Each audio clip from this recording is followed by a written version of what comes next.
In the year 2030, Blue Star was on the brink of death, rivers dried up, forests dwindled, sand and soil consumed the land, and cities sank into an eternal grey mist, with humanity barely clinging to life in despair. Just as civilization was about to fall into the abyss, an inexplicable, ethereal blue light screen suddenly enveloped the entire globe, and everyone simultaneously heard a cold, mechanical voice in their minds. The apocalypse seemed to have arrived in a new form. Detected, Blue Star civilization is on the verge of collapse. National Luck Survival System, officially activated. Rules announced as follows. 1. Each country will randomly select 3 citizens to be sent as participants to the National Luck Forbidden Zone. 2. The participants will be completely bound to the fate of their country. If a participant survives, the country's luck remains stable. If the participant acquires resources, the country will receive 10, 100, or even 1,000 times the resources in return. If the participant dies, 10% of the country's current resources will be randomly stripped away, and unpredictable disasters will descend.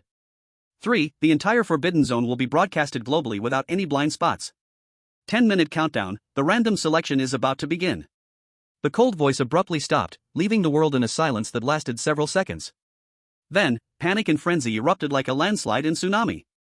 My God! What is this? Aliens? Bound to the country's fate? Does that mean those 3 people decide the life and death of all of us? 10 times the return. If we can find oil inside, our country could strike it rich. But if they die, 10% of the resources will be stripped away? In this world, forget 10%, even 1% could cost us our lives. Panic, hope, despair, greed, every extreme emotion was ignited in an instant. This was no longer the issue of a single person, but the ultimate gamble that concerned every country, every individual. Dragon Country, the highest command center.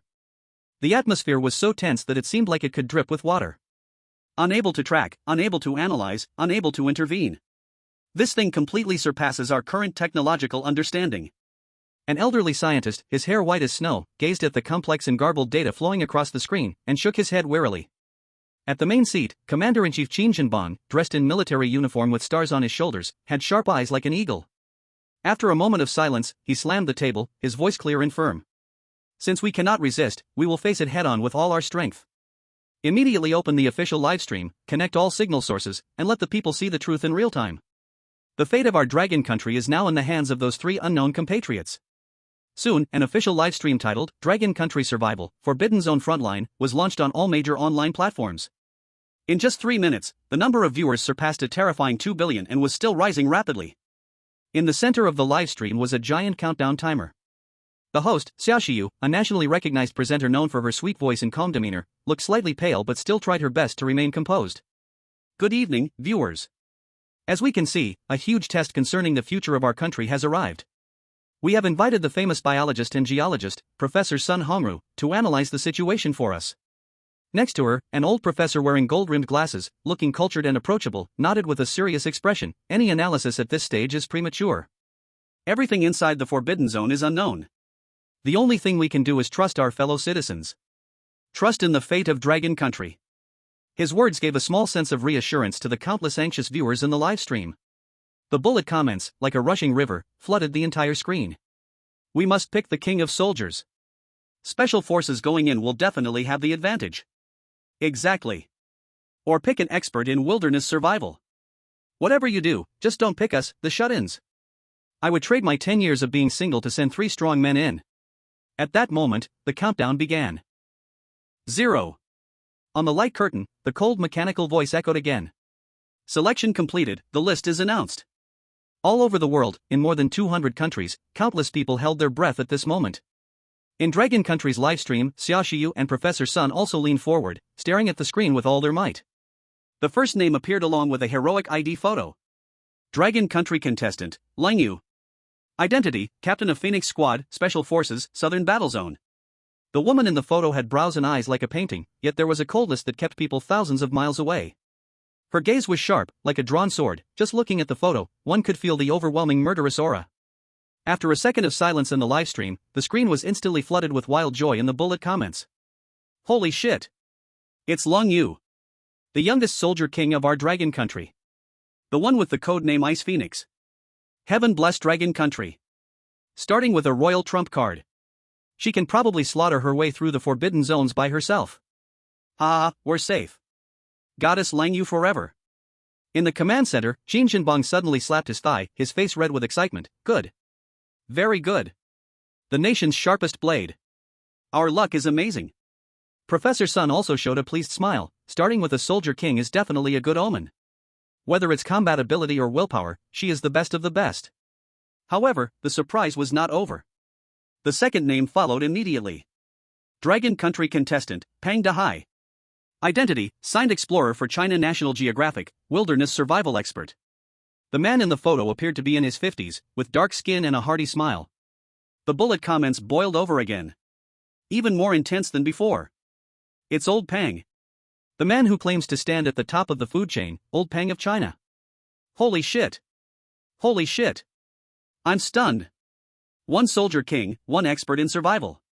What kind of godly combination is this? Royal trump card plus royal trump card? How can we lose? I declare, Dragon Country is taking off. Ah, I can already see the scene of a thousandfold resource return. Eagle Country, are you envious? In the livestream, Xia Shiyu's voice trembled with excitement, too. Our Dragon Country has selected two chosen ones. One is the combat power ceiling, the other is a walking survival encyclopedia. This is simply a dream start. Professor Sun also excitedly adjusted his glasses and nodded repeatedly, perfect. So perfect. Lin Ye handles the combat, Pang Dahai takes care of logistics. The two have clear roles, complementing each other. As long as the third contestant doesn't drag us down too much, our Dragon Country's future is limitless. At this moment, the 4 billion viewers across the nation were immersed in immense joy and pride. It felt as if they could already see Dragon Country dominating the forbidden zones, collecting resources to the point of overflowing, and finally escaping the apocalypse crisis with a bright future ahead. Everyone waited with relaxed and hopeful hearts, anticipating the arrival of the third contestant. As Professor Sun said, as long as they weren't a burden, it would be fine. On the light curtain, the final name and photo slowly appeared. Dragon Country contestant, Lu? Identity, junior in the history department at Jiangnan University, Jiangnan City. The young man in the photo appeared delicate and clean, with fair skin, even more so than many girls. His expression carried a sleepy look, innocent and harmless, with a faint, almost imperceptible smile at the corner of his lips. He looked just like the kind of neighbor boy we see every day. Ordinary, clean, even somewhat frail. In that instant, the entire Dragon Country seemed to have been hit with a mute button. The live stream, which had just moments ago erupted like a volcano, was now suddenly silent. A deathly silence. Everyone stared wide-eyed, unable to believe their eyes, staring at the youthful face on the screen, and his simple to the point of being basic identity introduction. A student? History department? Junior? It took more than 10 seconds before the first barrage of comments trembled and floated out. Immediately after, a tidal wave of question marks followed. Am I seeing things? Who is this? A college student? Did we make a mistake? Is the system malfunctioning? This is completely different from the previous two. When people finally reacted from the shock and confirmed this wasn't a joke, a feeling of despair even greater than the one from choosing 3 ordinary people at the beginning immediately gripped the hearts of every Dragon Kingdom viewer. The hope that followed this despair would be the most complete despair.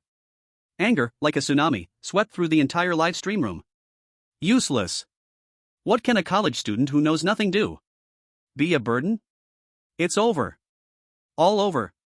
One bad apple ruined the whole pot. He's going to get Goddess Lin Ye and Master Pang killed. Traitor to Dragon Kingdom. He is the traitor of our Dragon Kingdom. I'll kill him. In the command center, Jin Shinbon, who had just been full of joy, now looked pale, his fists clenched tightly, making a cracking sound.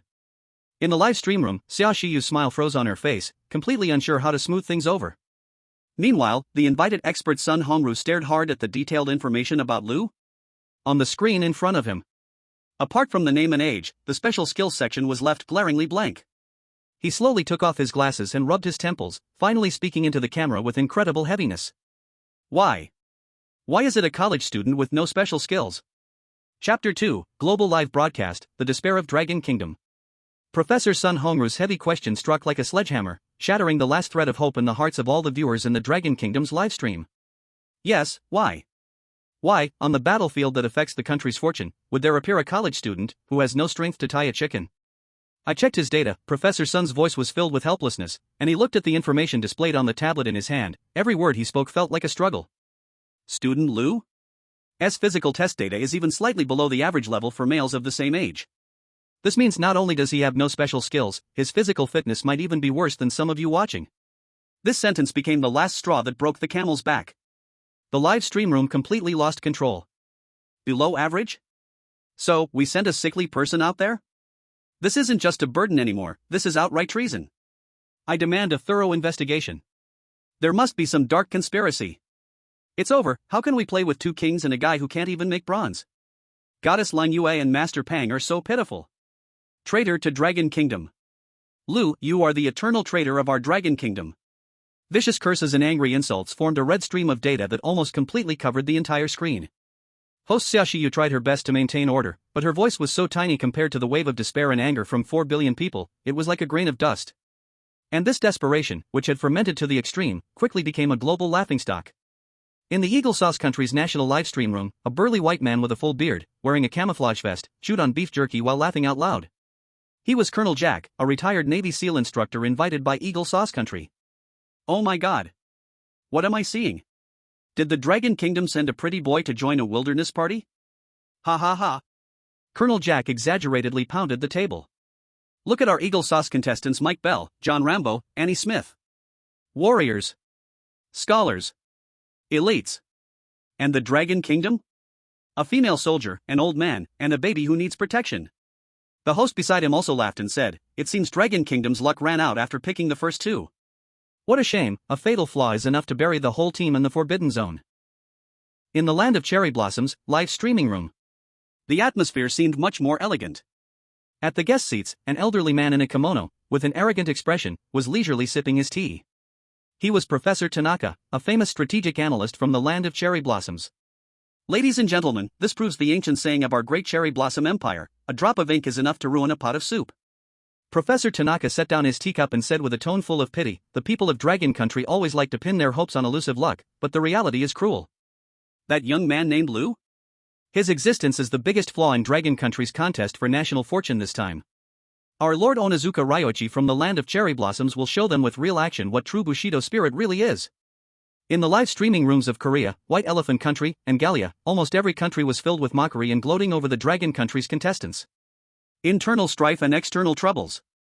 The audience from Dragon Country felt so suffocated they could almost spit blood, unable to do anything but watch other countries flaunt their power while their own team harbored such a huge time bomb. Amidst this global uproar, the vast, dark blue light screen that covered the sky suddenly blazed brightly. Teleportation, begin. 3 dazzling light columns descended from the sky, accurately enveloping 3 figures in different locations within Dragon Country. Lu? From Jiangnan University, male dormitory. He had just been woken up by a violent argument, and before he could understand what was happening, a blue light column shot in through the skylight and completely engulfed him. It was an indescribable sensation. It felt as if his entire body was broken down into countless basic particles and then instantly reshaped by an irresistible force. The concept of time and space became blurry, his 5 senses stripped away, and his soul was like being thrown into a tumble dryer, spinning wildly. When his consciousness finally cleared, a mixture of decaying leaves and moist earth, a primitive scent, suddenly rushed into his nostrils. Lu slowly opened his eyes. What greeted his sight was an unfamiliar, wild, and dangerous primeval jungle. Towering giant trees blocked the sky, each one like a small mountain, needing more than 10 people to wrap their arms around. Thick vines, like giant serpents, coiled around the trunks. Sunlight was shattered by the dense canopy, casting broken shadows on the moss-covered ground, making the whole world seem dark and eerie. The air was suffocating, like a giant steamer, with every breath feeling like inhaling a damp cotton ball, making his chest heavy. In his ears, the sounds of insects and beast roars filled the air, each sound and each burst as if countless eyes were greedily watching these 3 uninvited guests from dark corners. Ding!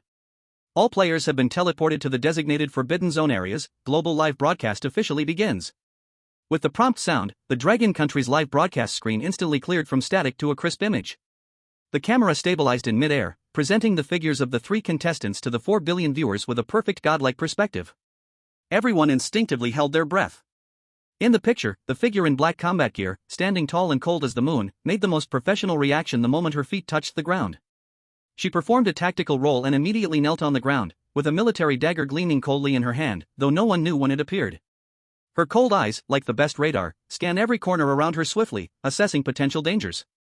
Not far from her, the large sea, dressed in a windbreaker, also reacted swiftly. He did not look at the potential enemies, but first crouched down, pinched a bit of dirt from the ground, smelled it, and then looked up to observe the types and growth of the surrounding plants. His simple and honest face was now filled with solemnity. The performance of the 2 chosen ones was flawless. The hearts of the Dragon Country audience, which had just dropped to the bottom, slightly lifted again. With these two great beings here, perhaps, just perhaps, there is still hope. However, when the director kindly shifted the camera slowly to the third person, the tiny spark of hope the audience had just felt was instantly extinguished by a bucket of cold water. There stood Lu, right where he was. He wasn't on alert, nor was he scanning the surroundings, instead, he was curiously looking around. He tilted his head, seemingly studying the color of the sky through the dense tree canopy. He reached out and touched the rough bark of a huge tree beside him, as if feeling its texture.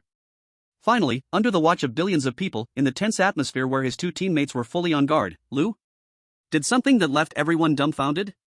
He stretched his body in a big lazy stretch.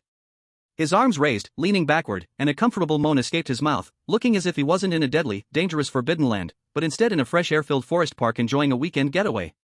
Boom! The Dragon Country livestream exploded. If before there was anger and despair, now it was an eruption of fury like a volcano. What is he doing? He's stretching? Oh my god. I can't take it anymore.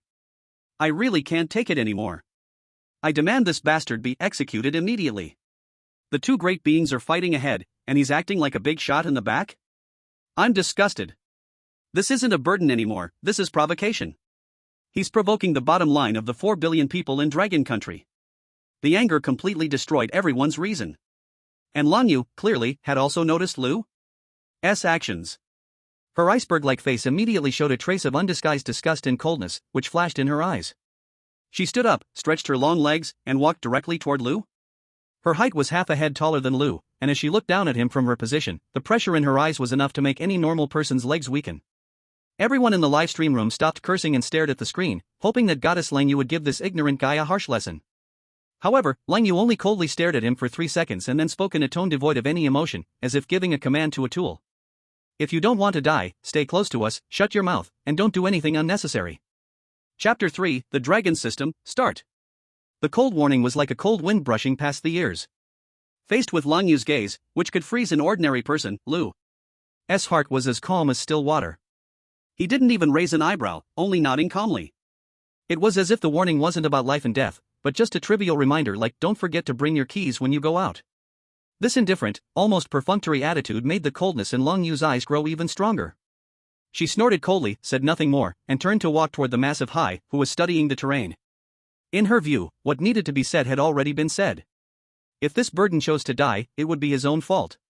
The viewers in the livestream room were so angry they almost smashed their devices. Look at him. He looks like a dead pig not afraid of boiling water. It's over, even Goddess Lin Ye can't deal with him. A person like this deserves to die. However, no one knew what kind of storm was raging in Lu's mind at this moment. He was not the Lu of this world. Or rather, not entirely. His soul came from a planet also named Blue Star, which had long since faced extinction due to resource depletion. A month ago, he inexplicably crossed over into the body of this university student with the same name and identity, merged with the memories of the other. Because of this, he understands more clearly than anyone else in this world that the appearance of the National Fate Forbidden Area is not a blessing from gods, nor a game from aliens. This is a bloody and cruel selection.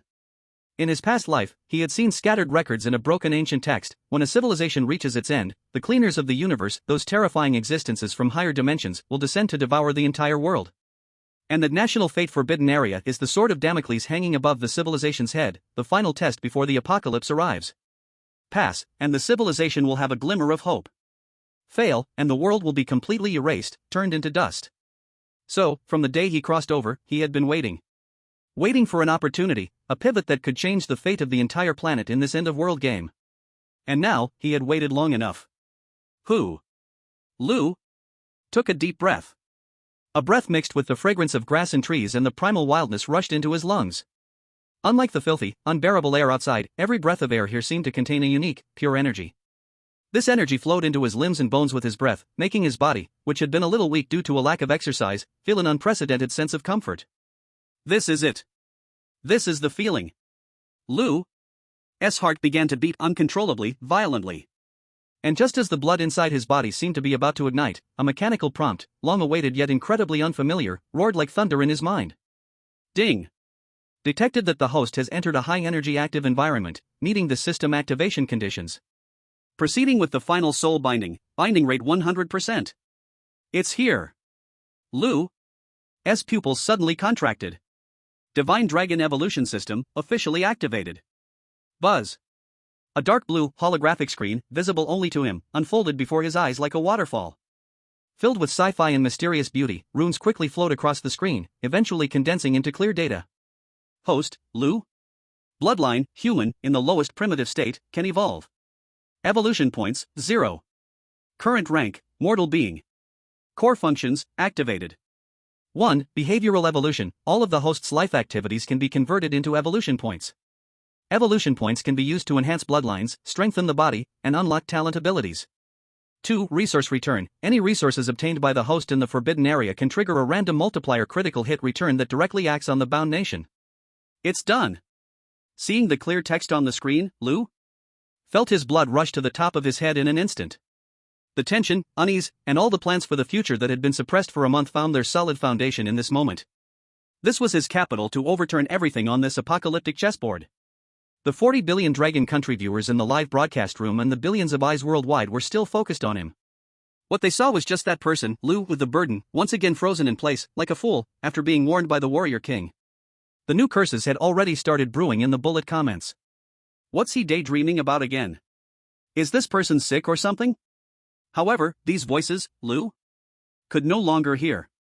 His entire mind was immersed in that magical system interface.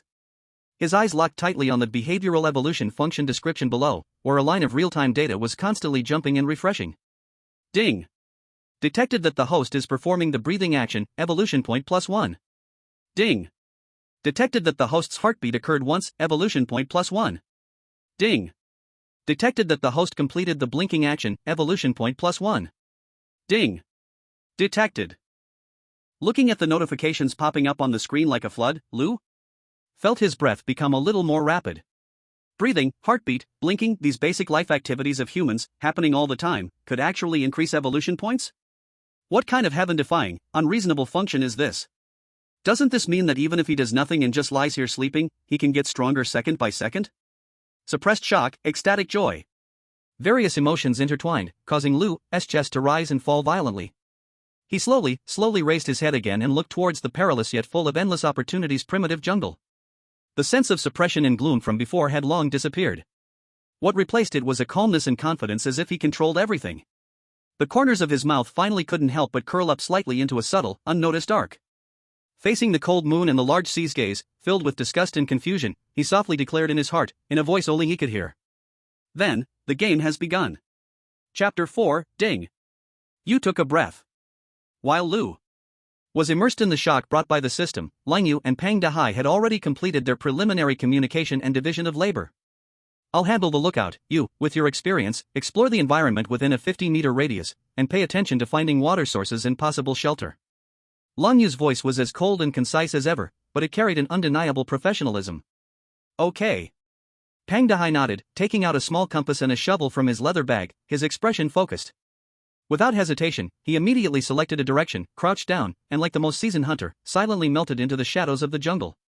Lin Ye, holding a dagger, stood with her body tense like a bowstring behind a giant tree, her sharp gaze watching the surrounding movements like a hawk. The two of them worked together with perfect coordination, displaying the qualities of elite professionals, which restored a little confidence in the nearly despairing audience in Lungwa's live broadcast room. However, when their eyes, along with those of all the global viewers, instinctively glanced at the third member of the team, the small bit of hope that had just risen was instantly crushed by the cold reality. Lu was still standing in place. He stood there motionless, like a statue. He neither kept watch like Lin Ye nor took action like Pang Dahai, and he didn't even have that curious look he had before. He just stood there, eyes half closed, and if it weren't for the faint rise and fall of his chest, everyone would think he was already dead. What is he doing? Has he started daydreaming again? I can't take it anymore, seriously, is this guy suffering from some kind of mental illness? The viewers were so exhausted from cursing that they were left with nothing but a deep sense of helplessness. However, at this moment, in Lu's field of vision, an unimaginable carnival was taking place. His attention was completely focused on the deep blue light screen that only he could see. On it, rows of system prompts were rapidly scrolling down like a waterfall, flashing so quickly that they made his head spin. Ding! You took a breath, evolution points +1. Ding! Your heartbeat once, evolution points +1. Ding! You completed an unconscious muscle contraction, evolution points +1. Ding! You blinked, evolution points +1. Ding. Your cells completed a metabolism, evolution points +1. Watching the evolution points on his personal panel, which had originally been 0, rise wildly at a rate of more than 10 per second, Lu felt such a great sense of happiness that he almost laughed out loud. This is the dragon system. This is his foundation, his destiny, his lifeline. The fundamental of reversing fate. He tried adjusting his state, and soon discovered the trick. When he intentionally slowed his heartbeat, the evolution points gained from his heartbeat decreased. However, when he took deep breaths and maximized his lung capacity, the evolution points gained from breathing could temporarily rise to +2. An astonishing thought flashed through his mind in an instant. In his previous life, although he was a researcher, he had also done some shallow study on the ancient Taoist breathing techniques of the Dragon Kingdom. It was a mysterious method that sought to harmonize the mind and body with the universe through specific breathing rhythms. What if he used that method of breathing? Lu's heart skipped a beat. He no longer hesitated, immediately dismissed all distractions, and slowly closed his eyes, beginning to adjust his breathing according to the basic evergreen technique that he remembered. Inhale, exhale. It became long, it became deep. It was as if his pulse gradually merged with that of this primitive jungle. In the next second, the system prompt sound suddenly changed. Ding. Host is detected using special breathing technique, tuning, breathing efficiency greatly enhanced. Ding. You performed a deep tuning, evolution points +5. Ding. You performed a deep tuning, evolution points +5. Seeing the instant 5-fold increase in rewards, Lu was overjoyed. It worked. He completely immersed himself in it, focusing all his attention on adjusting his breathing rhythm, blocking out everything from the outside world. However, this scene completely changed its nature in the eyes of the viewers in the live broadcast room. If his previous days could barely be explained as nervous or confused, then what about now when he closed his eyes, looking like someone who had transcended everything? The viewers from the Dragon Kingdom went crazy. What is he doing? Is he praying? If praying and worshipping gods worked, why would we participate in this national survival game? I'm collapsing. I'm really collapsing. This person is completely crazy. He's given up on treatment. Please, director. Switch the camera to Goddess Lin Ye and Master Pang. Stop filming this waste. I feel like my eyes and IQ have been insulted. Yes. Switch the camera. We don't want to see this Dragon Kingdom criminal for another second. The audience's anger, like a tangible pressure, made the atmosphere in the entire control room drop to freezing point. Host Xiaoxiu, looking at Lu's serene appearance on screen, was so anxious her eyes turned red, but she couldn't say a word. Special guest expert Sun Hongru's face was filled with embarrassment. He cleared his throat and tried to give a professional analysis. Everyone, please calm down. From a psychological perspective, perhaps Lu is using a very special form of meditation to quickly adapt to the high-pressure environment of this forbidden zone. Yes, that's right. We should trust science and not jump to conclusions too quickly. When he said this, even his own eyes were darting around and his voice was filled with guilt. The responses in the bullet comments were merciless. Professor Sun, stop washing it. We're not sweeping the floor. Do you even believe it yourself? Your face is red. Science can't explain why a fool is dazing on the battlefield. Amidst this chaotic turmoil, Pang Dehai's figure emerged from the distant jungle. His expression remained serious, but there was a hint of joy in his eyes. Clearly, the recent reconnaissance had yielded results. He quickly walked to Long Yu's side, lowered his voice, and rapidly exchanged information. Then, he habitually turned around, ready to call on the third person in their team. But then, he saw the image that made his blood pressure soar. Lu was still standing in the same position they had left him in, eyes closed, motionless. For the first time, a trace of uncontrollable anger appeared on Pang Dehai's simple face. He could tolerate a newcomer being nervous, scared, or even making mistakes. But he could not tolerate a teammate showing such an irresponsible and lazy attitude when life and death were at stake. This was a desecration of life. It was an insult to professionals like him and Long Yu. He could no longer hold back. He strode over to Lu and looked at the young man, who seemed to have wandered far away in his mind, and the last shred of patience he had was completely worn out. He took a deep breath and extended his rough, calloused hand, slamming it heavily onto Lu's shoulder. Kid, wake up. In Pang Dehai's voice, there was a mixture of suppressed anger and deep disappointment. We need to find a place to rest for the night. It's too dangerous here. Chapter 5, The Soldier King. Long Yu's doubt. The force on his shoulder startled Lu out of his deep breathing state. He slowly opened his eyes, and a glint of subtle sharpness flashed in his dark pupils. On the system interface, the evolution points section had changed from the initial 0 to a number that satisfied him, 3,258. In just a few minutes of spacing out, he had earned over 3,000 evolution points. This efficiency was simply heaven-defying. Looking at Pang Dahai's face, filled with disappointment and suppressed fury, Lu did not feel the slightest bit offended. He simply glanced around calmly and then nodded to Pang Dahai with satisfaction. "All right, let's go." His tone, his demeanor were so relaxed, it was as if he hadn't been woken by a teammate, but had ended his rest voluntarily. As if he wasn't in a life and death forbidden land, but was about to go for a walk in his own backyard. Pang Dahai was nearly choked by his indifferent attitude, a breath of anger rising in his chest, almost making him choke. He opened his mouth but finally swallowed the reprimand he had on the tip of his tongue. There was nothing more to say to this kind of person. He snorted heavily, turned around, and made a hand gesture to Lin Ye. "This way, I found a windbreak rock face we can use as a temporary camp. It's about 500 meters from here." Lin Ye nodded briefly, as few words as ever. The two exchanged a glance, and both saw the same emotion in each other's eyes, helplessness and complete abandonment. This young man, Lu, had already been branded with a bright red label in their minds, unfathomable.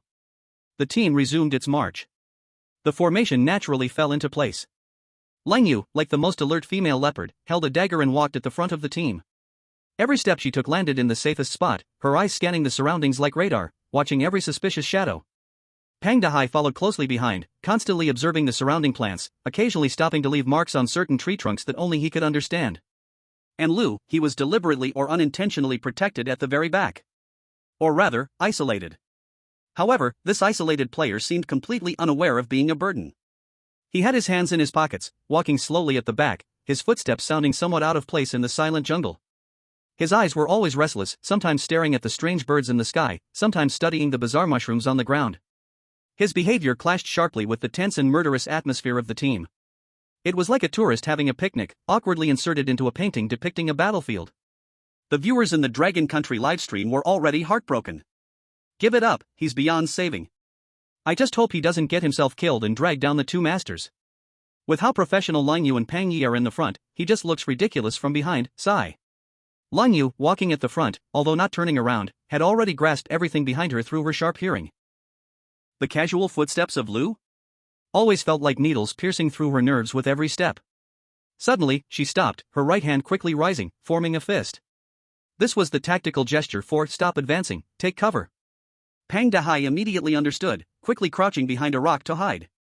However, Lu seemed to ignore it, still strolling forward as if nothing had happened. Lin Ye could no longer hold back, turning around and hissing through clenched teeth, "Take cover." Only then did Lu seem to react, giving her a confused glance before lazily leaning against a nearby tree. It looked less like taking cover and more like finding a place to rest. Lin Ye, struggling to control her anger, held her breath and listened carefully for a moment, confirming that the wind she had heard earlier was just a false alarm before she slowly stood up. She didn't continue to move forward. Instead, she suddenly turned around. At that moment, the anger that had been suppressed in her cold eyes erupted like a volcano. Her gaze was no longer cold, but turned into two sharp blades, pinning Lu's body with a deadly intensity. "Lu?" She lowered her voice, but every word squeezed out through gritted teeth, filled with anger and disappointment. "I don't care how you were selected, or what your status is outside. But here, this is a place where people die. A battlefield that concerns the fate of 4 billion people in Dragon Country." Her chest heaved violently with anger, her voice trembling with emotion. "Every unprofessional action, every moment you drift off, every time you don't care, it could get us all killed. Do you understand? What do you want to do?" Her questions hammered into the hearts of every viewer from Dragon Country like a heavy blow. Absolutely right. The goddess Lin Ye was absolutely right. This is the voice of all of us. In the live stream, the comments flooded the screen instantly. "Scold him. Scold him fiercely. Wake up this ignorant fool. Yes. Let him understand the seriousness of the situation. Don't treat him like a teammate anymore, treat him like a new recruit who needs to be disciplined." Billions of eyes from all over the world were focused on this internal team conflict, waiting to see what kind of panicked, ashamed expression Lu would show under the pressure of a battle-hardened warrior. However, Lu's reaction once again exceeded everyone's expectations. Facing Lin Ye's almost murderous gaze, facing her barrage of severe questions, he simply calmly plucked a large leaf from the tree, holding it in his hand and idly playing with it. Then, he lifted his eyelids and gave Lin Ye a glance. There was no fear, no guilt, not even a hint of emotional fluctuation. His expression was as calm as an ancient well, unfathomably deep. Then, he spoke. He said something that almost made Lin Ye, Pang Dahai, the 40 billion viewers in Dragon Country, and billions of people worldwide choke on their own blood. Don't worry, relax. He said this while lazily waving the leaf, as if he were slightly uncomfortable with the heat. Just think of it as a vacation. Vacation? For the first time, a crack appeared on Lin Ye's ice-cold face. She was so angry that she laughed. It was a cold, vicious laugh, the kind that made her entire presence feel even more dangerous. She stared deeply at Lu, as if she wanted to carve his nonchalant face into her memory. Having fought on the battlefield for many years, she had seen fearless warriors and cowardly fools, but she swore she had never seen someone like Lu, so reckless, so hopeless. Good. Very good. She squeezed those words through her clenched teeth. Then, she suddenly turned around without even glancing at Lu? Again. The resolute back seemed to be cutting ties completely with a pile of trash. Pang Yi, we leave. Her voice was colder than the cold pools deep in this primal jungle. From now on, whether he lives or dies has nothing to do with us. Pang Dahai watched the scene and sighed heavily. He walked up to Lu and looked at him with an extremely complicated expression, but simply shook his head and said nothing, quickly following Lin Ye's footsteps. Some words no longer need to be said. Some people no longer need to be saved. The team, or rather the team that now only had 2 people, set off again. This time, their speed was clearly much faster, and they no longer deliberately matched anyone else's pace. Lu was completely left behind. As for this, Lu didn't care at all. He still maintained his leisurely pace, hands in his pockets, casually following behind like a competent tail. All of his attention was now focused on something far more interesting. System, put all 1,000 evolution points into physique.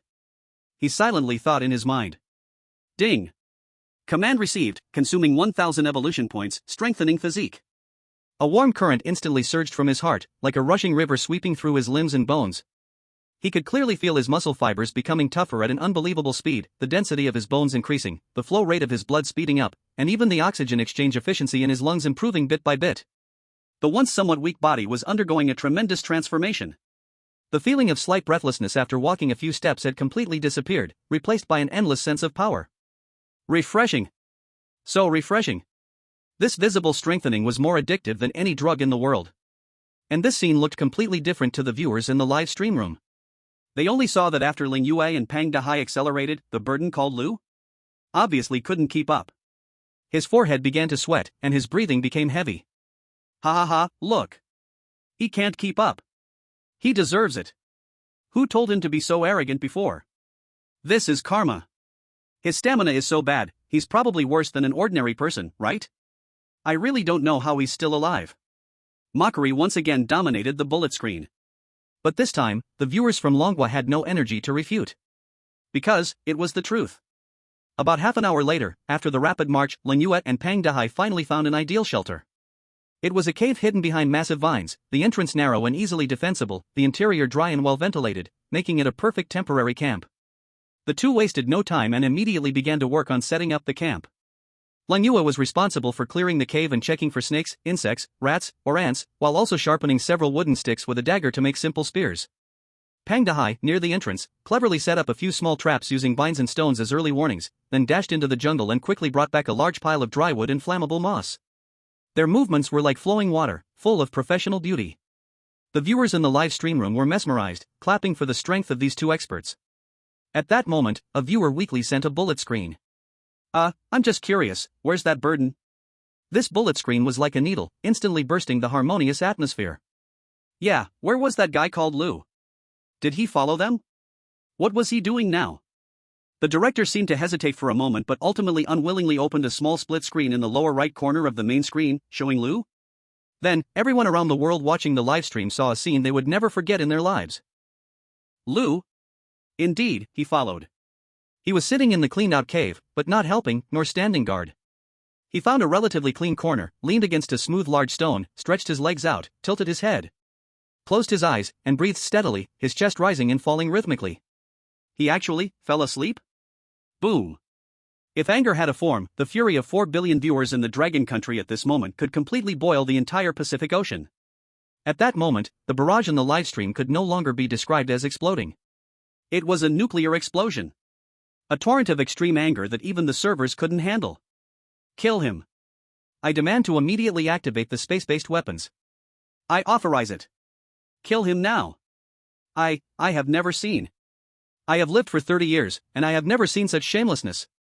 The teammates are outside fighting for their lives setting up the camp, and he's inside sleeping? Is he even human? Ha! The face of Dragon Country. The face of our Dragon Country, with thousands of years of history. It's all been ruined by this beast. I declare, from today on, the name Lu will forever be the scar on the humiliation pillar of our Dragon Country. Anger. Extreme anger. The servers, overwhelmed by the intense emotional data flooding in, even experienced a 5-second lag. Countless people, their blood pressure spiking, were shaking with rage, seeing everything before them turn dark. In the live streams of Eagle Sauce Nation, Sakura Blossom Nation, and other rivals, waves of unrestrained, deafening laughter erupted. Ha ha ha. I'm dying of laughter. Is the Dragon Country contestant sleepwalking in the forbidden area? This is no longer a burden, this is a god. The god of performance art.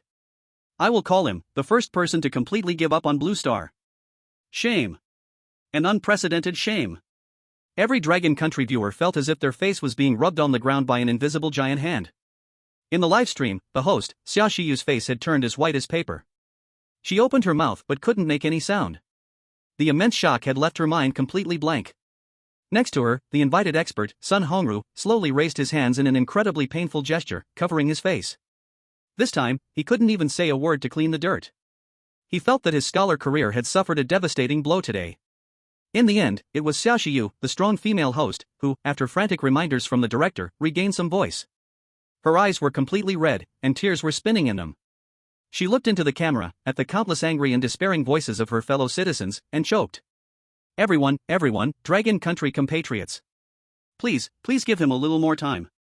Chapter 7, with a squeeze, century-old trees turn to ash. Roar. Just as the Dragon Country livestream was submerged in grief and shame, and host Xia Shiyu was choking on her pale and powerless plea, a terrifying beast's roar that could tear through eardrums suddenly erupted without warning from outside the cave.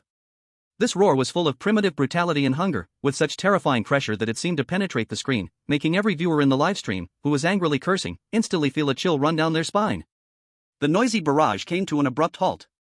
Cold Moon and Pang Dahai, who were setting traps outside the cave, instantly had their faces changed drastically.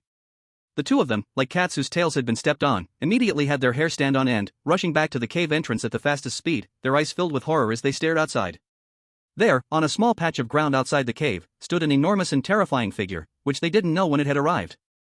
It was a monstrous beast, the size of a small truck. It had the shape of a tiger, but its size had been enlarged by dozens of times. Its shiny black fur was covered in dark red, eerie patterns. The most frightening thing was its open mouth, which contained 2 long fangs over a meter in length. Like a scimitar, the sharp and pale white fangs. A saber-toothed tiger. Not just any, but a mutated saber-toothed tiger from the Forbidden Land. Oh no! Pang Dahai's face instantly turned deathly pale, and cold sweat streamed down his forehead. He had spent years roaming the wilderness, and his danger sense was far beyond ordinary people's. With just one glance, he had judged that the danger level of this beast far exceeded their ability to deal with it. It's the smell of blood. Lin Ye's voice was taut to the extreme as she stared fiercely at the saber-toothed tiger's enormous eyes, which gleamed with a lust for blood and greed. When we set up the camp earlier, I handled a poisonous snake, and the scent of its blood must have attracted it. For the first time, a trace of an emotion called despair appeared in her eyes.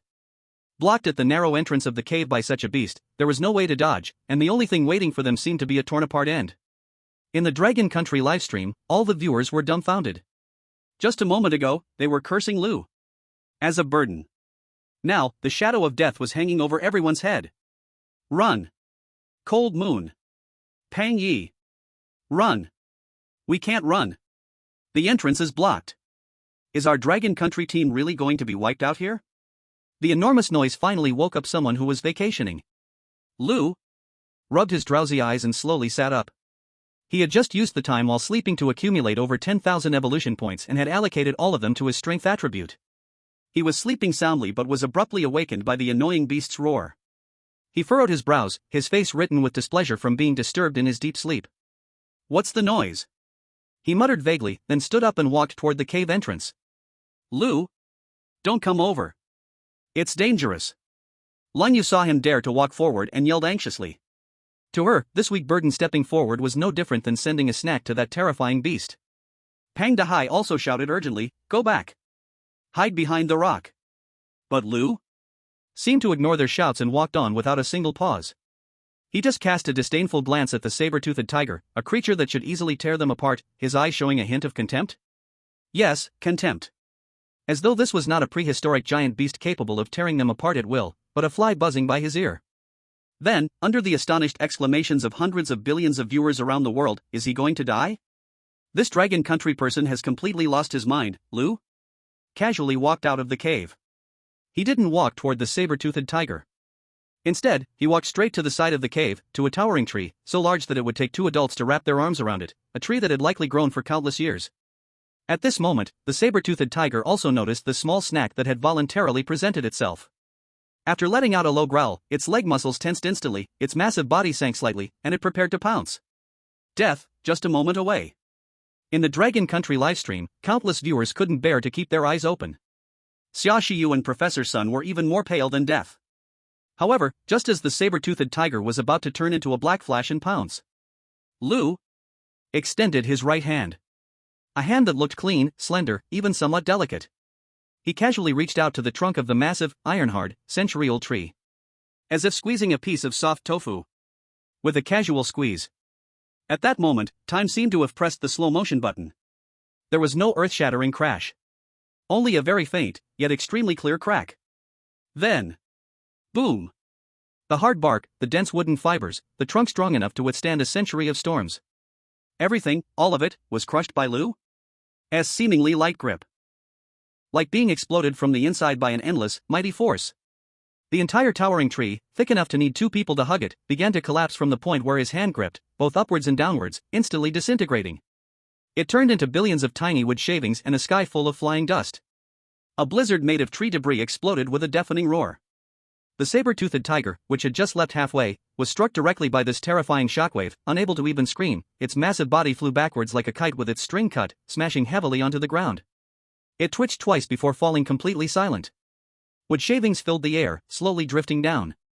It was like an absurd snowstorm. Where the ancient tree had stood for a century, only a smooth, polished stump remained, along with. Standing there, slowly retracting his right hand, Lu frowned slightly because his hand had a bit of wood dust on it. The entire world, at this moment, seemed to have been muted. The saber-toothed tiger, lucky not to have died, but so scared it had lost its courage, collapsed on the ground. A foul-smelling liquid quickly soaked the ground beneath it. Both urine and feces flowed.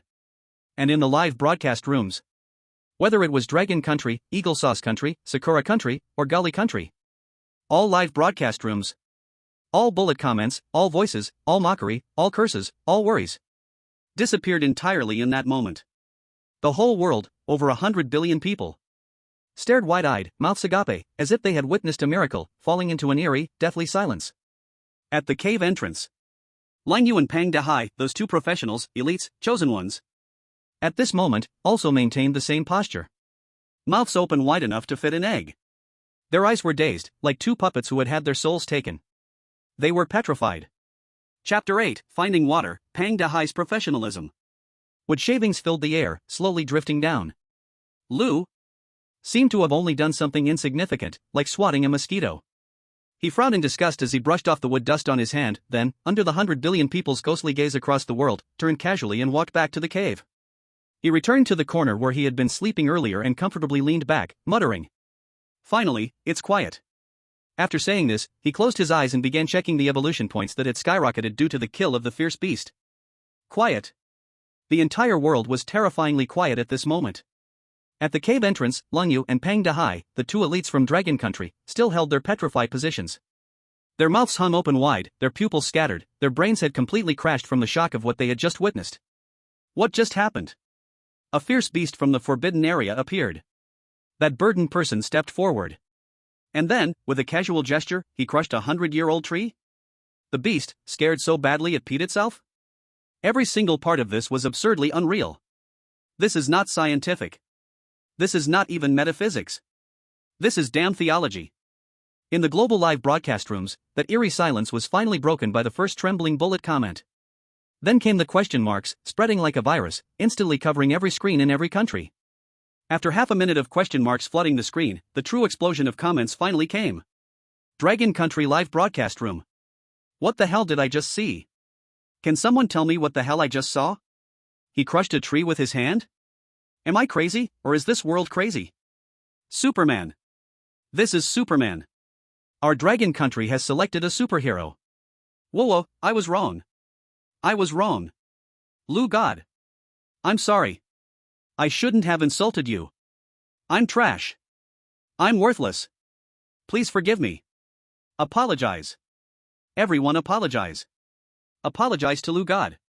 Just a second ago, the viewers who had been angrily cursing him as Dragon Country's criminal were now. At this moment, they had completely lost their minds. They spoke incoherently, they cried bitterly, and they slapped their own faces in madness, offering their confessions and loyalty to the young man they had just insulted with reckless abandon. From burden to God Lu, it took just a pinch. In the Eagle Sauce Country live broadcast, Colonel Jack, who had been laughing loudly just a moment ago, now dropped his beef jerky to the ground without even noticing.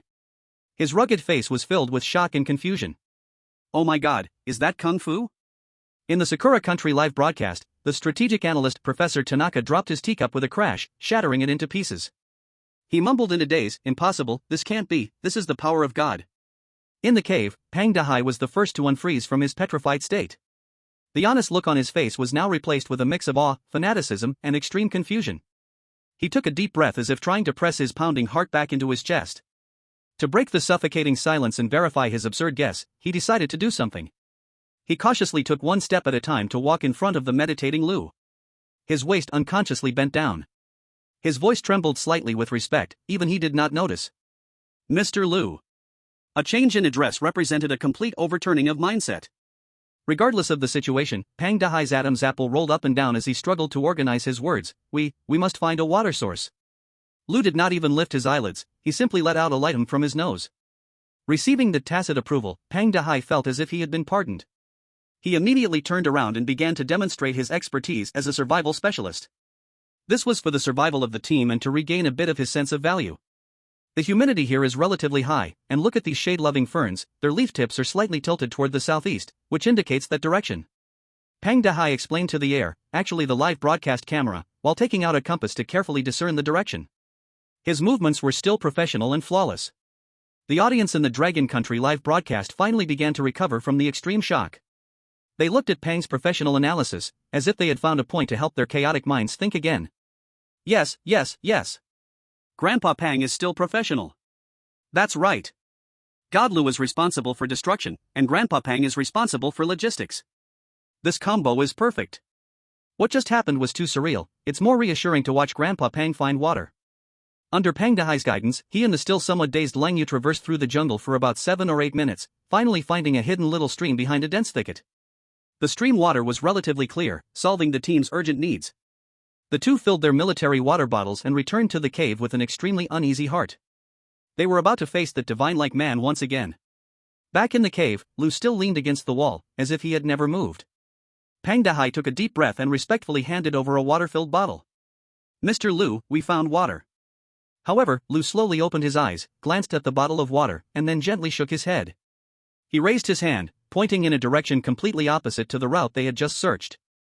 With a tone so plain it carried no trace of the world, he said, the water there is not good, it has a muddy taste, and the minerals are excessive. Drinking too much can cause diarrhea. Pang Dahai and Lin Ye were both stunned. Before they could react, Lu's voice rang out again. Walk over there, about 300 steps. There's a blue stone on the ground, as big as a table for two. Knock on it. There's a spring under it, and the water is sweet. After saying that, he closed his eyes again, as if he were merely stating a trivial fact. But his words struck Pang Dahai like a thunderbolt. He had just searched for water relying on decades of expertise and experience. And Lu? Hadn't even stepped outside the cave entrance. How could he know there was water in another direction?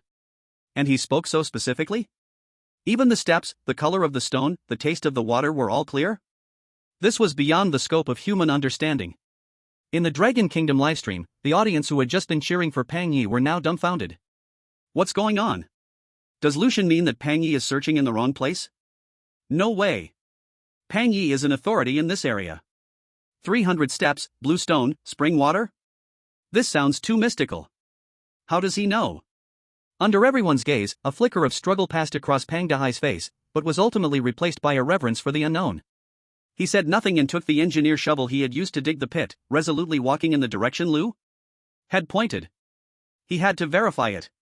Cold Moon followed closely behind, her icy eyes filled with the same shock and confusion that she couldn't comprehend. 300 steps. Not one too much, not one too little. When Pang Dahai stopped, a large gray-blue rock, about the size of a table, lay quietly in front of him. It was entirely different from any stone he had seen before. Pang Dahai's breathing became rapid. He no longer hesitated, swinging the engineer's shovel with all his might, striking fiercely at the blue stone. Clang! A crisp sound. Then came a crack as the hard blue stone split apart. In the next second, an incredibly pure, sweet spring water gushed out from the stone crevice, forming a clear pond. Pang Dahai stared blankly at this scene, trembling as he reached out to scoop up a handful of spring water and brought it to his mouth. Cool and sweet. It was more delicious than any mineral water he had ever tasted. He suddenly turned around, looking toward the cave with the kind of eyes one would look at a deity, a ghost, or the creator. The shock and disbelief that had built up in his chest erupted into a frantic, high-pitched shout. Unbelievable. Truly unbelievable. Mr. Lu, how did you know? Chapter 9, The First 10,000 Times Return, shocking the higher-ups of the Dragon Kingdom. Pang Dahai's frenzied shout echoed for a long time in the clearing in front of the cave and in the ears of audiences all around the world. His face, filled with the fervor of seeing a deity, plunged the audience, who had just recovered from astonishment, back into uproarious discussion. Wow! Here we go again. Lucian is showing off again. This is no longer strong, it's all-powerful. Is he a deity descended to Earth? With just a calculation, he knows where to find water. I declare, from today on, I am Lucian's most loyal follower. If he says the Earth is flat, I will go and flatten the Earth. Inside the cave, Lu remained leaning against the rock, closing his eyes and ignoring all the praise and admiration from the outside world. It was as if everything he had just done was merely a trivial matter. But Cold Moon could no longer remain calm. Her icy eyes were now filled with complex emotions. Shock, confusion, and self-doubt. She had received the strictest scientific training since childhood and believed in data and logic. But today, Lu's existence shattered the worldview she had built over the past 20-plus years into pieces. She looked at the young man's back and for the first time felt deeply how small she was. Pang Dahai was almost jogging back, holding 2 pots filled with sweet spring water. At this moment, he had completely transformed into Lu's #1 fanboy, his face devoid of any previous disappointment or anger, replaced entirely by admiration and respect. Mr. Lu! Amazing! Truly amazing, he exclaimed excitedly, that water is so sweet. In 30 years of outdoor adventures, I've never tasted such good water. After saying this, he respectfully presented the water pots to Lu as if offering a treasure. Lu slowly opened his eyes to accept the pot, casually took a sip, then nodded. He looked at Pang Dahai's face filled with eagerness for knowledge and, moved in his heart, decided to allocate a small part of his accumulated evolution points to the perception attribute. In an instant, everything within several hundred meters, every rustle of the wind and movement of grass, vividly unfolded like a 3D map in his mind. After finishing the water, Pang Dahai wiped his mouth and began to frown again. Mr. Lu, water is solved, but food is a big problem. He pointed to the distant, terrified saber-toothed tiger. That thing has tough meat and might be poisonous. While there are beasts in the nearby forest, they are all quite cunning and hard to deal with. Before he could finish his sentence, Lu, who had kept his eyes closed, suddenly stretched out his finger and casually pointed to a dense thicket nearby that was taller than a person. There. His voice was as calm as water. There's a rabbit, pretty fat. Ha? Pang Dahai was taken aback, a rabbit? He followed Lu's pointed direction and noticed that the thicket was quiet, without a trace of even the slightest breeze rustling the grass. Based on his decades of experience, he judged that there was no way a living creature could be hiding there. However, before he could voice his doubts, the silent thicket suddenly shook violently, as if to confirm Lu's words. Then, a gray rabbit, bigger than any species found on Blue Star, shot out like an arrow. Its speed was astonishing, almost leaving a shadow behind. Be careful. Cold Moon's pupils shrank, and she instinctively reached for her dagger. But someone was faster than her. Lu maintained his lazy posture, without even moving his body. He simply picked up a small stone, about the size of a fingernail, from the ground. Then, he flicked it with his finger. Whoosh! That ordinary little stone, at the moment it left his fingertip, seemed to come to life. It transformed into a gray streak of light, almost impossible for the naked eye to catch, piercing the air with a sharp whistle as if a mini sniper bullet had sliced through the distance of several meters. The next second. Puff! A soft sound. That huge gray rabbit, running at high speed, suddenly froze, its momentum halted as it rolled heavily on the ground. After twitching a couple of times, it fell silent. At its brow center, a blood hole gushed forth with blood. One hit, instant kill. Accurate. Elegant. Violent. Pang De Hai and Cold Moon fell into a daze once again. They had become numb. The shock they experienced today surpassed everything they had experienced in their entire lives combined. And at the moment the rabbit fell, a completely different, surprise-filled system notification echoed in Lu's mind. Ding! Congratulations, host, for successfully capturing level 1 energy creature, Grey Rabbit. Core function resource return has been triggered. Multiplier determination is underway. Ding! Congratulations, host, for triggering the highest 10,000-fold critical hit. 10,000 times resource return initiated. Relevant supplies will be delivered in 10 seconds to the bound country, Dragon Country. It's coming. In Lu's eyes, a flicker of unnoticeable brilliance flashed. This is his true ace. A single person's strength is ultimately limited. But being able to make an entire country grow stronger, this is the true meaning of national fortune. At the same time, in reality, in Dragon Country, in the northwest border, here lies the largest national-level breeding base for quality species in Dragon Country and even all of Asia. In today's world, where resources are increasingly depleting, this place is one of the lifelines that sustain the food source for 4 billion people. The base director, Zhang Weiguo, stands with his hands behind his back, a worried expression on his face as he looks at the empty rabbit houses before him. Sigh, the feed is not enough again. The survival rate of the last batch of quality rabbits has dropped by 3%. If this continues, there will be a huge gap in meat supply this year. However, just as he was filled with worry, the clear sky above him suddenly darkened without warning. Ha! Zhang Weiguo looked up in confusion. The next second, his weathered eyes widened as if they were copper bells. His mouth dropped open in shock, wide enough to fit a fist. Above the base, a huge space crack, like a tear in the sky, suddenly ripped open out of thin air. That crack was incredibly deep, emanating a terrifying aura that made the heart race.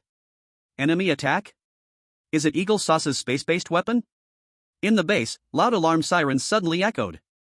Countless researchers and soldiers, with faces filled with fear and despair, looked up at the sky. However, the expected destructive beam did not appear.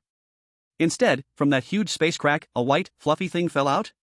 Then came the second, the third, the 100th, and the 1000th. Under the astonished gazes of thousands of staff at the base, 10,000 plump, lively, quality meat rabbits they had never seen before fell down like hail that didn't cost a dime, like rain from the heavens. Splash, they poured down from that tear in the sky. They piled together, and in an instant, a small mountain made of rabbits formed in the center square of the base. The entire base fell into a deathly silence. Everyone seemed to be cast under a spell, staring blankly at this absurd yet shocking scene that was sure to go down in history. Finally, it was the base director Zhang Weiguo who reacted first. His weathered face bore no distinction between fear and ecstasy. He trembled and took out the red satellite phone with the highest authority from his pocket. His fingers shook with extreme excitement, pressing several times before successfully dialing the number he had never dared to imagine he would call in his lifetime. The phone was answered almost immediately. On the other end, Xin Shinbang's authoritative and steady voice came through. Hello? Zhang Weiguo gulped hard, his voice trembling and about to cry as well as laugh. He hysterically reported through the receiver the most unbelievable news of his life. Report, Commander Qin. A huge incident has happened. Our base has been flooded by rabbits. Chapter 10, Eagle Sauce stunned, our competitors are still rubbing sticks to start a fire. Dragon Country, Supreme Command Center. Xin Shinbang held the red satellite phone, his face, which was usually as steady as Mount Tai, was now filled with shock and confusion. Flooded by rabbits? Zhang Weiguo. Do you know what nonsense you are talking about? Is it the pressure at the base that is causing hallucinations? No hallucinations. Commander. It's real. Zhang Weiguo's voice on the other end was close to tears. The sky. The sky has opened a big hole. Then the rabbits were down. Tens of thousands. No, possibly hundreds of thousands. Quickly look at the live monitoring. Look now. Immediately bring up the surveillance footage. Xin Shinbang roared at the communication soldier beside him. In the next second, the largest main screen in the command center, which was broadcasting the national fortune live, switched instantly. A scene sufficient to make any normal person question their sanity appeared before all the top leaders of Longhua. In the center square of the northwest breeding base, a real rabbit mountain made up of countless lively gray rabbits basked in the sunlight. Countless rabbits rolled down from the mountain and were pushed up by even more rabbits from behind. It was chaotic, absurd, yet carried a shocking abundance. The entire command center fell into a deathly silence. Everyone was frozen as if struck by a spell, staring blankly at the wriggling rabbit mountain on the screen, their minds completely blank. Clang, a crisp sound broke the silence. It was Qin Shinbong, the battle-hardened general who had commanded countless major battles, as the military enamel cup he had used for decades slipped from his hand. It fell to the ground, shattering into pieces. Yet he remained completely unaware. What is this? The elderly academician Li next to him trembled as he adjusted his reading glasses, his pupils constricting sharply due to extreme shock. Hurry! He suddenly remembered something and turned to the researchers behind him, roaring in a frantic voice, right now. Immediately. Pull up the time records from the National Fortune live broadcast. Compare the time the rabbits appeared with the time player Lu captured the rabbits, down to the millisecond. The command was executed at lightning speed. A few seconds later, a young researcher stood up with a ghostly expression, trembling as he reported. Report, Academician Li. Report, Commander Qin. The time points completely match. Not a second off. Boom. These words detonated a mental nuclear bomb in the minds of everyone in the command center. They instinctively turned their eyes to the huge electronic screen on the wall, which clearly displayed the basic rules of the National Fortune restricted area. Everyone's gaze locked tightly on one line of text. When players acquire resources, the nation will receive a tenfold, hundredfold, or even thousandfold return. Thousandfold. Return. These two words seemed to possess infinite magic at this moment. In the command center, everyone's breathing grew heavier. In their eyes, an indescribable fiery light burst forth, a blend of ecstasy and disbelief. Heaven bless our Longwa, heaven bless our Longwa. Academician Li could no longer control his emotions. This man who had dedicated his life to science, cried like a child in excitement. He suddenly rushed to an instrument, personally operating it to analyze the real-time rabbit data from the base. A few minutes later, he lifted his head, his wrinkled face flushed with extreme excitement. Report to the commander. He shouted with all his strength, the preliminary genetic testing results are out. This batch of heavenly blessings has a gene sequence that is nothing short of perfect. Their reproductive capacity, meat yield, and disease resistance are all over 3 times that of any known species on Blue Star. These are not ordinary rabbits. These are strategic resources capable of fundamentally changing our Longwa's future food crisis. Great! Qin Jinbong slammed the table, his whole body slightly trembling with excitement. In his sharp tiger-like eyes, an unprecedented dazzling brilliance erupted. He scanned the room. An undeniable and resolute order was given with the highest command. Send my order.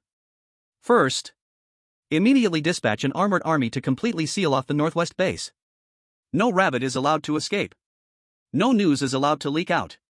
Second, prioritize the establishment of the Auspicious Plan Special Team, led by Academician Li, to quickly analyze and expand the advantages of this batch of resources.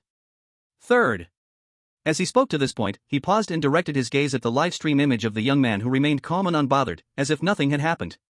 Formally named this batch of auspicious as Rabbit.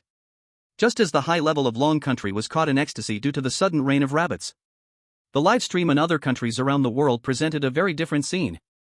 Eagle Sauce Country. Their 3 elite players were currently sitting together, covered in dirt and dust. Retired Navy SEAL member John Rambo was struggling to rub 2 wet sticks together, trying to start a fire. Sparks flew out several times but failed because the wood was too wet. Botanist Annie Smith looked pale, holding her stomach, continuously gagging on the side. Clearly, she had previously eaten some kind of poisonous fruit and was now suffering greatly. As for their biggest trump card, the man at the top of the food chain, Mike Bell, was squatting aside, seriously examining a worm that had just been dug out of the mud, as if contemplating whether to eat it raw or cooked. Provided that they could start a fire first. In the Eagle Sauce livestream, guest Colonel Jack was still being stubborn. Look. This is real. This is the cruel wilderness survival. Everybody. That Long Country player's situation is obviously abnormal. It's a coincidence. It's luck. However, the bullet comments in his livestream were no longer buying it. Stop being stubborn, I can barely watch anymore. Real wilderness survival? I only see 3 fools starving. I'm really jealous. Why are our players still trying to start a fire, while the Long Country players are already eating roasted meat? It's not fair. Exactly. Protest. I seriously suspect the Long Country people cheated. Similar scenes were unfolding in the live streams of Cherry Blossom Country, White Elephant Country, and Goryo Country, almost everywhere. Some were starving, some were sick, and some had even started losing members. In stark contrast to the leisurely scene of the Long Country team, which seemed as if they were on vacation, a stark contrast of ice and fire. Long Country, the highest command center. Qin Jinbong took it all in. The excitement and pride in his heart could no longer be described in words. He slowly stood up and walked to the giant screen. His eyes sparkled as he fixedly stared at Lu's overly calm face on the screen. As if he wanted to carve this face into the depths of his soul. He turned to the equally excited General Tai Wei next to him and, with a voice slightly trembling from extreme seriousness, issued his most important order as the highest commander of the Long Country. Transmit my order. From now on, all personal information, family background, and social connections of player Lu must be classified as the highest level of secrecy in Long Country God level. He is the fate of our Long Country. He is the future stabilizing force of our Long Country. Chapter 11: A lavish dinner that makes the neighboring kid cry. In the forbidden area, in front of the cave, Pang Dehai held in both hands the grey rabbit that had been precisely killed by a stone, feeling somewhat dazed. His hands even trembled slightly. What he saw was not just a rabbit, not just a dinner. What he saw was a work of art. A miracle. That clean and neat wound, that perfectly measured force, everything subverted his decades-long understanding of wilderness survival. Mr. Lu took a long while to squeeze out a few words from his throat, and the expression on his face could no longer be described as admiration, it was simply fanaticism. How should we handle this rabbit? In his subconscious, this rabbit, hunted by the god himself, had become a sacred object. He didn't even dare to handle it carelessly, fearing that his mundane methods would desecrate this miracle. Lu glanced at him, somewhat helpless. This old man seemed to be a bit unhinged by his own stimulation. He waved his hand and said in the most normal tone, "What else is there to do?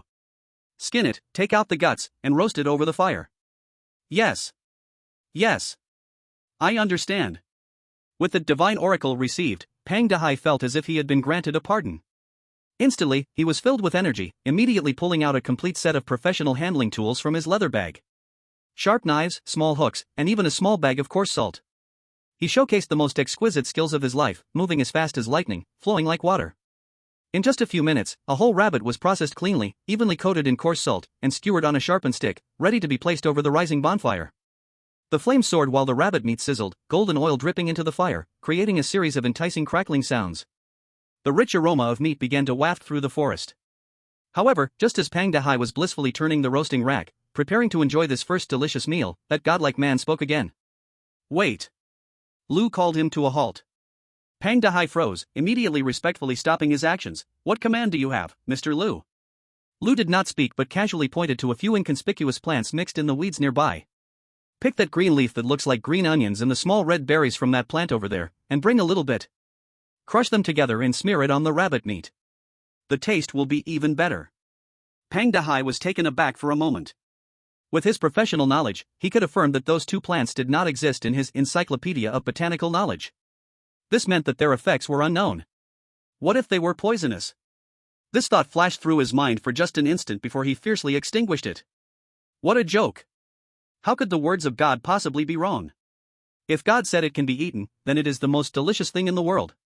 Even if it's poisonous, it must be an elixir. All right. I'll go right away. He had no doubts at all and immediately set down the roasting rack, scampering over eagerly to carefully collect a bit of both plants. He found 2 clean stones and placed the green leaves and red berries on top, crushing them forcefully. The next second, an extremely bold and peculiar fragrance erupted from the mortar that he had never smelled in his life. The aroma combined the spicy pungency of green onions and garlic with the numbing zest of Sichuan pepper, along with an indescribable, unique herbal freshness. Just a whiff made him feel all his pores expand, his spirit lifted. Oh my God! This is top-grade natural seasoning. Pang Dehai trembled with excitement. He was certain that if this level of seasoning were brought to the outside world, it would definitely create a frenzy among Michelin 3-star chefs. Not daring to waste a moment, he carefully and evenly spread this crushed divine seasoning over the half-cooked rabbit. A miracle happened. The already tempting aroma of the meat underwent an indescribable chemical reaction the moment it melded with this peculiar fragrance. The fragrance seemed to be infused with a soul. It became even richer, more powerful, and even more soul-stirring. The smell seemed to grow legs, spreading wildly through the forest with the evening breeze. Standing not far away, maintaining her aloof posture and silently on guard, the soldier King Cold Moon's perfectly shaped nose uncontrollably twitched. Her throat also subconsciously rolled a bit. Her eyes, usually as calm as a cold pond, also began to uncontrollably glance at the golden, crispy, sizzling roasted whole rabbit. When the roasted rabbit, its entire body showing an alluring caramel-colored crisp skin with a fragrance overflowing, was finally taken off the fire by Pang Dehai, the whole world seemed to fall silent. "Mr. Lu, please, you first." Pang Dehai used a small knife to cut off the most tender rabbit leg, holding it with both hands and respectfully handing it to Lu. Lu didn't refuse, casually taking it and biting into it. The taste is good. The energy it contains is also more than he imagined. Only then did Pang Dehai dare to tear off another rabbit leg and eagerly stuff it into his mouth. When the crispy, scalding outer skin and the tender, juicy rabbit meat exploded in his mouth, Pang Dehai's eyes suddenly widened. He felt like his taste buds had just been hit by a nuclear bomb. So delicious. So delicious that he wanted to cry. This is absolutely the most delicious thing he has ever eaten in his life. No question about it. He carefully handed the remaining half of the rabbit to Cold Moon. Captain Lang Lang, you should eat some too. Cold Moon stared at the half-rabbit still steaming with a tempting fragrance, trapped in a fierce inner struggle. Rationality told her that she must stay alert in this dangerous forbidden place, not letting her appetite distract her. But her body was very honest. Her stomach, at the most inappropriate moment, let out a small grumble. The sound, though light, was especially clear in the silent cave. For the first time, a suspicious blush appeared on Cold Moon's cheeks. She was a little annoyed, and also a little embarrassed, as she snatched the half-rabbit and turned her back, taking a big bite. Then she froze. For the first time, a hint of enjoyment appeared in her cold eyes. Then came the second and third bites. Her eating style gradually became less reserved and more bold. This scene was clearly displayed to a global audience through the live stream. Especially that fragrance, which seemed to float out of the screen, causing a mental shock that was mercilessly brutal to everyone watching the live broadcast. Mike Bell, who was chewing on earthworms in the Eagle Country, suddenly found the delicacy in his mouth tasteless. In Sakura Country, a contestant chewing on dry, hard bark couldn't stop tears from flowing from the corner of his mouth. Meanwhile, countless viewers in the Dragon Country livestream, eating instant noodles and barbecue late at night, suddenly found the food in their hands to be tasteless. Damn. I can't take it anymore. Director, be a person. Turn off the smell simulation system. Whoa, why did I open the live stream at this time? The roasted chicken leg in my hand, it suddenly doesn't taste good. Is this wilderness survival? This is clearly a recording of The Forbidden Land on the tongue. I'm drooling. Even the kid next door is drooling. By the warm bonfire, Pang Dehai was gnawing on the rabbit leg, his mouth full of oil, and with a vague, respectful look in his eyes, he asked Lu a question that represented the voice of the global audience. Mr. Lu, were you ever a top-level chef? Chapter 12, Evolution.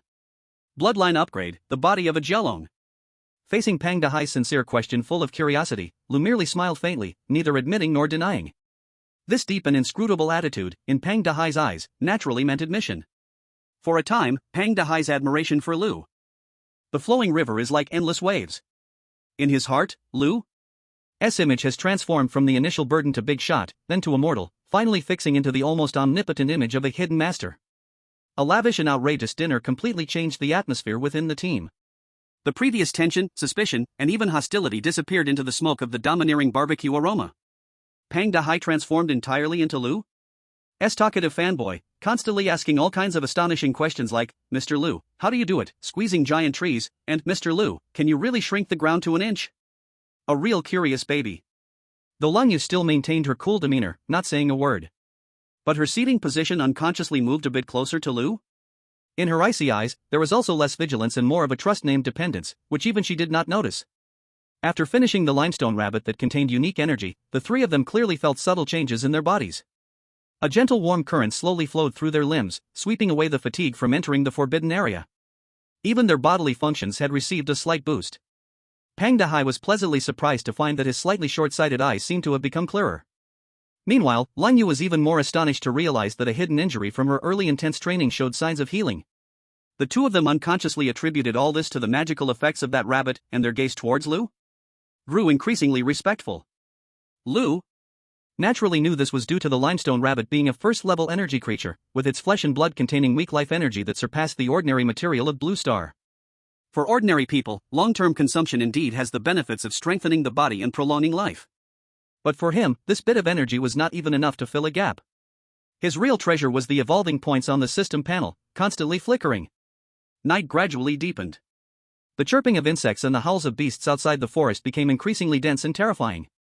Pang Dehai cast a worried glance at the pitch-black jungle and said to Lin Ye, Captain Lang, tonight I will guard the first half of the night and you guard the second half. Mr. Lu. Before he finished speaking, Lu, who had been meditating, waved his hand to interrupt him. No need. His voice was still as calm as ever, but carried an innate, undeniable confidence. Everyone go rest. I'm here. These 3 short words seemed to contain infinite magic. Pang Dehai and Lin Ye exchanged glances, and surprisingly, they did not raise any objections. They chose to believe in this man unconditionally. The two nodded and confidently walked into the dry cave, finding a corner, and fell asleep in their clothes. Soon, the sound of steady breathing filled the space. Outside the cave, only Lu sat cross-legged by the bonfire. The warm firelight cast a long, long shadow of him. He slowly opened his eyes, his deep black pupils shining with unprecedented expectation and passion. With a single thought, that only he could see, the dim blue light curtain appeared before his eyes once more. Host, Lu. Bloodline, human. Evolution points, 18,365. Current level, mundane being. Thanks to previous accumulation and the rewards for capturing the limestone rabbit and killing the saber-toothed tiger, his evolution points had reached a considerably impressive number. System. Lu solemnly issued the command in his heart. Consume all evolution points and undergo the first bloodline evolution. Ding. Command received, evolution route planning in progress. Based on the lurking bloodline factor of the Dragon Kingdom and the host's body. The optimized evolution route has been selected for you, Mortal Horned Dragon, Responding Dragon, True Dragon, Ancestral Dragon. Evolution points required for this evolution, 10,000 points. Sufficient evolution points detected in the host. Do you confirm the first bloodline promotion? Goal, first tier Horned Dragon bloodline. Confirm. At the moment Lu confirmed. A wave of energy, 1,000 times stronger than any previous physical enhancement, surged violently from the deepest part of his body, explosively igniting. Even with Lu's strong willpower, he couldn't help but let out a painful groan. It hurt so much.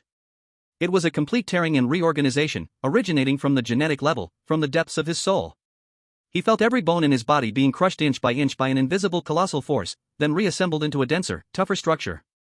Every muscle fiber was crying out, wailing in agony, as they were forcibly torn apart, giving birth to new tissue containing explosive power that grew wildly. His organs seemed to be thrown into a furnace and were repeatedly tempered, forged by a golden energy flame. The most painful part was his skin. He could clearly see under his skin that patches of illusory, faintly golden shimmering scales were stubbornly growing from his flesh. Then, inch by inch, they dissolved due to the rejection of the mortal body. Tear apart and then stand. Nothing can be built without being broken. This was the painful transformation one must undergo to transition from human to non-human. In the live broadcasting room, all viewers clearly saw this terrifying scene. They saw Lu, sitting cross-legged by the campfire, suddenly trembling violently. His skin turned an abnormal, eerie crimson, as if it were a red-hot iron. White steam rose from the top of his head, even distorting the air around him. What's wrong with Lu God? He looks like he's in so much pain. Is he sick? No. Look under his skin. Something seems to be moving. At that moment, as everyone was worried and confused, the extreme pain came quickly, like a tide, then left just as swiftly. When the last hint of agony faded from his body, it was replaced by an unprecedented, transformative power and rebirth. Lu slowly opened his eyes. At that moment, deep within his pitch-black eyes, a faint, golden vertical pupil filled with majesty and divinity flashed and vanished. The world became entirely different in his eyes. He could clearly see an ant waving its antennae on a leaf, 100 meters away in the dark. He could clearly hear an earthworm struggling to move in the moist soil 3 feet beneath him. His sense of smell, touch, and all his senses had terrifyingly multiplied. Instinctively, he breathed lightly at the air in front of him. A faint, visibly white breath arrow condensed in front of him, refusing to dissipate. Like the breath of a legendary divine dragon. He slowly spread his palm open. His hands still looked clean and slender. But only he knew the terrifying, stone-crushing power contained in them. He spoke softly, murmuring with a hint of shock, intoxication, and endless expectation for the future. Is this the power of the Horned Dragon? Chapter 13, The Terrifying Black Night, Beasts Attack. The night deepened. The darkness of the Forbidden Land was far more dangerous and longer than imagined. A bizarre, dark red moon, seemingly soaked in blood, hung high in the sky. The entire jungle was shrouded in an ominous blood-red glow. The danger that had lurked by day was fully awakened at this moment. The sounds of crawling, muffled yet greedy growls, and the bone-chilling rasp of skeletal movements intertwined from the darkness all around, creating a symphony of death.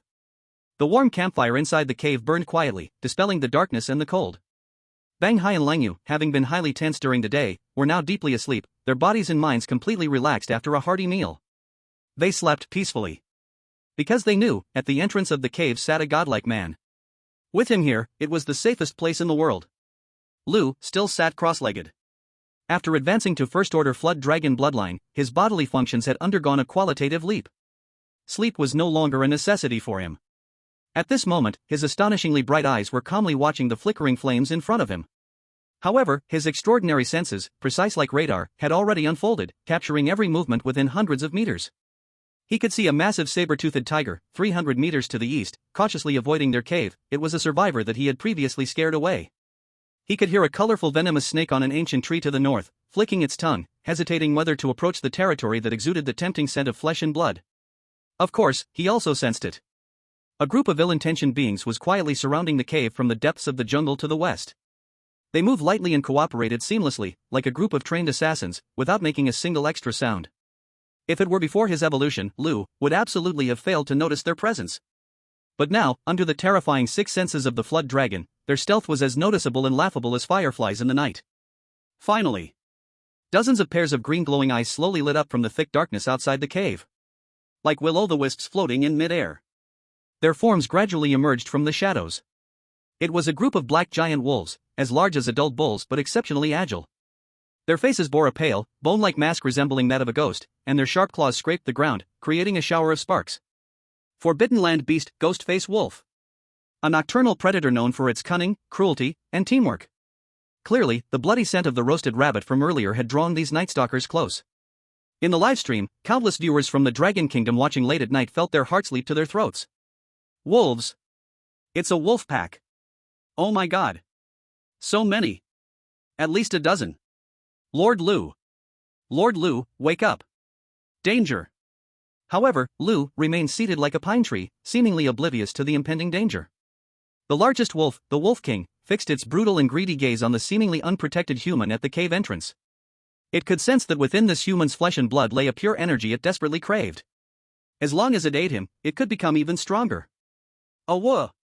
The Wolf King raised its head, letting out a suppressed, deep howl that signified attack. In the next second, the dozen or so restless ghost-face wolves launched themselves like bolts of black lightning from all directions, silently pouncing on the solitary figure sitting by the campfire. Their speed was astonishing. Their gleaming claws flashed with cold light. Enough to easily tear apart the hardest rock. This is a deadly move. Yet, just as the sharp wolf claw was about to touch Lu's body, in that very instant, the man, who had been sitting still like a pine tree, moved. Boom! He didn't even stand up. Still maintaining a cross-legged seated posture, his body suddenly leaned back fiercely, and his right leg shot up like a battle axe, creating a terrifying sonic boom that tore through the air. Fast. So fast that it reached the extreme. His figure even left a faint, visible afterimage in place. So fast that it even broke through the ultra-high-speed livestream's frame capture rate, causing a momentary blur in the picture. Bang! A muffled sound like a drum echoed. The most ferocious ghost-faced wolf, pouncing from directly above, didn't even have time to let out a scream before its massive head was brutally kicked apart by Lu. With a seemingly casual but terrifyingly powerful leg. Red and white splattered everywhere. This was just the beginning. With one successful hit, Lu's figure finally jumped up from the ground. He didn't use any fancy moves nor did he search for any weapons. His body was the most terrifying weapon. He moved like a tiger entering a flock of sheep, not like a divine dragon descending into a flock of common chickens and dogs. He simply threw punches and kicked. Each punch carried the unmatched heavy power of a dragon's bloodline. The wind from his fists whistled, and the air cried out. It could easily smash a ghost-faced wolf the size of an adult bull's skull into pieces like a watermelon. Every kick was accompanied by a sharp sonic boom that tore through the air. The angles were tricky and rapid like thunder. With just a casual kick, he could send a ghost-faced wolf weighing hundreds of pounds flying over 10 meters, breaking trees in its path. That wasn't a battle. That was a one-sided, beautifully violent, elegant yet bloody slaughter. Lu's figure moved leisurely among a dozen ferocious ghost-faced wolves. His expression hadn't changed in the slightest. It was still calm, still indifferent. As if he was not engaged in a life-or-death struggle, but simply clearing away a bunch of annoying trash. In the live broadcast room, hundreds of billions of viewers around the world were completely speechless at that moment. They could only watch, wide-eyed, as the figure in white moved like a ghost under the blood-red moon, leaving afterimages. Watching one horrifying beast after another, seen as terrifying by them, being easily torn apart into pieces in the simplest, most direct, and most violent way. Overwhelming. An absolute, dimension-reducing crushing. This is the terrifying power that belongs to the dragon after evolution. In less than a minute. It might even be only a brief 30 seconds. When Lu slowly retracted his fist, which was still emitting faint white vapors, the battle had already ended. A dozen dismembered ghost-faced wolf corpses lay scattered across the open ground in front of the cave. The rich smell of blood was almost solidifying. And there stood Lu, quietly in the center of the sea of corpses and blood.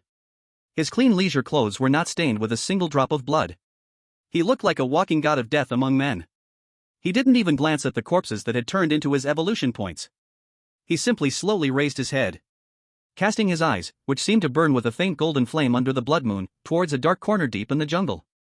The corner of his mouth curled into a cold arc. He spoke in a voice that was extremely calm yet clearly echoed throughout the entire live broadcast room. After watching for so long, aren't you coming out? Chapter 14, The Tragic Situation of Foreign Contestants and the Uninvited Guest. Lu's calm yet oppressive words rippled like a stone dropped in a quiet lake. A giant stone was thrown. In the dark jungle within his sight, a sudden commotion erupted.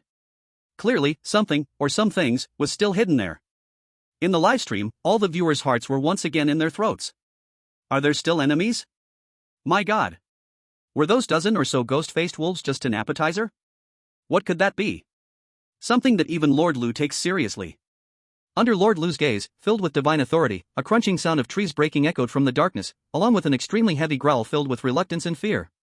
Those huge and terrifying eyes, hidden in the shadows and larger than the ghost-faced Wolf King, stared at Lord Lu for several seconds before finally choosing to retreat. A heavy sound of footsteps gradually moved away and eventually vanished deeper into the jungle. Clearly, Lord Lu's clean and powerful massacre successfully intimidated that more powerful observer. The crisis seemed to have passed. As if nothing had happened, Lord Lu turned and returned to the cave entrance, brushed off the non-existent dust on himself, and sat cross-legged again, entering the efficient state of breathing to gain evolution points. For him, that bloody battle might have just been a slightly annoying pest control. However, he remained calm and composed. Meanwhile, in the live streams from other countries around the world, scenes of real hell were unfolding. Perhaps to create a contrast, or to remind all viewers of the cruelty of the Forbidden Land.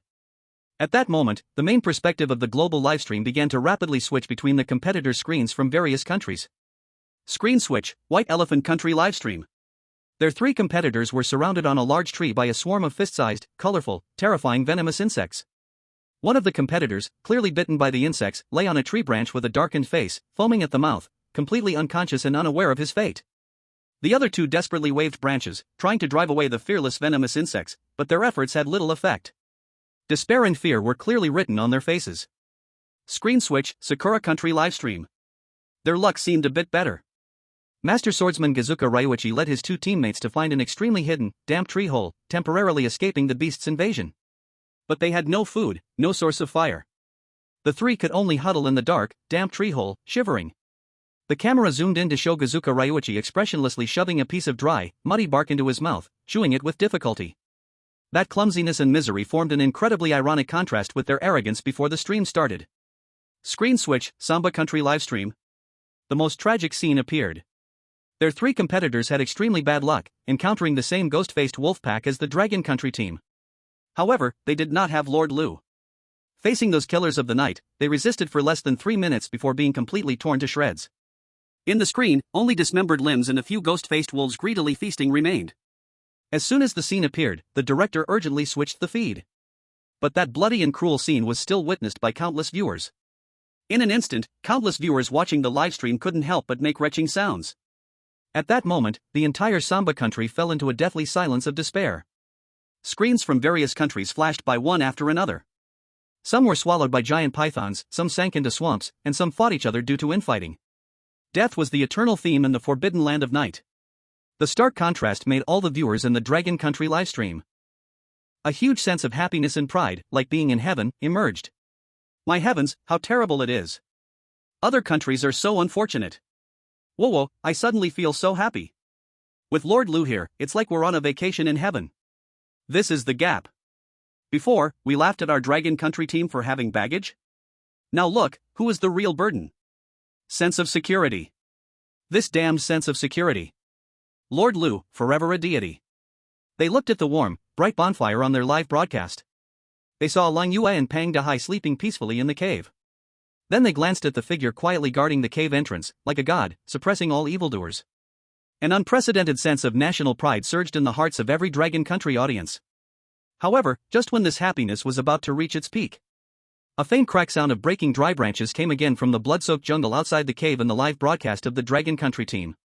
This time, it was not a ferocious beast, but a person. It was a man drenched in blood, his clothes torn and tattered to the point of being unrecognizable. His face was filled with terror, exhaustion, and the relief of surviving a disaster. One of his arms even appeared unnaturally twisted, clearly broken. He staggered step by step from the darkness. When he saw the warm bonfire in front of the cave and the figure peacefully sitting beside it, a strong, intense glow of survival burst forth in his fear-filled eyes. He saw the corpses of the demon-faced wolves scattered on the ground. He also saw the man, untouched and unharmed, amidst the mountain of corpses and sea of blood. His expression shifted from the instinct to survive to extreme shock and disbelief. Finally, when he reached about 10 meters away from the cave, he could no longer support himself. With a soft thud, he heavily knelt on the ground. He raised his head with the gaze of someone looking at a savior, a deity, and looked at Lu. Then, with a thick accent but extremely clear Dragon Country language, he excitedly shouted incoherently. God! Is it a deity of Dragon Country? I beg you. Save me. Please save me. I am a contestant from Goryeo, Choi Min-jun. Chapter 15, The Qualification for Trade, The Whales of Goryeo. Choi Min-jun's shout, filled with the relief of survival and extreme desire, shattered the silence of the Forbidden Land night like thunder. Inside the cave, Lin Ye and Pang Dahai were deeply shaken by the bloody massacre yet had fallen into a deep sleep due to absolute security, startled awake by this desperate cry at the same time. Like the most alert cheetahs, they leaped from the ground, grabbing their weapons, and dashed out of the cave in a flash. When they saw the scene outside the cave, they were both taken aback. On the blood-soaked ground outside, a bloodied and desperate man was kneeling in a posture of complete submission. While their Dragon Country god Lu continued to sit by the bonfire with an indifferent expression, seemingly ignoring this sudden plea for help. Is this a contestant from another country? Pang Dahai frowned and instinctively directed a questioning glance at Lu. Unknowingly, Lu had become the absolute and sole decision-maker of this team. Lu did not acknowledge his teammate's gaze. He simply looked down at the man on the ground, weeping and snotting, with an expressionless demeanor. There was no pity, no curiosity, and not a flicker of emotion in his gaze. It was as if he was not looking at a fellow being struggling at the edge of death, but at a lifeless, cold stone. He said nothing and did not offer support. He just quietly watched. The invisible pressure, however, was more suffocating than the dozen ghost-faced wolves from earlier combined. And this scene instantly ignited global public opinion through the live broadcast, especially in the live room of the Goryeo Nation. When they saw Choi Min-jun finally find the powerful Dragon Kingdom team after so much hardship, the entire live room of Goryeo erupted in an overwhelming cheer, like a landslide in tsunami after a disaster. Saved. Choi Min-jun is saved. Thank you, Dragon Kingdom. Thank you, Daddy Dragon Kingdom. Whoa, I knew the Dragon Kingdom team would help us. We are brothers forever. Hurry. Save our hero. Great. As long as we hold tightly to the Dragon Kingdom team, our Goryeo can take off this time too. Hope crazily thrived in the hearts of every Goryeo viewer. But in the next second, Lu spoke. His plain and cold voice clearly spread around the world through the live broadcast. Why should I save you? Buzz. These words hit like a bucket of ice water, instantly extinguishing the flames in the hearts of all Goryeo viewers.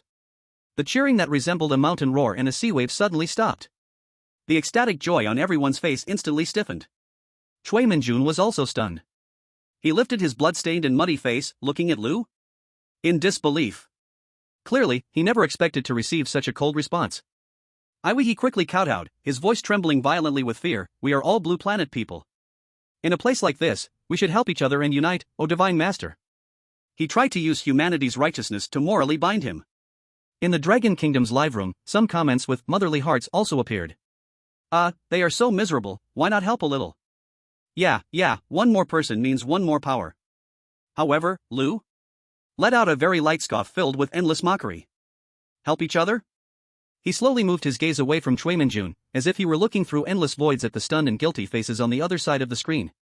At the start, when you mocked our Dragon Kingdom team as burdens and waited to see us make fools of ourselves, your Goryeo did not think about needing to help each other. One sentence. Just one sentence. Blocked all possibilities of moral binding for Choi Min-jun tightly. And made those motherly heart comments speechless. Choi Min-jun's face instantly turned pale, drained of all color. He remembered. At the start, their Goryeo live room was indeed one of the countries mocking the Dragon Kingdom team the most. Their Taekwondo champion even openly said he wanted the Dragon Kingdom team to experience what true sportsmanship was. He never expected that the words he had spoken would at this moment become the most lethal boomerang, stabbing deeply into his heart. In the Dragon Kingdom's live room, after a brief silence, unprecedented joyous celebrations broke out. Wow! Lu is incredible! Ha ha ha! Well done! Take this bunch of sticks down! Weren't they arrogant earlier? Why are they on their knees now? Awesome! So awesome! I love Lu's decisive character. Motherly hearts? Non-existent. This is our Dragon Kingdom's god. Clear about debts and kindness. Reward kindness with kindness, and repay grudges with straightforwardness. Under the complex gazes of global audiences. Under the gaze of Chui Minjun's face gradually consumed by despair, resembling a corpse. Lu slowly stated his conditions. As if he were a cold ruler holding the power of life and death. To live, you can take out something of equal value to exchange. For example, his lips curled into a meaningful arc. Information that interests me. A transaction. A bare, unadorned transaction. My protection is not cheap charity, but a valuable commodity. Chui Minjun was completely stunned. Information? As a Taekwondo champion, what valuable information could he have? Looking at Chui Minjun's face, twisted in despair and a will to survive, Lu's gaze remained calm and indifferent. As if declaring something insignificant. I'll give you 3 minutes to think. Either reveal your value, or crawl back into the darkness you came from. My patience is very limited. Chapter 16, The Mysterious Monument, Secrets of the Forbidden Land. Lu's cold words, devoid of any human emotion, hung over Chui Minjun like the sharpest executioner's axe. 3 minutes. Either prove your worth, or crawl back into the darkness, torn to shreds by lurking terrifying beasts. The shadow of death, like cold seawater, instantly engulfed Chui Minjun's mouth and nose, filling him with unpreceded suffocation and fear. He knew very well that this dragon countryman was absolutely not joking. What he says, he will absolutely do. At this moment, any national dignity or spirit of Taekwondo was thrown out of the window. The instinct to survive overwhelmed everything. His brain began to operate at an unprecedented speed, racing crazily. Value. What value do I have? What can I offer this divine being? Strength? Don't be ridiculous, my broken arm is just a pure burden in his eyes. Fighting ability? That's an even bigger joke. My proud Taekwondo was as fragile as paper before that group of ghost-faced wolves. And this divine presence could easily slaughter them like swatting flies. Information. Yes. Information. This divine being just mentioned he was interested in information. A memory, buried deep in his fear, that he had deliberately forgotten, suddenly surged up from the depths of his mind. I have. Divine being. I have information. I have huge information. Chui Minjun seemed to grasp the last lifeline, and with his unbroken arm supporting himself, he crawled desperately towards Lu, shouting hoarsely and urgently. His sudden action made the massive Hai and Lin Ye, who had just recovered from shock, instinctively frown.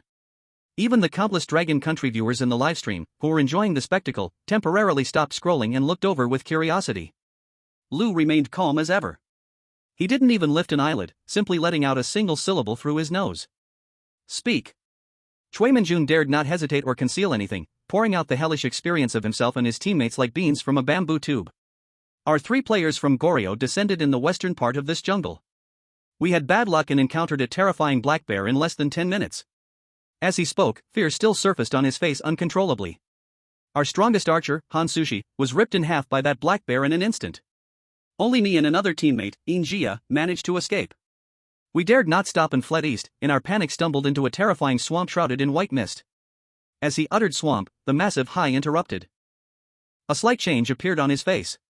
With his rich experience, he knew very well that in the wild jungle, swamps are often more deadly than the fiercest beasts. Chui Minjun's voice trembled violently with fear. The mist there is strange, visibility is less than 5 meters, and it's poisonous. We didn't stay inside for long before we felt dizzy, our limbs weak. But just when we were about to despair, we saw the light. In the very center of the swamp, there is an enormous black stone monument. It's at least dozens of meters tall. That light is emitted from the monument. Monument? Cold Moon, who had kept silent, finally couldn't help but ask a question. Yes. A black stone like obsidian. Chui Minjun nodded vigorously, as if trying to increase the credibility of his words this way. That monument is magical. It's covered in things we can't understand at all, like ancient runes. But as soon as we got close to it, that dizzy, weak feeling immediately vanished. Even the fatigue we had was quickly healed. It was like a legendary miracle. We all guessed that there must be a huge secret hidden about this forbidden place or about the national fortune on that monument. Upon hearing this, both Pang Dahai and Cold Moon's breaths became somewhat rapid. Even all the viewers in the live broadcast room were completely intrigued by this sudden shocking secret. Monument? Can heal fatigue? And records the secrets of the forbidden area? Isn't this just the hidden quest or divine-level dungeon entrance in the legend about beginner villages? However, fear once again enveloped Chui Minjun's face. But there are guardian beasts. His voice changed pitch with fear. A giant beast more terrifying than any ferocious beast we've seen. Just when we wanted to touch that monument, it appeared. It was a giant ape more than 10 meters tall, covered in long black fur. Its muscles were more exaggerated than the hardest rock. Its strength. At this point, Chui Minjun's tears welled up again, his voice filled with endless regret and fear. My teammate, Lin Ye, was turned into a puddle of flesh by just one slap from it. Hiss. Countless people in the live room instinctively gasped. Over 10 meters tall. One slap reduced a living person to mush. What a terrifying monster is this? I was scared out of my wits, and I desperately escaped from the swamp. My arm was broken by a stone it threw. Chui Minjun cried uncontrollably, raising his tear-soaked and snot-covered face, looking at the man who had not shown a change in expression throughout with hopeful eyes. Divine Sir. This is all the secrets I know. This information. Is it enough to trade for my life? In front of the cave, there was a brief moment of silence. Pang Dahai and Cold Moon instinctively turned their eyes to Lu. In their eyes, a light named excitement and desire flickered. Finally. The man who had been keeping his eyes closed, as if he was already asleep, slowly opened his eyes. On his excessively handsome face, for the first time, a hint of an expression called interest appeared. He glanced at his two eager teammates beside him. Then, he slowly stood up from the ground. He looked down at Chui Minjun, who was still bowing on the ground. With a tone that was extremely calm yet filled with undeniable authority, he said. The information, not bad. For now, your life is spared. Now. Lead us there.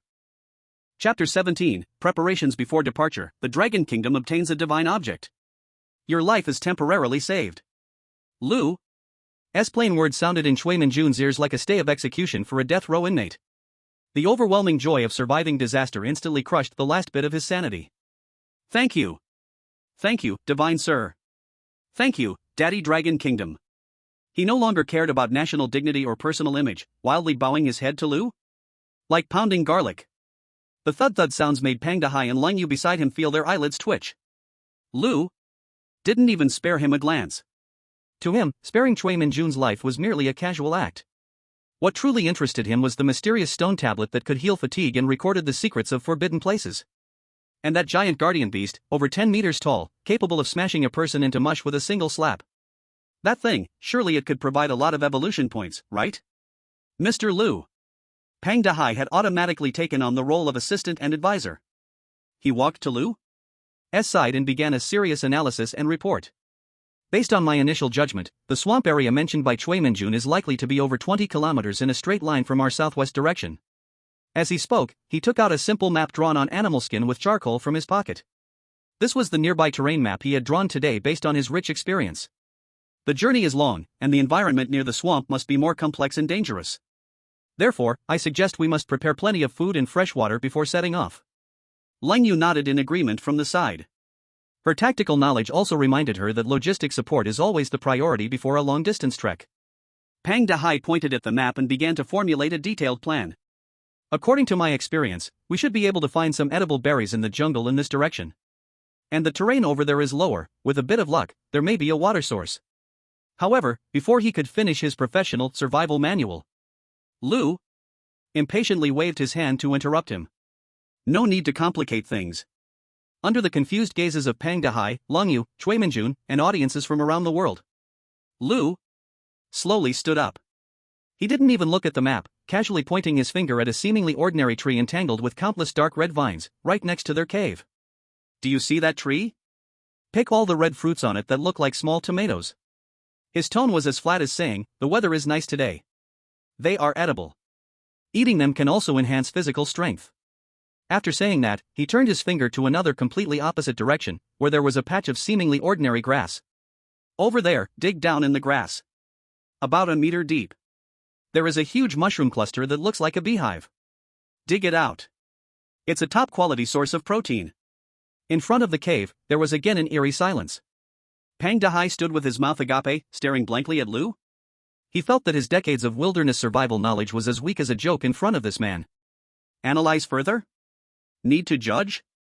Need experience? In front of the divine being, all of this was redundant. All he needed to do was move a finger and take a glance, turning this perilous jungle into a huge, open buffet. What are you still dawdling for? Lu shot him a glance. Hurry up. Yes. Yes. I'm going right now. Pang Dehai suddenly felt as if he woke from a dream, instantly filled with the energetic drive of someone who had been injected with adrenaline. At this moment, he no longer believed Lu's words. That was, revered like a god. Don't mention Lu. If he asked him to pick fruits, even if Lu told him to eat dirt, he would decisively dig in 2 pounds to taste the saltiness. He abruptly pulled up the dazed Chui Minjun from the ground and shouted at Lin Ye. The three immediately grabbed their tools, like the most loyal soldiers carrying out the god's will. At this moment, Chui Minjun had completely numbed. He looked at the bizarre yet harmonious scene of the Longwa team, with only one thought in his mind. Are they really here to survive? Why does it feel like they are having a more relaxed and comfortable time than picking fruits in their own backyard? The facts would soon prove everything. When Pang Dehai, with the 2 others, arrived under the large tree entangled with red vines, they pushed aside the dense leaves. One by one, red fruits glimmering like rubies, exuding an enticing fragrance, suddenly appeared before their eyes. There were at least 30 or 40 of them. Pang Dehai couldn't hold back any longer. He cautiously picked one and without even wiping it, shoved it directly into his mouth. The fruit melted instantly upon entering. A warm, sweet juice burst open in his mouth. Then a pure warm current, 10 times stronger than before when eating the limestone rabbit, surged violently from his stomach to his limbs and bones. Pang Dehai moaned involuntarily, too comfortable to contain it. He could clearly feel that his somewhat declining bodily functions due to old age were rapidly being repaired and strengthened by this warm current. Power. He felt the long-lost power returning to his body. Cold Moon beside him also tried one. Even her iceberg-like pretty face couldn't help but reveal a shocking flush. The stubborn internal injury within her was surprisingly emitting a soft click sound under the wash of this warm current, as if it had healed completely. And just as they were amazed by this miracle, Lu, who was leisurely leaning at the cave entrance, also heard once again that system prompt that brought him immense joy. Ding! Detected that your team has successfully collected rank 2 energy plant dragon blood fruit times 38. Core function resource return has been triggered. Conducting multiplier evaluation. Ding! Congratulations, host, on triggering 1,000 times critical strike. 38,000 dragon blood fruits will be delivered to the bound country, Longwa in 10 seconds. Meanwhile, in the real world, Longwa, southwestern interior. Here lies the most secure and technologically advanced national plant gene bank in Longwa and even the whole Blue Star. It preserves the seeds of tens of thousands of rare plants in Longwa. It is the last line of defense for Longwa's agriculture. The white-haired academician Li was currently studying with his proudest students, a serious expression on his face, the live sample of rabbit just airlifted from the northwest base. However, at that moment, the gene bank, comparable to a military fortress, suddenly and without warning, triggered the highest level red alarm. Alarm! Alarm! Unknown high-energy reaction detected. Abnormal fluctuations in the spatial structure. Academician Li and his students all looked up in horror. Above their heads, the dome made of special alloys, able to withstand a nuclear blast, slowly began to open a deep blue spatial rift. In the next second, an extremely rich and powerful strange fragrance filled with massive life energy poured down like a tide from that rift. Instantly, it filled every corner of the gene bank. Just by smelling this aroma, all the research staff felt their weary bodies, worn out from late nights, instantly regain vitality. Then, under the horrified gaze of everyone, one by one, fruits glimmering like the finest rubies. The strange fruit shines with a brilliant light, completely crystal clear. Like rain, they drifted down from the crack in space. They seemed to be lifted by an invisible force, gently landing on the sterile operation table at the center of the gene bank, piling up into a sparkling red hill. Academician Li was completely stunned. He trembled as he took one step at a time, walking forward. In his eyes, there was an unprecedented fervor and obsession. He extended his hands, shaking with excitement, carefully as if touching an extraordinary piece of art, gently picking up a dragon blood fruit that was still emitting a warm glow. he dazedly brought the fruit to his eyes. With a voice like a delirious dream, he exclaimed in shock. "What is this?" "This is something that can change the future of humanity at the genetic level. It's a divine object." Chapter 18, Nationwide Gene Enhancement?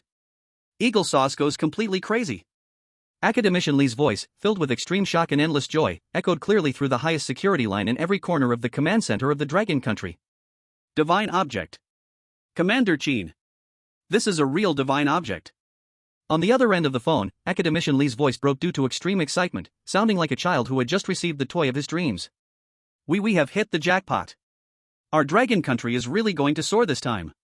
In the command center, Qin Shinbong and all the top leaders instantly stood up from their seats. They hurriedly gathered in front of the main screen, their eyes blazing as they watched the real-time detection data of the dragon blood fruit sent back from the gene bank. On the screen, lines of complex genetic sequence maps, which ordinary people could not understand at all, were rapidly scrolling and refreshing. And the final analysis conclusion was highlighted by the system in the most eye-catching red font. This item contains immense and gentle life energy, which can be 100% absorbed by the human body. Preliminary analysis shows that a normal person taking one can safely optimize their genes within 24 hours, with no side effects. Expected effects: the physical quality of the user will improve to the level of a top athlete. Immune system capacity greatly enhanced. Cellular activity enhances metabolism, theoretically extending life by 5 to 10 years. Silence. Deadly silence. If the earlier rabbit brought them surprise, then this analysis report about the dragon blood fruit brought them a miracle that could make their souls tremble. Top athlete level? Enhanced immune system? Extended lifespan? Any one of these 3 points could create a huge wave across the world. And now, these 3 miraculous attributes were perfectly combined in a small, unassuming red fruit. Moreover, the Dragon Country obtained 38,000 of such fruits at once. Gulp. It was unknown who found it hard to swallow. That sound seemed particularly clear in the silent command center. Li Academician. Qin Jinbang's voice was somewhat dry and hoarse. He fixed his gaze on the screen and asked word by word, "Do you mean if this thing is given to our soldiers?" On the other end of the phone, Academician Li took a deep breath, seemingly calming his heart that was about to jump out of his chest. Then, he gave the answer in a tone filled with endless joy and excitement that made everyone present's blood rush. "The consequences are unimaginable. Commander Qin. We will no longer need any complicated training. Just need one fruit. We can have a super soldier course with all members possessing the body of a soldier king within 24 hours. Super soldier corps." These 4 words struck like a creation thunder, heavily. The strike fell on everyone's crown. Qin Shinbang's body shook violently. A bright, unprecedented light erupted from his sharp tiger-like eyes, shining like stars. In his mind, a magnificent future painting was slowly unfolding. National gene enhancement. He involuntarily murmured to himself. He seemed to see it already. In the near future, all 4 billion compatriots of his Dragon Country would be strong and healthy, free from illness.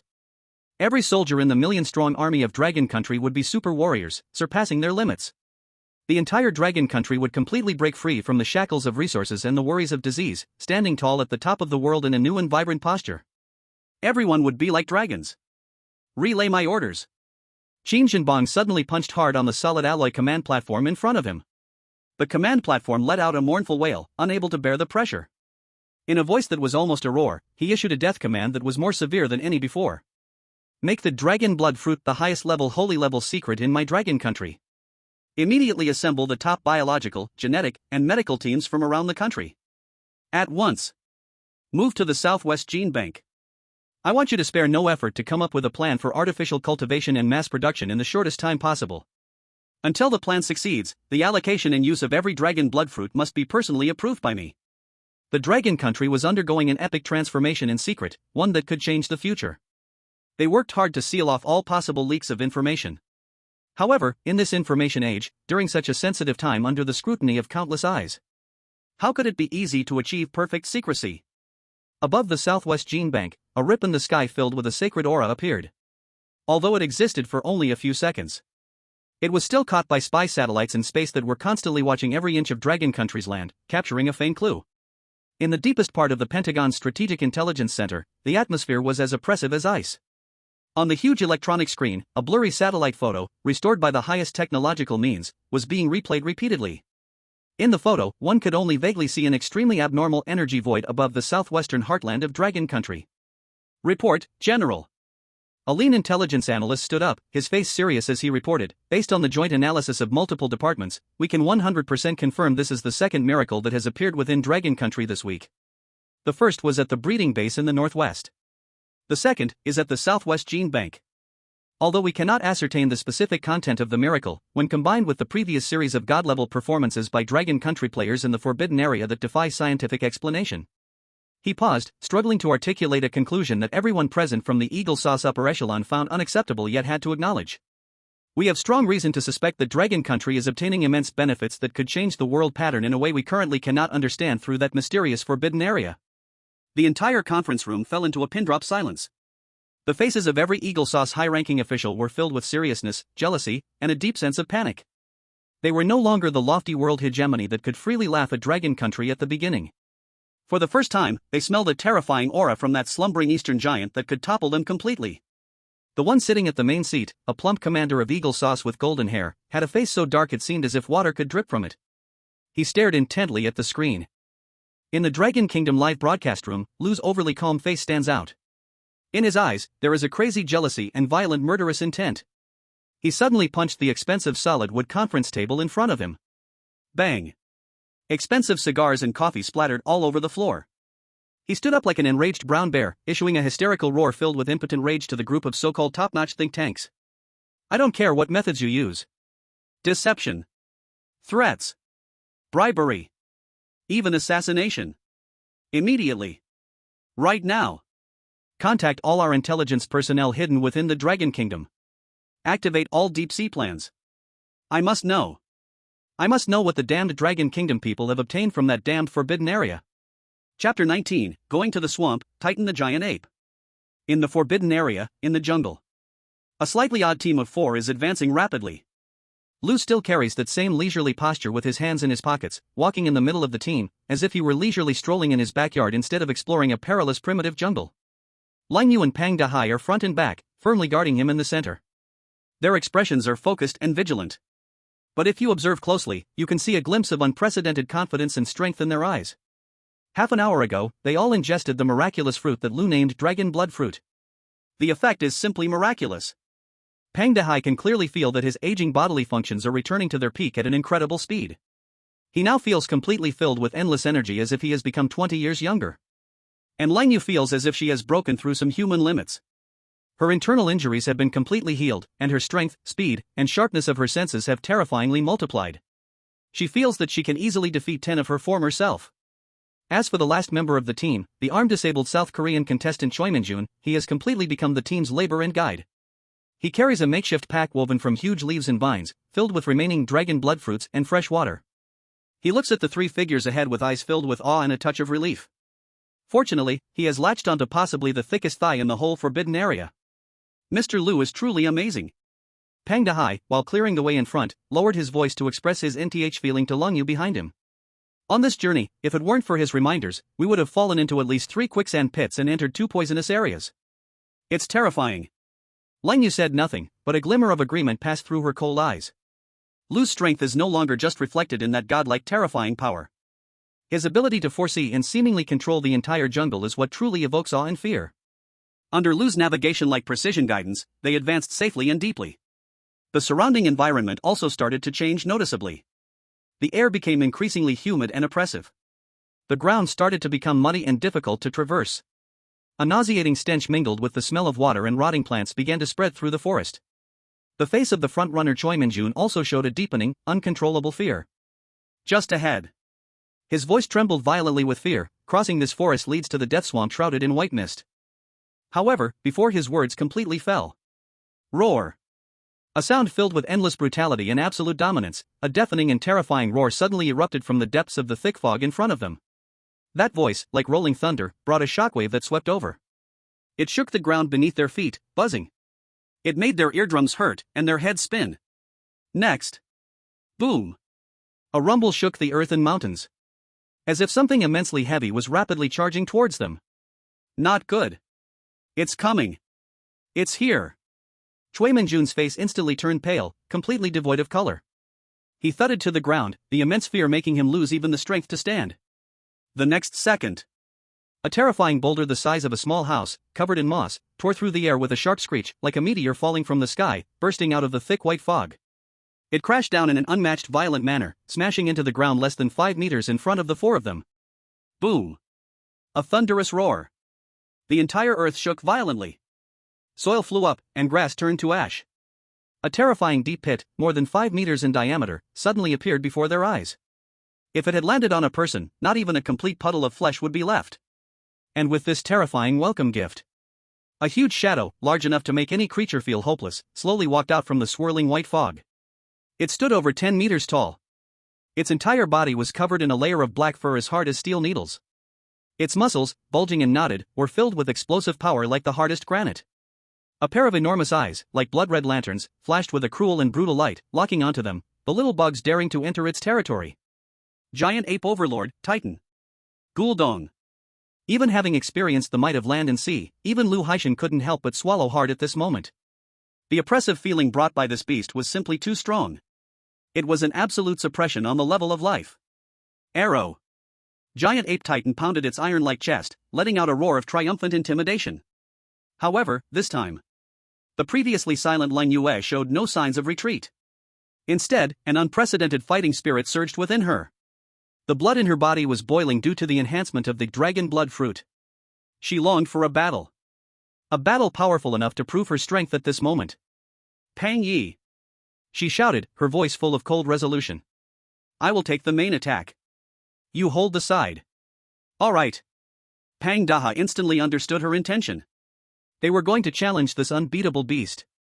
They were going to prove their worth to their god. Kill. Lin Ye growled, her whole body suddenly moving. Her speed was multiple times faster than before. Her figure left a faint afterimage in place, like a sword drawn from its sheath, carrying a chilling intent, boldly charging towards the giant creature. The dagger in her hand drew a brilliant and deadly cold light in the air. Meanwhile, Pang Daha quickly surrounded from another direction. Though his movements weren't as swift as Lin Ye's, they were steadier and more cunning. He constantly used the surrounding terrain, throwing stones to create noise, trying to draw the giant ape's attention and create an opportunity for Lin Ye's surprise attack. The two, after receiving an epic enhancement in strength, teamed up for the first time. They showcased a power far beyond any moment before. The hearts of all viewers in the Dragon Kingdom livestream rose to their throats. They were looking forward to the two gods creating a miracle before this terrifying beast. However, ideal is bountiful. Reality, however, is cruel to the point of despair. Facing the perfect joint attack of the two, the giant ape overlord, Titan, did not even move to dodge. A flash of extremely human-like disdain and mockery crossed its huge blood-red pupils. It casually raised its gigantic, furry palm that was as large as a fan. Then, it casually waved at the petite figure that struck like lightning, as if simply swatting away a somewhat annoying fly. Bang! A heavy sound shattered the hearts of everyone present. In front of the giant ape's absolute power, the figures of Lin Ye and Pang Dahai, which seemed close to perfection in the eyes of ordinary people, appeared so slow and powerless. They didn't even have time to react. Like two mantises being hit head-on by a speeding heavy truck. Put! 2 arrows of blood spurted wildly from their mouths at the same time. Their bodies flew backward like kites with broken strings, moving even faster than before. Heavily, they crashed into the muddy ground more than 10 meters away. Their lives were unknown. Unable to withstand a single blow. Chapter 20, Dragon's Might Suppresses, Taming the First Little Brother. Bang! Bang! 2 muffled, toothaking thuds struck the hearts of every audience in Dragon Country like 2 invisible hammers. Lin Ye and Pang Dahai, figures that had been comparable to gods in their hearts, now fell hard like 2 discarded ragdolls onto the muddy ground over 10 meters away. Blood sprayed out from their mouths like ink that cost nothing, instantly staining the grass beneath them. Their internal organs seemed to have shifted completely, and they didn't know how many bones they had broken. Their eyes were filled with horror, unwillingness, and deep helplessness. They had grown stronger. Under the enhancement of the dragon blood fruit, they had surpassed human limits and become true superhumans. However, the enemy was even stronger. Strong enough to defy reason. Strong enough to bring despair. Ah! Beside them, Cui Minjun completely collapsed psychologically upon witnessing this godlike terror.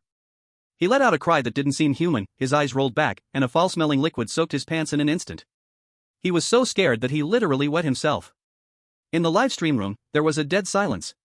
All the Dragon Country viewers stared blankly at the screen, at the 2 figures lying in a pool of blood, their lives unknown. A chilling, bone-deep cold shot up their spines, reaching their brains. It was over. The two gods were killed in an instant? Roar! After landing a blow, the arrogant giant ape overlord, Titan, pounded its chest like an iron plate and let out a terrifying roar of a winner and ruler. Its huge, brutal eyes, like blood-red lanterns, slowly turned and finally locked onto the two remaining little insects still standing in the arena. Lu and the already stunned Korean waste. In its view, it was time to enjoy dessert next. It wanted to slowly tear these two little insects to shreds to show its undisputed dominance in this marsh. However, at that moment, the young man from Dragon Country, who had seemed unaffected and unchanged throughout, slowly took a step forward. That step was very light. It landed on the muddy ground without making a sound. But this seemingly weightless step felt like it was stepping on the heart of the entire world, causing everything that was roaring, clamoring, and trembling to pause in that instant. The brutal and cruel roar of the giant ape titan abruptly stopped as if struck dumb. It lowered its huge head slightly, looking at this little insect that dared to step forward before it with a gaze full of confusion and scrutiny. Tiny creature. Lu did not make any unnecessary movements.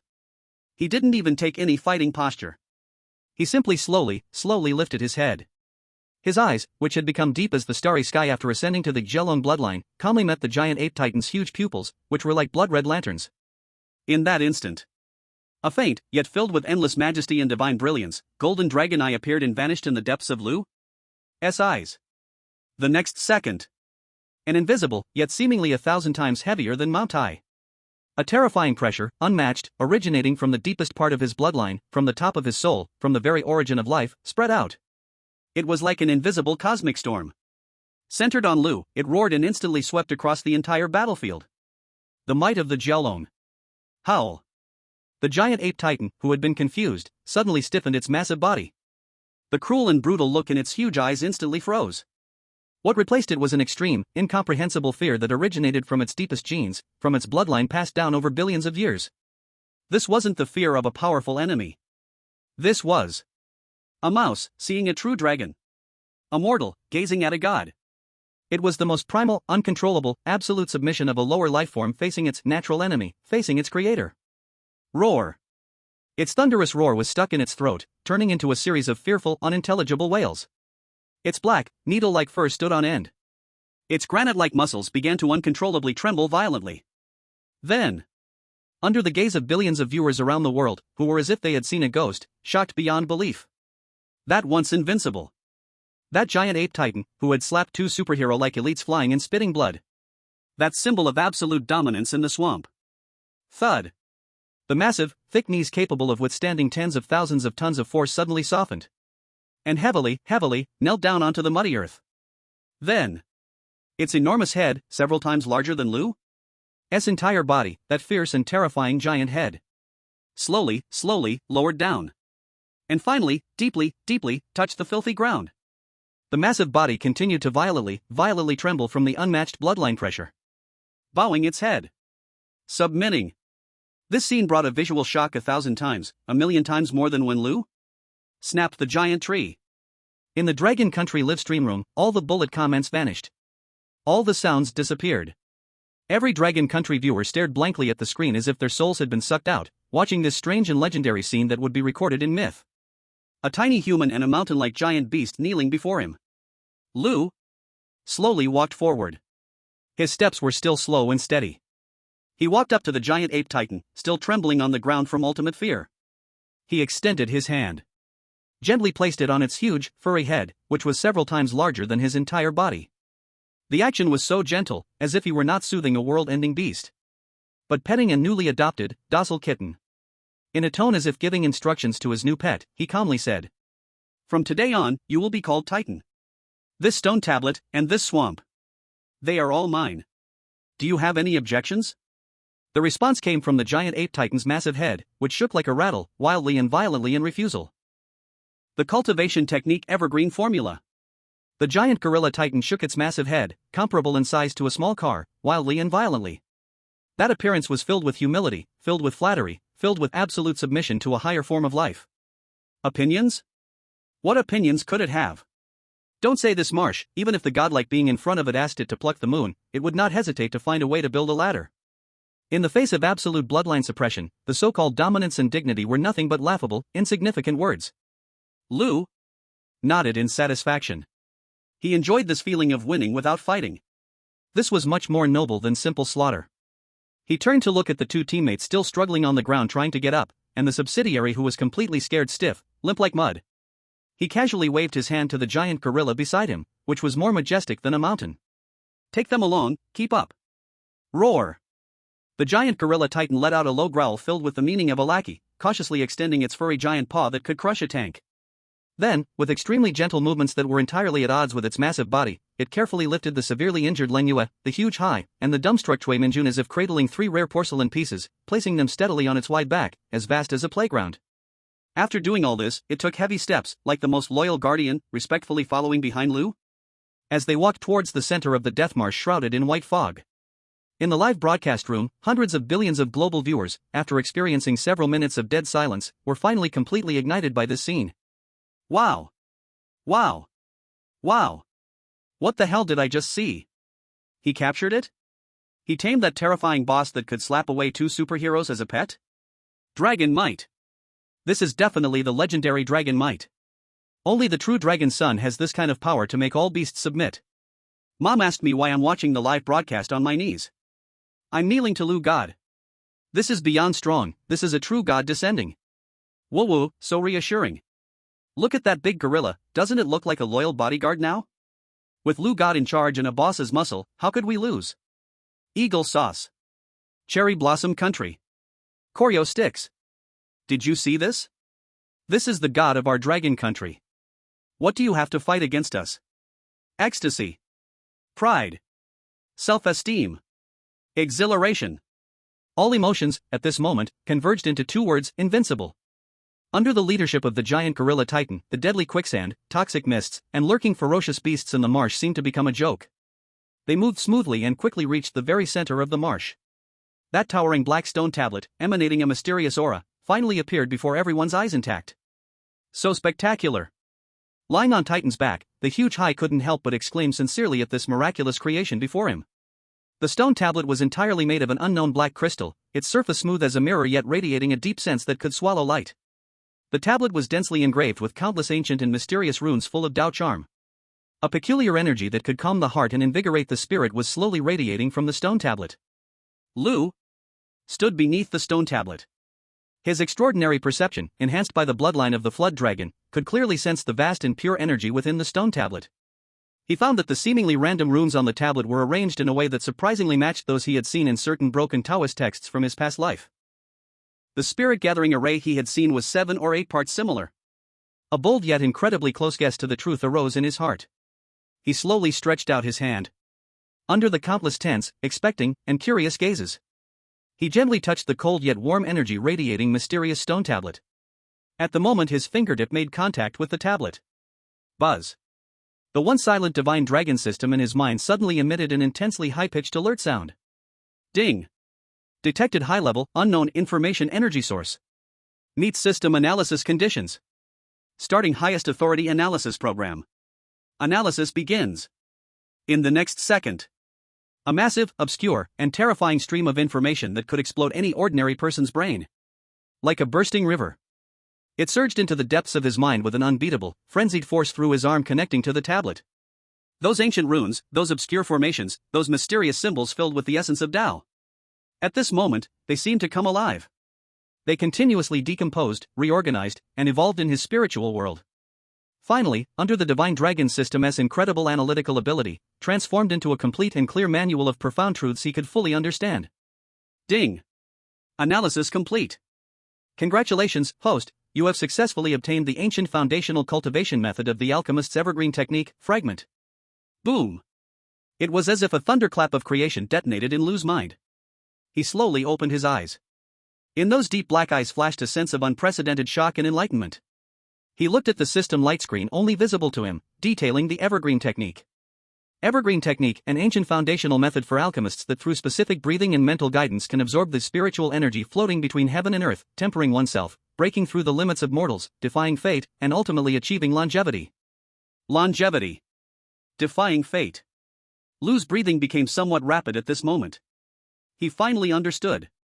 He finally understood what kind of shocking secret lay behind this so-called national fortune survival. This was not simply a cruel game for survival. This was a selection.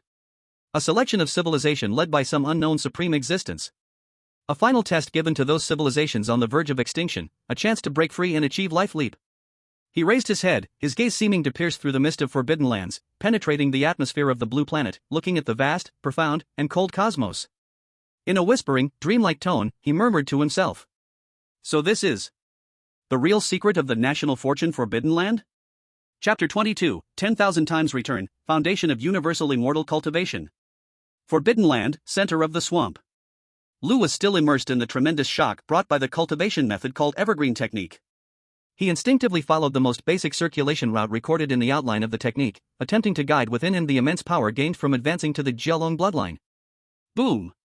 Just a simple operation of the circulation. The Jialong power within him exploded like lava from a volcano, instantly boiling. Before, he could only use this power clumsily through instinct. But now, under the wondrous guidance of evergreen technique, this power seemed to be given a soul. It became more refined, pure, and freely controlled. He could clearly sense the unseen spiritual energy in the surrounding air, madly pouring into his body at a terrifying speed at least 10 times faster than his previous simple breathing.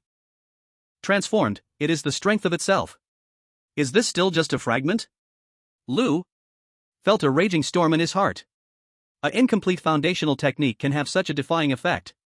What kind of terrifying thing would the complete technique be? And the so-called ancient chi refiners who created this technique, what kind of great existence are they, capable of moving mountains and filling seas? However, before he could fully recover from this shock, the voice in his mind, which had become his favorite sound, the system notification, boomed again without warning. Ding! Detected that the host has successfully obtained extraordinary knowledge type item Evergreen Sutra, fragment. Core function resource return has been automatically triggered. Here it comes again. Lu's gaze instantly became incredibly fervent. The previous rabbit and dragon blood fruit caused a miraculous effect after being returned to Long Country. So this time, when returning a cultivation technique to the real world, what kind of terrifying, revolutionary chemical reaction will it trigger? In process, judgment of multiplier ongoing. Ding! Congratulations, host. Triggered again, maximum 10,000 times critical hit. Warning! Detected that the returned item Evergreen Sutra has a cultivation threshold too high and strict requirements for ordinary humans in the binding nation Long Country, with a success rate of forced cultivation less than 1 in 10,000 and a significant risk of going astray. The system is optimizing for Long Country based on national average physical data, prioritizing universality optimization. Optimizing, removing complex Dao charm, retaining core logic, simplifying the meridian route to lower entry barriers, enhance safety and stability. Ding! Optimization complete. 10,000 copies of the absolutely safe and universally cultivable entry-level National Cultivation Foundation will be sent in data information form to the binding nation, Long Country in 10 seconds. National Cultivation Foundation? Looking at the big characters shining with golden light on the system panel. Despite Lu having lived 2 lives, his heart had already become rock solid. At this moment, his heart couldn't help but beat violently, crazily. He knew he was about to personally open a grand and brilliant new era for his motherland and his civilization. At the same time, in the real world, the highest command center of Long Country, Qin Jinbang, Academician Li, and all the top leaders of Long Country were gathered in front of a giant screen, their faces glowing with uncontrollable joy. They were ecstatic over just obtaining 38,000 dragon blood fruits. With this batch of divine items, the future of Long Country will be bright. However, just as this joy was about to reach its peak, an anomaly occurred again, without warning. Zila. The hundreds of top electronic screens in the command center, monitoring global dynamics in real time, including the highest authority independent main screen in front of Qin Jinbang. At the same time, as if disturbed by an irresistible mysterious force, all images instantly disappeared. In its place was a screen filled with noisy snowflakes. What's happening? Enemy attack? Is it the Eagle Sauce's cyber army? Quick! Check all lines. The command center instantly fell into chaos. However, before those top technicians could react, all screens stopped flickering at the same time. The blizzard of snowflakes slowly condensed. Finally, in the center of all the screens gathered a mysterious golden characters full of endless Dao charm that they all recognized yet felt immensely unfamiliar. Dao. Just looking at this word, everyone present, whether seasoned generals or scholars, felt as if their hearts were tightly gripped by an invisible force. The entire command center. A falling needle could be heard. Immediately. Under the shocked and disbelieving gaze of everyone. A mysterious electronic document never seen before, named Foundation of Universal Cultivation, with an encryption level of Genesis. Like a miracle appearing out of thin air. Ignoring all physical firewalls, disregarding all network protocols. It proudly appeared in the highest level central server of their dragon country's most secure defense. What is this thing? A young messenger stared at the strange and sacred scene, his voice changed completely out of extreme shock. No one could answer him. Because everyone present, including Qin Shinbong, was completely stunned, losing the ability to think. In the end, it was academician Li, who dedicated his life to materialistic science, who first regained his senses. His eyes were filled with unprecedented fervor and obsession. He trembled as he reached out with his old, age-spotted hand. Under everyone's gaze, he slowly clicked to open the mysterious document that would change everything.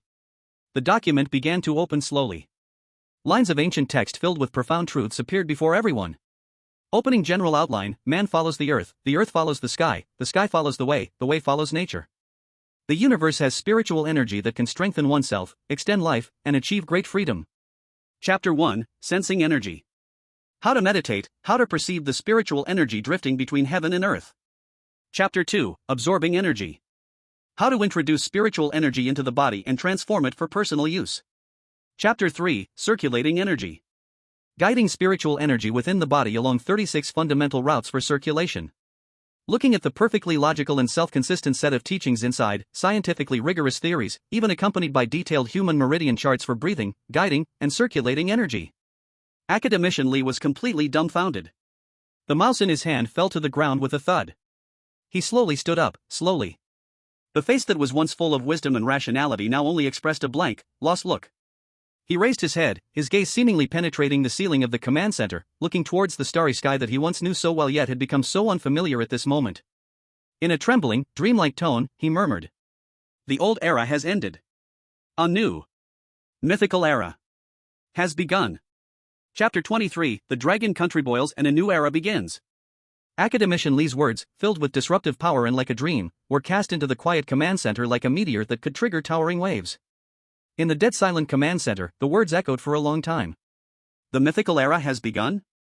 Qin Shinbong, the highest military leader of Dragon Country, stared intensely at the mysterious document named Foundation of Universal Cultivation on the screen. His breathing became more rapid than ever. In his sharp, eagle-like eyes, two flames burned fiercely enough to consume everything. He was not an unlearned fool. On the contrary, he had read extensively and understood both ancient and modern history. He knew better than anyone present what the two characters cultivation meant for a civilization with a 5,000-year history. It was not just myth and legend. It was imprinted deeply in the genes of every Dragon Country person, the ultimate romance and endless desire for breaking the limits of mortals, defying fate, living forever. Immediately, Qin Shinbong suddenly jolted back to reality. In a near-roaring and undeniable tone, he issued orders to the entire command center. With the highest priority. Urgent gathering. All the top ancient linguists, religious scholars, historians, genetic biologists, as well as the Tianshi and Daoshi of Longhushan and Wudangshan. I don't care where they are. What they are doing. Even if they are lying in a hospital bed, they must be brought here. I want you to give me the most authoritative and comprehensive analysis report about this divine object in the shortest time possible. The order was executed with an unprecedented terrifying efficiency. In less than half an hour. A fleet of military aircraft, representing the highest power of the Dragon Country, took off from all over the country. One by one, the national treasures in their respective fields were urgently invited to the highest command center in the most urgent and unrefusable manner. An epic academic seminar, capable of deciding the fate of the Dragon Country for the next 10,000 years, was urgently convened in an atmosphere filled with absurdity and sacredness. The conclusion was quickly reached. And it was astonishingly unanimous. Incredible. Simply incredible. An esteemed ancient linguist, who had spent his life studying Oracle bone script, trembled with excitement, tears streaming down his face. Although the characters used in this technique are modern Chinese characters, the logic and grammatical structure are filled with the Taoist essence of ancient pre-Qin times. It's as if some ancient powerful being personally tailored this for us modern people. Wulian Tianzuan, a Tianshi from Longhushan, with an ethereal demeanor, respectfully performed a standard Taoist bow to the screen. I can guarantee with the 1,000-year heritage of my Tianshi mansion. The methods recorded in this technique about perception of qi, absorption of qi, and zhoutian completely coincide with those vague immortal legends in our Taoist classics. Even more exquisite and complete than our ancestors' guesses. This is true understanding of the Great Way. From the perspective of modern medicine. A top genetic biologist suppressed his shock and analyzed in as scientific a tone as possible. The theory described in this technique about activating human potential through specific breathing and meditation to promote cell metabolism and even optimize gene sequences sounds fantastical, but its underlying logic is coherent. It is perfect. It even solves many theoretical problems that our modern genetics cannot tackle. This is simply a human upgrade manual from a higher dimensional civilization. The theory is perfect. The logic is coherent. It is fully feasible. However, theory is ultimately just theory. Practice is the only standard to test the truth. I'll do it. Just when all the experts were still shocked by this divine object, a voice, both old and incredibly determined, rang out. Everyone turned to look. They saw a soldier, elderly and frail, pushed in slowly by his guard, with various medical tubes attached to him, his face gaunt yet his eyes bright. He was a battle hero of the Dragon Country, who was shot multiple times 20 years ago during a border conflict while protecting his comrades, and the shrapnel in his body could not be removed. He had been tortured by pain for a full 20 years and had little time left. He was willing to become the first pioneer. My life was given by the country. Now, I have the chance to pave the way for the country, for our dragon's future once again. A brilliant smile appeared on the old soldier's face. No regrets in dying. Under the respectful and tense gazes of all the top scientists, generals, and leaders. Monitored by countless precision life monitoring instruments. This heroic old soldier slowly closed his eyes. He began his life's first attempt at the method outlined in the Perception of Cheat chapter of National Foundation of Cultivation. Meditation and breathing. Time passed, tick by tick. The command center was so quiet that one could hear a pin drop. Half an hour later, a miracle happened. Look! A young researcher in charge of monitoring data suddenly cried out, filled with shock and joy, disbelief in his voice. On the device showing the veteran's vital signs. His heartbeat, which had been as weak as a flickering candle in the wind, was becoming stronger and more vigorous. His blood pressure, his blood oxygen saturation, and all the organ functions that had been depleted due to cancer cell spread. All the data representing death was reversing at a terrifying speed, completely against modern medical logic. The most direct change was his face. That once pale and emaciated face was now showing a healthy, rosy glow of life. Facts speak louder than any rhetoric. The basics of universal immortal cultivation ***. It is real. It is viable. It is a miracle that can change everything. Boom. At that moment, the entire command center erupted. Everyone could no longer control their inner excitement and joy. They embraced, cheered, and even cried tears of happiness. They knew.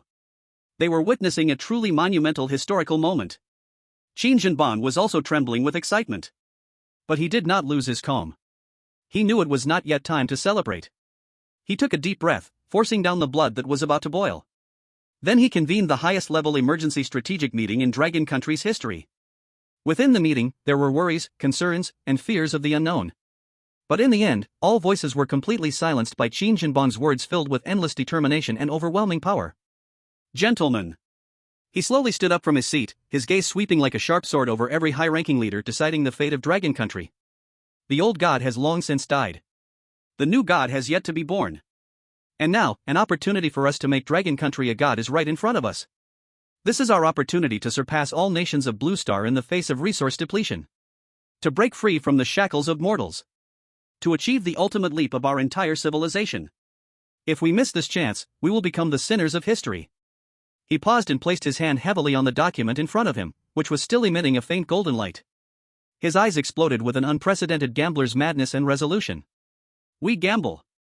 After saying this, he slowly walked to the center of the command platform. Facing all the staff in the command center. Facing the vast sky and land outside the window, symbolizing the future of Dragon Country. Facing the historical river that seemed to be watching all of this. He used a tone of unparalleled solemnity and dignity, worthy of being etched into history. He issued the sacred order that would change everything and usher in a new era. Transmit my command. From this moment on. Establish the highest classified ascent plan, a special action team. I will personally serve as the chief commander. With the highest efficiency, progressively promote the basics of universal immortal cultivation *** throughout the military and even nationwide. The future of Dragon Country. Is today. Is right now. Chapter 24 Eagle Sauce deciphers the mural, the direction went off course. Just as Dragon Country was igniting a grand transformation that could change the entire civilizational process because of the basics of universal immortal cultivation ***. As the former dominant power of Blue Star, Eagle Sauce Country naturally did not want to fall behind. in the deepest, most secretive strategic intelligence center of the Pentagon. The atmosphere was oppressive, like the ancient permafrost of Siberia. The head of the intelligence department, code-named Vulture, General Johnson, was holding a document that had been repeatedly repaired by their top heavily AI supercomputer. 1,700,000 unclear satellite photos were laid on the huge electronic conference table. "Gentlemen, please look." His voice was hoarse and heavy. All the top military giants and elite think tanks of Eagle Country instinctively held their breath and turned their gaze towards that photo, which could determine the future fate of Eagle Country. On the photo, one could only vaguely see, deep in the forbidden area marked as extremely dangerous, a huge mysterious black object with a blurred outline resembling an obelisk. "This is the clearest image we have right now." General Johnson's voice was filled with frustration. "Based on the cross-verification of multiple intelligence sources, we can confirm that the Dragon Nation team obtained some kind of disruptive thing near this mysterious object. And our previous two guesses about the miracle are very likely related to this thing." The highest commander of Eagle Country, a blonde, blue-eyed general sitting in the main seat, heavily tapped the table with his plump finger. His eyes flickered with greed and madness. "I don't care what it is. Whatever the dragon people can get, our great Eagle Country has no reason not to get it." He issued the command in an unquestionable tone. "Immediately. Right away. Establish the Prometheus plan with the highest priority. I want you to gather all our top archaeologists, semioticians, quantum physicists, and even the best sci-fi screenwriters from Hollywood. I want you to decipher what secret this stone tablet hides in the shortest time possible." The orders were quickly executed. A massive and top-notch academic project, comparable to the Manhattan Project of Eagle Country, was launched fervently. However, the first and most fatal problem they faced appeared. They had no physical object. What they possessed was only a satellite photo so blurry that it was impossible to see if there were patterns on it. This was like asking a group of top chefs to recreate a Manchuan imperial feast from a mosaic image they had never seen or tasted. The difficulty was imaginable. But the elites of Eagle Country still unleashed their wild imaginations and professional analytical abilities. After intense academic discussions and arguments that lasted for 72 sleepless hours, comparable to a Third World War. After consuming enough coffee and cigars to bankrupt a small country, they finally arrived at a conclusion that, in their view, was the most scientific, rigorous, reasonable, and in line with their Eagle Country worldview. The chief scientist of the Prometheus plan, Professor Hawkins, a gray-haired Nobel laureate in physics, excitedly stepped in front of the giant screen to present their great research results to all the top brass of Eagle Country. "Gentlemen, through our interdisciplinary, cross-field joint efforts, we can now say with 999% certainty, this object we have named the Genesis Tablet is a legacy from a prehistoric super-advanced civilization." As he spoke, he called up a high-definition three-dimensional model created by their top CG artists based on the blurry photo. The black stone tablet was designed with a metallic texture and a sci-fi aesthetic. The originally mysterious runes, filled with the charm of Tao, were extremely reasonably imagined as some kind of precision pattern similar to a circuit board. "According to our deciphering," Professor Hawkins' voice was filled with fervor, "we believe this is not at all a stone tablet from a myth. It is very likely an ultra-high-power energy signal transmitter tower from prehistoric times. Or an ultimate database that stores all the knowledge of that civilization. As for these things above, which look like runes." He pointed at those patterns they had drawn, resembling integrated circuits, with a confident smile of extraordinary intelligence on his face. "This is not mysterious writing at all. This is a kind of energy matrix that we cannot fully understand yet. It is a high-dimensional circuit diagram used for information transmission based on quantum entanglement." Circuit diagram. As this phrase filled with modern industrial vibes came out, all the high-ranking members present from the Eagle Nation subconsciously nodded. Yes, this explanation is very scientific. Very reasonable. Very Eagle Nation. Thus, in an atmosphere filled with the mysterious confidence of we have uncovered the ultimate secrets of the universe, the Eagle Nation threw all its strength and scientific resources into this great Prometheus plan. They began to madly stride forward in the direction of ancient alien technology, high-energy particle weapons, and space transition engines. They thought they had seized the throat of destiny, grasping the pulse of the future. In the Pentagon, in the office of the highest commander, the blonde, blue-eyed general looked at the hundreds of pages of detailed analysis reports titled Prehistoric Civilization Energy Matrix Preliminary Analysis and Application Conjecture, signed by numerous top scientists. A victorious smile filled with confidence and arrogance appeared on his face. He picked up a premium Cuban cigar and leisurely lit it. Then, looking at the symbolic city night view of Eagle Nation's dominance outside the window and the other equally confident generals behind him, he spiritedly said, "Gentlemen, do not feel anxious any longer about the tiny bit of luck those Dragon Country people have. They merely stumbled upon an old battery that is still usable amidst the ruins. And we, the great United States of Eagle Nation, are about to master the core technology of fabricating an entire nuclear reactor. Victory will certainly and inevitably belong to us. Chapter 25, Core of the Ruins, Mysterious Energy Crystal. In the Forbidden Land, at the center of the Death Marsh. That mysterious black stone tablet, towering several dozen meters high, stood silently between heaven and earth. It seems to have stood here for billions of years, witnessing the rise and fall, the cycles of countless civilizations. Under the stone tablet, Lu did not immediately begin his own exploration. Instead, he first placed the three injured individuals in the position closest to the stone tablet, where the energy aura was also the strongest. The severely injured Lin Ye and Pang Dahai, and the already terrified and somewhat mentally disturbed Shui Minjun. Under the nurturing of the warm and life-filled energy radiating from the stone tablet, their pale faces began to visibly regain a healthy color. Their injuries were being rapidly healed. In the live broadcast room, countless viewers from Dragon Country were deeply moved by Lu's small act. Woo woo woo, God, Lu really makes me cry. He is clearly the strongest, yet still cares so much for his teammates. So heartwarming. This is our Dragon Country's God. Strong yet tender. I love it. From today on, God Lu is my only belief. After doing all this, Lu finally redirected his gaze back to the giant stone tablet filled with mystery and the unknown before him. He slowly walked around the tablet. His eyes, enhanced by the bloodline of the dragon, capable of discerning the smallest details, quickly noticed something unusual. Around the tablet's huge, mountain-like base, he saw several ancient traps, cleverly hidden beneath moss and vines. These mechanisms seemed to be made of some extremely hard rock, covered with warning, blood-red runes. Clearly, this was the first physical defense of the relic. However, before Lu could prepare to personally examine how these ancient mechanisms worked, the giant ape titan, who had been standing respectfully beside him like the most loyal bodyguard, took the initiative. Roar! It let out a low, flattering growl towards Lu. Then, it pointed its massive hand, as big as a fan, at the rock mechanisms that looked like toys to it, and then at its own chest, as solid as iron. The meaning was clear. Master! Such rough work! How can I trouble you to do it yourself? Let me handle it! Seeing this, Lu couldn't help but chuckle. Having a little brother indeed seemed to save a lot of trouble. He waved his hand casually, as a form of approval. The giant ape titan, having received the command, instantly became excited. Here was its chance to show off. It let out an enthusiastic roar. Then, it took heavy steps forward. It didn't even bother to research the triggering mechanisms of those traps.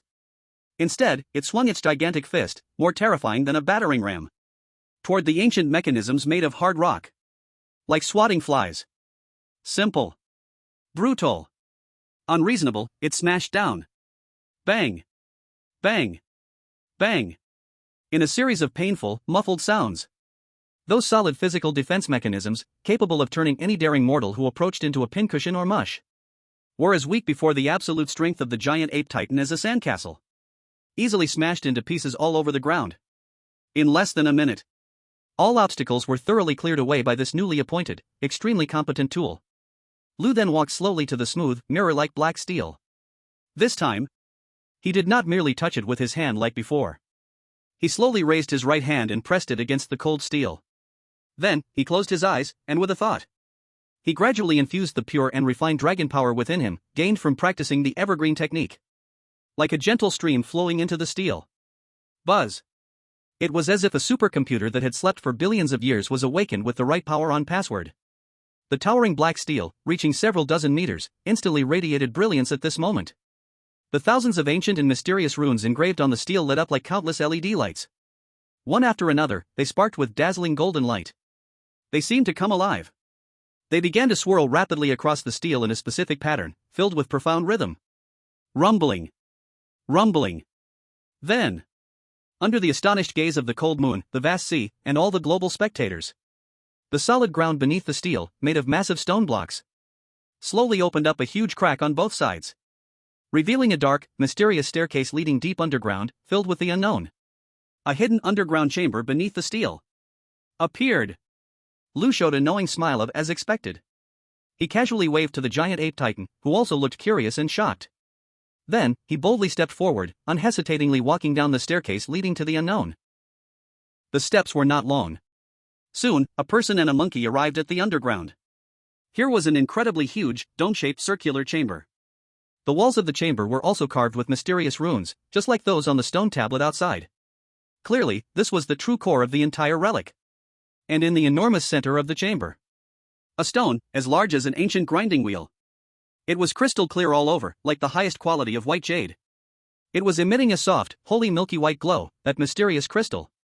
It was quietly floating in the air as if ignoring gravity. It was like a small sun, providing endless, massive energy to the entire stone tablet and the entire relic. Lu was completely stunned. He could clearly feel inside that mysterious crystal contained energy more concentrated than the free energy in the outside air, 1,000 times.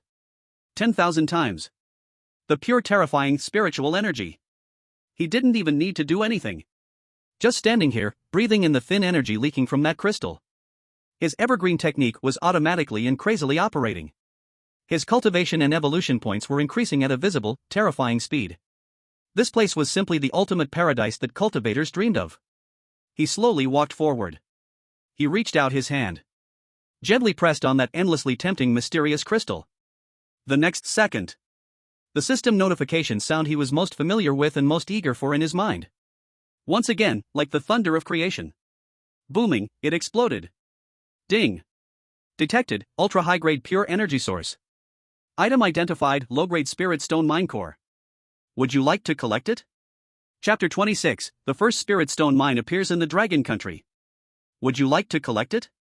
Faced with the ultimate question flickering with endless temptation on the system panel, Lu's face slowly formed a long-awaited smile. In his heart, there was not a trace of hesitation. Only endless heat and desire. Collect. And, activate resource return. At that moment he gave the command. Buzz. The stone, as large as a grinding wheel, emitting a holy milky white glow, the low-grade spirit stone mine core, seemed to have been instantly crushed by an invisible giant hand. It transformed into a white energy torrent composed of the most pure and massive spiritual energy. Like fish swept up by a whale, they madly surged into Lu's body. Finally, these massive energies condensed again in his system space into 10,000 units the size of fists, radiating a faint glow of low-grade spirit stones. Ding! Congratulations, host, you have successfully obtained low-grade spirit stones times 10,000. However, this was just the beginning. The real main event was just unfolding. Ding! Detected that you have successfully obtained extraordinary mineral resources. Core function resource return has been triggered automatically. Carrying out, multiplier determination in progress. Ding! Congratulations, host. Once again, luck erupted, triggering the highest 10,000 times critical hit. Warning! Warning! Detected that the energy level of the returned items is too high and the volume is too large. It will cause violent irreversible geological changes in the real world. Planning the most optimized and safe strategic generation location for the host. Planning completed. A huge large low-grade spirit stone mine with vast reserves and perfect quality, stretching over 1,000 kilometers, will be forcibly generated in 10 seconds at Bound Nation, Dragon Country. Northwest. Kunlun Mountain. Below the main peak Longji Peak. Meanwhile, in the real world, the northwest frontier of the Dragon Country. Since ancient times, it has been known as the ancestor of Wanshan and source of Dragon Vein, the majestic Kunlun Mountains. In the highest geological exploration and disaster warning center of the Dragon Country. Over 100 of the nation's top geologists were frowning at the screen, looking at the dense crisscrossing crustal stress data. Oh, the resources of Blue Planet are really going to run out. You see, the energy activity in the mantle under Kunlun Mountain has dropped by 0.01%. If this continues, in less than 10 years, the Dragon Vein in the western part of our Dragon Country will completely die. An old expert said, heartbroken. However, just as his words fell, beep beep beep beep beep. All the monitoring instruments in the entire warning center suddenly sounded the sharpest, most piercing, most crazy red alert in history. What's happening? Earthquake? Impossible. All the stress data is normal. Quick, look. Look at the energy readings. My God. A young researcher in charge of monitoring mantle energy activity pointed at his screen, letting out a scream filled with extreme horror and disbelief. Everyone instinctively turned their gaze to that huge main screen. There on the screen, the smooth line representing the energy activity readings of the Kunlun Mountain, as still as the dead. At that moment, it seemed like it had been injected with 10,000 of the most powerful stimulants. In a way that completely violated all laws of physics, at a right angle. That line shot up madly, soaring vertically. In an instant, it broke through all measurement limits of the instruments. Directly, it exploded the scale. Boom boom. Boom boom.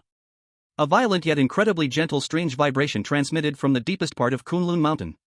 The entire western part of Dragon Country, even the whole Asian plate, at that moment experienced a slight but clearly audible tremor. That feeling was not like an earthquake. It felt like a great ancient life that had been sleeping for billions of years. At this moment, slowly, it awakened from its slumber. Dragon Country, highest command center. Qin Jinban was listening to the preliminary progress report on the ascension plan. Suddenly, he felt a slight shaking beneath his feet. Earthquake? He frowned. Before he could give the order, General Tai Weiguo, in charge of national security monitoring, had already stood up, face filled with shock. Report to the commander. The highest geological exploration center sent a divine-level emergency report. Kunlun Mountain it. He stammered, utterly astonished. What happened to Kunlun Mountain? Qin Jinbang's heart sank. Kunlun Mountain is where the dragon vein of Dragon Country lies. It must not be lost. Kunlun Mountain. Tai Weiguo took a deep breath and reported in a dreamlike tone, it lived. What? Before Qin Jinbang could respond to this fantastical report, the main screen of the command center had automatically switched to a real-time satellite image of the highest peak of Kunlun Dragon Spine Peak. Then, the entire command center, all the senior officials of Dragon Country who were used to miracles, once again collectively fell into stone-like shock. They saw that the peak over 8,000 meters high, permanently covered by decades of ice and snow below zero, barren Kunlun summit. At this moment, a scene unfolded that could overturn the entire history of human civilization, a true creation myth. The thick, eternal snow that had never melted was slowly, visibly melting at a rate everyone could see. As if a gigantic natural warmth had appeared beneath the mountain. But even more incredible was what was revealed under the melting ice and snow was not cold, gray-black rocks, but a myriad of endlessly vibrant tender green. The ice and snow melted. All things revived. Dried wood met spring. Scenes only found in myths came vividly before everyone's eyes. At the same time, the latest unknown energy reserve analysis report, like astronomical figures, finally came back. Qin Jinbang dazedly stared at the screen showing the peak of Kunlun, where the ice and snow had melted away to reveal lush green grass. Mythical scenes. He looked down at the report in his hand, a vast energy reserve report that could drive the whole world crazy. He slowly stood up from his seat. On that face, which used to be as steadfast as iron, only boundless shock and ecstasy remained at this moment. He opened his mouth as if he wanted to say something, but he couldn't make any sound due to extreme excitement. In the end, he used all his strength to squeeze out a few trembling words filled with infinite epic grandeur and pride from his throat. Pass. National luck. Golden Dragon has appeared in this world. Chapter 27, Third Evolution, Four-Clawed Horned Dragon. Forbidden Area, Underground Secret Chamber. Lu was quietly floating in midair. That core of the low-grade spirit stone vein which once supported the operation of the entire relic had turned into a pile of pale powder with no energy fluctuations. And in his system space lay quietly 10,000 low-grade spirit stones, as clear and translucent as the finest artworks, radiating pure spiritual energy. This was a fortune that could drive any cultivator mad. Feeling the immense energy that was almost overflowing, Lu's heart was filled with an unprecedented sense of satisfaction and security. He glanced at his personal panel, where the evolution points had surged once again due to absorbing the energy from the vein core. An idea, as crazy as it was blood-pumping, surged in his heart. Evolution. Once again, initiating the bloodline evolution. He no longer hesitated for even a moment. First, he issued the highest-level alert command to the giant ape titan guarding outside the secret chamber. Any person, any creature that dares to approach the secret chamber even a step. Kill. No mercy. Then he slowly sat cross-legged.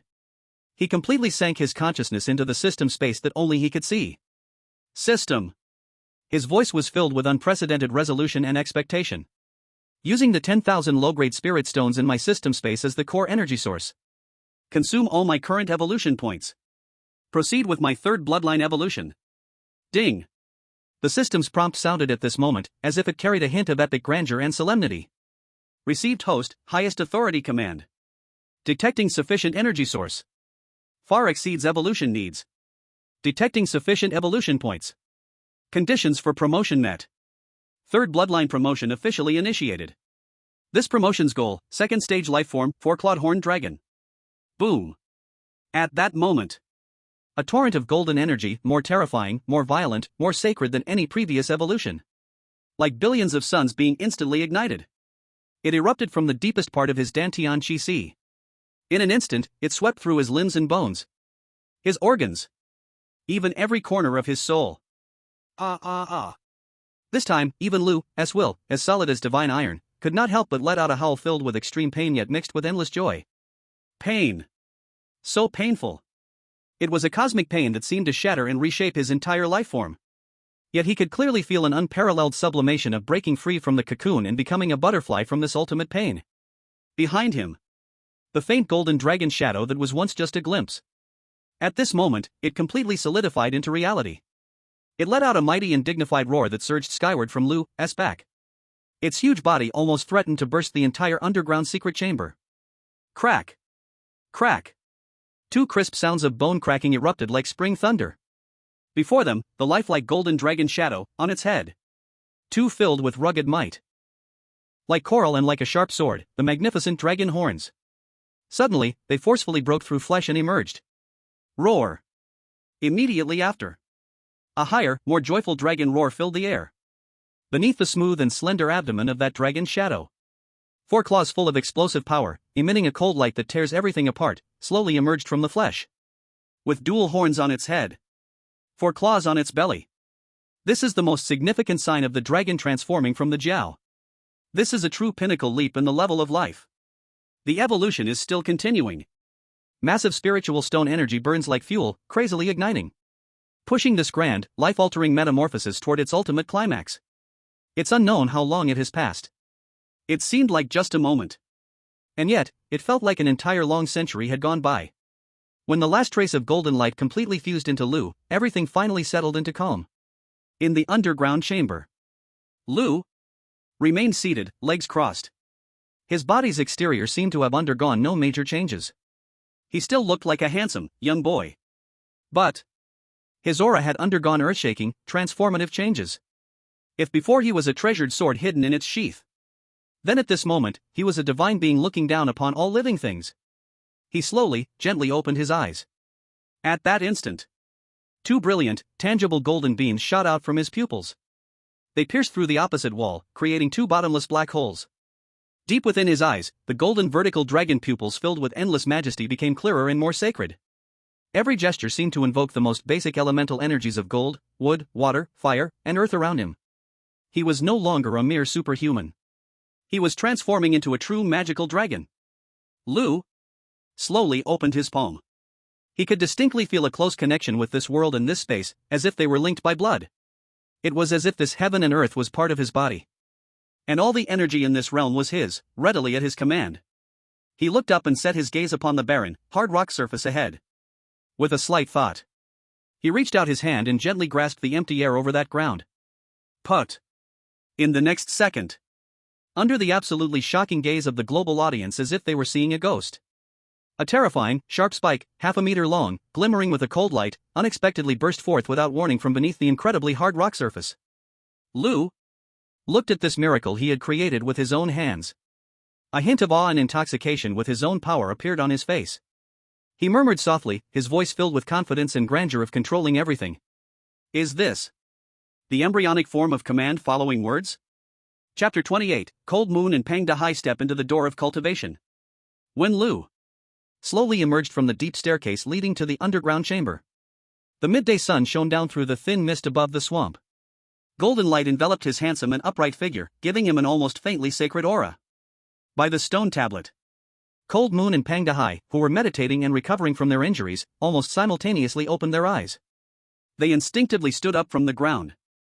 They looked at the young man walking out of the darkness like a divine being. Their eyes were filled with absolute awe rising from the depths of their souls. They could clearly feel it. The Lu in front of them was different from before he entered the secret chamber.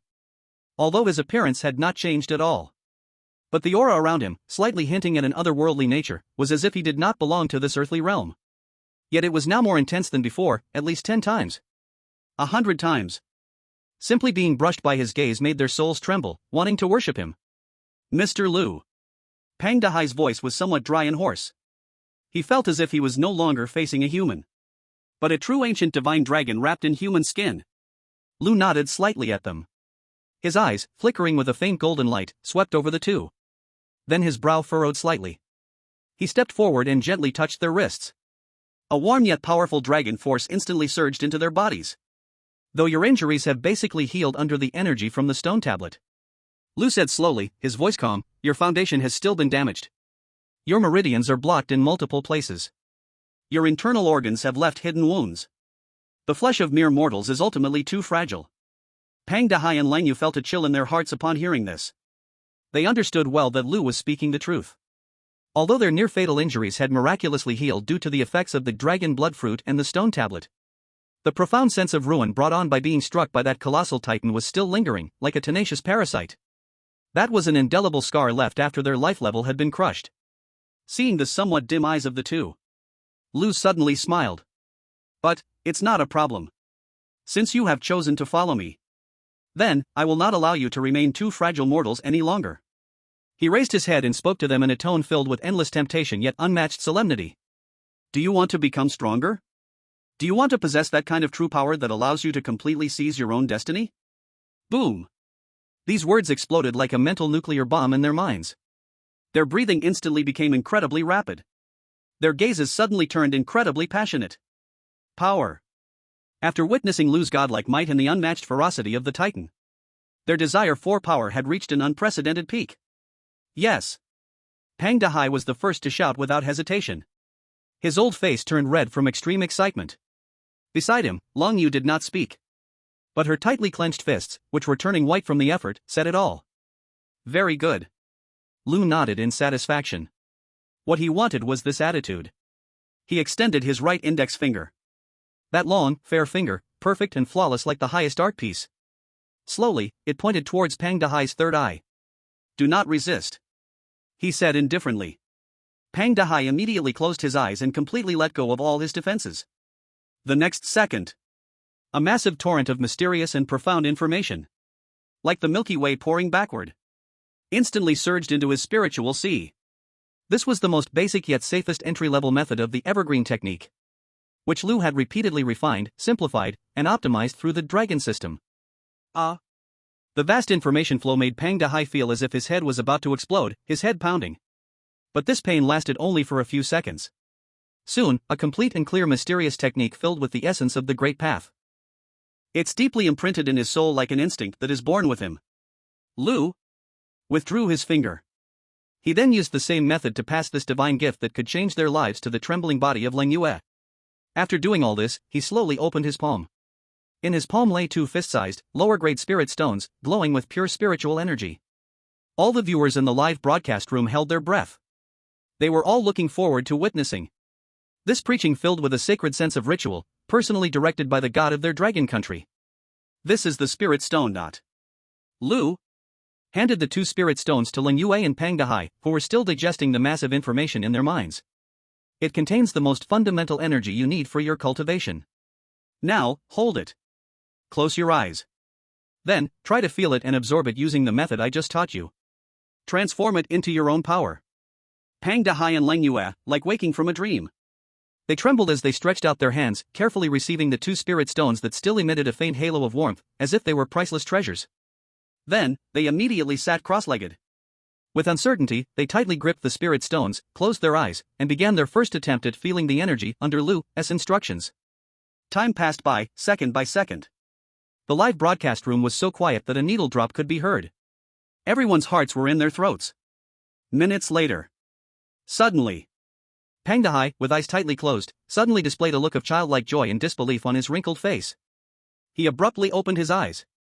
With a voice like he had discovered a new world, he shouted out loudly in a broken voice. Qi! I feel it. There is a warm, incredibly comfortable qi coming from this magical stone, drilling into my body.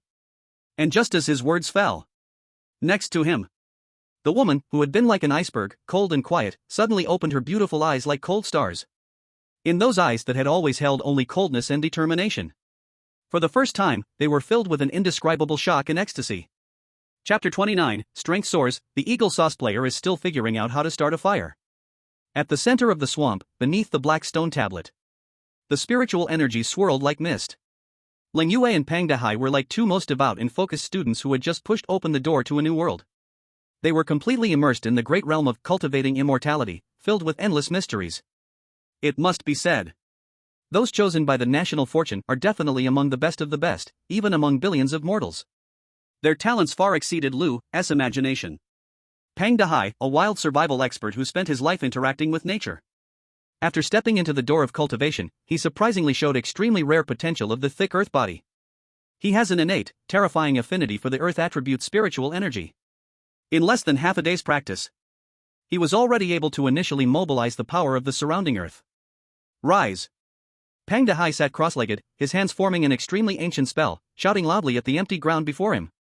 Buzz! Suddenly, the wet, muddy ground before him surged violently without warning. A thick earthen wall, formed of the most solid rock, rose from the ground in a crescent shape. It even shimmered with a faint earthy yellow glow. Ha ha ha! It worked! Mr. Lu! I did it! Pang Dehai looked at the miracle he created with his own hands, excited like a 300-pound child dancing with joy. On the other side, the talent displayed by Lin Ye was even more astonishing. She was a born fighter. A rare genius born for killing. Under the direct guidance of Mr. Lu, the divine mentor, she actually found a different way, perfectly combining the pure spiritual energy cultivated from the evergreen technique with her military swordsmanship honed for over a decade. In just one short day, she comprehended a legendary realm that countless swordsmen dream of but can never touch in their lifetimes. Sword Chi released. Mr. Lu, please look. Lin Ye stood up. A confident and spirited look appeared on her icy, beautiful face for the first time. The military dagger in her hand had long disappeared. In its place, she pointed forward like a sword, aiming at the rushing waterfall 100 meters away, tumbling down from the mountain stream. Slash! Her red lips parted slightly, and she cried out the decisive word heaven. Her arms swung through the air. Whoosh! A crescent-shaped white sword chi, several meters long, condensed like substance, gleaming with chilling light. In an instant, it shot out. At a speed that surpassed sound, transcending the limits of human vision. It tore through space. It cut the air. It viciously sliced towards the roaring, massive waterfall. The next second, hundreds of billions of viewers around the globe, through the live broadcast camera, saw an unforgettable, mythical scene in their lives. Crash! The massive waterfall that had been rushing for countless 10,000 years. Actually, at the moment it was struck by the seemingly thin white sword chi, was abruptly split in two. A short, 3-second gap appeared in the flow. One sword. Cutting the river. Holy crap! The live broadcast room of the Dragon Kingdom, after experiencing a dead silence for more than 10 seconds, was instantly drowned in an explosive barrage of comments that could flip the sky. Sword immortal? Did I just see a real live sword immortal? One sword cuts the waterfall. I'm stunned. This is no longer martial arts. This is freaking fairy tales. Woo-woo, so cool. Goddess Lin Ye. No. From today on, you are Lin Ye, the celestial fairy. My goddess. One person achieves the Tao, and even the dogs and chickens rise to heaven. The ancients truly did not deceive me. Following Divine Lu is awesome. However, just when all the audiences in the Dragon Kingdom were madly cheering for the birth of their splendid sword immortal, the live broadcast director, who was always good at stirring the pot, seemed to feel the atmosphere was not hot enough. Once again, extremely thoughtfully, he opened a small split screen in the bottom right corner of the main picture. On the other end of the camera, it connected to the Eagle Sauce Country contestants' live broadcast room. Thus, a contrasting scene filled with endless irony presented itself before all the global audience. On the main screen, on the left, was the Dragon Kingdom team. Celestial aura lingering, spiritual energy rising. A white-clad celestial figure was closing his eyes cultivating. A female sword immortal was cutting the river with one sword. An old celestial being was raising the walls from the ground. Even their newly adopted pet was a terrifying ancient beast over 10 meters tall. The entire scene was filled with the beauty of myth, epic fantasy. And on the right side of the screen was the Eagle Sauce team. Still in that dark, damp, and dilapidated small cave. Their 3 human elites were still sitting together, covered in dirt and ash. In front of them, the pile of soggy firewood, which they didn't know how many times they had tried, was still stubbornly producing thick smoke, but not a spark could be seen. Their ace, the man at the top of the food chain, Mike Bell, was still tirelessly drilling into the wood. The other 2, once elites, were now lying weakly on the side, their eyes vacant and devoid of hope, exhausted from long hunger and cold. The entire scene was filled with a primitive, backward, tragic, and desolate feeling. On one side, there was the immortal's blessing on my head, granting me eternal life. On the other side, it was the primitive society, where rubbing wood could start a fire. This damn contrast is too brutal, right? This is simply a public execution. In the Dragon Kingdom's livestream, all the viewers were laughing like crazy. Put. Ha ha ha ha. Sorry. I really couldn't hold it in. Director, you're a genius. Killing the heart. Killing the heart. Wasn't Eagle Sauce just talking about researching nuclear reactors? Turns out they're hand-cranked, huh? I feel sorry for Eagle Sauce for 1 second. Really, just 1 second. No more. Ha ha ha ha. Meanwhile, in the Eagle Sauce Country's live stream room, it fell into a deathly silence of embarrassment. All the Eagle Sauce viewers felt their faces burning hot. It was as if an invisible, giant hand was repeatedly and madly slapping them back and forth. On the guest seats, that Colonel, Jack, who had been discussing pre-civilizations and alien technology with great eloquence before. He was dumbfounded, staring at the screen showing the endlessly sarcastic comparison. He opened his mouth, as if wanting to say something to salvage his country's reputation. But in the end, thousands of words turned into a single sentence full of bitterness and frustration, a classic curse. Oh, shit. Chapter 30, The Final Reward of the Ruins, Blueprints of Future Technology. In the center of the swamp, under the stone tablet, Lin Ye and Pang Dahai were still immersed in the immense transformation brought by the mysterious energy called spiritual energy. They were like two pieces of sponges, dried up for 10,000 years, greedily absorbing the first drop of sweet rain from the new world. Meanwhile, Lu had given the order to the still petrified Chui Minjun and the giant ape titan, who had fully transformed into a loyal dog, to guard the place. Then, he turned again and entered the deep chamber leading to the underground. He was going to take the final spoils that belonged to him. In the underground chamber, that enormous low-grade spiritual stone vein core, as large as a grinding stone, was still quietly floating in mid-air. It emitted a soft, holy milky white glow. It seemed like a tiny sun, imprisoned deep within the earth. Lu slowly walked up to it. His eyes, flickering with a faint golden radiance, showed a moment of unprecedented heat and desire. This was the true treasure of the ruins. This was the ultimate energy source that could help him achieve another leap in his life level. He no longer hesitated for a second. Without a word, he leaped into the air. In that anti-gravity field, capable of driving any physicist crazy. He sat cross-legged, steadily sitting on the giant core of the vein. Evergreen technique. Swallow it for me. He shouted in a low voice, his mind moving. The ancient chi cultivation method he had just learned was instantly activated by him in the most violent, unreasonable way possible. Boom. If the absorption of spiritual energy by Lin Ye and Pang Dahai before was like a small stream, then at this moment, Lu was like a giant beast with a blood basin-sized mouth, swallowing the sky. His entire body seemed to turn into a bottomless black hole. A greedy, frenzied energy vortex. The vast, boundless pure spiritual energy contained in the grinding stone-sized spiritual stone vein core. At this moment, it seemed to have found its final outlet after billions of years of confinement. It transformed into a visible milky white energy pillar. Like the Milky Way waterfall hanging upside down in the heavens. It was crazily and brutally absorbed into Lu's body in a domineering posture, like a whale swallowing the world. His cultivation, his evolution points, were rising madly, at a terrifying speed that made the system take notice, geometrically multiplying. Rising. Rising again. Time passed, second by second. I don't know if it was a few hours. Or, days and nights. When the last trace of milky white energy was completely devoured by Lu, that once emitted a holy light, the core of the mysterious mine. All its brilliance, all its divinity faded away in this moment. Crack. A crisp sound. It turned into a pile of useless white powder, devoid of energy waves. Scattered with the wind. And just at that moment, when this source of energy completely disappeared. Boom. The entire underground chamber, and even the center of the marsh, started to shake violently.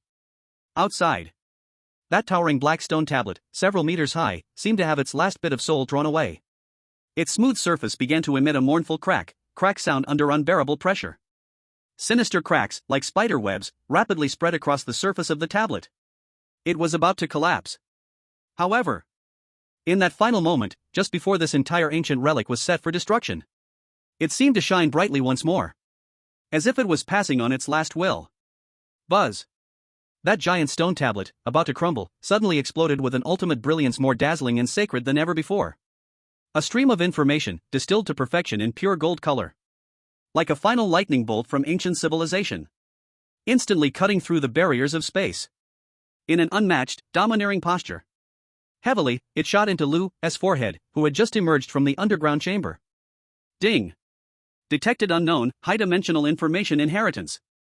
Parsing and completion in progress. Congratulations, host. You have successfully obtained Ancient Civilization Legacy final reward. Boom. Lu's mind instantly exploded.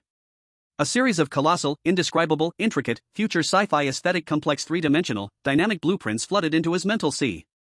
Fushi-type controllable nuclear fusion reactor complete design diagram. First-generation somersault cloud curvature engine core model diagram. Kunlun-class integrated aerospace, Starship-class strategic mothership complete construction blueprints. Technology. Is it technology? And it's at least 500 years ahead of the technology of his past life and the current level of technology on Blue Star, terrifying future technology. In the live broadcast room. Top scientists from all countries around the world, peeking through the blurry livestream at a glimpse of the blueprints flashing through Lu's mind. All went crazy. Oh my god. That structure. Is it a perfect application model of room temperature superconductors? Impossible. Absolutely impossible. That design of antimatter confinement field violates all our current laws of physics. They actually managed to master the technology capable of sailing among the stars. Lu slowly, opened his eyes. In his eyes, a brilliance flashed, 100 times more shocking than when he received the cultivation method. He looked at the terrifying future technology blueprints in his mind, filled with endless possibilities that could bring the entire Blue Star civilization into the interstellar era.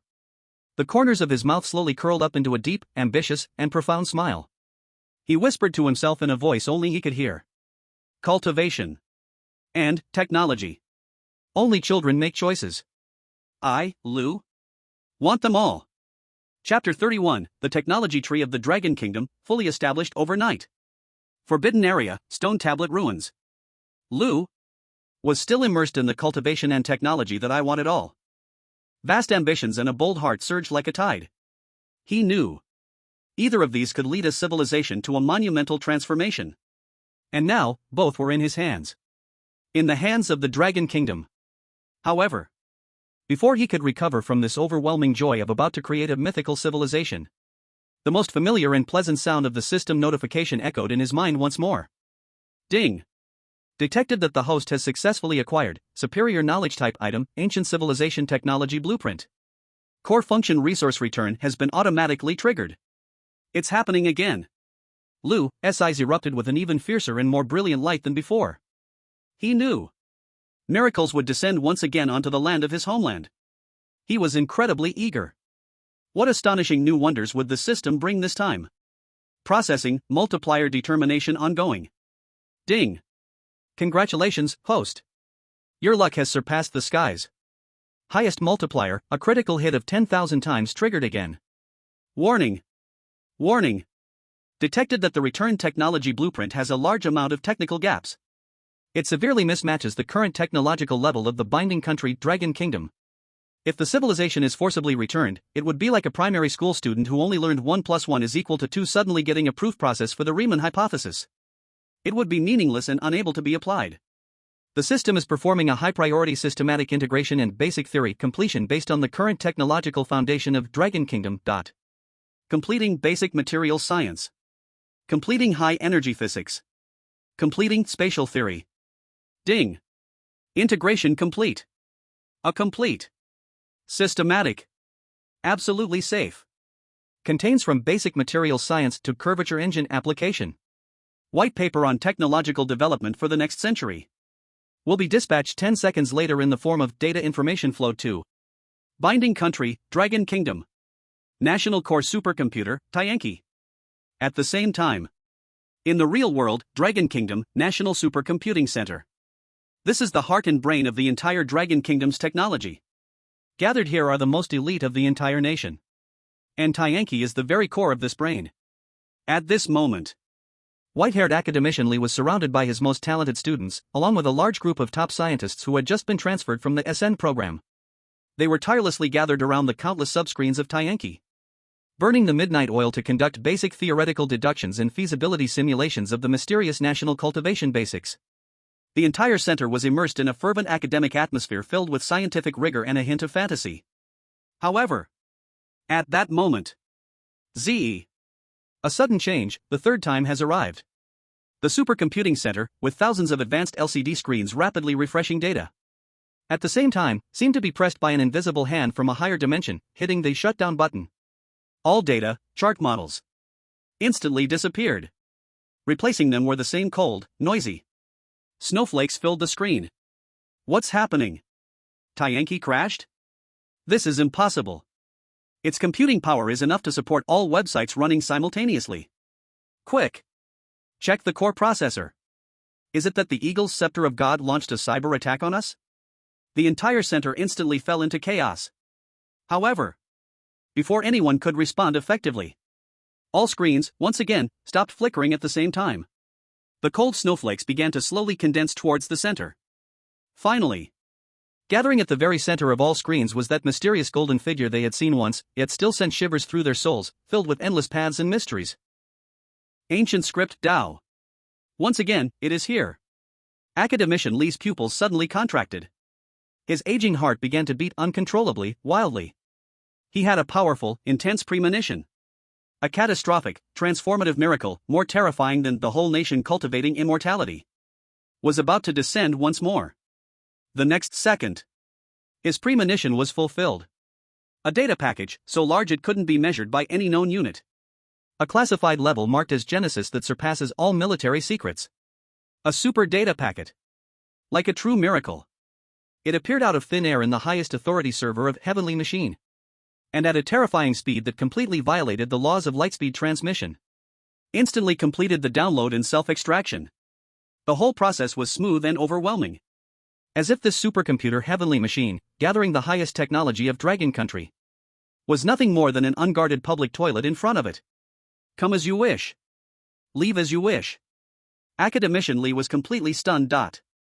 All the top scientists of Dragon Country present were equally stunned. They were like a group of primitive people witnessing the great power of God for the first time. Their faces were filled with awe and confusion. Finally, it was Academician Li who was the first to come to his senses. He trembled and stretched out his wrinkled, aged hand. Under the gaze of all, filled with tension and expectation, he slowly clicked to open the sacred data packet that would once again overturn the entire Dragon Country and even Blue Star civilization. White paper on technological development in the next 100 years. A title full of official and rigorous air came into his sight. He furrowed his brows in confusion. Then he clicked open the summary directory below. Part 1, Basic Theory. Chapter 1, New Element Periodic Table Completion Plan, and Foolproof Low-Cost, Room Temperature, Pressure Superconducting Material Preparation Methods.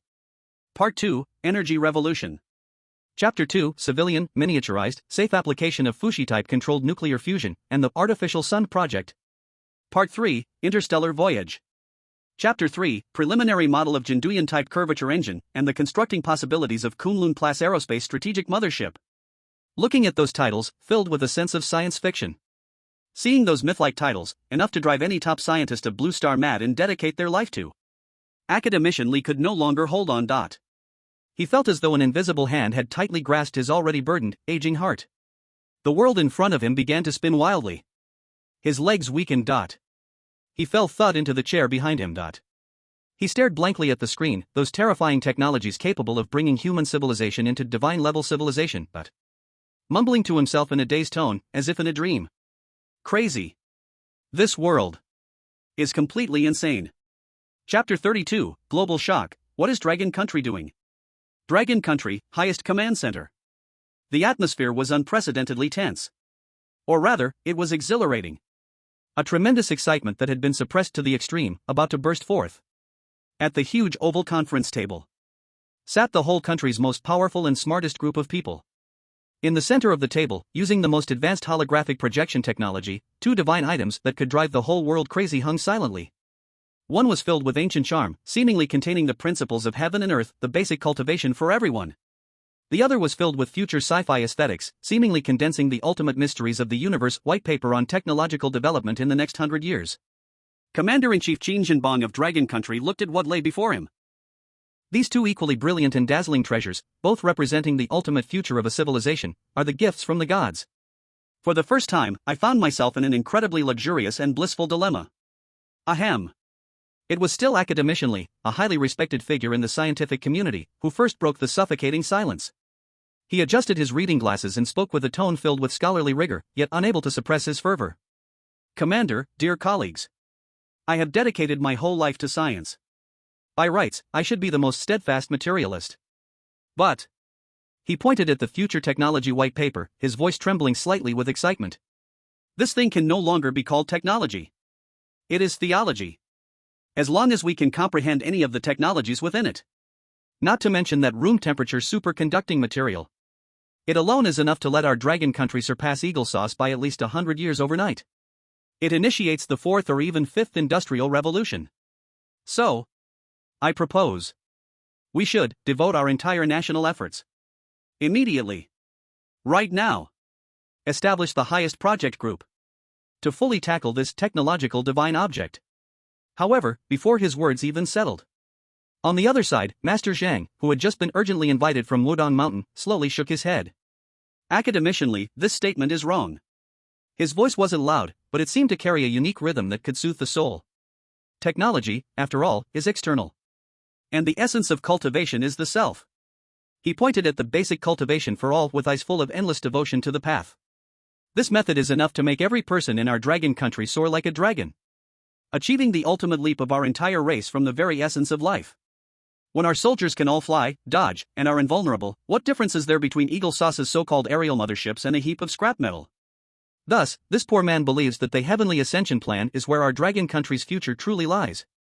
In an instant, the entire command center erupted into the fiercest and most fantastical grand debate in history. The science faction, led by academician Li, against the cultivation faction, led by Master Zhang. Both sides cited classics and engaged in fierce exchange, arguing from quantum physics all the way to the way of nature, from the Big Bang to Pangu opening up the universe. The debate felt as though the skies darkened and the sun and moon lost their light. Ultimately, it was Qin Jinbang's voice, filled with supreme authority, that thunderously ended this debate that was destined to yield no results. Everyone, be quiet. He slowly stood up from his seat. His sharp, eagle-like eyes swept over everyone present like a drawn sword. He walked slowly between the two equally radiant, divine objects. Then reached out his broad, calloused hands. Holding one in each hand, he firmly gripped them both. With an air filled with boundless power and an attitude of who else but me, he declared decisively. Only children make choices. Our dragon country will have them all. Pass my order. From now on, establish 2 parallel highest-level national project groups. Led by academician Li to mainly tackle technology, codename, Repairing Heaven Plan. Led by Master Zhang to primarily focus on cultivation, codename, Heavenly Ascension Plan. 2 plans, running concurrently. Sharing resources. Complementing each other. I want to ensure our dragon country's future has not only an iron fleet soaring through the starry seas, but also a white-clad swordsman opening the gates of heaven. The order was given. The entire dragon country, this enormous terrifying national machine that had been silent for 100 years, in this moment, seemed to be infused with 2 of the most powerful, divine engines. Beginning to operate in an unprecedented, incredibly secret yet incredibly efficient manner. Frenziedly, it started to move. Soon, intelligence agencies from various countries, lurking within the borders of dragon country, keenly. A trace of unusual and eerie aura was perceived. They discovered.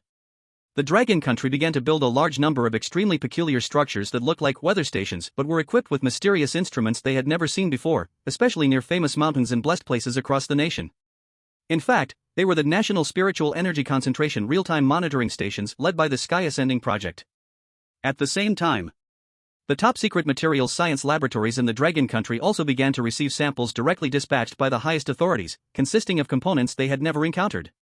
The performance completely violated existing physical knowledge of new alloy materials. And they were urgently required, in the most severe wording, to conduct top-priority performance tests. In fact, these were samples for testing of the initial generation room temperature superconducting materials led by the Sky Repair Project.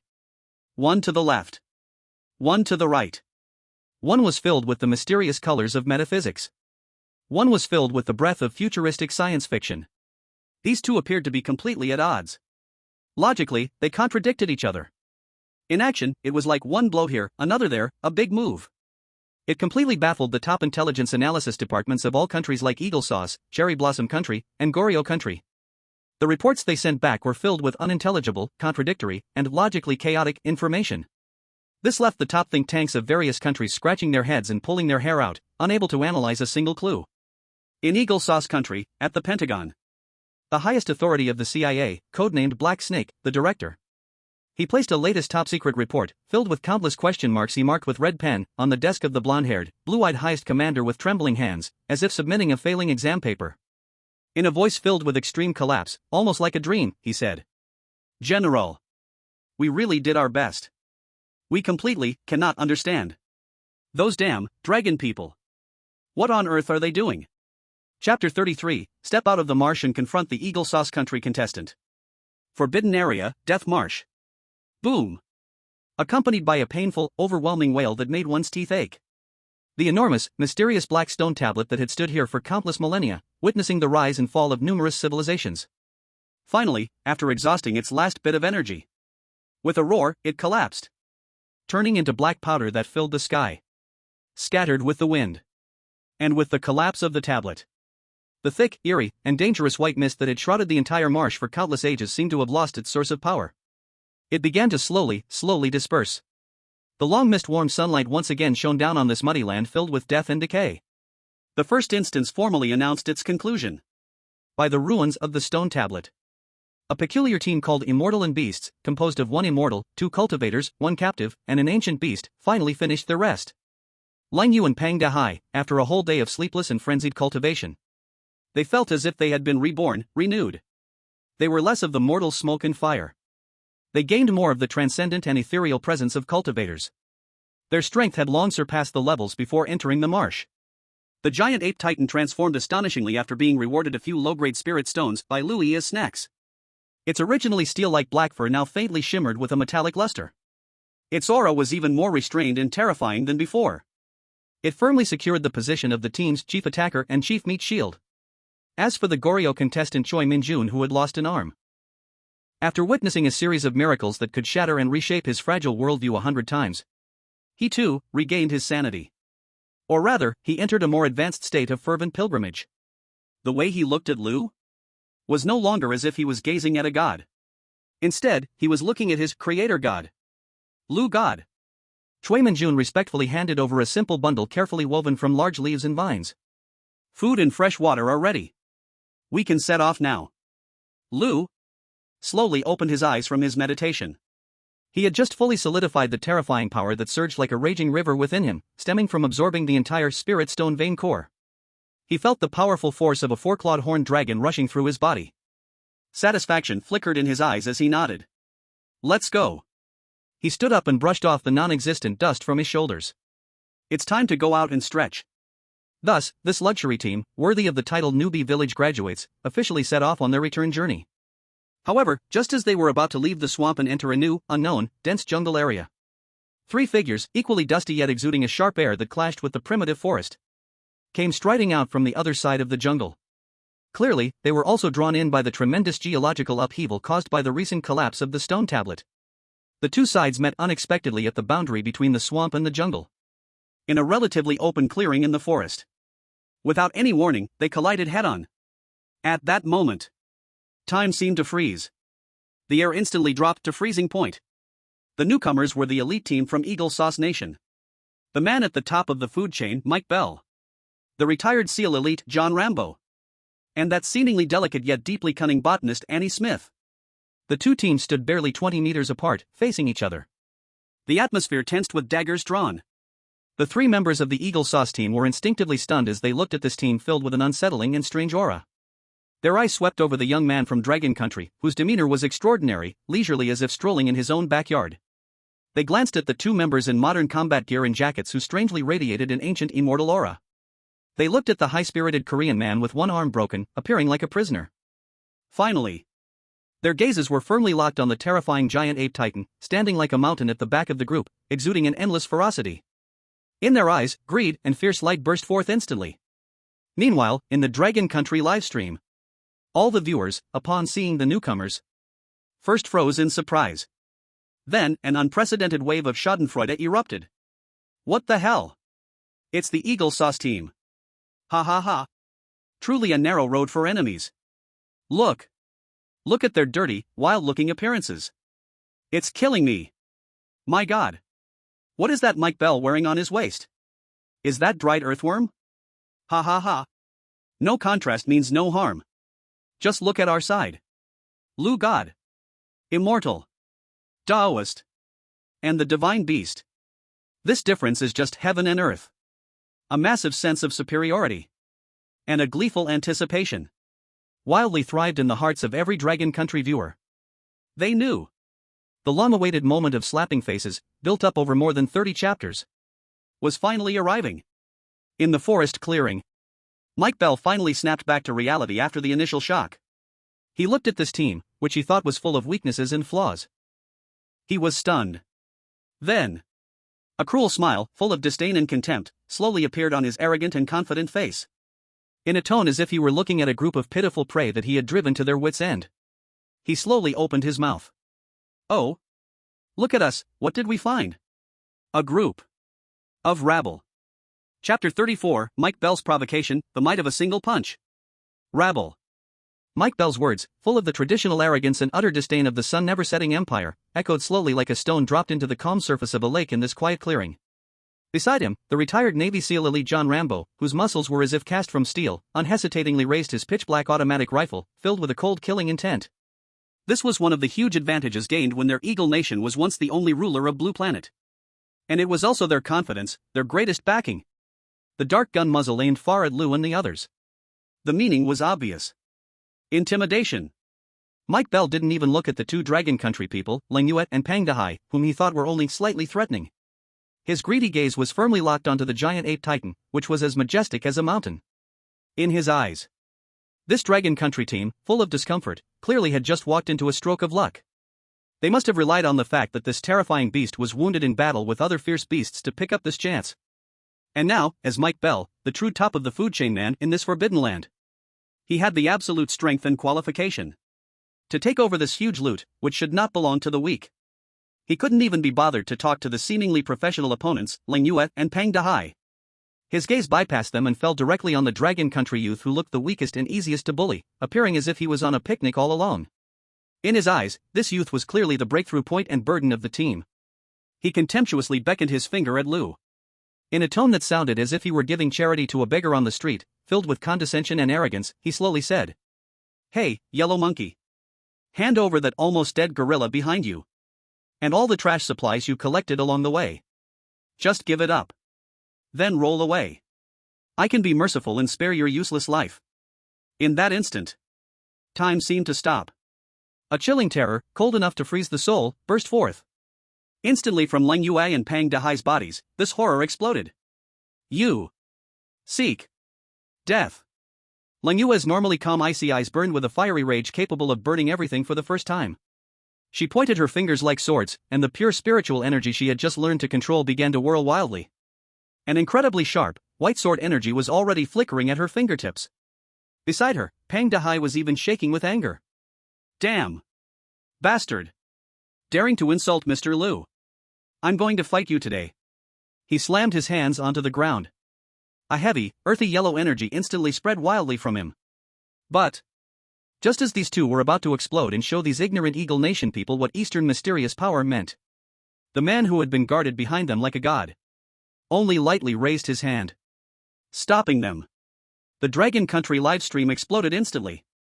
All the viewers were completely ignited by Mike Bell's extremely racist insult. Damn! I fuck! This damned white pig! What did he just say? Yellow-skinned monkey? I'll kill him. I damn well will kill his whole family. Too arrogant.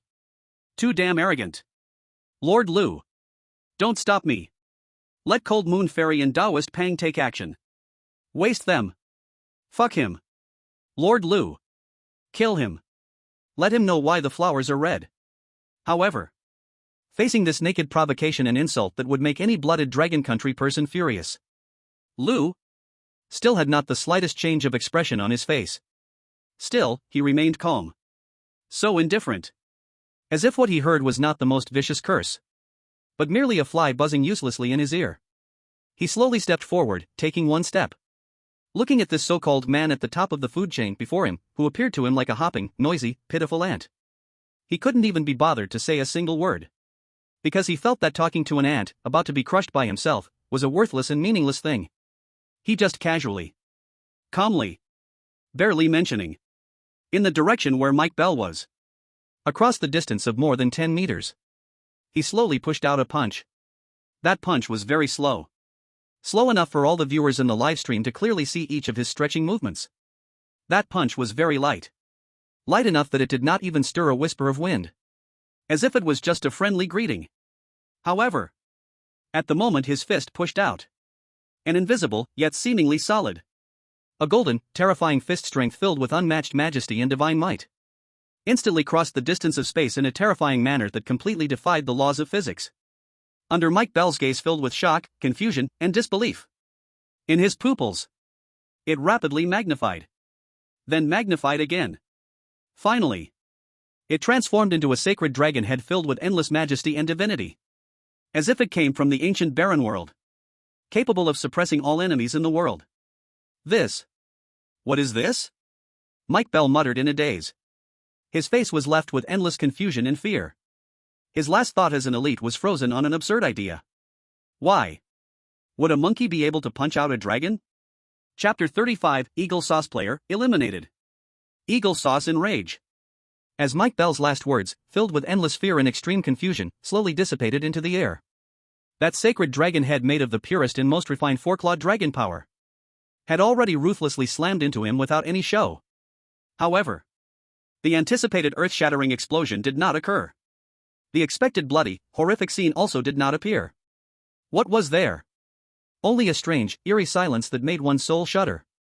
Under the gaze of John Rambo and Annie Smith, whose pupils were about to burst from extreme fear. Under the gaze of billions of global viewers, staring blankly as if they had seen a ghost. Mike Bell, the so-called man at the top of the food chain. This pride of Eagle Sauce Nation, the Ace Elite. His muscular physique, comparable to a bodybuilder. The expensive special combat suit representing the highest technological level of Blue Star. The automatic rifle in his hand, filled with icy killing intent. Even his so-called elite soul, filled with endless arrogance and prejudice. Everything was in that moment of being hit directly by the sacred golden dragon head. Overwhelmed by an unmatched, incomprehensible power that transcended all the physical laws of the current universe. Terrifying, creation-like power. Completely disintegrated into the most primitive, most basic, fundamental particles. Vanished from the human world. He was like a tiny droplet dropped into boiling lava. Not even a ripple of struggle was stirred up. Just like that, he was completely erased from this world, from this physical plane. Wiped away. And this was just the beginning.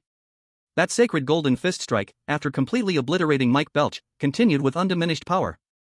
It charged forward with an unmatched, domineering presence. Behind it, on that terrifying, straight path of hundreds of meters struck by the fist, everything that stood before it. Be it that ancient tree that required over 10 people to embrace. Or that enormous rock as hard as iron. Even that thick, undulating earth. Everything. Vanished. Just like that, it disappeared into thin air. As if being forcefully erased from this painting called world by an invisible eraser from a higher dimension.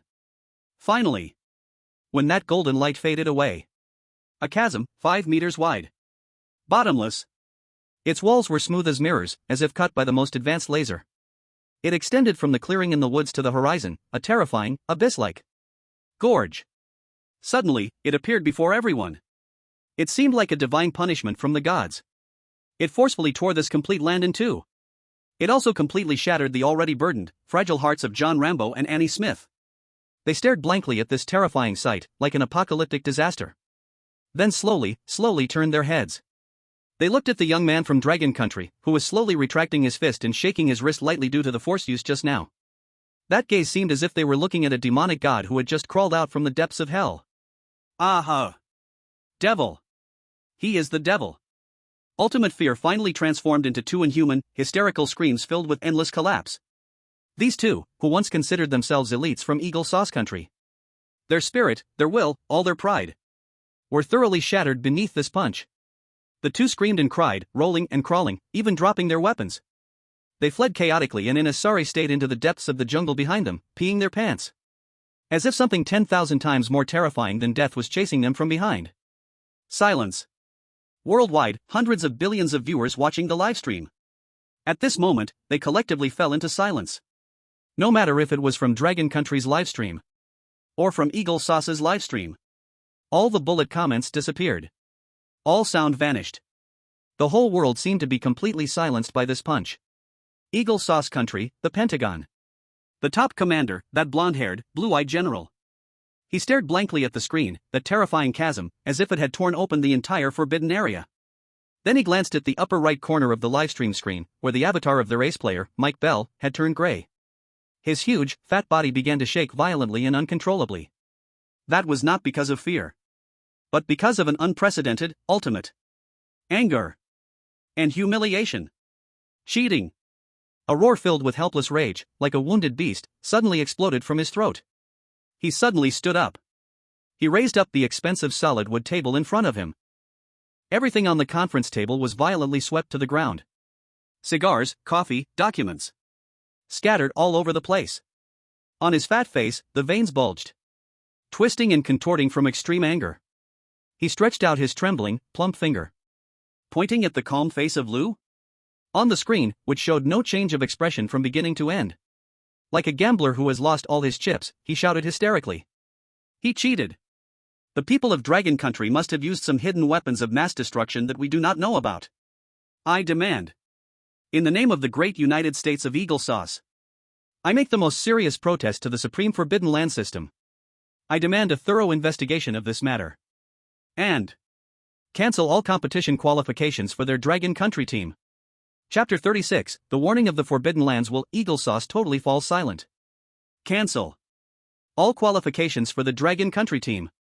The enraged, helpless roar of the highest commander of Eagle Sauce was like the final lament of a wounded beast. Echoing in the cold and oppressive underground command center of the building. His eyes were blood red as he stared angrily at the screen. Waiting. With utmost anticipation. For that mysterious, supreme forbidden land system. That could give him a fair and just judgment. That could send that Dragon Country youth, who was like a demon god, along with the rapidly rising Eastern Empire behind him, into an abyss from which they can never return. He waited. But what he got was not the judgment he wanted, but a punishment that was even more unreasonable than Lu's punch. Even more domineering. Filled with supreme majesty as the ultimate divine punishment. Just as his raging roar of helpless fury had just fallen. Buzz. A change. Came without warning. Globally. All countries. All the screens broadcasting the livestream of the National Luck Forbidden Land in real time. Whether it was Dragon Country's livestream filled with celebration and pride, or Eagle Sauce's livestream filled with anger and humiliation. Even the huge main screen in the building that represented the highest military power of Eagle Sauce. Everything. All at this moment. Seemed to be controlled by an invisible hand from a higher dimension. All the images, all the data, all the comments. Instantly disappeared. Replaced by a color of pure gold, filled with divine majesty that could not be doubted or blasphemed. Then, that cold, mechanical voice with no human emotion, as if it came from the beginning of the universe. For the first time. During a non-rule announcement. In an unbeatable domineering stance. It resounded in the minds of billions of people around the globe. Its response was very simple. Simple to the extreme. Only 2 short sentences. The first sentence. With the highest authority, detection. Dragon Country player Lu did not use any items or cheating methods that exceeded his own strength. All his actions comply with the fundamental rules of the Forbidden Land. Boom. This sentence was like a thunder that created the world. Like a supreme divine hammer condensed by the rules itself. It powerfully smashed down on every Eagle Sauce citizen still shouting cheating and unfairness, as well as their lackeys. Official endorsement. This is the most authoritative, unquestionable official endorsement from the will of the Forbidden Land. Lu, as strength, is not cheating, but what is allowed within the rules. It is what he deserves. After a brief silence, the Dragon Country livestream erupted into a celebration epic enough to overturn the entire sky. Ha ha ha ha ha ha. Did you hear it? Did you all fucking hear it? Official. Official certification. Most deadly. Lu God is amazing. Voice cracking. So cool. So cool. This lifetime, I never felt this good. This slap was too loud. So satisfying. In the live stream room of Eagle Sauce Country, it fell into a dead silence of awkward despair. Every eagle felt their face burning with pain. That feeling was even more humiliating than being punched in the face by Lu. Even more embarrassing. However, this is not the end. That cold, sacred, undeniable mechanical synthetic voice continued. Second sentence. Warning. Eagle Sauce, for groundless malicious speculation and openly provoking the absolute justice of the Forbidden Land, Hereby makes the following penalty. Depriving the country of 10% of its existing strategic rare earth resources. To warn others. If there is a repeat offense. Consequences. If the first sentence was a loud slap in the face, then this second sentence is a terrifying punishment blade, capable of breaking their bones and hurting their roots. The whole world fell silent at this moment. Their eyes were filled with unprecedented extreme horror and fear.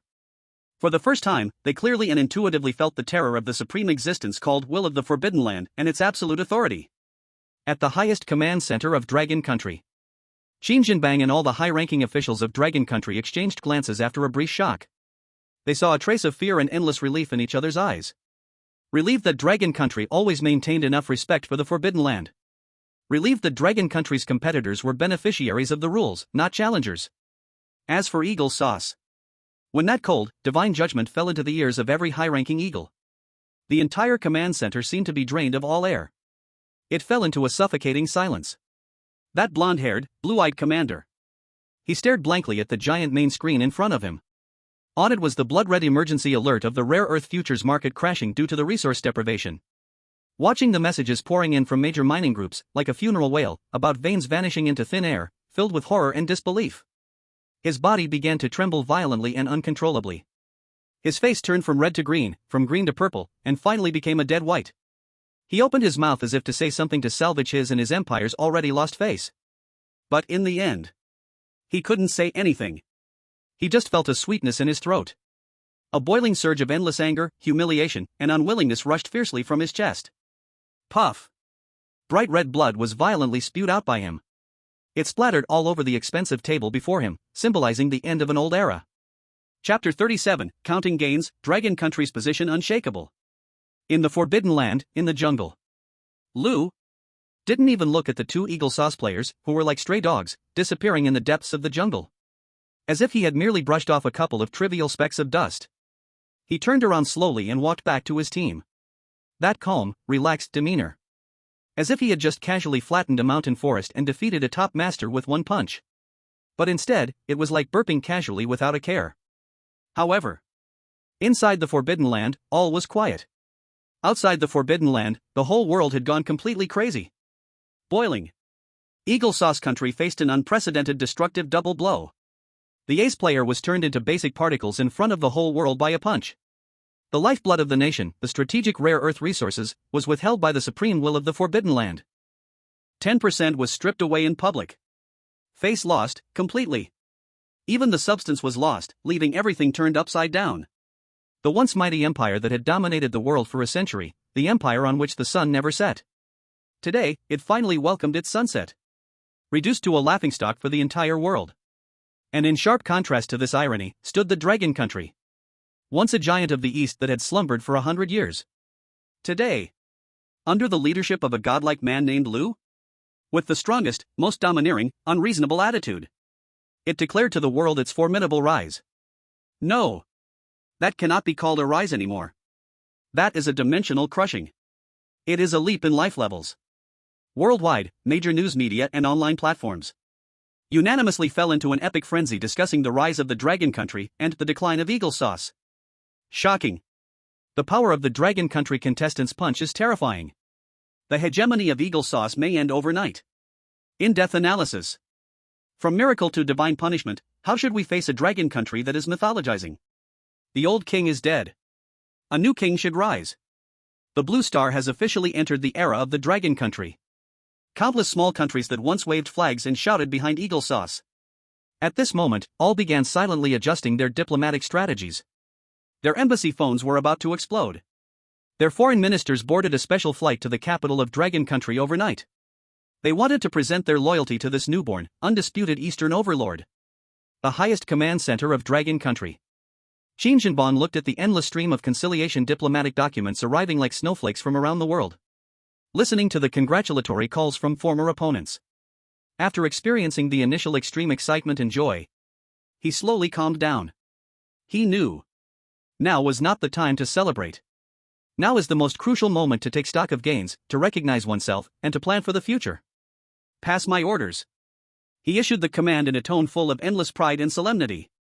Request the two major project teams ascending to heaven and repairing the sky, as well as all relevant departments, to immediately conduct a comprehensive and detailed inventory and summary of all heavenly gifts obtained by our Dragon Country since the opening of the National Fortune Forbidden Land. The order was given. Countless data reports and analysis documents began to flood toward the command center. Finally, on the huge main screen of the command center, a list had formed, enough to make any country go mad with jealousy. Jealous enough to make them feel like world-shattering. A list glowing with endless sacred light. Divine item list. Qin Jinbon, academicianly, and all the high-level officials of the Dragon Country instinctively stood up. Like worshippers gazing upon the most sacred artwork, they looked with a pious gaze as if on a pilgrimage. At that list representing the future of the Dragon Country. Dragon Country National Fortune Forbidden Land Phase 1, Harvest Inventory List, God Level Absolute Secret. 1. Strategic Level, Biological Resource Type. Rabbit. A superfood source with perfect genetic reproductive ability and a meat production rate far exceeding known species on Blue Star by more than 3 times.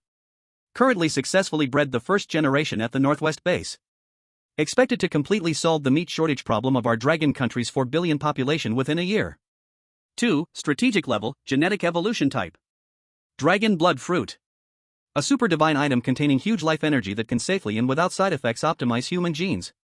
Currently, the Ascending to Heaven project group has preliminarily verified that an ordinary person taking one can gain warrior king level physique. Superhuman Legion is just around the corner. 3. Strategic Level, Energy Mineral Type. Large inferior spirit stone vein. A mine stretching over 1,000 kilometers. The reserves are immeasurable. It contains a type of gas known as spiritual energy. A brand new, clean, pollution-free, myth-level energy vein. Currently verified energy density is over 100 million times that of the highest level nuclear fuel. It will become the ultimate cornerstone of all future developments in our Dragon Country. 4. Strategic Level, Civilization Evolution Type. Foundation of Universal Immortal Cultivation. A body upgrade manual from a higher dimensional civilization. It will guide our Dragon Country to completely break free from the shackles of mortals. Opening an unprecedented myth era where everyone can defy fate and change their destiny. 5. Strategic Level, Future Technology Type. White paper on technological development in the next 100 years. A systematic, ultimate technology tree that is at least 500 years ahead of current Blue Planet. It will guide us to light up controllable nuclear fusion. Master the curvature engine. Build the space aircraft carrier that exists only in sci-fi movies. Lead our Dragon Country civilization to the vast and boundless starry sea. Looking at this list, each item alone is enough to make a country go completely crazy, even resorting to a third world war to seize the divine objects. All the high-ranking officials of Dragon Country present felt like they were dreaming. A happiness so immense it was almost unreal. Filled their chests, making them nearly faint from joy. Finally, it was academicianly who witnessed the Dragon Country's journey from poverty to revitalization across 3 dynasties. He could no longer contain his inner excitement.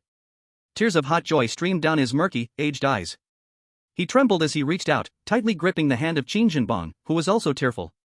With a voice full of endless emotion and epic pride, he said, "Commander, our Dragon Country has been dreaming for generations. Over 100 years of dreams. That great rejuvenation dream to stand tall among the nations of the world. Just like this. In this short span of less than a few days, through Lu, all of it has been realized." Chapter 38, The Conspiracy of the Sakura Nation Contestants, the praying mantis catches the cicada. In the forbidden area, in the jungle. The terrifying chasm created by Lu?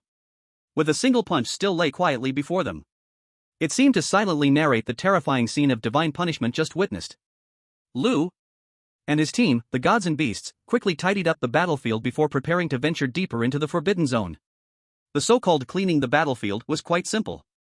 They picked up the 2 automatic rifles, symbolizing the highest technology of Blue Planet, that the 2 scared Eagle Sauce contestants had dropped during their flight. Although Lu thought of these fire sticks as nothing more than trash.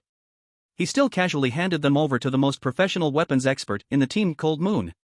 Cold Moon skillfully inspected the firearms before expressionlessly slinging one of them on his back.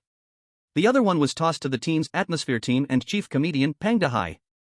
After completing all this luxury team, truly armed to the teeth, prepared to leave this land of trouble. However, just as they were about to turn and leave, Lu suddenly halted. He slowly turned his head. He directed his deep eyes, shining with a faint golden divine light, towards the dense thicket behind them that seemed empty. The corners of his mouth slowly curled into a cold, playful smile, like a cat teasing a mouse. He spoke softly to the seemingly empty air beside him. "I've watched the show for so long. It's time for you to come out and meet." "What?" As soon as he said this, behind them, the cold moon and the massive sea were suddenly startled. They actually had not sensed the presence of others nearby at all. The bodies of the two instantly tensed up. The spiritual energy within them surged wildly, like two leopards ready to pounce and harm at any moment. In the live streaming room, all the viewers were also stunned. What the hell? There are more people? Who are they? What kind of guts do they have? After witnessing Lord Lu's devastating punch, they still dare to stay here? Masters. They are definitely top-tier experts with resolute will. Under Lu's gaze, filled with endless mental pressure. In the distance, that dense and silent thicket finally began to slowly sway. Rustle. Rustle. Three shadowy figures, like phantoms, silently emerged from that deep darkness. They were dressed in the most traditional night-walking ninja attire. Their faces bore white, sinister masks filled with an eerie aura. At their waists hung long, gleaming, cold warrior swords. They were the three participants from the Cherry Blossom Country. The Dragon Country's live streaming room exploded instantly. It's little days. Damn it. These pesky ghosts won't leave. What do they want? Are they planning to take advantage of the chaos? Heh, just a bunch of mice hiding in dark corners. Lord Lu, kill them. On the open ground in the woods, the tallest, fiercest Cherry Blossom Country sword master, Kazuka Ryuichi. He slowly took off his mask, revealing a pale face filled with the unique Eastern traits of endurance and cruelty. He actually slowly bowed deeply to Lu, a standard 90-degree bow. Then, he spoke slowly in an extremely humble and respectful tone, even with a hint of flattery. "Hello, powerful and unmatched god of the Dragon Country. Please, do not misunderstand. We have no ill intentions towards you. We just want to discuss a deal with you." A deal? His strange act filled with politeness left everyone dumbfounded. Even the furious viewers in the Dragon Country livestream temporarily stopped spamming the screen. However, just as Kazuka Ryuichi lured the attention of Lu and everyone else with his humble words, behind him, the smallest figure, the female ninja known as Kira Yuriken. Her delicate hands hidden beneath her white sleeves were quietly and rapidly changing one complex tactical gesture after another. It was their unique secret language among the Cherry Blossom Country ninjas. The gestures represented only one meaning. Order, 4th Squad. Prepare to launch an A-level, deadly surprise attack. At the same time, underneath the thick layer of humus soil behind Lu, unnoticed by anyone, a mutated cave spider, its body the size of a wash basin, completely black like ink. On its back, it sported a terrifying pattern resembling a human's ghastly face, with 8 legs and deadly toxins. It was slowly and silently probing its fearsome, barbed mouthpart out from the soil. This was truly their Cherry Blossom Country team's real killer move. Their biggest trump card. The fourth teammate. Their plan was very simple. And very insidious. The mantis stalks the cicada, unaware of the oriole behind. They wanted to use the gap created by Lu's recent clash with the Eagle Sauce team, which would surely drain his energy, by using Kazuka Ryuichi's words to draw his attention. In the end, at the perfect moment, this toxic spider, tamed at great cost, would launch the most deadly and flawless surprise attack from behind. One strike. Guaranteed kill. On the open ground in the woods, Kazuka Ryuichi maintained his humble and respectful posture. He continued using those deceptive, flamboyant words to attract Lu's attention. Out of the corner of his eye, he observed with deadly intent the creature that had silently crawled to within half a meter of Lu's back. It raised high the pair of terrifying, huge fangs that glistened with a heart-stopping, ghostly green, lethal poison under the sunlight. It was done. Perfect as a silk dress. He was doomed. On Gue Zhuanglong's face, a twisted smile slowly spread, full of endless cruelty and greed, as if a plot was about to succeed. Chapter 39, Counterattack. In the face of absolute power, a conspiracy is just a joke. He looked at Gui Zhuanlongyi's face, which was filled with a cruel and greedy smile, thinking his scheme was successful. Lu's face also slowly revealed a smirk, identical to Gui Zhuanlongyi's. But in his smile, there was no cruelty. There was no greed. What remained was just an endless pity, as if watching a group of pathetic clowns putting on a comedic performance. With a sense of mocking, those foolish mortals didn't even realize they were facing a terrifying being of immense greatness. In the open space of the forest, Gui Zhuanlongyi was still using his hypocritical words full of humility and respect to draw Lu's attention. So, great lord, we come with utmost sincerity to seek cooperation with you. As long as you're willing to share a little of your leftover feast with us, we, the Great Cherry Blossom Empire, will always remember your grace and regard you as our eternal. He hadn't finished his words. Because out of the corner of his eye, he had clearly caught sight of that strongest trump card he was so proud of. That terrifying, deadly cave spider they named Yamada no Orochi. It had silently ambushed itself behind Lu's in the absolute blind spot. And it raised high its pair of deadly, ghostly green fangs that shone in the sunlight. The time had come. Now. Gui Zhuanlongyi suddenly retracted his hypocritical, humble smile. Taking its place was a fierce and crazy snarl, like that of a malevolent ghost, filled with extreme killing intent.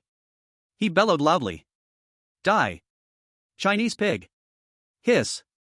With his roar, filled with endless malice, the spider, already prepared, moved in an instant. Its limbs, fierce like 8 steel spears, suddenly pushed off the ground. Its massive body, like a grinding wheel, instantly transformed into an extremely fast, black lightning. It surged up from behind Lu's with a thunderous crash. Those horrific, huge fangs capable of killing an adult blue whale in 3 seconds. With a sharp whistle that ripped through the air, they viciously bit towards Lu's apparently defenseless, fragile neck from behind. At the same time, heaven's punishment! Gui Zhuanlongyi also moved. His samurai sword instantly unsheathed. A sharp flash of light, full of endless chilling killing intent, was aimed straight at Lu's head. Behind him, the 2 silent ninjas also struck like ghosts from 2 entirely different tricky angles.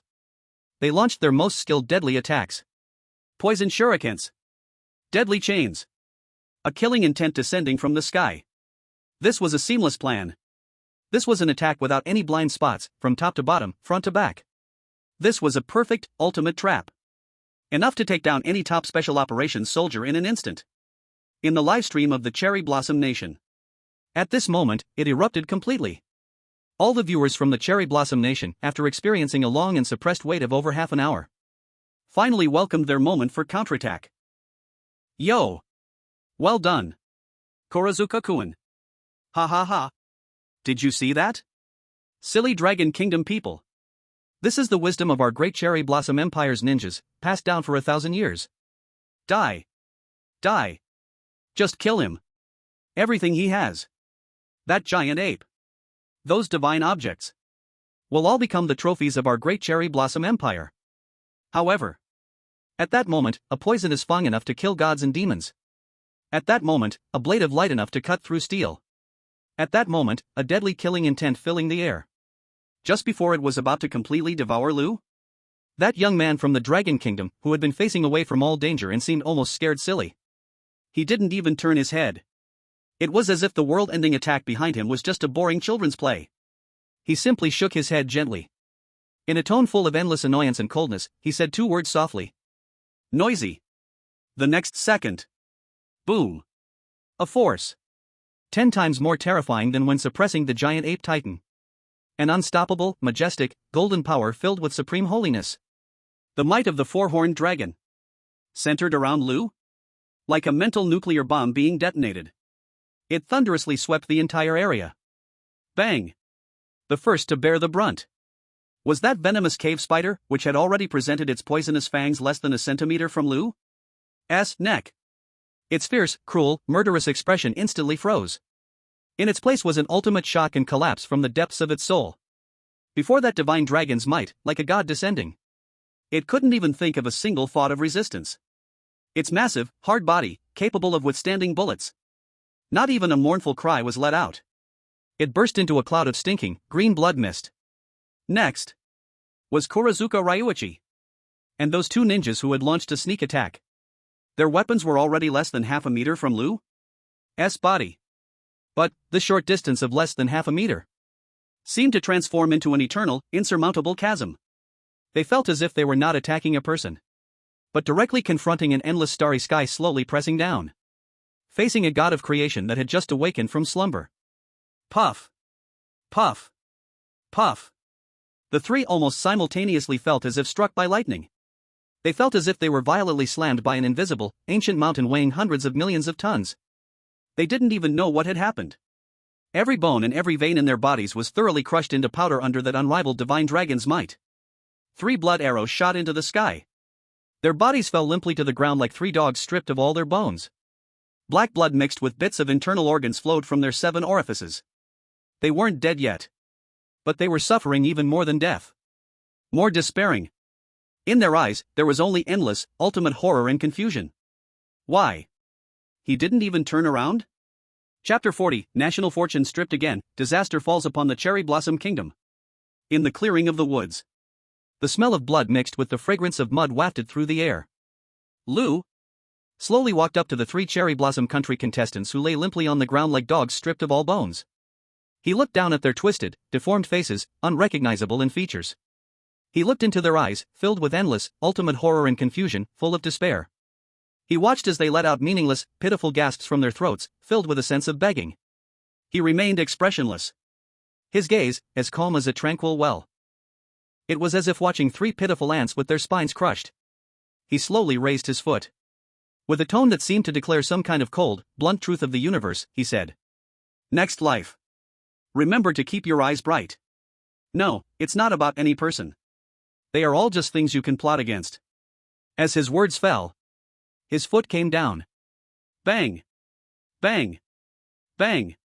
3 extremely soft sounds, like 3 ripe watermelons being stepped on, echoed dully. 3 ugly heads, filled with endless schemes and malicious plots, burst open in an instant. Red and white splattered across the ironically peaceful grass. Ding! A cold, emotionless mechanical synthesized voice abruptly echoed in the brains of all people worldwide.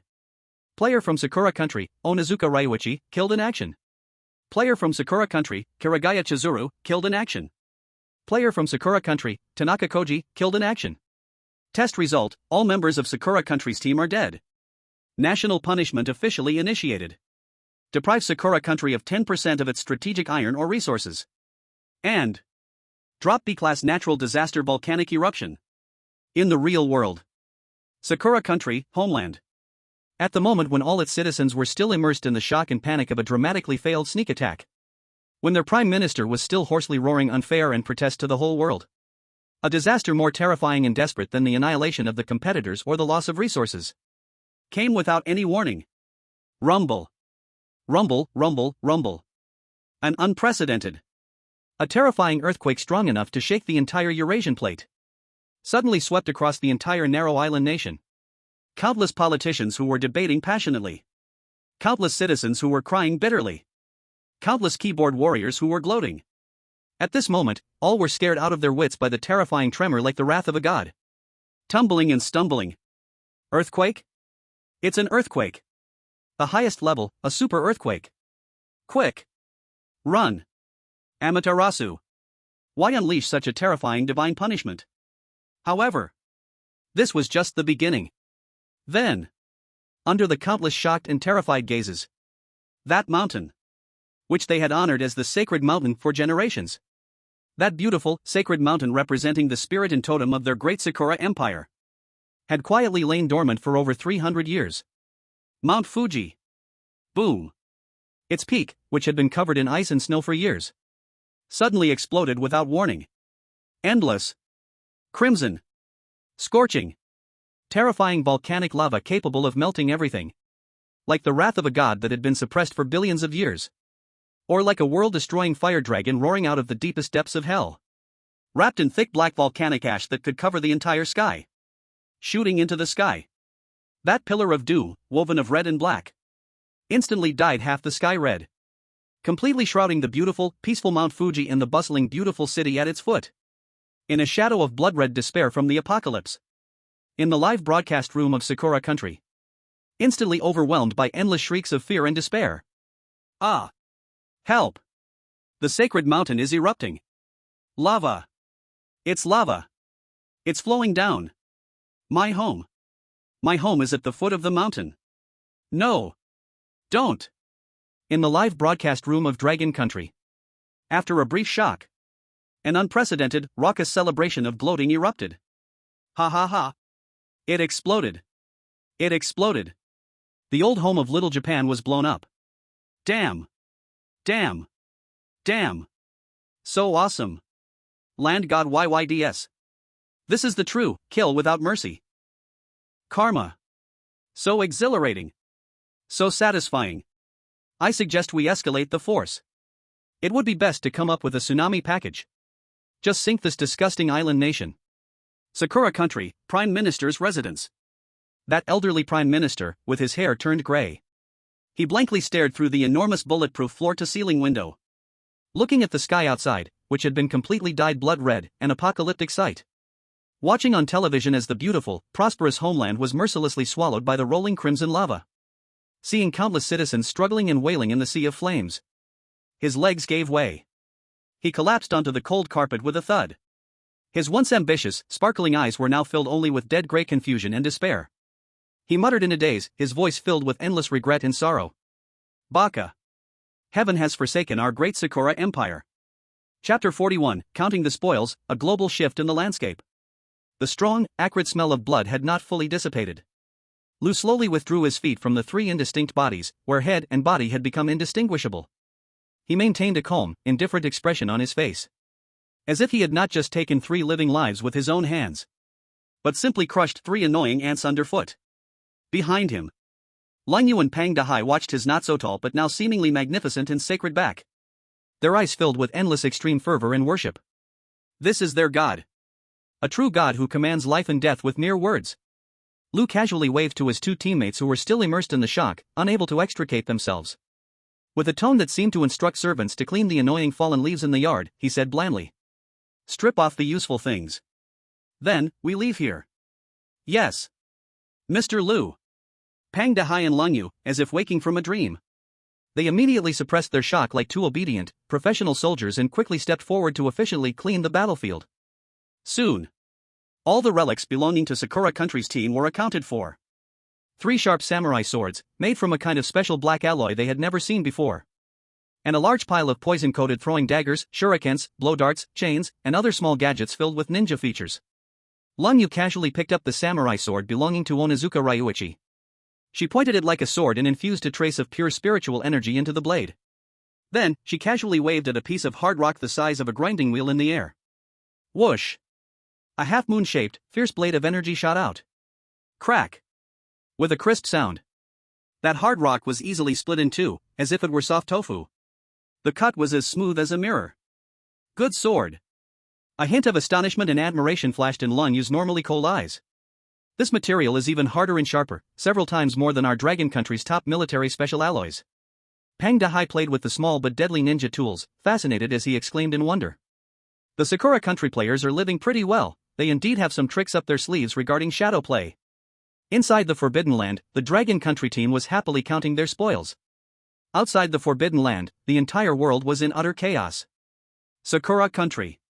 Because of the unprecedented B-level natural disaster, the eruption of Holy Mountain, the whole country fell into a chaotic and wailing state like the end of the world.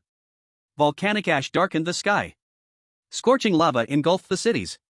Countless people were displaced, their homes destroyed. In addition to the complete annihilation of the national champions, 10% of iron ore resources were abruptly stripped away. On this day, this once ambitious island nation was utterly broken. From a developed country to a primitive society overnight. And for the Eagle Sauce Country, life was equally hard. The tragic death of ace player Mike Bell and the 10% of rare earth resources forcefully stripped away by the intentions of the Forbidden Land before the eyes of the world. Like a 12-point political earthquake. It violently shook the foundation of their hegemony. At home, the stock market crashed. The people demonstrated in anger. Internationally, allies grew estranged. The entire country fell into a dual blow of rage, panic, and helplessness. The old world order. On this day, under the earth-shattering punch of Lu, and the judgment of a single thought, it collapsed with a mighty roar. In its place appeared the Dragon Kingdom. A brand new, indisputable Eastern superpower. At the highest command center of the Dragon Kingdom, Qin Zhenban looked at the screen showing the devastated doomsday scene of Sakura Country. He watched the Eagle Sauce country in a frenzy, like ants on a hot pan, in their helpless predicament. Then he glanced at the urgent diplomatic documents from various countries, filled with humility and flattery. He slowly picked up the cup of high-quality Longjing tea that had long been brewed beside him, gently blowing over the surface where the green tea leaves floated. Then, with a cold yet dignified tone, full of endless authority, he said softly, "Those who violate the majesty of the Dragon Kingdom, though far away, must be punished." Inside the Forbidden Land, Lu stood up slowly after a brief rest from entering a meditative state. The power within him had been completely solidified. He even felt a hint of progress. He raised his head. His pair of sacred dragon eyes, seemingly able to see through the past and future and discern all illusions of the world, cast towards the area shrouded in dense mist all year round, filled with endless danger and opportunity. In the deepest part of the Forbidden Land, beside him, Lin Ye respectfully handed over the sharp samurai sword belonging to Gazuka Longi, after putting away all their loot. In a questioning tone, she respectfully asked, "Mr. Lu, where shall we go next?" Lu did not answer. He did not even look at the divine weapon that could drive any warrior crazy. He just gazed far away, looking into the distance, at the core area of the Forbidden Land, filled with endless mystery and the unknown. He slowly spoke. "Let's go. Let's see what secrets lie in the depths of this Forbidden Land." Chapter 42, delving into the core area, the strange safety. Under Lu's words filled with unquestionable authority, this luxurious top-tier team, known as Immortals and Beasts, officially embarked on a new journey. Their goal was singular: the deepest part of the Forbidden Land. Under the powerful direction of Titan, a giant beast over 10 meters tall and as heavy as a heavy tank, the once dangerous and unknown dense primitive jungle now felt like a backyard they could stroll into. Anyone who dared to stand in their way, be it ancient trees or giant rocks, would be turned to dust by this newly appointed chief enforcer with the simplest, most brutal, and unreasonable method. Soon, they passed through the outer jungle area, officially stepping into that area, filled with endless mystery and the unknown, shrouded in thick white mist year-round. The core area of the Forbidden Land. Almost at the moment they stepped into this area, a cold, damp chill that felt like it came from the depths of an abyss rushed toward them. Everyone except Lu instinctively shivered. The fog here is very thick. So thick that visibility is even less than 10 meters. Moreover, this fog seems to have a strange ability to block sound and swallow light. It makes the entire world fall into a heart-pounding, dead silence of grayish-white. However, as they continued deeper and deeper into it, an extremely bizarre phenomenon, completely inconsistent with logic, appeared. It was too safe here. Yes. Safe. So safe that it sent chills down their spines. They had been walking for over an hour. The journey exceeded 20 kilometers. Yet they had not encountered even the smallest herbivorous animal. Not even the faintest sound of an insect could be heard. The entire world was frighteningly silent. As if they were not walking in a vibrant alien world filled with primal life, but in a vast laboratory, completely disinfected and devoid of any life. Pang Dehai, a top survival expert with decades of rich outdoor experience, was the first to notice that something was wrong. His footsteps slowly came to a stop. The face that was always filled with optimism and simplicity was now etched with unprecedented seriousness and unease. "Mr. Lu, wait a moment." He lowered his voice as if afraid of disturbing some sleeping horror. "It's too quiet. It's eerily quiet here." He pinched a bit of soil from the ground and smelled it, his face turning grimmer. There's no animal feces. No signs of predation. Not even the faintest buzz of an insect. This completely contradicts the basic rules of a normal ecosystem. Beside him, Lin Ye also tightened her grip on the sharp katana she had seized from a contestant from Sakura country. Her senses, enhanced 100-fold by spiritual refinement, also detected the massive anomaly in this area. Her voice was cold as she said solemnly, "I feel it too. This place seems like a vacuum of life. As if all the creatures here are deliberately avoiding this area in fear." At the back of the team, that contestant from South Korea, Choi Min-jun, who had completely become a laborer, was trembling like a leaf. His teeth were chattering. His legs felt weak. If it weren't for the three gods in front of him and the gigantic beast like a mountain providing him with a faint sense of security, he probably would have already collapsed mentally and wet his pants by now.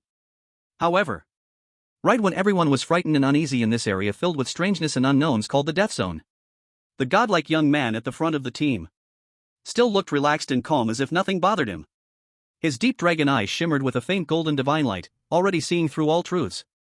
His extraordinary perception, sharpened 100-fold after upgrading to four-clawed dragon, had already clearly sensed the faint but incredibly oppressive aura of a king that pervaded the seemingly calm air. He knew there were living beings here. Instead, all the beings did not dare to take a step closer to this dominating and exclusive king aura. This is a territory of absolute power. A forbidden zone that does not permit any weakling to intrude. Just as Pang Dahai was still using his mere mortal intellect to feel alarmed and puzzled by this bizarre scene ahead, Lu suddenly stopped his footsteps. He slowly raised his head, revealing his eyes. As if penetrating through all the fog, the sacred golden dragon eyes were cast toward the deepest part of the thick, gray-white mist ahead. There, a massive silhouette like a great ancient dragon lying in a deep slumber, a majestic snow-white snow mountain. It was emerging faintly. Lu's lips slowly curled up into a smile filled with endless expectation and soaring battle intent. Found it, he said lightly. His voice infused with confidence that controlled everything. Looks like there's an incredible big guy living here. Chapter 43, The Dragon's Lair? No, it's the dragon's grave. In that eerie, dead silence, this luxurious expedition team slowly approached the towering snow mountain, resembling a great ancient dragon in deep slumber. Soon, they arrived at the foot of the snow mountain. Then, everyone except Lu stopped in unison. A look of unprecedented shock appeared on their faces. They saw, on the steep, cloud-piercing cliff of the snow mountain, a giant terrifying cave, over 100 meters in diameter. A bottomless, pitch-black void that seemed to swallow all light. Like the gaping jaws of an ancient beast from myth and legend, slowly opening. It was quietly presented before everyone. A warm, strange wind filled with endless desolation and ancient warmth was slowly blowing out from that dark cave. It formed a stark contrast to the bone-chilling cold wind of dozens of degrees below zero surrounding them. What is this? The large sea stared at the giant cave, noticing on the surrounding rock walls the long, deep claw marks of a terrifying five-clawed grip, visible for dozens of meters. His heart, already shocked to numbness, started to beat uncontrollably. He murmured in disbelief, in a trembling voice like a dream. Dragon's Lair? Dragon's Lair. As these words came out, even the usually calm and icy cold moon couldn't help but shiver. Her beautiful, cold eyes filled with endless horror. The Dragon Kingdom has always used the dragon as a totem. Dragons hold an extraordinary, special significance for every person in the Dragon Kingdom. And now, a nest that resembles a true dragon from myths and legends appeared right in front of them. The impact this had on them was unparalleled. However, Lu did not respond to him. He simply stared intently at that bottomless, dark cave. In his eyes, the golden dragon pupils emerged uncontrollably at that moment, emitting a brilliant, sacred light. He could clearly feel the blood of the four-clawed dragon within him was surging like rivers. It was wildly excited, trembling madly with a boundless yearning from the deep of that cave. As if a traveler who had been away from home for many years finally felt the warm call from home. Let's go. Lu, without a shred of hesitation. He took the lead. Walking unhesitatingly into that immense, pitch-black cave filled with endless mystery and unknown. Inside the cave, another world opened up. As soon as they entered, a warm spring-like aura enveloped them. It completely isolated them from the outside's bone-chilling, icy wind.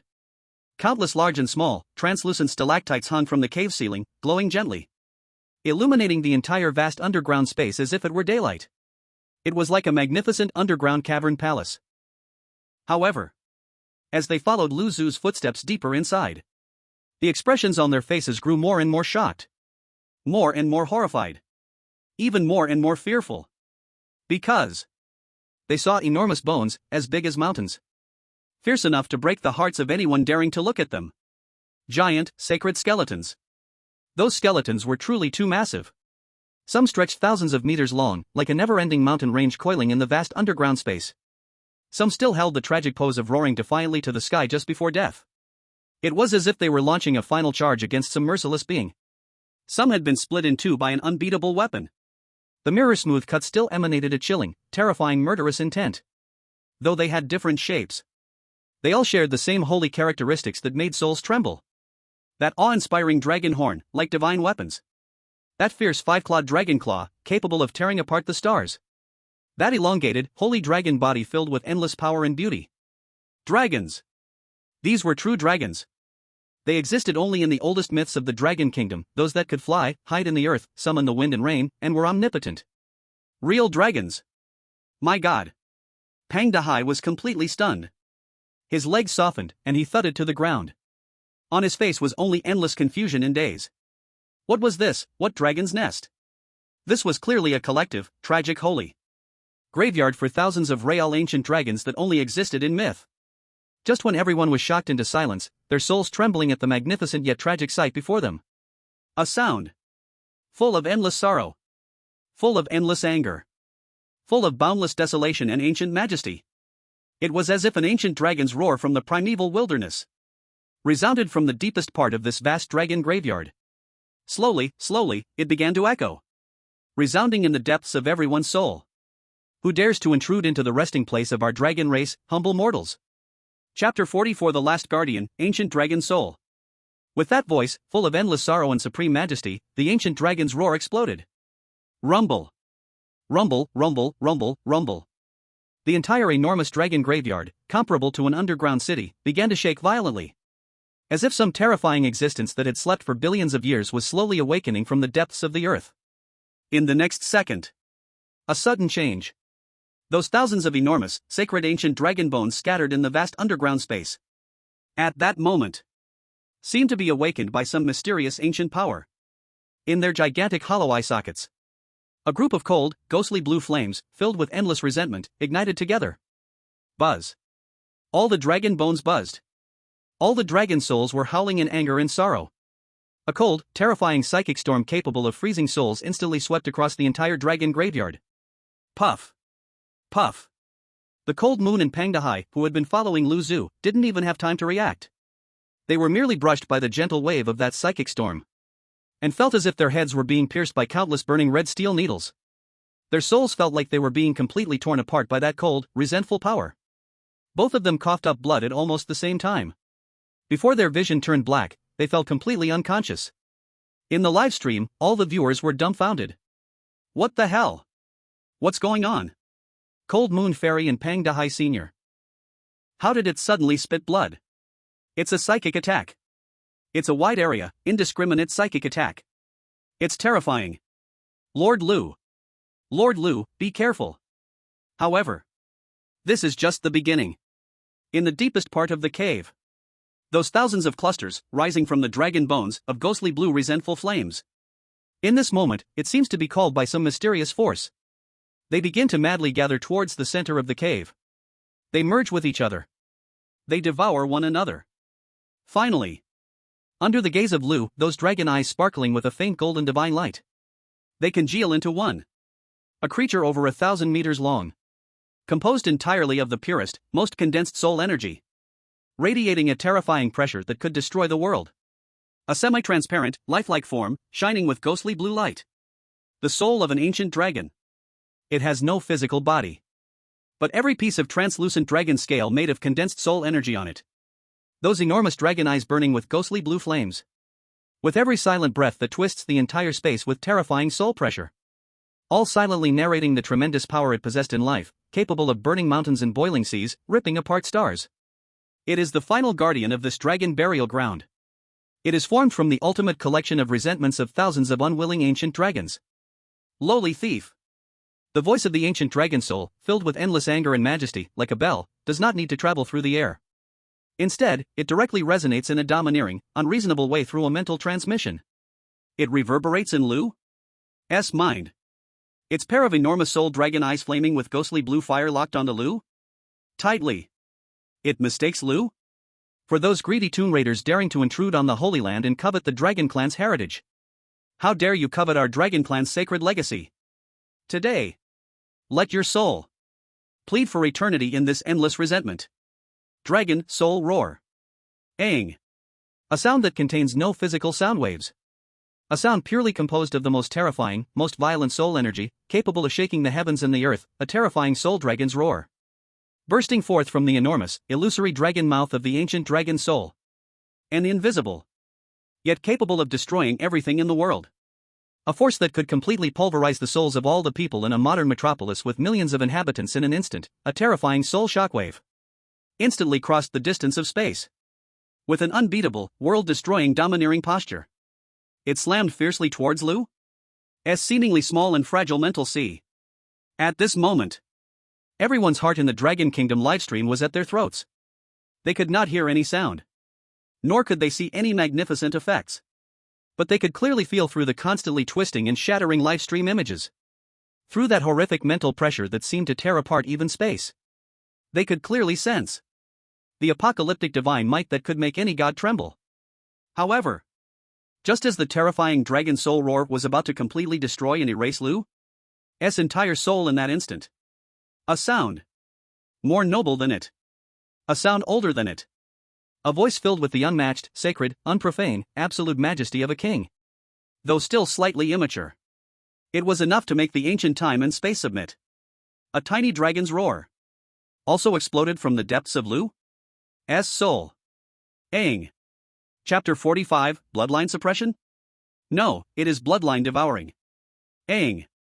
Accompanied by that slightly immature yet filled with unmatched, unprofane, supreme sacred kingly absolute majesty of a tiny dragon's roar. Buzz. Lu.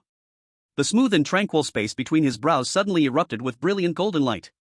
A creature only the size of a palm. Its whole body was condensed from the purest, most refined pale golden divine radiance. 2 majestic horns sprouted from its head. 4 fierce dragon claws extended from its belly. A small, sacred, and majestic 4-clawed dragon phantom appeared. It burst forth suddenly from Lu's forehead, suspended before him.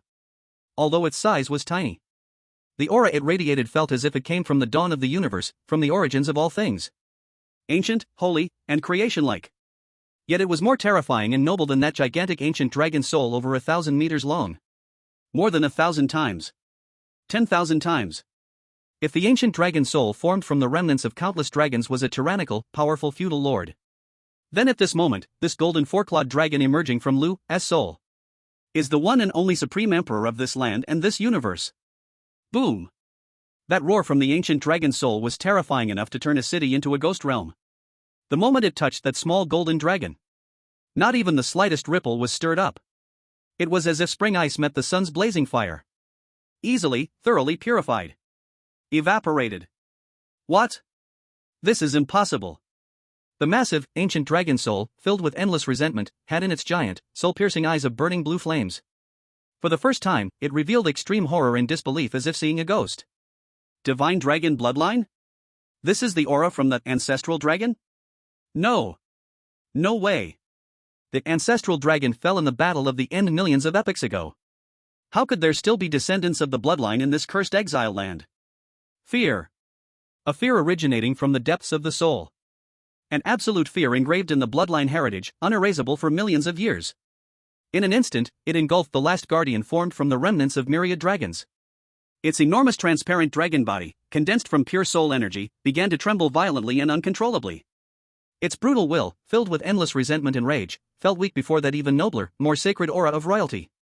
As fragile as a child who has just learned to walk. It was scared. It instinctively wanted to escape. To flee from this terrifying little thing that made it shiver from the depths of its soul. But it was too late. That small, golden 4-clawed dragon phantom suspended before Lu? In its tiny dragon eyes, filled with endless sanctity and majesty, suddenly flashed a hint of utterly human-like gluttony and desire as if it saw the most delicious food. In its view, this big guy formed from the purest and largest untamed soul energy before it was not some kin, nor any respected ancestor, but merely a delicious, nourishing soup served right to its mouth. It was the ultimate nourishment that could help it evolve and grow again. Roar! The small golden divine dragon let out another cry filled with endless joy and desire. It suddenly opened its seemingly small yet capable of swallowing the entire universe's sacred dragon mouth.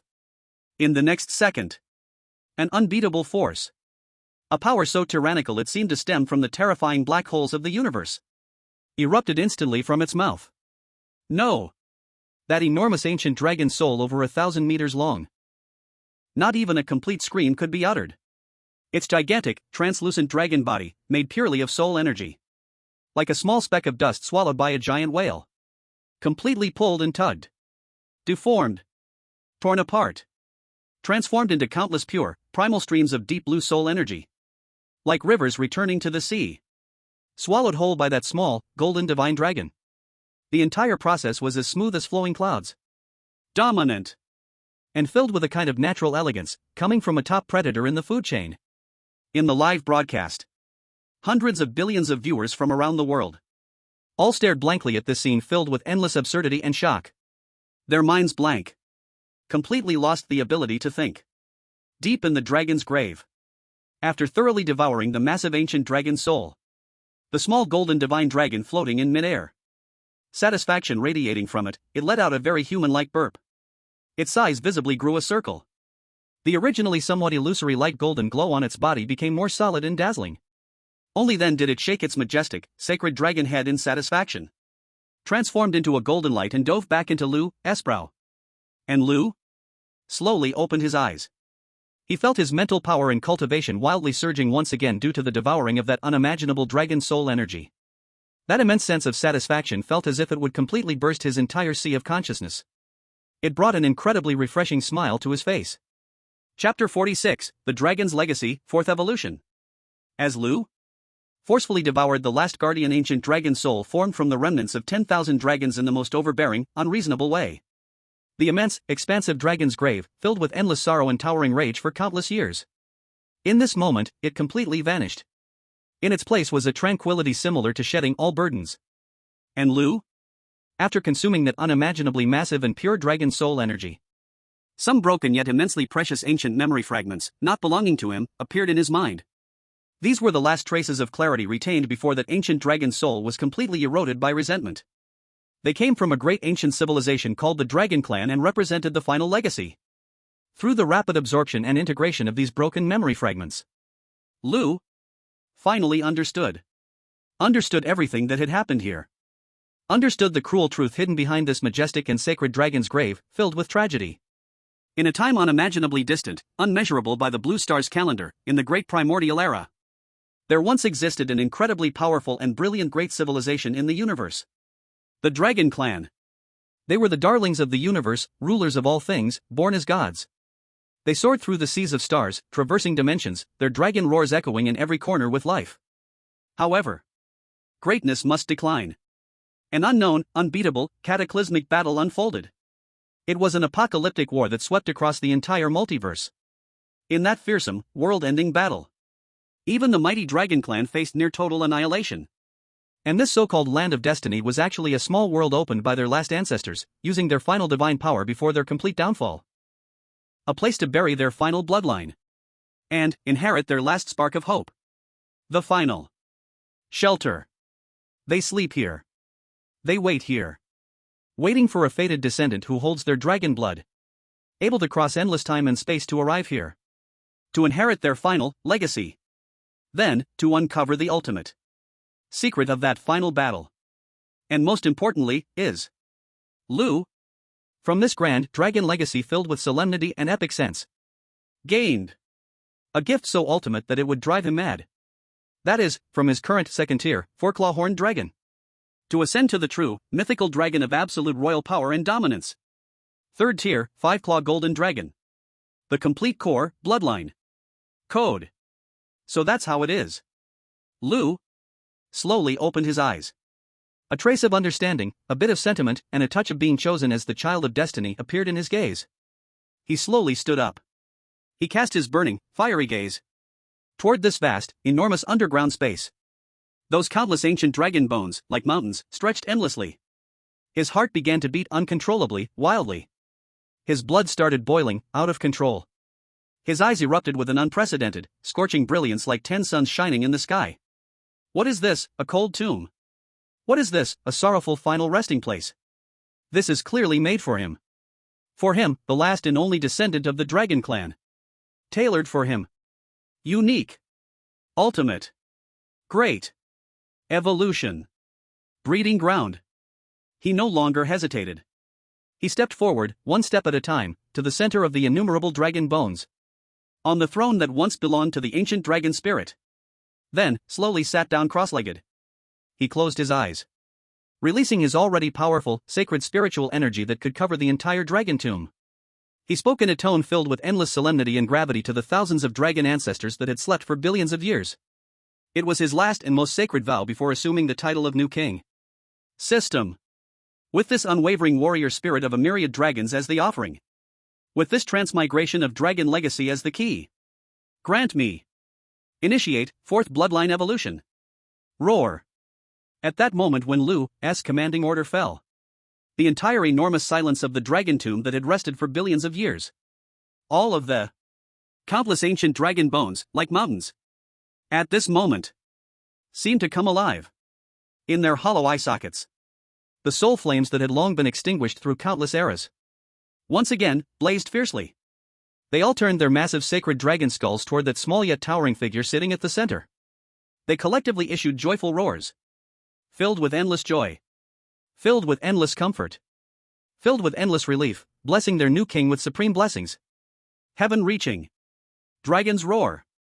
Immediately following that, those thousands of massive sacred ancient dragon bones began to slowly transform, starting with the outermost bones, one after another, into billions of the purest, most original, most sacred golden dragon essences. All rivers return to the seas. Myriad dragons unite as one. Those billions of golden dragon essences, like a vast, boundless golden starry river, wildly surged into that small yet radiating supreme divine light figure sitting at the center. A scene unprecedented.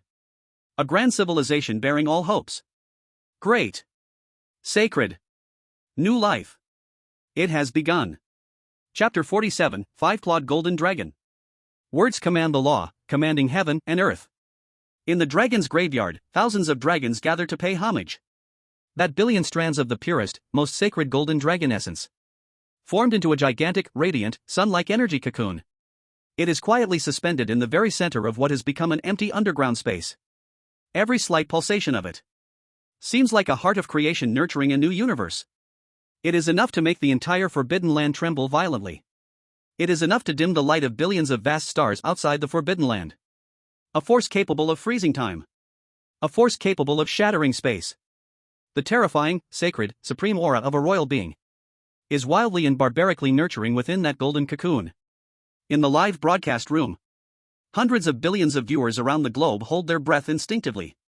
They stare dumbfounded at the screen. A magnificent, incredible scene as if myth has returned. Their minds blank. Their souls tremble. They have an incredibly strong premonition. They are about to witness the birth of a great, new deity. At this moment, time seems to lose its meaning. No one knows how long has passed. Crack. A sound extremely soft yet crystal clear. Like the first crisp sound when the universe opened and the world dawned. It slowly echoed from the massive, golden cocoon. A fine, web-like crack appeared on the surface of the cocoon. Then came the second. The third. The 100th. The countless others. Finally. Crack. A clear, melodious, giant sound, like the music of immortals, exploded forth.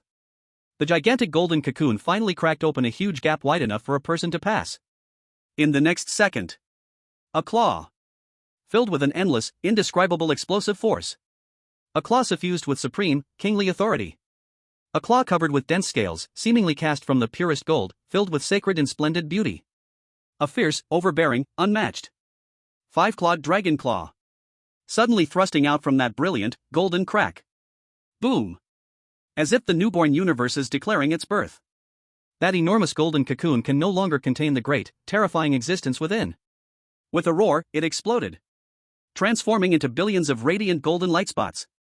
Like the grandest, most splendid shower of golden fireworks, showering across the vast, lonely underground space.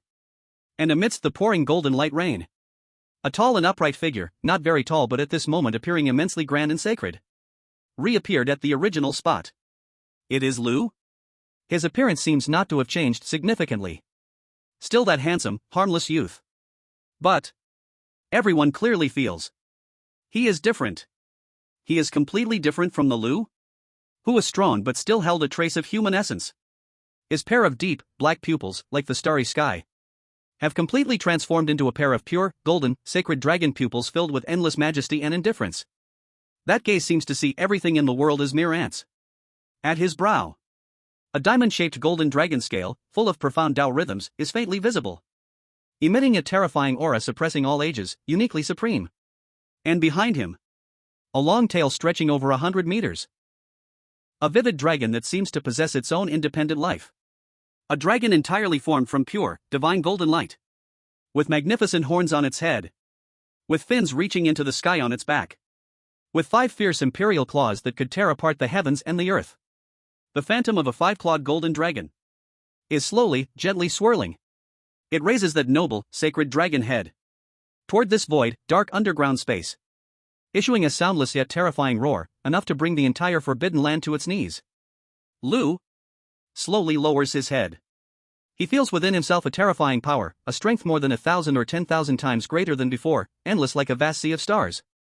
He senses the wonderful feeling of being connected by blood to this world, as if I am the will of heaven. He knows.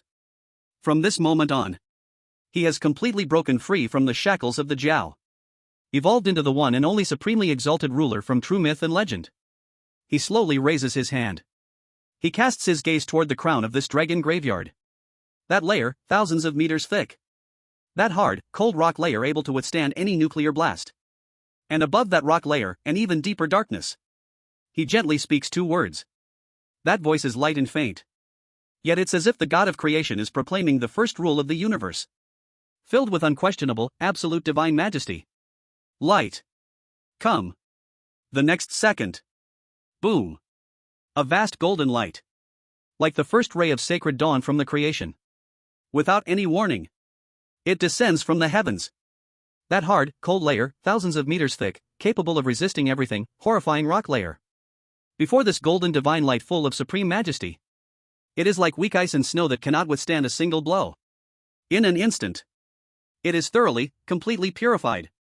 Evaporated. Dissolved. A gigantic, terrifying, mirror-smooth pit. With a diameter exceeding 100 meters. With a depth of several thousand meters. Connecting deep from the Earth's core straight to the sky of the Forbidden Land. It suddenly appears. Warm golden sunlight. For the first time. Illuminating this solemn, holy dragon graveyard that has been silent for billions of years. Lu slowly closes his eyes. He stretches out his arms, bathing in that warm and sacred sunlight.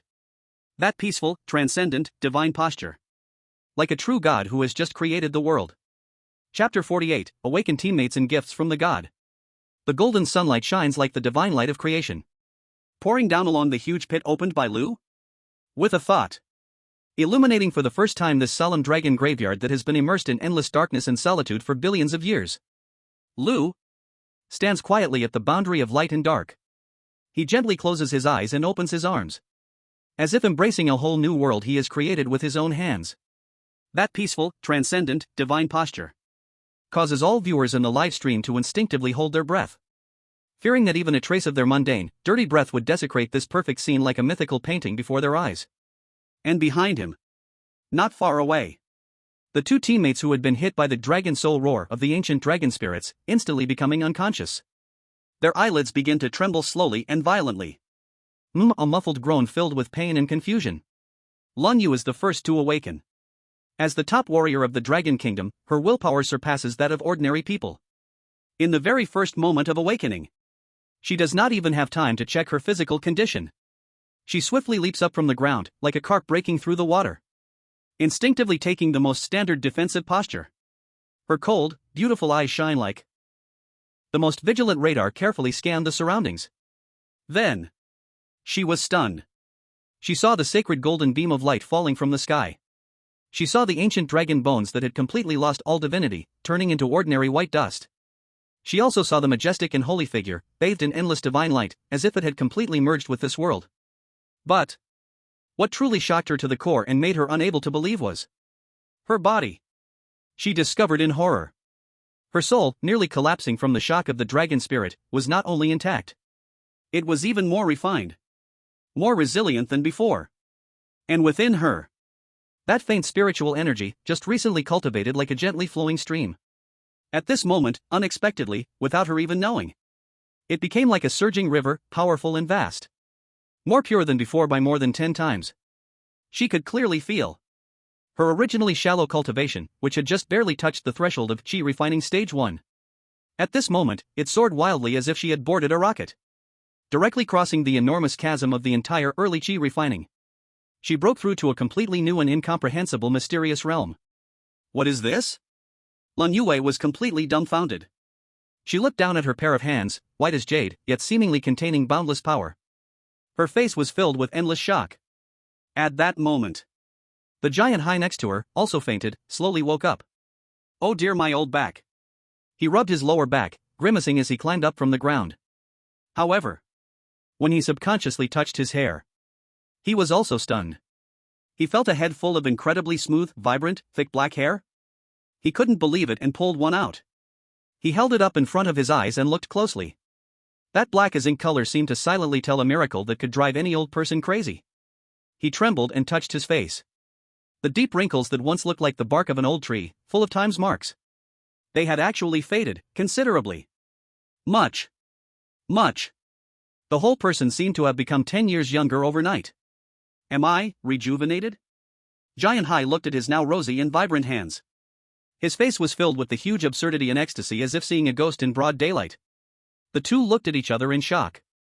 They saw in each other's eyes the endless horror like a vast sea of stars. They both understood. This was definitely not the result of their own cultivation. With their mortal aptitudes, it was impossible to undergo such a terrifying transformation even after 100 years of practice. So, the answer was left to only one. They unconsciously turned their gazes filled with endless shock and ecstasy towards that who had never turned back from the beginning. That figure, quietly bathing in the sunlight, was enough to make the heavens and earth lose their color. The divine being. They instantly understood. All of this huge blessing, like divine grace flowing down, came from where? It was clear. It was Lu, during the time they were unconscious just now. Underwent some kind of great, terrifying evolution that they could not understand.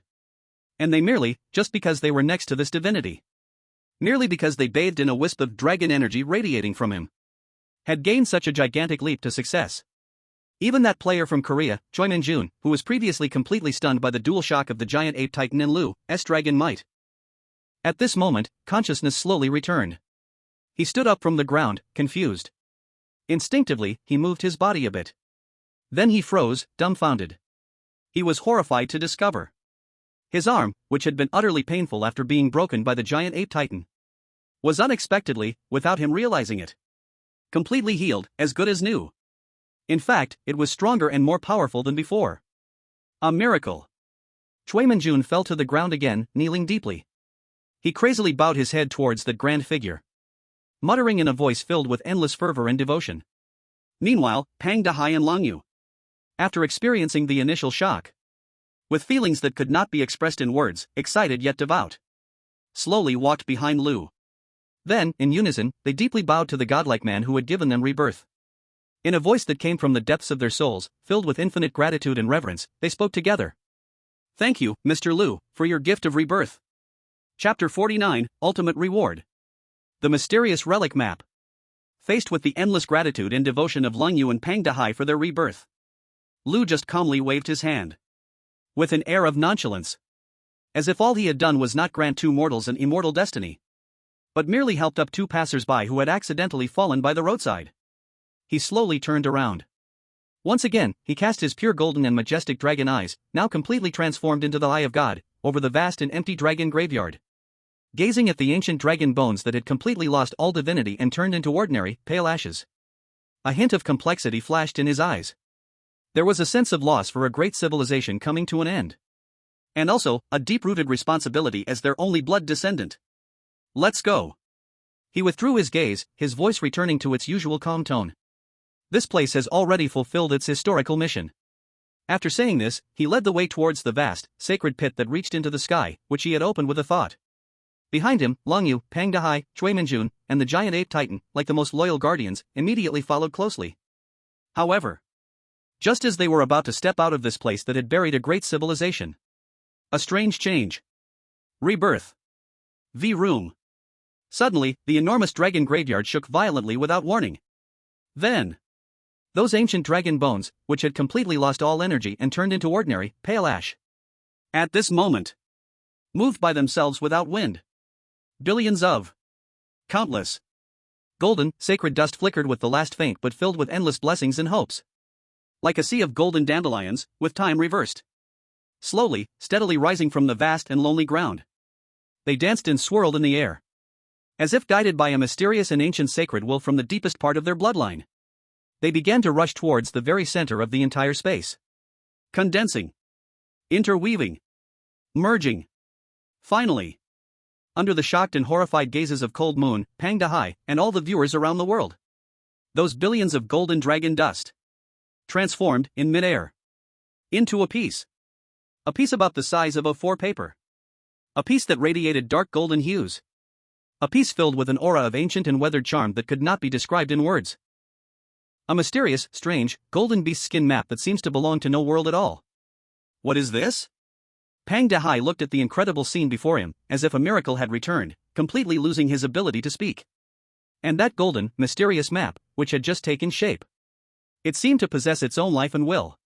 It gracefully spiraled slowly in the air, as if bidding a final farewell to its hometown that had slept for billions of years. Then, it transformed into a radiantly brilliant golden streak of light.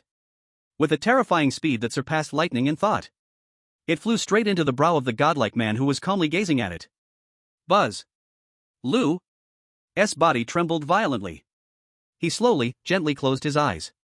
In his mind, within his sea of consciousness, an incredibly magnificent, and infinitely vast, a 3D dynamic cosmic star map filled with countless shimmering stars and deep nebulae, full of endless mysteries and unknowns, was slowly, gently unfolding before him.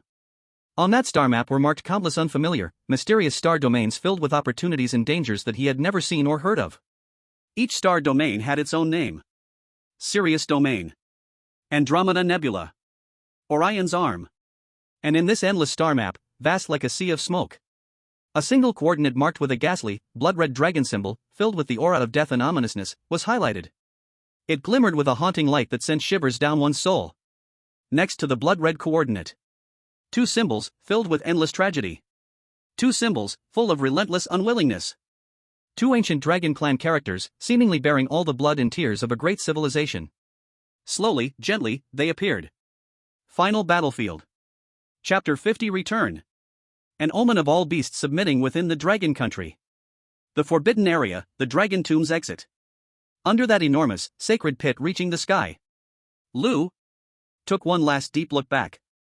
He looked at this place, the final resting place that buried a great and tragic civilization. Then, without a hint of reluctance, he stepped forward. His whole being transformed into a brilliant golden streak of light, soaring upwards, returning to the long-lost sunlight. However, the moment his foot touched the solid ground of the forbidden outside world, Buzz, a force, an invisible one. Yet it seemed to transcend all laws of this world. A supreme, a force that came from the peak of the life's lineage. Unmatched, absolute royal power. The divine dragon's might, centered around him, like the shockwave from an exploding supernova, transforming into an invisible but seemingly world-covering sacred ripple, spreading wildly in all directions. Within the forbidden area. For hundreds of miles. No. Thousands of miles. Millions of miles. All the powerful, terrifying creatures living in this primitive and wild land. Whether it was the terrifying saber-toothed tiger patiently lurking in the dark jungle, waiting for the prey to hook, or that proud storm eagle soaring high above, surveying its territory. Whether it was the enormous earth bear deeply sleeping in its underground lair, or the prehistoric abyss crocodile that just poked its fierce head from another death swamp. Everything, at this moment, seemed to be pressed, the pause button of time. Suddenly, it froze, its body. Immediately, a force came from the deepest part of its bloodline. A primal, raw fear and submission that is engraved in its genes for billions of years, which cannot be erased. In an instant, it overwhelmed their not-so-high intelligence. Roar. Hiss. Howl. They trembled and dropped the prey in their mouths. They were terrified, retracting their sharp claws and teeth. They were like a group of the most humble servants, seeing their only master, their only king. In unison, they prostrated towards that distant, sacred direction they could not even see. They lay on the ground. They lowered their once proud and invincible heads. They let out a mournful wail filled with endless fear and absolute submission. And, more terrifyingly, the real world. Dragon Country. On the vast 9.6 million square kilometers of sacred land. From the northernmost icy, deserted snowfields, to the southernmost warm coconut groves on the distant islands. From the western heights, where eagles soar into the clouds, to the eastern endless, bountiful plains. At this moment, across the nation, in all regions, all All animals. Whether it was the king of beasts, the northeast tiger roaring in the forests, or the plateau spirits, the Tibetan antelopes, running freely on the Tibetan plateau. Whether it was the untamed eagles soaring above, overlooking all beings, or the gentle pet cats and dogs, lazily rolling in the arms of countless owners in the city. All lives with the blood of beasts. At this moment, seemed to hear a call that transcended time and space, from the deepest bloodline and soul, the supreme and sacred summons. They stopped all activities at once. The predators halted their chase. The runners stopped their steps. The flyers ceased their wings. The pampered ones withdrew their charms. Then, under the astonished and bewildered gazes of countless citizens of Dragon Country, they all slowly turned around. Towards that distant, ancient, sacred, that has been honored as the source of the dragon vein of Dragon Country since ancient times. Majestic. Grand. Towards Kunlun Mountain. They slowly lowered their proud, arrogant, or humble, gentle heads. Prostrated on the ground. Trembling. Like worshipping their only, supreme King. And God. All beasts bow in worship. At the highest command center of Dragon Country, Qin Jinbang and all the high-ranking officials present stared blankly at the absurd, incredible, all beasts submitting emergency reports coming from all over the country like falling snowflakes. They then looked up at the live screen. That magnificent, young figure who just stepped out of a burst of golden light. His aura became more sacred, more majestic, more godlike than before. His heart, which he thought had been numbed by the previous series of miracles, at this moment, once again thumped wildly like a drum. He stood up slowly from his seat, dazed. In a voice filled with shock and ecstatic tremors, he murmured, "The true dragon has descended to the world." Chapter 51, The Great Discovery of Goryo, the World Laughing Mad. At the moment when the whole Dragon Country was swept up in a massive celebration due to the epic miracle of all beasts worship covering the whole nation. In the Forbidden Land, the fortunate survivor, who unexpectedly received the divine dragon aura blessing from Lu, was the broken arm athlete from Goryo, Choi Minjun. He looked at the towering godlike figure in front of him, a mere silhouette capable of commanding all beasts to bow and making heavens and earth lose their colors. Then, he looked down at his arm, now completely healed, even stronger and more powerful than before. Once more, his already reshaped worldview was violently impacted. In the end, a unique sense of responsibility and mission from the peninsula people overcame his endless fear of Lu. He hesitated for a long time. A long time. Finally, he summoned the greatest courage of his life. With a thud. Once again, he prostrated himself before Lu. On the ground. Lu slowly turned his head and cast a faint glance at him with his now completely transformed golden dragon eyes. Just this casual glance made Choi Minjun's hard-won courage instantly deflate by 99%. He was so frightened that his whole body trembled violently like a sift. "Divine Sir," he stammered, speaking in a weak voice almost like a mosquito's buzz, "I have a small request." Lu said nothing. He just calmly looked at him, waiting for his next performance.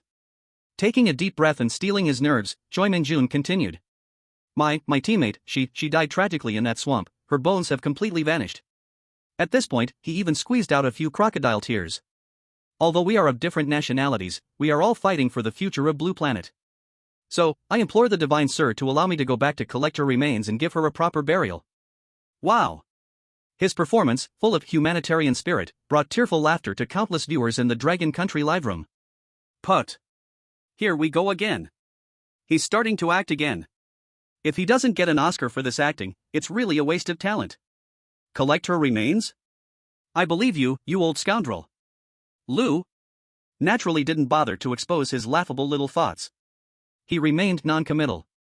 He just casually gestured to the giant gorilla titan standing beside him, as big as a small mountain, who stood respectfully. It was considered an implied consent. Choi Minjun, who received the divine decree, felt as if he had been granted a royal pardon. He scrambled up from the ground. Under the daunting escort of the giant gorilla titan, he cautiously returned to that swamp ruin, which had been transformed beyond recognition due to the collapse of the stone tablet and Lu's creation of heaven. His teammate, the internet celebrity named Yoon Jia, had long been completely crushed into a mash, perfectly fused with the swamp's mud beneath the titan's world-ending fury. Wanting to collect remains was simply a pipe dream. However, just as Choi Minjun pretended to sob on the ground while frantically searching through the muddied remains for any usable relics, he suddenly felt something extremely unique, soft, and elastic in his grasp. Additionally, it shimmered with an alluring, crystal clear light under the sun. What is this? Choi Minjun's heart skipped a beat. He joyfully exerted all his might. Finally, he unearthed the treasure buried deep within the blood and mud. When he realized the true form of what he held in his hand, he froze. All viewers in the live room were also stunned. It was actually the size of a palm. A perfect droplet shape. A silicone prosthetic that was full of modern industrial technology? Clearly, this was the latest high-tech and expensive artificial product that his poor teammate, Lin Ye, had just implanted from the top Jiangnan Plastic Surgery Hospital in their great Goryeo Empire before entering the Forbidden Land. Incredible! After experiencing the terrifying blow from the giant titan that could crush steel into scrap, and the subsequent catastrophic geological upheaval, his teammate's flesh and blood mortal body had already turned to dust. And this artificial body made of high-tech silicone miraculously remained intact. Not even a single tiny scratch was there. After a deathly silence lasting over 10 seconds, Choi Minjun's face, covered in tears and dirt, suddenly burst into an unprecedented joy filled with endless national pride. He cherished it like a treasure. He raised that piece, shining with a holy crystal and glow under the sunlight, high above. As if he was raising the lost and supreme crown of glory of their Goryeo nation, which had been missing for 5,000 years. He faced the live camera that was faithfully recording everything. With a voice filled with endless excitement and fervor, hoarse and breaking, he hysterically shouted to the whole world. We, Goryeo, #1 in the world. Did you see that? This is our great Goryeo Empire's most top-notch, unbeatable black technology. Even the most terrifying beast in the Forbidden Land cannot destroy it. A cosmic divine object. At that moment, the live broadcast room of Goryeo burst into excitement. National pride reached an unprecedented peak. And in the live broadcast rooms of other countries in the world, after a brief shock, they completely lost their minds laughing. Chapter 52, A Brief Rest and a New Storm. After enjoying the Goryeo contestants' glorious one-man show full of national pride, Lu did not bother to stay here any longer. He led his team, made up of complex elements but with terrifying strength, called gods and beasts. They marched back to their initial landing point at the cave camp. At this moment, this place had already changed its appearance. Thanks to the hard-working transformation by the giant titan, this top-tier free labor, the original small and dark cave, had been expanded into a spacious and bright, comfortable mountain villa that is warm in winter, cool in summer, and even has an outdoor balcony. This made countless viewers in the live broadcast room, who were struggling with mortgage payments, shed tears of envy. Upon returning to this temporary safe zone, Lu announced an unexpected decision. I have just gained some new power. He said calmly to the respectful Lin Ye and Pang Dehai, I need some time to fully master it. During this time, all the defense work in the camp will be handed over to you. Yes, Mr. Lu. Please rest assured. Pang Dehai shouted loudly with a slap on his chest, unless I disappear from this world. Otherwise, nothing will disturb you. Cold Moon beside him also nodded heavily. His eyes were filled with absolute determination. So, Lu once again entered that state of divine wandering, where he forgot everything around him. Of course, to outsiders, it seemed he was just finding a comfortable corner to lazily sleep. But this time, neither his teammates nor the 40 billion viewers in the live broadcast room of the Dragon Nation made any complaints or grumbles. What they felt was only endless peace and pride. And Cold Moon and Pang Dehai, with the giant ape titan, a mobile nuclear weapon-level powerhouse on guard outside, they can finally put their minds completely at ease. In this, a place of great fortune where the concentration of spiritual energy is 100 times richer than the apocalypse blue star outside, they focused on their first true cultivation in life. And the results were astonishing. With Lu's occasional bursts of inspiration like divine guidance, and the endless, luxurious supply of low-grade spirit stones like candy. These two, already among the best of the best. Their cultivation soared like they had stepped onto a curvature engine just off the drawing board. They started a terrifying rise at a breakneck speed. Cold Moon. This natural ice mountain soared immortal. In just a few days, she completely mastered the art of sword chi release. She even made initial strides into the legendary manipulating objects with chi. She sat cross-legged and pointed her finger like a sword at the sharp samurai sword quietly hovering in front of her. Whoosh! That samurai sword took on life, transforming into a silver streak, soaring into the sky. In midair, it spiraled and danced with agility. It resembled the extraordinary embryonic form of sword manipulation from ancient myths of the Dragon Nation. And Pang Dahai, this seemingly simple yet truly wise survival expert, displayed shocking talent in the realm of formations. He, without a teacher, combined the ancient Dragon Nation's strange gate escape and 5 elements 8 trigrams with the spiritual energy of cultivation flawlessly. In just a few days, he could even use the ordinary rocks and grass around him to arrange a small maze formation that any ordinary person could get trapped in until death. The entire Dragon Nation team flourished. Their strength surged at a terrifying snowballing speed. All the Dragon Nation viewers in the live stream watched with fascination and pride. That overwhelming sense of satisfaction watching their immortals and cultivators rapidly improve made them nearly soar to the heavens with joy. However, they did not know. Just as the Dragon Nation team enjoyed a peaceful and tranquil time on the other side of the Forbidden Land, a place where not even birds would poop, barren and lifeless. The ground was covered in solidified black volcanic rock. The air was thick with a pungent sulfur stench, filled with death and ominous negative energy on that black volcanic plain. The two Eagle Country competitors, John Rambo and Annie Smith, who had been frightened away by Lou's punch, now kneeling fervently before a huge, mysterious altar filled with endless evil aura. The altar was constructed from countless unknown giant creature skeletons. At the very top of the altar, a massive throne made entirely of grim white bones, radiating evil and death, flickered in the distorted blood-red air. A wave of endless temptation. A wave of endless seduction. A whisper that seemed to come from the deepest pit of hell, from the oldest demon, slowly rose to the ears of those two Eagle Country competitors, already blinded by hatred and fear. Do you desire power? Do you wish to take revenge on the ones who humiliated you? The ones who insulted your great empire? The Dragon Nation people? Offer your loyalty. Offer your souls. I will grant you the power to destroy everything. Chapter 53. The first phase ends. The epic final settlement. The Forbidden Land Black Volcanic Plain. On the altar of white bones filled with endless death and ominous aura. I will grant you the power to destroy everything. The whisper filled with endless temptation and seduction, as if it came from the deepest part of the ninth hell. Like the cooing of the gentlest lover in the ear. And like the terrors of the most horrifying curse branded on the soul. Slowly swirling around the ears of the two players from Eagle Sauce Country, already completely lost in hatred and fear. John Rambo and Annie Smith, their eyes hollow and numb from despair. Reignited were two flames named revenge, a mad crimson fire. We are willing.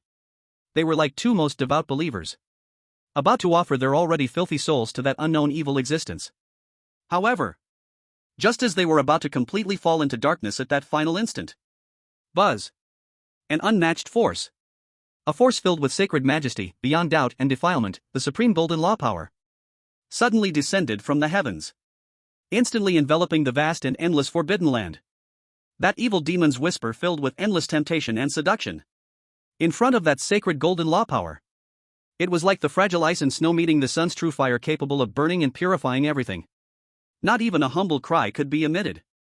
And it was completely purified, evaporated, and dispelled. Then the cold, the holy, the undeniable, the mechanical synthesized sound belonging to the will of the Forbidden Land, suddenly echoed in the minds of every participant still lucky enough to survive. National Destiny Survival. Phase 1 Newborn officially ends. The final evaluation is now being conducted based on the comprehensive performance of each surviving team in this phase. Survival status, resource acquisition, kill count, world exploration degree, contribution to the laws of the Forbidden Land. That moment. The entire Forbidden Land. The whole blue planet. All the people watching this ultimate survival concerning their respective countries' fates. All held their breath in unison. Hearts in their throats. The final judgment has arrived. White Elephant Country Team, 1 severely injured, 1 poisoned, resource acquisition, minimal, world exploration degree, 5%. Comprehensive evaluation, E level. Punishment, deprivation of 5% of the current freshwater resources of this country. White Elephant Country's live room was filled with whales. Sakura Country Team, all members died. Comprehensive evaluation, F level. Since they have been punished before, there will be no repeated punishment. Sakura Country's live room was deathly silent. Eagle Sauce Country Team, 1 member died, 2 on the brink of mental collapse, resource acquisition, small amount, world exploration degree, 12%. Comprehensive evaluation, D level. No rewards. No punishments. Eagle Sauce Country's live room was filled with humiliating silence. One by one, the names of countries flashed by.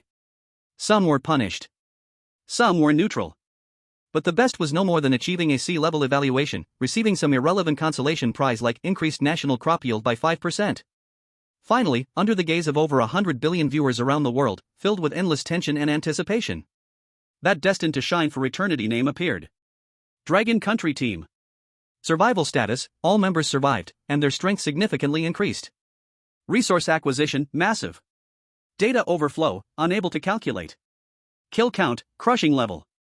World exploration degree: 35%. Discovered and cleared the hidden dungeon Dragon's Grave. Contribution to the laws of the Forbidden Land: epic level. Awoke the final heritage of the dragon race. Comprehensive final evaluation. SSS level 3. Blood red. Filled with endless glory and brilliance, sacred. The letter S. Like 3 brilliant, eternal suns. Instantly occupying the live broadcast screens of all the countries around the world. And completely igniting the uncontrollable joy and pride of the 4 billion viewers in Dragon Country. Ah! SSS level. We are SSS level. Awesome. Cracking voice. Long live Dragon Country. Long live Lord Lu. However, this is still not the end. That cold, sacred, mechanical synthesized voice continued. SSS level evaluation, final rewards officially issued. Reward 1, bless the people. The root bones of all citizens of Dragon Country are slightly enhanced. Average life expectancy increases by 20 years. Reward 2, expand the land. The land area of Dragon Country will expand 300 kilometers to the east. All new land is the most fertile plain. Reward 3, National Treasure Artifact. Granting Dragon Country the National Artifact 9 Provinces Cauldron, Replica. It can suppress the national fortune, ensuring smooth weather and protection from all evil. When those 3 rewards, filled with supreme sacred brilliance, golden, defying fate, and ultimate glory, like 3 divine decrees from the 9 heavens above, slowly appeared on the main screen of the highest command center of Dragon Country. The entire command center. After enduring an excruciatingly long, several seconds of deadly, suffocating silence. In an instant. A burst.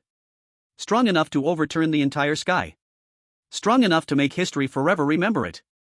An epic, thunderous, earth-shaking celebration. Chapter 54, The 9 Provinces Cauldron appears, Dragon Country boils. At the highest command center of Dragon Country. When those 3 rewards, filled with endless sacredness and brilliance, the epic and defying ultimate rewards, transformed into 3 brilliant, eternal, golden divine decrees and appeared on the main screen of the command center at that instant. The entire command center. After enduring several seconds of suffocating, deathly silence. In an instant. A burst. Strong enough to overturn the entire sky. Strong enough to make history forever remember it. An epic, thunderous, earth-shaking celebration. We won. We won. Ha ha ha ha ha ha. All citizens' life expectancy increases by 20 years? My God. What an amazing miracle this is. Expanding the land by 300 kilometers? And it appears out of nowhere? This is simply something only a creator god can do. The 9 Provinces Cauldron. It's the legendary national treasure, the 9 Provinces Cauldron. Even though it's just a replica, the heavens are blessing our Dragon Country. The heavens are blessing us. Countless generals, scholars, and leaders who have always been known for their calmness and composure under pressure, with faces like stone, at this moment, could no longer control the surging joy and excitement in their hearts, as if a volcano had erupted. They embraced, cheered, screamed, and jumped like the most ordinary children. Countless old, clouded eyes were filled with 2 burning tears of endless pride and joy. They were cheering for the strength of their country. They were applauding for the rebirth of their civilization. However, they were still immersed in that dreamlike immense happiness, yet had not completely regained their senses. Outside, the entire Dragon Country, the entire real world, had already been completely turned upside down by these 3 divine decrees from the Supreme Existence. On the solemn, sacred Tiananmen Square in the capital of Dragon Country. At the moment when the declaration of the forbidden areas will fell. VVVVRRRRM. A light. Brighter than the sun in the sky, more dazzling, more sacred, 1,000 times stronger. Suddenly appeared. Tearing apart the heavy clouds. Tearing apart the blue sky. Like a divine light beam descending from the 9 heavens, the light of creation. Booming, descending. In the eyes of the millions of Dragon Country citizens gathered in the square, watching the National Fortune live broadcast on the giant electronic screens with a pilgrim-like devotion and fervor. A structure. Standing 99 meters tall. Made of an unknown material, filled with an ancient and solemn aura. The mysterious bronze was cast on the body of the cauldron. The sun, moon, stars, mountains, rivers, grass, and trees are carved, all living beings. It seems to carry the entire Dragon Kingdom, 5,000 years of civilization's fortune and glory in a huge sacred bronze cauldron. Jojo Ding, imitation. Slowly it emerged from the nine-colored divine light. Then, with a terrifying sacred pressure that suppressed everything and declared my supremacy, it descended. Steadily it landed in the very center of the square. Boom! The giant cauldron landed. The vast land of 960,000 square kilometers of the Dragon Kingdom trembled violently. An invisible yet comforting, sacred auspicious aura surged from the capital, spreading wildly in all directions. In an instant, it enveloped the entire Dragon Kingdom. At the same time, within the borders of the Dragon Kingdom, all the hospitals, at the same time, went completely crazy. Countless poor patients who had been given death notices by doctors, waiting quietly for death in their hospital beds. In that fleeting moment when the auspicious aura swept by, their already decayed bodies, riddled with disease. Miraculously, within just a few minutes. At a terrifying speed that completely defied all modern medical principles. They were healed. All cancer cells disappeared. All failing organs were rejuvenated. All deadly viruses were completely purified. And those healthy citizens also, at the same time, distinctly felt as if their bodies had shed an invisible heavy shackle. In an instant, they became unprecedentedly light. Unprecedentedly healthy. Unprecedentedly filled with life.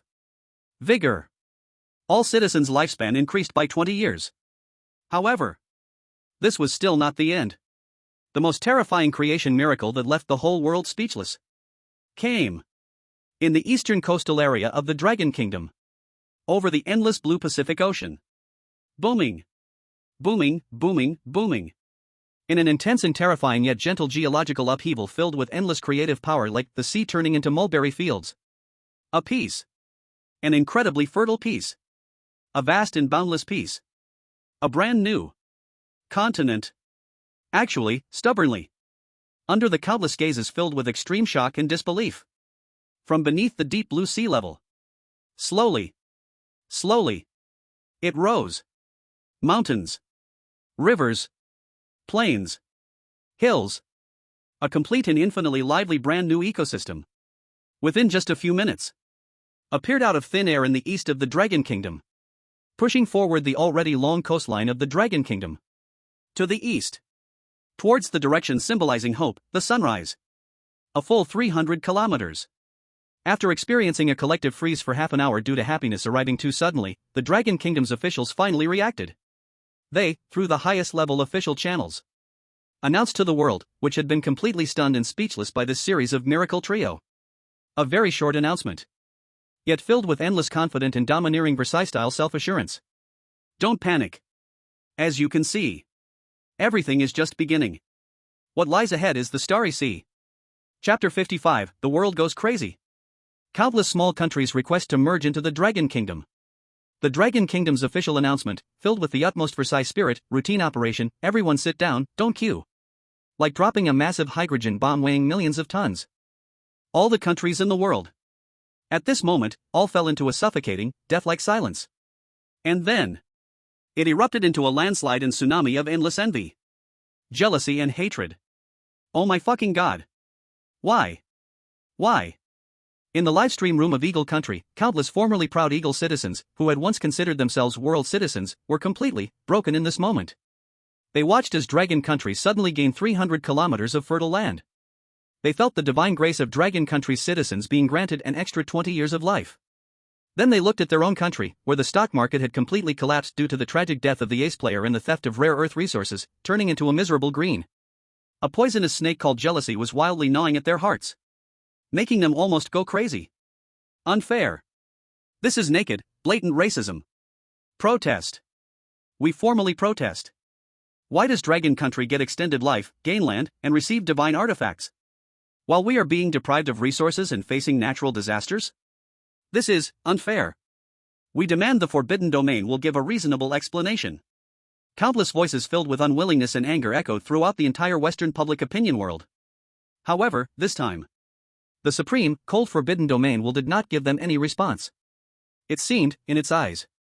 The furious helplessness of these losers was as laughable and insignificant as the cicadas singing in summer. Protesting was useless. Cursing was even more pale and powerless. In the face of that cruel, cold reality. Under the enormous pressure of survival, where their country could be utterly destroyed with just one mistake from their players. Those small countries, already struggling in the apocalypse of resource depletion, fighting for their last breath. Finally, let go of their last bit of laughable, cheap dignity. They made a decision that shocked the entire world. Koryo country. After witnessing their player Choi Min-jun's ridiculous performance like a clown. And then seeing the miraculous divine ultimate reward of Dragon Country. Their fragile but extremely proud national spirit was completely shattered. Can't beat them. So join them. Sakura Country. After experiencing the complete annihilation of their players, the loss of resources, and the eruption of the Holy Mountain, leaving their land with barely anything left after the threefold strike. Their remaining forces fully realized the reality. Want to restore the country? Want to rebuild the homeland? The only hope was in their ancient eastern neighbor, whom they had once despised but also feared. So, with these two remaining forces from the Kimchi country and Sakura country, facing Dragon country across the sea. The world, dozens of small and medium-sized countries, who had previously been observing, uncertain and still holding illusions about Eagle country. Actually, at the same time. Through the most formal and highest-level diplomatic channels. Submitted a series of humbly worded, utterly respectful. Filled with endless longing and hope.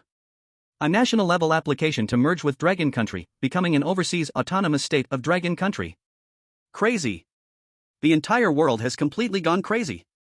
All nations come to pay tribute. This was a grand, epic scene that only existed in the ancient mythical legends of Dragon Country. And yet, it was happening right here, alive and real in the 21st century today. They wanted to use this nearly selling their country method. To hitch a ride. On Dragon Country's Noah's Ark, which was about to break free from the Earth's gravity and sail into the age of myth. Dragon Country's live stream room. All the viewers, after seeing those letters from former allied nations, now selling their loyalty, were completely thrilled. The immense sense of psychological satisfaction and national pride made each and every one of them stand tall. His own chest. Ha ha ha. So refreshing. How can they call it, nations coming to pay homage? Tactical lean back. Weren't they all so impressive before? Now they're all running over to be sycophants? This is strength. This is the unmatched strength of our Dragon Nation. Lord Lu, awesome. Fifth time breaking voice. Supreme Command Center. Facing the storm of merger applications flying in from all over the world like snowflakes. Qin Zhenbang and all the high officials of the Dragon Nation. After the initial brief shock, they all showed a profound smile filled with endless confidence and dominance. Qin Zhenbang slowly lifted the teacup in front of him, gently sipping the hot, fragrant tea. Then he turned to the official of the foreign ministry beside him, who couldn't hide his joy. Calmly and undeniably, he said a sentence. Tell them. If you want to join, you can. First, show your sincerity. Our arc doesn't carry useless people. Chapter 56, the second phase begins. The Forbidden Zone expands tenfold. At the moment when the real world was completely engulfed in madness due to the Dragon Nation's miraculous rise and the unprecedented spectacle of the nations coming to pay tribute. Inside the Forbidden Zone. In that cave camp, transformed into a luxury villa in the mountains by the giant ape titan. The godlike man who had been in seclusion for exactly 2 days. Lu. Slowly, he opened his eyes, now transformed into pure golden, holy, majestic dragon pupils. Who? A long breath, seemingly containing the principles of heaven and earth, gently exhaled from his mouth. Like a small, golden dragon. It spiraled in the air before slowly dissipating into the atmosphere. He could clearly feel the terrifying power within him, now exceptionally huge and violent due to evolving into a 5-clawed golden dragon. He had preliminarily mastered it completely. Now, he was at least 10 times stronger than he was 2 days ago, right after completing his evolution. He was very satisfied. However, just when he was ready to stretch and test his 2 designated disciples on their training results for the past 2 days. That cold, sacred, undeniable mechanical voice belonging to the will of the Forbidden Zone. Unpredictably. Once again echoed in his and all the surviving participants' minds in the Forbidden Zone. Buzz. Attention all survivors worldwide. National Fortune Survival. The first phase, birth, officially ended 48 hours ago. Now, the second phase, conflict, officially begins. Here it comes. A glint of realization flashed in Lu's eyes. He knew. The truly interesting game was just beginning. This time, the content of version update for the second phase is as follows. 1. The Forbidden Zone map expands tenfold. 3 brand new high-level areas are added on the basis of the original initial jungle zone. They are, respectively, full of endless powerful beasts and ancient ruins, mountain range of beasts. Full of endless bizarre ocean monsters and lost deep-sea civilizations, endless ocean. And that, floating 10,000 meters high in the sky. Filled with endless mystery and unknowns, the legendary Sky City. Survivors are free to explore. Boom. As soon as this news broke, the entire Forbidden Zone, the whole blue planet, totally exploded. Tenfold expansion? My god. How big is this Forbidden Zone? Mountain range of beasts. Endless ocean. Sky City. They all sound so awesome. Ha ha ha. Great. New adventures are coming. I can't wait to see Lord Liu conquer those new maps. However, this is just the appetizer. 2. Added, points leaderboard system. From now on, all actions of survival teams within the Forbidden Land will be quantified into points. Hunt fierce beasts. Collect rare resources. Complete hidden special missions. Explore unknown regions. Even kill competitors from other countries. All will earn varying amounts of points. Points can be exchanged for anything you desire in the newly created Forbidden Land Mall. At the same time, the system will conduct a monthly points ranking. The top 3 countries will receive generous national luck rewards provided by the will of the Forbidden Land. Points? Mall? Ranking? This series of words, filled with the vibe of modern online games, ignited an immense enthusiasm among all young viewers worldwide. Wow! Wow! Wow! Isn't this just the model of an online game? So exciting! Buy! Buy! Buy! I must buy everything. Liu God! Hurry! Let's see what good things are in the mall. We must be first on the ranking. Who dares to compete with us? I, Liu God, strongly disagree. But what truly made every survivor feel a chill and immense fear was that last update. 3. Added, National Luck Battlefield mode. Every month, starting this month, 5 penalty slots will be randomly drawn from the bottom 10 ranked countries. The survival teams of these 5 countries will be forcibly teleported to an independent, enclosed small battlefield space to engage in a 24-hour, ruthless, indiscriminate, life-and-death bloodbath. In the end, only one team can survive, or perhaps no team will survive at all. Hiss. This new penalty mode, filled with endless bloodshed and cruelty, shocked the entire world. Especially those countries that performed poorly in the first phase, ranked low. They were instantly shrouded in a massive fear named death. They knew. From this moment on, survival in the Forbidden Land would no longer be a playhouse, but a true, life-and-death hell. Inside the cave camp of the Forbidden Land, listening to the series of cold rules in his mind, filled with endless opportunities and cruel challenges, Liu, that handsome face, quite exceptional, showed no sign of tension or unease. On the contrary, he slowly revealed a smile filled with boundless uplifting and fiery battle intent. He slowly stood up from that smooth rock. He walked to the cave entrance, now expanded by the giant ape titan, resembling a viewing platform. Looking at the distant land, expanded tenfold on the map, becoming more vast and filled with unknowns and mysteries. He softly spoke. Oh. Things are getting interesting. Chapter 57 Points Mall and the first small goal. Interesting. Listening to the series of new game rules filled with opportunities and cruel challenges in his mind, Liu showed a confident smile filled with battle spirit. He loved challenges. Especially challenges of rules he could set himself. He thought to himself. Following the will of the Forbidden Land's hint, he silently said, Open Points Mall. Buzz. A massive, shimmering translucent, futuristic sci-fi-like virtual mall bathed in soft blue light appeared in front of him without warning. Of course, this interface was visible only to him.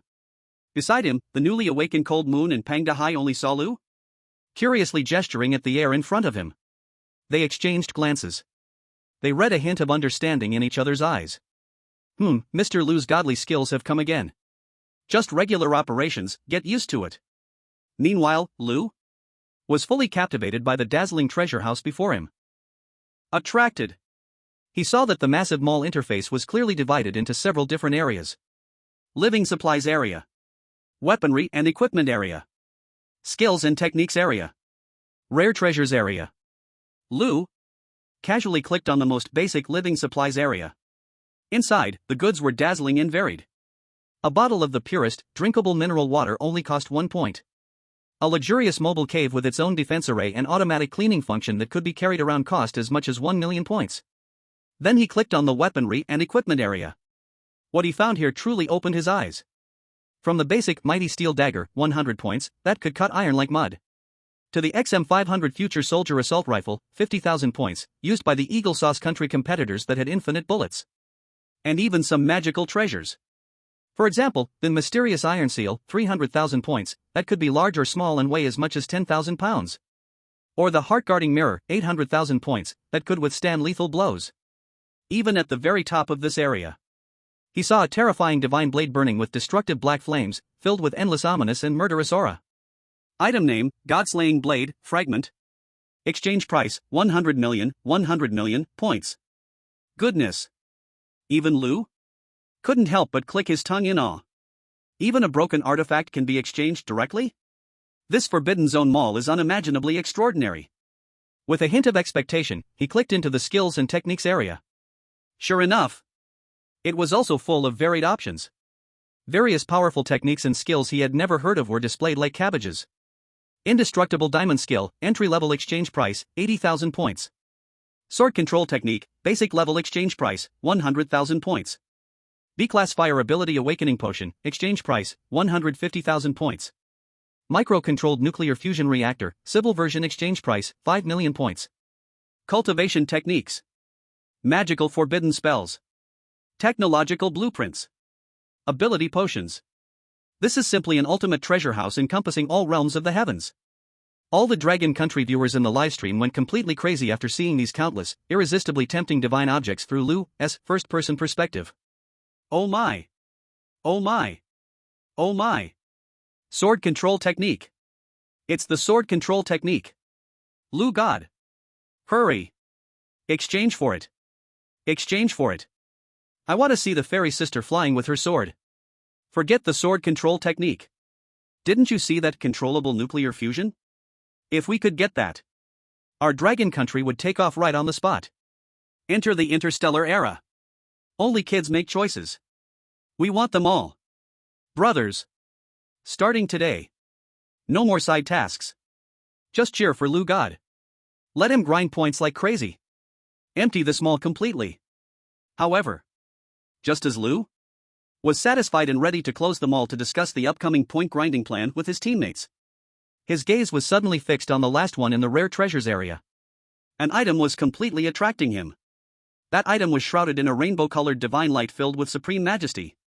It was set at the very top, in the most eye-catching position of the entire mall. As if it were the only king among millions of products. It had no flashy functional descriptions. Only a name filled with irresistible temptation and supreme power.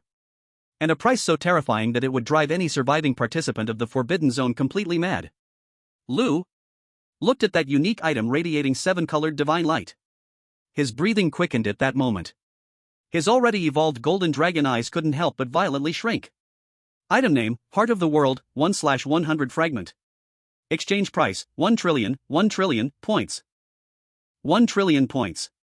To exchange for a small fragment? What kind of heaven-defying, ultimate divine object is this?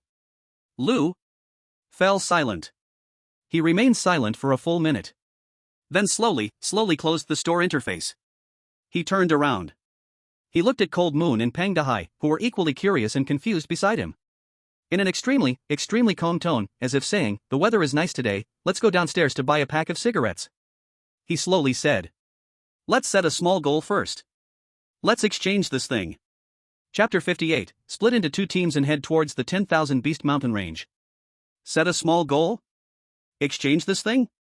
In the cave campsite. When Cold Moon and Pang Dahai heard this endlessly Versailles-sounding small goal from Lu's calm mouth, they were completely stunned. Their brains went into a crash state. 1 trillion points? What concept is this? This is an astronomical number that can make any normally sane person lose all calculation ability. Pang Dahai subconsciously began to count on his fingers. He muttered to himself. Killing one of those ghost-faced wolves is about 100 points, so 1 trillion is He calculated for a long time. Finally, in despair, he gave up. He realized that even if they didn't eat, drink, or sleep, and killed every living creature in the forbidden zone, they still couldn't gather even a fraction of that terrifying astronomical number.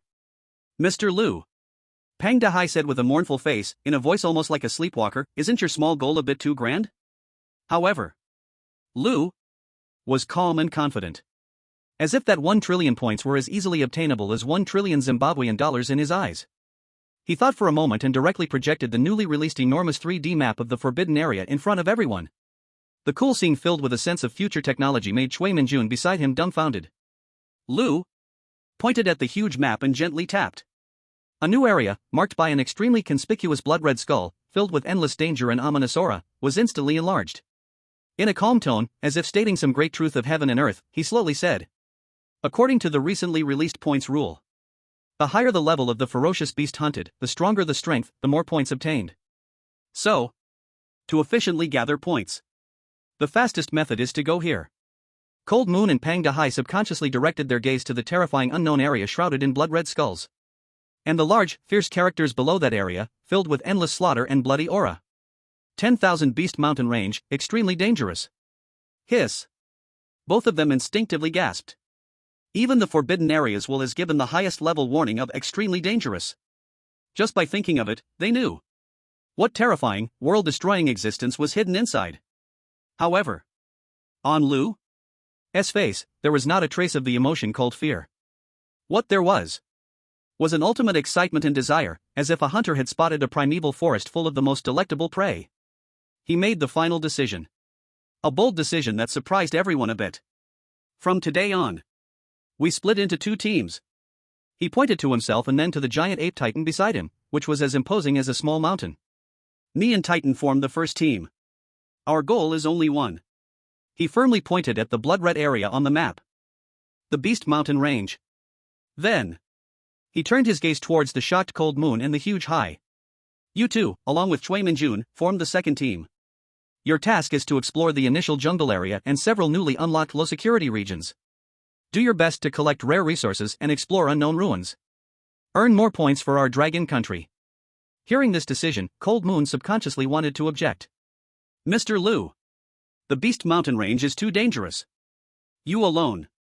However, Lu merely raised his hand slightly to interrupt her. He looked into her beautiful eyes, filled with worry and concern, and smiled faintly. Don't worry.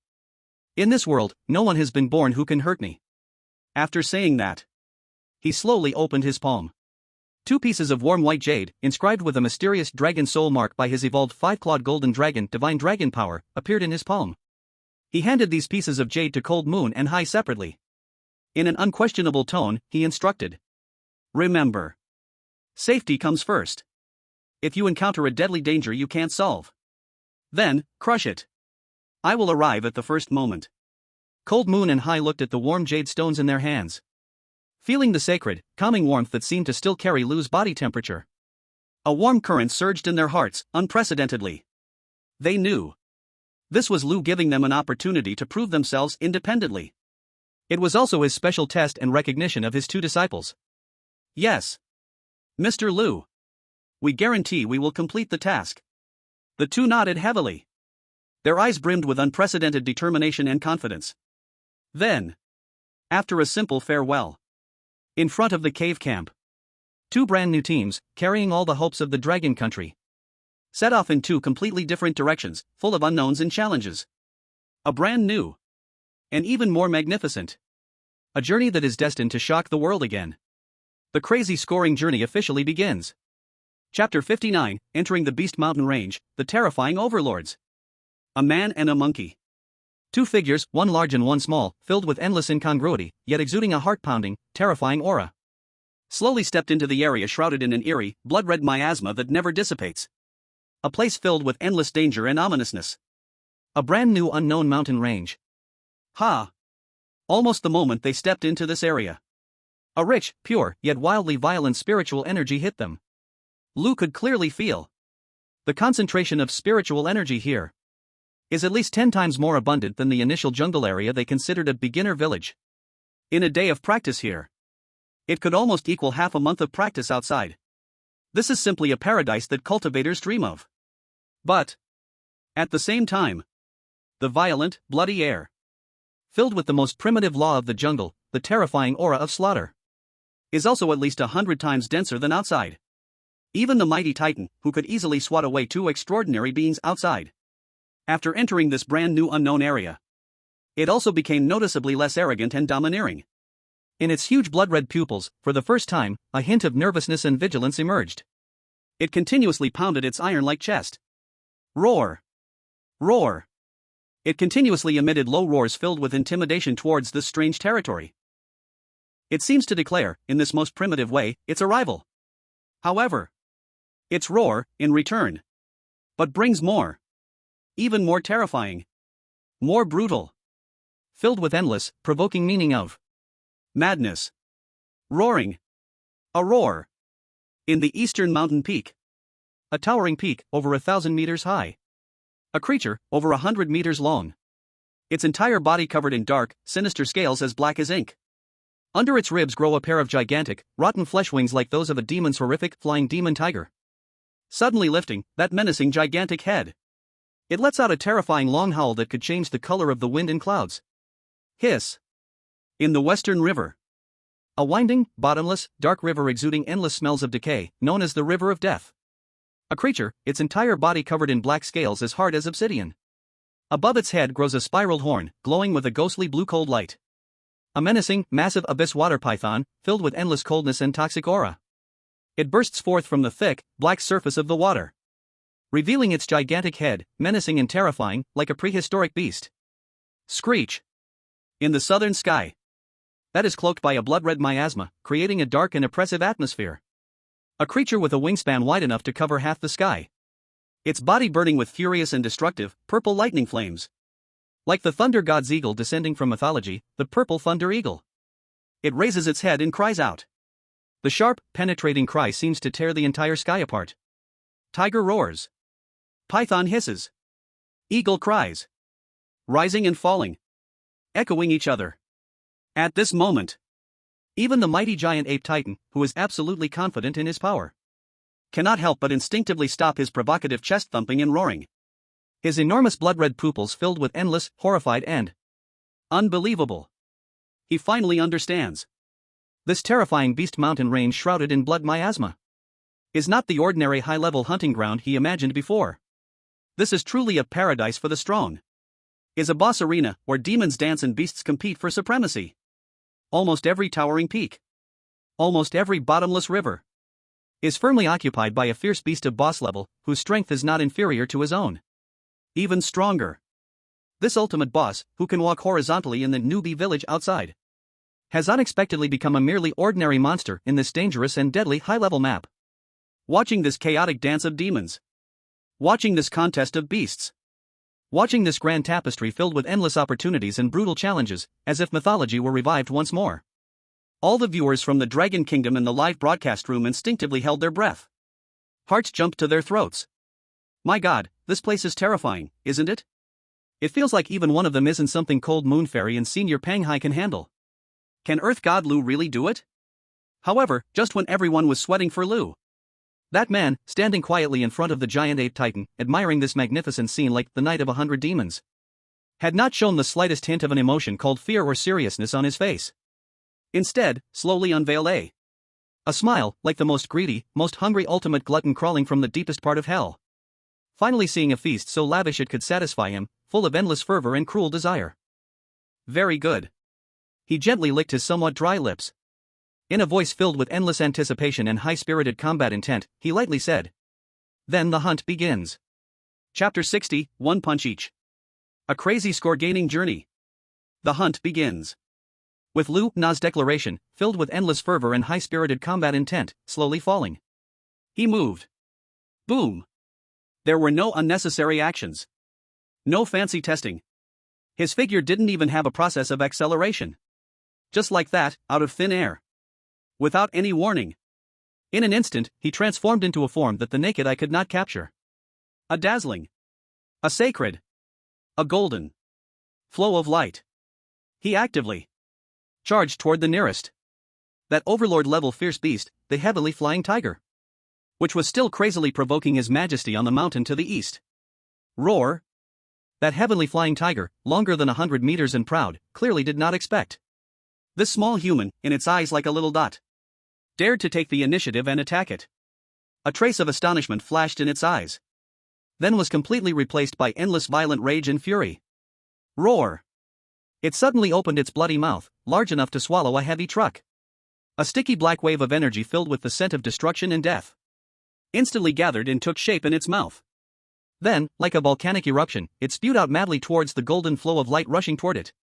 Wherever that black destruction wave passed, whether it was hard rocks or ancient trees thousands of years old, all were completely corroded and melted in an instant, turning into pools of black pus emitting a foul odor.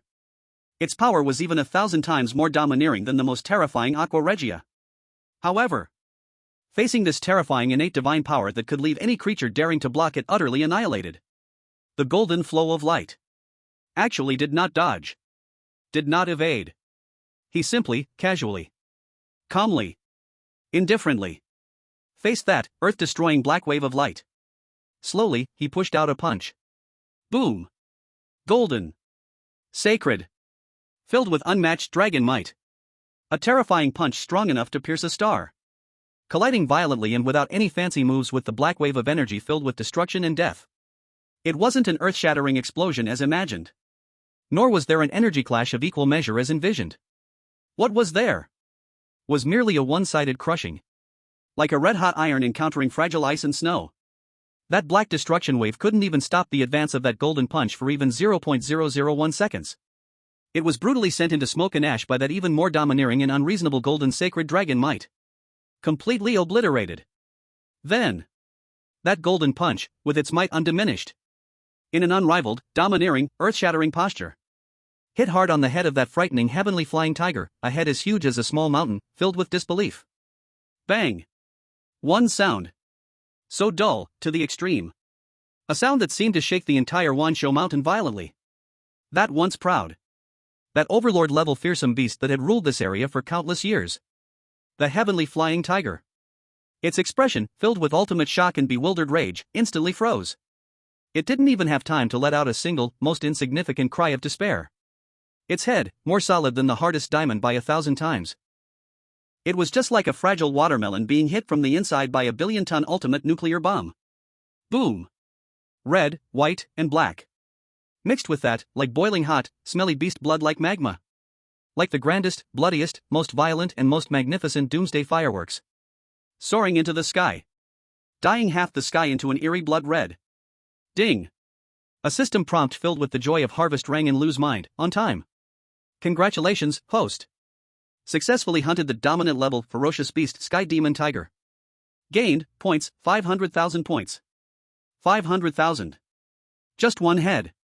That's 500,000 points. This was much more than all the points he had worked hard to earn in the beginner village put together. Ha ha ha. Lu looked at the astronomical number that was crazily jumping on his points panel, feeling the enormous sense of satisfaction from the depths of his soul. He couldn't help but let out a laugh filled with endless joy and arrogance. He slowly descended from mid-air. He didn't even take a second glance at the Sky Demon Tiger, now completely turned into a massive, headless corpse. As if what he had just crushed was not a terrifying overlord capable of giving any country a headache, but really just a fly he casually swatted away. He slowly turned his head. He directed his now ever more brilliant, ever more bright, and filled with endless fighting intent, sacred golden dragon eyes towards the others, who had just been crazily provoking his authority without knowing their fate. The corners of his mouth slowly curved up into a cold and cruel, bloody smile like that of the Grim Reaper, announcing the final death list. Next. Chapter 61 Abyss Water Python? Just a bigger loach. Next. Lu's words filled with endless coldness and a death-like indifference rang out like a final death sentence from the depths of hell. Echoing in the sky above the Beast Mountain range, now completely dyed red with the blood of the Sky Demon Tiger. His sacred golden dragon eyes burning with fierce, soaring fighting spirit, had already crossed the distance of space, locking firmly onto that terrifying abyss water python coiled in the dark, deathly river to the west. That horror with a body covered in obsidian-like scales. Hiss. Feeling the unreserved greed and killing intent as if looking at a pile of points from Lu. The powerful abyss water python, also a dominant in this area. Not only did it not show the slightest hint of fear, but was instead completely stirred up by the endless ferocity from its ancient bloodline. It felt that its king's dignity was fiercely provoked by a tiny, laughable bipedal beast. Hiss! A shriek sharper and more brutal than any before. Exploding from its mouth. Boom! The entire black, viscous death river seemed to be completely detonated at this moment. That enormous, terrifying black serpent body longer than several hundred meters suddenly soared up from the surging black river water. Its massive shadow, like a moving black mountain, almost completely obscured half the sky, filled with endless, world-destroying, terrifying pressure. It's a bit interesting. Lu looked at this magnificent scene like a prehistoric monster movie and finally nodded in satisfaction. This was worthy of being his appetizer. And the abyss water python clearly didn't want to give him any chance for tasting and commenting. Hiss! It suddenly opened its huge bloody mouth, capable of swallowing a small aircraft carrier in one bite, filled with the stench of blood and death. A beam.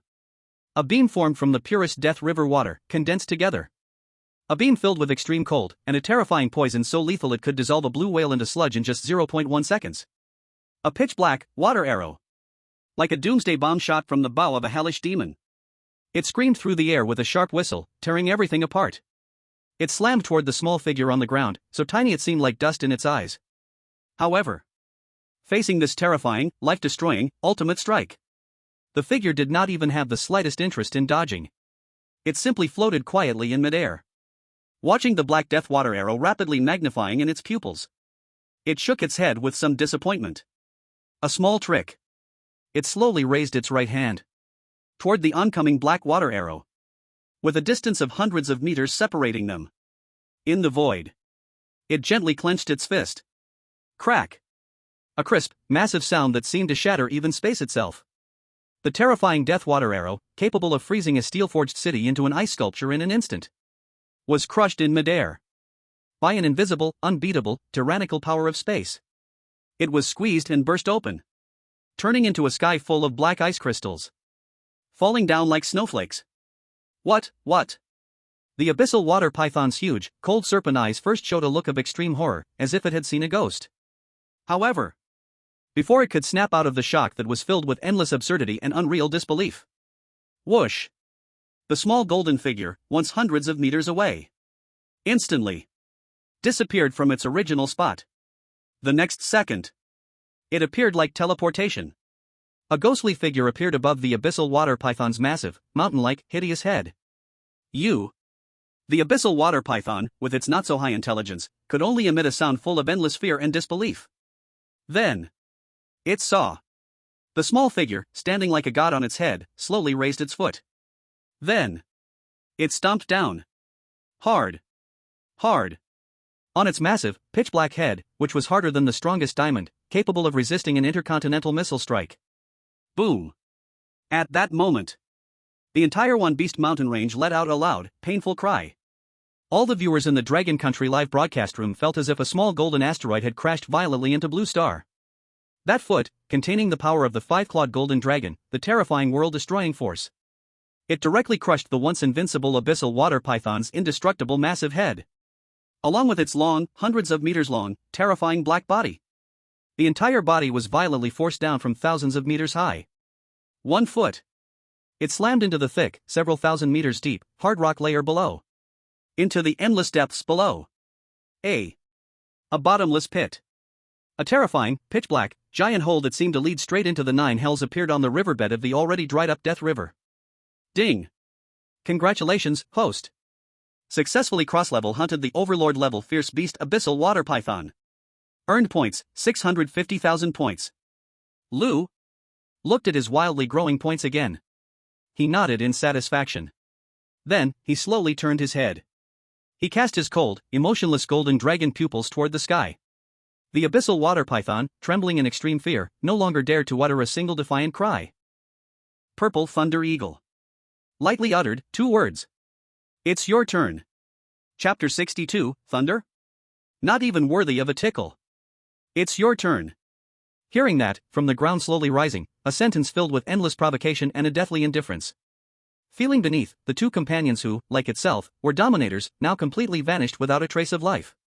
The one continuously circling at 10,000 meters high, engulfed in destructive purple thunder, the mythical Purple Thunder Eagle. For the first time, it retracted its innate pride, belonging to the King of the Sky. In its eyes, sharp and golden like the keenest of falcons. For the first time, filled with an unprecedented seriousness. And a hint of barely perceptible fear that even it was unwilling to admit. It knew. Today, it faced an unprecedented, terrifying archenemy in its life. One capable of completely trampling its proud head into the dust, a true divine being. It dared not show even the slightest arrogance. It dared not hold back, even a tiny bit. Caw! A cry. Higher pitched than ever before. A sound filled with endless anger and determination that seemed to tear the entire sky apart, a terrifying, sharp eagle cry. Rumbling forth from its beak. The next second. Rumble. Rumble, rumble, rumble. The whole dim, blood-red sky seemed to explode completely with its furious will at that moment. Endless dark clouds, filled with the breath of destruction, crazily gathered from all directions. Instantly, enveloping the already dim sky in a doomsday-like, pitch blackness where one couldn't see their own hand. Billions. Billions upon billions. Like terrifying purple dragons, the violet lightning serpents. In that heavy, mountain-like black calamity cloud, madly surged. Swirled. Roared. A force powerful enough to make any mortal who dared to provoke the majesty of the sky tremble in fear and soul shiver. Resounding, it descended. Following closely. In the cry of the purple thunder eagle, filled with endless anger and determination, a sense of mutual destruction. That, billions of violent lightning serpents. In an instant, gathered together. Transforming into one. One that was 10 times thicker than the stoutest water barrel. One filled with ultimate destruction and purifying aura. One that seemed to come from the heavens above, the angry judgment spear of Thor. Purple. Terrifying divine thunder. Crack. It tore apart the black calamity clouds. It ripped through the oppressive sky. It carried the terrifying might that could erase a modern steel city of millions from the map in an instant. Heavily struck towards the tiny figure in its eyes, like dust, yet radiating an aura that filled it with immense fear, the golden figure. However, facing this overwhelming and terrifying destructive divine thunder that could make even gods turn pale, Lu didn't even raise an eyelid. He was even too lazy to assume even the slightest defensive posture. He just quietly floated in the air with his hands in his pockets. With an expression filled with endless indifference and contempt. Calmly gazing at that purple divine punishment thunder rapidly enlarging in his pupils. As if it were not a terrifying thunder capable of destroying everything, but just a somewhat grand artificial rainfall? He let that purple divine thunder crash heavily on him. Ziz. At that moment, the entire world seemed to lose all sound. The whole livestream was completely engulfed by a blinding, destructive purplish lightning flash. All the viewers watching the live broadcast instinctively closed their eyes. Their hearts held only one thought. It's over. Lord Lu has overstepped his bounds. However, when that terrifying lightning capable of turning everything to ash slowly dissipated, when the dark calamity clouds in the sky gradually vanished, when the blinding light no longer scorched people's retinas, the whole world, billions of viewers, saw a mythical scene they could never forget for a lifetime. The figure of Lu appeared again in its original spot. Still, that casual, carefree look with hands in pockets. His clean, pure white leisure outfit not even a wrinkle in sight. As if the terrifying thunderstorm that could destroy the world was merely a gentle, warm spring rain. He slowly raised his head, looking at the purple lightning eagle in the sky, completely in a daze, filled with self-doubt. With a hint of disappointment, he shook his head. He extended his delicate white little pinky to clean his ear. As if he found the deafening thunder too noisy. To the completely stunned ruler of the sky, the purple lightning eagle, he said in a tone filled with endless disdain and disappointment. Is that all? Scratch my back for me. Not even worth it. With that, his figure instantly disappeared. When he appeared again, he had reappeared like a ghost on the back of the trembling purple lightning eagle. Chapter 63, Taming the Lightning Eagle, the Ruler of the Sky Changes. Feeling the terrifying figure on his broad back, which felt like the most sacred wings. Though small, it felt millions of times heavier than the entire ancient divine mountain. And that terrifying, sacred, supreme royal dragon might that constantly radiated from him, capable of freezing and shattering one's very soul. The purple lightning eagle. This powerful, proud king of the sky that had ruled over this area of the Beast Mountain range for thousands of years. Its rebellious, unyielding soul, in this moment, completely collapsed. Caw. It no longer dared to resist in the slightest. It retracted its sharp claws capable of tearing the heavens apart. It extinguished its violent thunder that could burn everything. It let out a cry filled with endless fear and absolute submission. Its vast body, like a cloud obscuring the sky, trembled high above 10,000 meters. Like a little quail that had done something wrong, waiting for its master's punishment. At least you know the times. Lu looked down at this thoroughly terrified king of the sky. He nodded in satisfaction. He slowly extended his hand, gently stroking the magnificent, proud head of the purple lightning eagle made of the finest gold. Killing definitely felt good. Blasting it into ash with a single punch was merely a matter of raising his hand. But taming a stylish, handsome flying mount seemed like quite a good choice as well. After all, experiencing the feeling of being a dragon knight from time to time had its own unique flavor. And just as he casually stroked it, at that very moment, buzz! A surge of purest. A surge of the most sacred. A force sufficient to drive any beast in this world completely mad. From the origin of his five-clawed golden dragon, the sacred dragon essence suddenly flowed like a gentle stream into the body of the purple lightning eagle. Roar!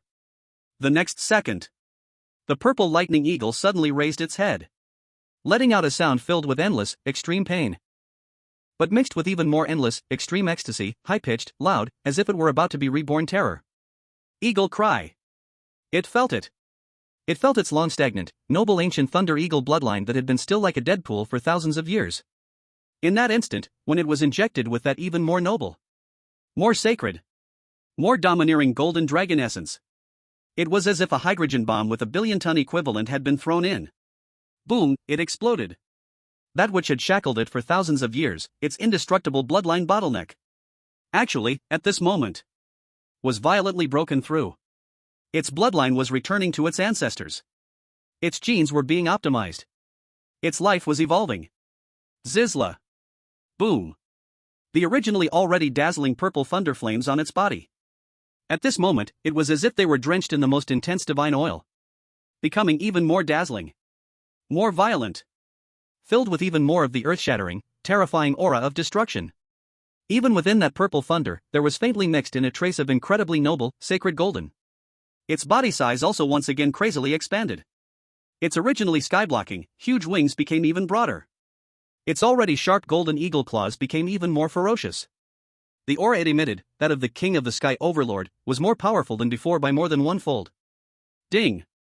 However, just as Lu was slightly surprised by the huge enhancement effect caused by his casual touch, another system notification sound, full of joy, suddenly rang in his mind. Detected that your first pet Titan giant ape has been bathing under your divine dragon might for a long time. Loyalty has reached 100%. Passive evolution conditions met.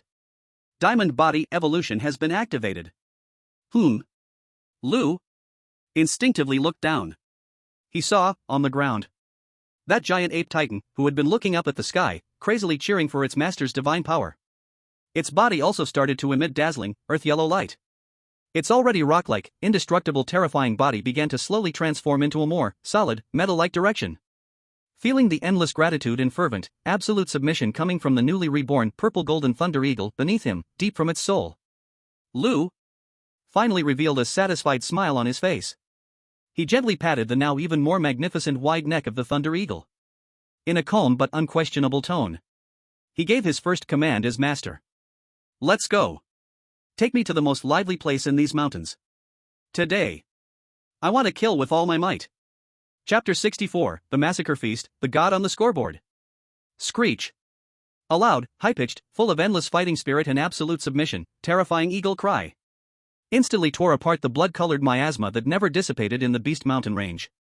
The enormous, sky-blocking body of the purple lightning thunder eagle, after comprehending its new master's mad will, completely boiled over. Its broad wings suddenly flapped. Boom! The air was directly exploded. It instantly turned into a thick purple destruction lightning, carrying the golden god on its back. At a speed beyond sound, beyond mortal imagination. Rushing toward the deepest part of the Beast Mountain range. Towards the most powerful, chaotic, and dangerous core area. Racing away. The wind howled in the ears. The clouds retreated underfoot. Lu stood with his hands behind his back on the purple lightning thunder eagle's back. His golden dragon eyes coldly looked down. The mountains and rivers below fly past at incredible speed. In his eyes, there is not a trace of ripples. It seems he is not going to fight. but rather like a king surveying his territory. Soon, a vast basin, surrounded by towering mountains, appeared before them. Here, the rich spiritual energy was so dense it nearly turned into liquid droplets. This is the true core of the entire 10,000 beast mountain range. Also, the stronghold where the most terrifying overlord-level ferocious beasts are concentrated. Roar. Ow. Hiss. Almost at the moment the giant silhouette of the Thunder Eagle appeared in the sky above the basin. Dozens of them. Exactly dozens. Each one fully comparable to the previous flying demon tiger and abyss water python. Terrifying, brutal, filled with endless murderous intent, the aura of overlord-level beasts. They all surged into the sky from every corner of the basin. They sensed the provocation. They felt the unabashed, greedy hunter's aura coming from above the sky. Dozens of beasts. Amazing in size like mountains. With a terrifying appearance like demons. Or the red flame male lions, burning with blazing flames. Or the poisonous flying dragons, sprouting wings and exhaling toxic mist. Or the earth-shattering bears, covered in heavy rock armor. They all raised their heads at the same time. Those dozens of crimson, savage, giant eyes. Fixedly locked onto that tiny golden figure in the sky. They let out a roar that shook the heavens, enough to make the sky tremble. However, facing this terrifying array that could instantly turn any modern aircraft carrier group to dust. In front of this, dozens of world-destroying top ferocious beasts. Lu just slightly lowered his head. A cold, emotionless smile appeared at the corner of his mouth. He did not say a single useless word. Nor did he make any unnecessary movement. He simply stretched out his fist towards the group of points below that were roaring madly. Since everyone is here. Then. Fist. Boom. Without any warning. No build-up at all. Lu's figure instantly vanished from atop the Thunder Eagle's back. The next second, he fell like a golden meteor, smashing down on the head of the rock giant bear, who was roaring the loudest and was the largest in size. That bear, covered in a rock armor harder than diamonds, didn't even have time to defend. Its head, hard enough to withstand a nuclear explosion. Under Lu's seemingly ordinary punch. Like a piece of fragile tofu. Bang. In an instant, it exploded, turning into a sky full of rubble and rain of blood. Ding. Congratulations, host. Successfully hunted overlord-level ferocious beast, rock giant bear. Points earned, 700,000 points. 1 strike. Guaranteed kill. 700,000 points received. However, this is only the beginning. Lu's figure showed no sign of stopping. He rapidly spun in the rain of blood. Fingers together. Aiming at the left, the shadow demon leopard, which was ready to launch a surprise attack like a shadow. A point in the void. Finger. Whoosh. A small but extremely refined golden beam of light instantly pierced through the void. Ignoring the distance in space. Ignoring the speed that the leopard prided itself on. Accurately. Viciously. Pierced through its brow. Puff. A light sound. The shadow demon leopard, which was moving at high speed. Its body suddenly stiffened. Then still maintained its forward momentum. Slamming brutally into the nearby mountainside. Brain matter splattered. Ding. Congratulations, host. Successfully hunted overlord-level ferocious beast shadow demon leopard. Points earned, 450,000 points. Again, 450,000. Roar. Seeing their companions suddenly die tragically, the remaining ferocious beasts completely went mad. One beast, a 3-headed red flame mantis perched on a small hill. Open wide, 3 blood-red mouths. Spitting out 3 terrifying flames capable of burning everything. Sweeping toward Lu, without even looking at the sea of fire, slowly raised his palm, facing that small mountain. Across the air. He pressed down hard. Palm. Boom. A palm that covers 1,000 meters. Formed from the purest golden dragon energy.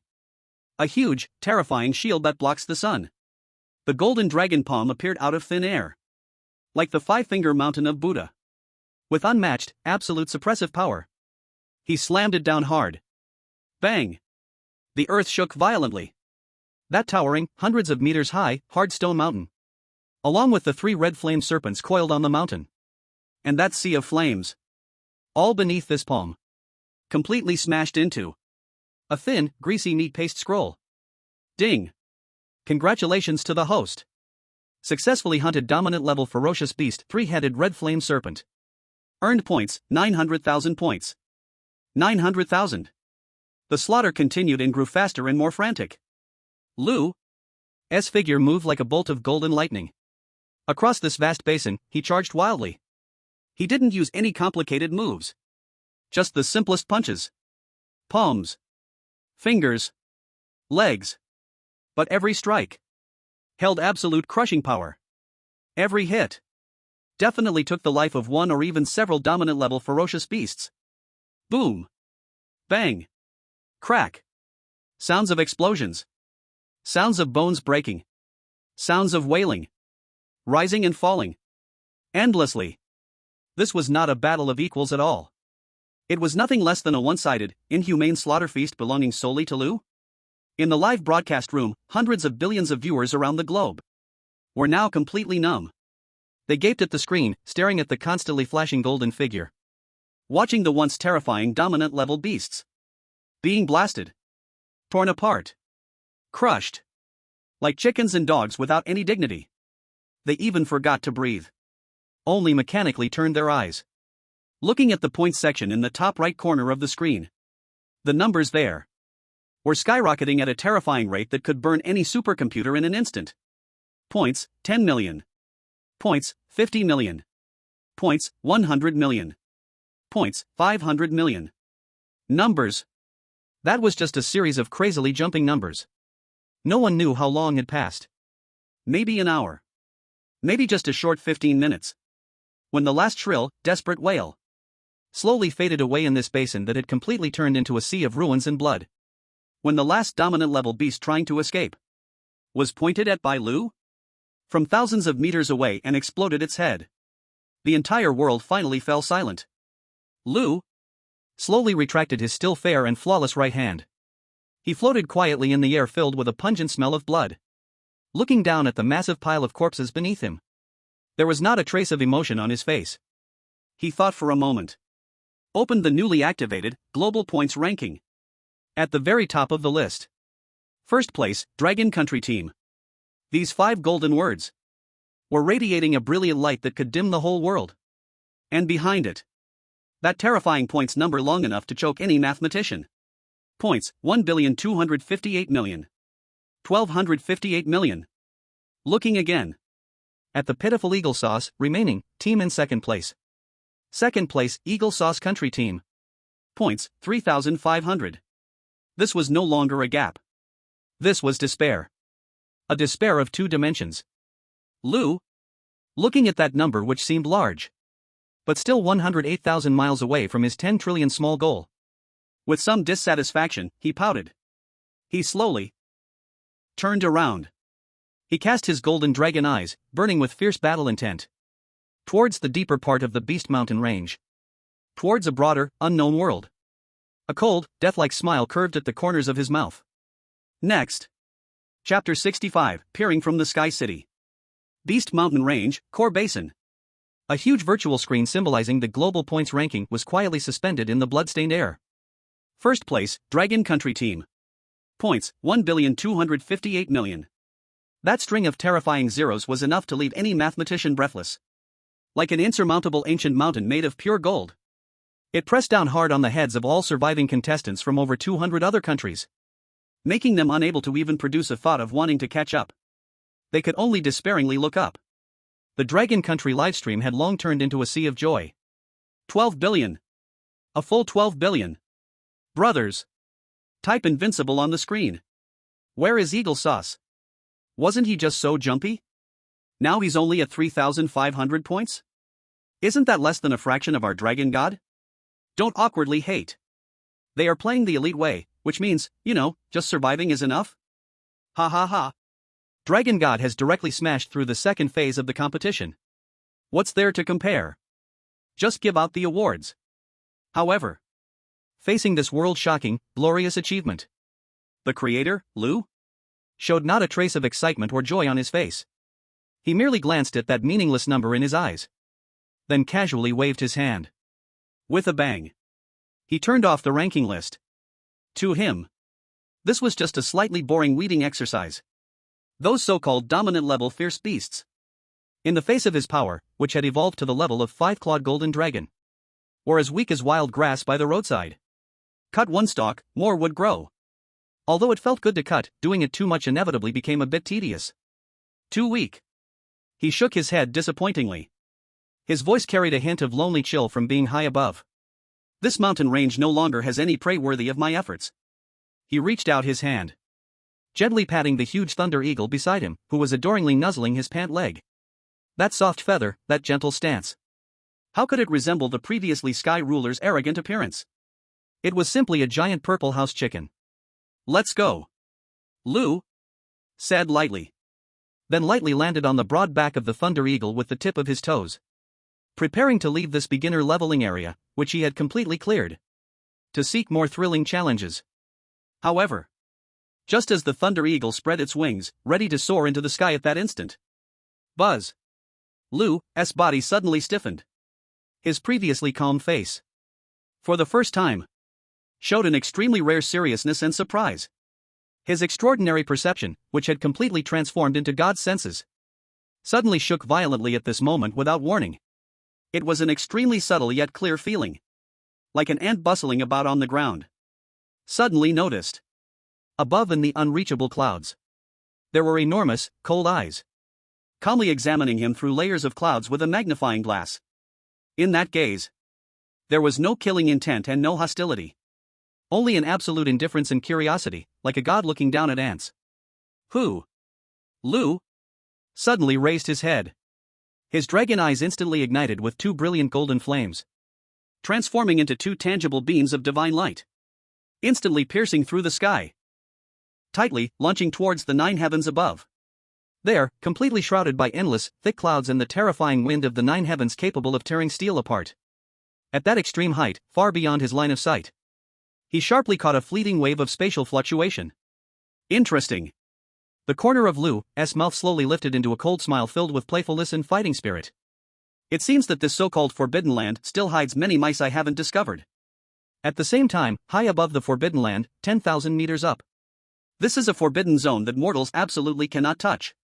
The terrifying wind of the nine heavens rages here like countless invisible sharp blades, roaring wildly. It is enough to rip any flesh and blood body that dares to intrude into a cloud of flesh puree in an instant. Yet within this layer filled with the breath of destruction, a city is quietly suspended. Yes. A city in the true sense.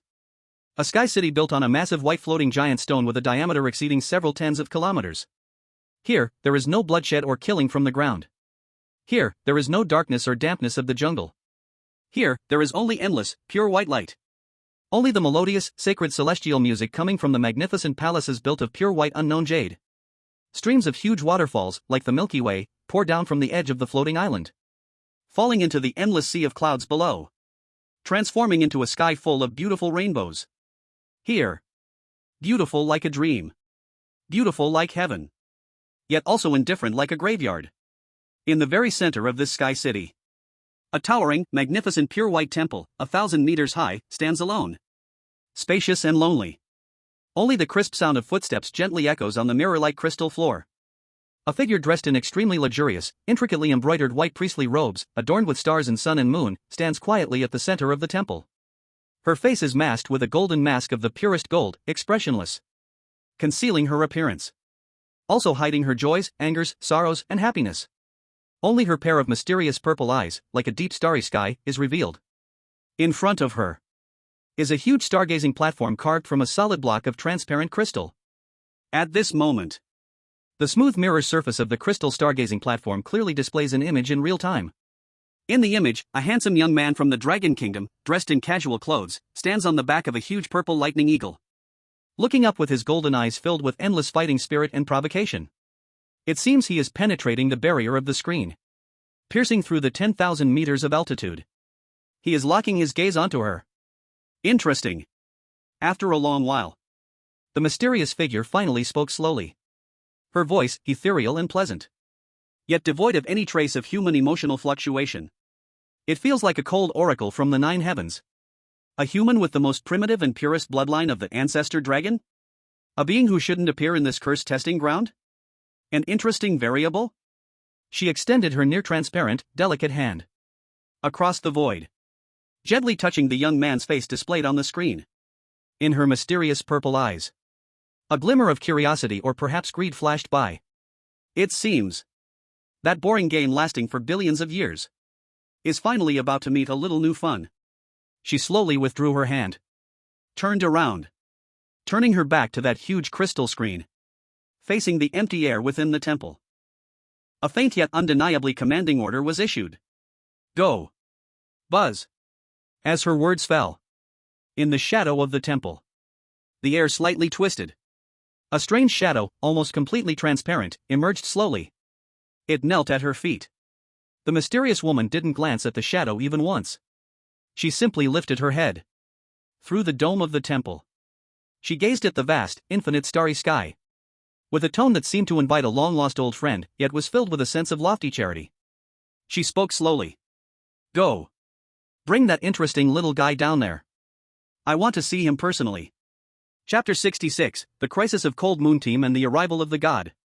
Above the Wan Beast mountain range, Lu stood with his arms crossed on the broad back of the purple thunder eagle. His golden dragon eyes slightly narrowed, peering through the heavy layers of thick fog. He fixed his gaze on the absolute forbidden zone where fierce winds ravaged the sky. There, a vague yet highly scrutinizing gaze was openly directed at him. Sky City, huh? A playful cold smile curled at the corner of Lu's mouth. The power of the five-clawed golden dragon within him began to slowly circulate. He was preparing to ride the Thunder Eagle, soaring into the clouds to meet this so-called mysterious existence. However, just then, Zila. A sudden, intense burning sensation, like a hot iron searing flesh, unexpectedly surged from his chest.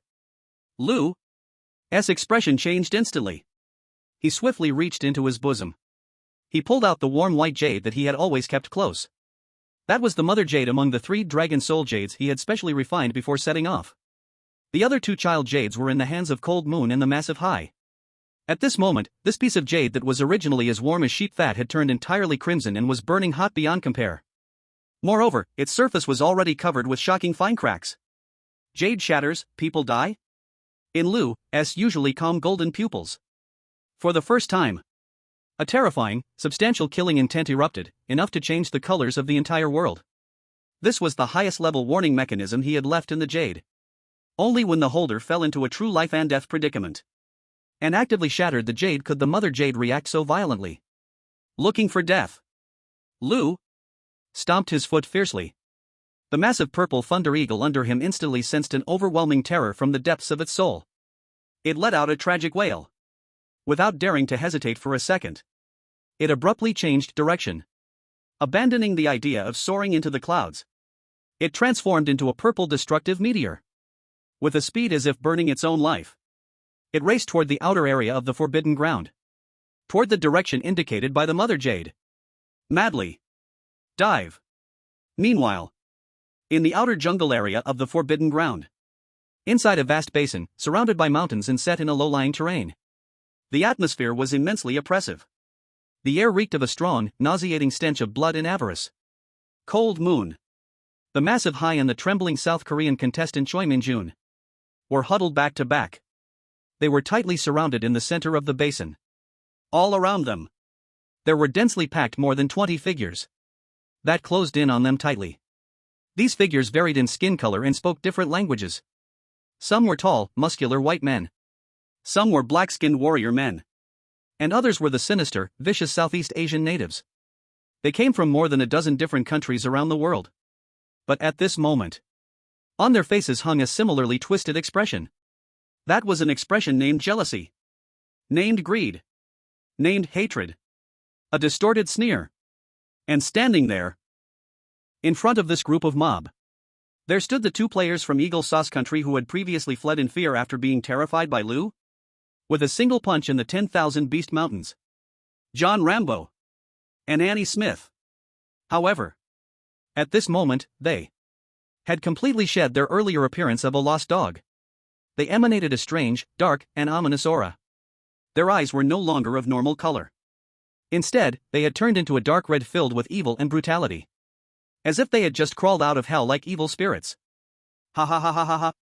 John Rambo held an exaggerated, heavy machine gun in his hand. looking at the Dragon Country team trapped in the middle like lambs awaiting slaughter. He let out a burst of laughter filled with delight and madness. Dragon Country people. Didn't expect this, right? The wheel of fortune turns. Today, it's finally our turn to have a say. He extended his grotesque arm covered in black veins, pointing at the beautiful yet resolute face of Cold Moon. His eyes were filled with resentment and depravity. Where is your god? What about that arrogant Lu? Isn't he very arrogant? Doesn't he like one punch for one kill? What? Now he's turned into a turtle? Too scared to come out? Ha ha ha. Boss, don't waste time with him. A muscular man from a small European country beside him greedily licked his lips. His giant axe swung eagerly in anticipation. That kid must have died in the 10,000 Beast Mountains. Now, these three guys are the biggest fat sheep of this tournament. Kill them. Then we can divide up Dragon Country's billions of points, along with their cultivation methods and those divine armors. This was their goal. A gathering of weaklings bound together by jealousy and greed. Established solely for hunting the strong. To plunder resources. A dirty, despicable predators' alliance. Faced with enemies that outnumbered them by dozens. And those greedy eyes like starving wolves. Pang Dehai's face turned as pale as paper. He clutched the shattered dragon soul jade tightly in his hand. His body trembled uncontrollably. Despair overwhelmed him like a tidal wave.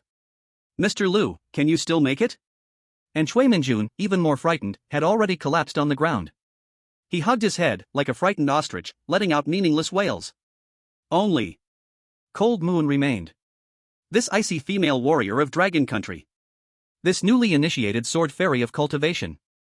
Her face showed no hint of fear. Only a determination as cold as eternal ice. She slowly drew the sharp warrior sword she had seized from Gui Zhuanlong. Buzz. A sharp white sword aura instantly covered the blade, cutting through the surrounding air with a sizzling sound. She stepped forward, shielding Pang Dehai and Shui Minjun behind her. She raised her head, looking at the surrounding 20 or more fierce enemies. With her pair of beautiful yet cold eyes filled with a will to die, she coldly surveyed them. She knew that she might really die here today. There were simply too many of them. And those two eagle sauce people exuded an evil power that made her heart race. Even though she had already learned sword control technique, it was impossible to break through the encirclement while protecting two burdens. But she was a soldier of Dragon Country. She was a follower of Lu. Even if she had to die, she would never let these filthy scoundrels have it easy. You want our points? Cold Moon spoke coldly. Her voice was not loud, but held a chilling resolve. Then take your lives. In exchange. Boom. As her words fell, the spiritual energy within her instantly burned furiously without reservation, even beginning to overdraw her life's essence. A tragic. The frenzied sword intent, filled with a breath of destruction, shot up into the sky from her body. She was ready to self-destruct, taking her enemies down with her. You don't drink to toast, but rather to punishment. Seeing this, John Rambo's killing intent surged in an instant. He had lost his last bit of patience. With a swift motion of his hand, he issued the final assault order. Since you want to die, then I'll fulfill your wish. Kill them. Take all their points and equipment, leaving none behind. Kill. Accompanied by his command, the more than 20 vicious predators around him, unable to hold back any longer. Like a pack of mad dogs that smelled blood, they raised their weapons, howling, roaring. From all directions, they crazily pounced on the three in the center of the encirclement. Blades flashed. Swords danced. Bullets. Magic. Countless deadly attacks. Like a storm. In an instant, they were about to completely drown the thin and fragile defense line. Cold Moon looked at the killing intent in the sky and gave a tragic smile. She closed her eyes, ready to explode all the spiritual energy within her.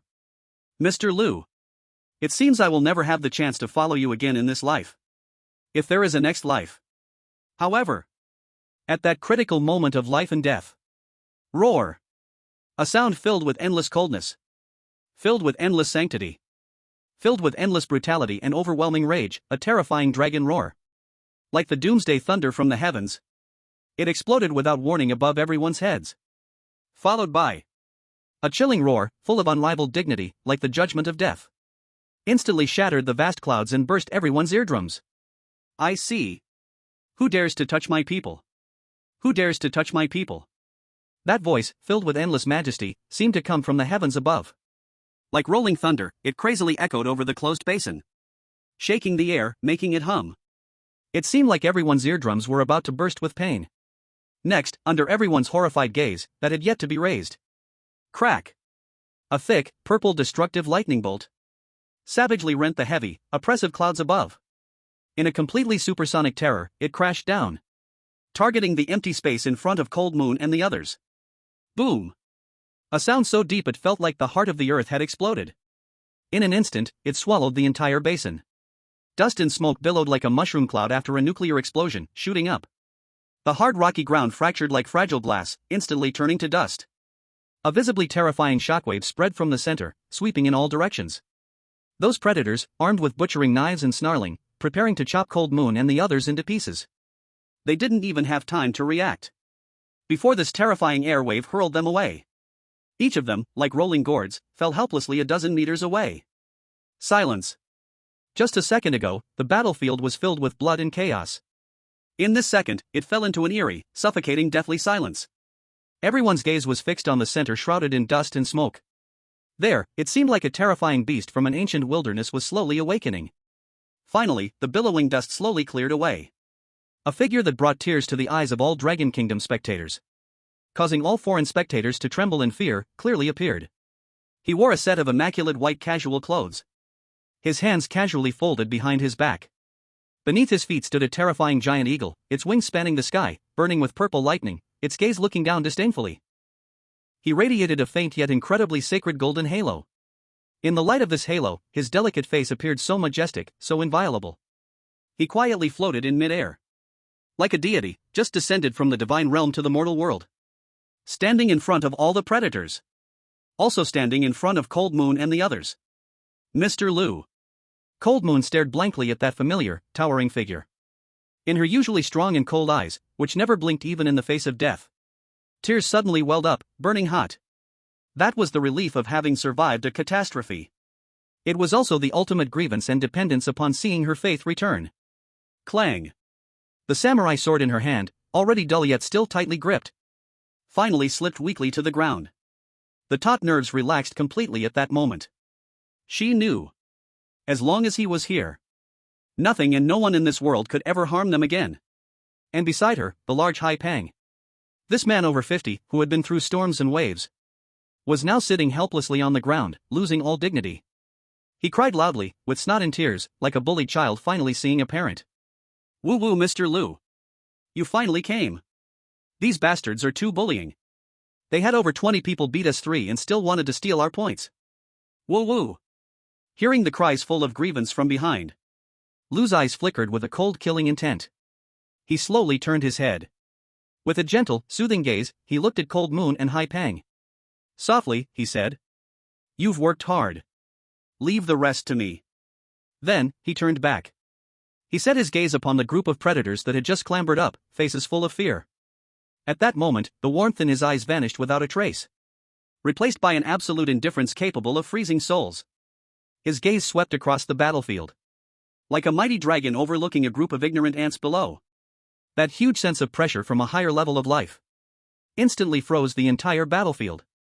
Just now, the more than 20 predators who had been arrogant and rampant were now like ducks whose necks were tightly grasped by invisible hands. All the shouts of killing, all the clamoring, all the greed and sinister laughter came to an abrupt halt at this moment, replaced by endless, deep-rooted terror and shivers. They recognized this face. This was the ruthless demon from Dragon Country, who had smashed the Eagle Sauce Ace with a single punch and slaughtered Dominator-level beasts with ease. Lu? How can he be here? Isn't he supposed to be deep in the Beast Mountains? It's over, completely over. A few cowardly contestants even couldn't steady their weapons, their legs shaking uncontrollably. However, in this suffocating silence, 2 pairs of eyes did not, like the others, fill with fear.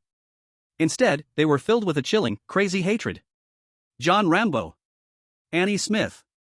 These 2 survivors from Eagle Sauce Country. They stared fiercely at Lu, the fear in their eyes gradually being consumed by the strange black aura around them, turning into a frenzied madness that disregarded everything. Lu? John Rambo let out a beast-like roar. He suddenly stepped forward, already throwing his heavy machine gun to the ground. Instead, his hands began to stretch and darken unnaturally. His nails became sharp as blades. "You're just in time." His voice was hoarse and twisted, as if two voices were overlapping at once. "In heaven there is a road you do not take, in hell there is no door and you come by yourself. Do you think we are still the same as before? Ha ha ha. I have the power bestowed by God.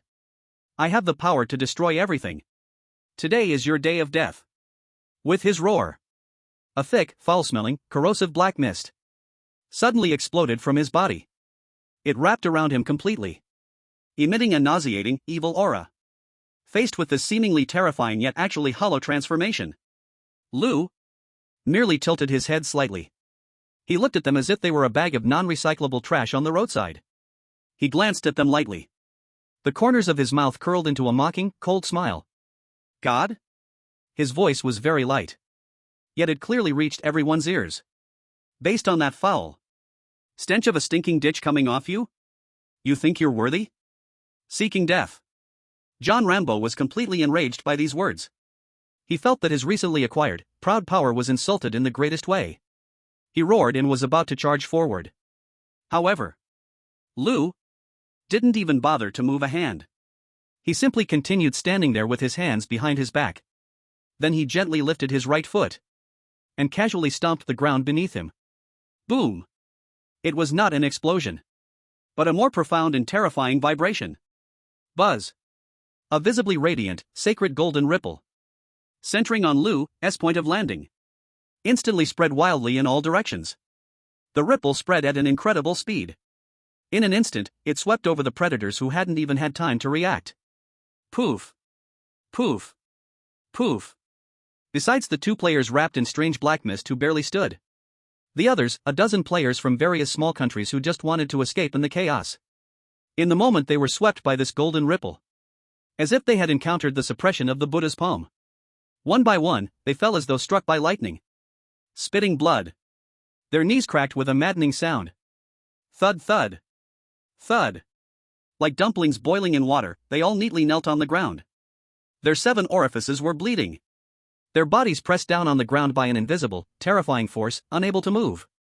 Not even a finger could they stir. Just one kick, just one aura unleashed, instantly suppressed the entire scene. Is this Lu's power? So terrifying. The greed in the eyes of those kneeling players had long vanished, replaced by endless despair and regret. They finally understood what kind of monster they had provoked. And standing in the center, the only one still standing, John Rambo, looking at his allies who had instantly knelt before him. The last thread of reason in his dark red eyes completely snapped. I don't believe it. I don't believe you're this strong. I have divine power. I am invincible. He suddenly reached out his hand, ripping apart his already tattered shirt, revealing his muscular chest. In the center of his chest, before them was a bizarre, twisted rune, alive as it wriggled, emitting strong black aura. Sacrifice. John Rambo let out a shrill cry. The rune suddenly glowed with a blinding black light. Then his whole body began to undergo a terrifying distortion. His muscles crazily inflated like they were being pumped. His skin turned pitch black, sprouting long spikes like needles. His bones cracked with loud pops. In just a few seconds, he transformed from a human, transformed into a monster over 3 meters tall, with a green face and sharp tusks, emitting a foul stench all over. Half human, half demon beast. Roar! The monster, transformed from Rambo, let out a skyward howl, its voice filled with endless thirst for killing. He lowered his head, his crimson beastly eyes locking fiercely onto Lu. Greedy drool dripped from the corner of his mouth. Die! With a sudden push against the ground, his massive body surged forward like an out-of-control tank, bringing with it the force to obliterate everything. Charging towards that calm white figure, madly rushing forward. However, facing this terrifying transformation that could frighten an ordinary person to death, Lu merely shook his head helplessly. He even let out a gentle sigh. Ignorance is truly a tragedy. Chapter 68, the so-called divine power is merely filthy remnants. Ignorance is truly a tragedy. Along with Lu's sigh, light as a feather yet heavy as a mountain, That monster, a transformed John Rambo, over 3 meters tall, reeking of foulness and sulfur, charged in front of him. Its claws, filled with black needle-like hair, as sharp as razors, tore through the air with a piercing shriek, less than a centimeter away from Lu's high nose. The raging wind even blew Lu's fringe up, revealing his calm golden dragon eyes that were as deep as an ancient well. At that moment, the hearts of billions around the world seemed to stop beating. In the Eagle livestream, countless people stared with bulging, bloodshot eyes, anticipating the blood-spattering scene, hoping their angel of revenge could tear apart the arrogant man from the Dragon Country.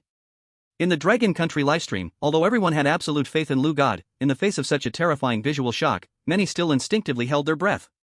However, just as the claw, capable of piercing steel, was about to touch Lu's skin in a breathtaking moment, Lu finally moved. He didn't throw a punch, didn't draw a sword, not even taking half a step back. He simply, slowly extended one finger of his right hand. The movement was so slow, it was like playing with a pet in the park, yet it was faster than the passage of time. That fair, slender finger, surrounded by a faint golden light, gently tapped the tip of that terrible claw. Stop. One word. Casual, yet as heavy as destiny. Buzz. At that moment, it felt as if the scene had been paused.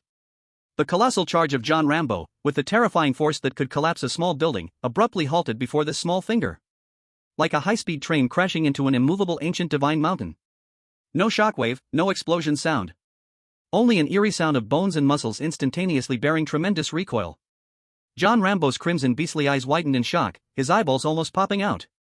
He roared desperately, his throat producing a sound like a broken bellows, his muscles stretched to the limit, veins writhing like worms, trying to advance even a single millimeter. But it was useless. Completely useless. That finger stood before him like a boundary stone dividing heaven and earth, becoming an insurmountable chasm for him. Just like that, a small-sized youth held back a full-force charge from a giant monster with just one finger. This image, full of visual contrast, was deeply imprinted in the retinas of billions around the globe, becoming an unforgettable myth of their lifetime. Roar, why can't I move? Rambo's throat squeezed out a mumble, filled with screams of terror and despair. Lu did not pay attention to his struggles. His golden dragon eyes slightly lowered, looking past Rambo's hideous head, landing on the bizarre rune on his chest that was writhing wildly, emitting a thick black mist. That black mist seemed to possess its own consciousness. At the moment it sensed Lu's gaze, it instinctively shrank back, as if encountering a natural enemy, beginning to retreat into Rambo's body. I see. A smirk filled with disgust and disdain appeared at the corner of Lu's mouth. Is this what you sold your dignity as a human being for, selling your soul to that so-called god to seek power? He shook his head, his eyes revealing pure disdain, as if he had seen a stinking pile of dog waste on the side of the road. Outsider demonic chi. And it's the kind that even in the demon realm is considered the lowest and most mixed, only used by the most inferior demons. His voice was not loud, but it echoed clearly in the basin above. For such garbage, you have made yourself a shadow of a human. You elites of Eagle Sauce Nation really have consistently poor judgment. Shut up. Shut up. You cannot insult my divine power. John Rambo howled hysterically as if stepping on a painful spot. This is invincible power. This is the conclusion of evolution. I will kill you. I will kill you. The rune on his chest erupted with piercing black light again, trying to burn its last life force to break free from Lu's confinement. Stubborn and foolish. The last trace of patience in Lu's eyes was exhausted. Since you love this power so much, then take it with you to hell.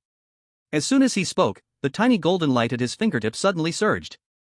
That was not ordinary light. It was the absolute righteousness of the five-clawed golden dragon.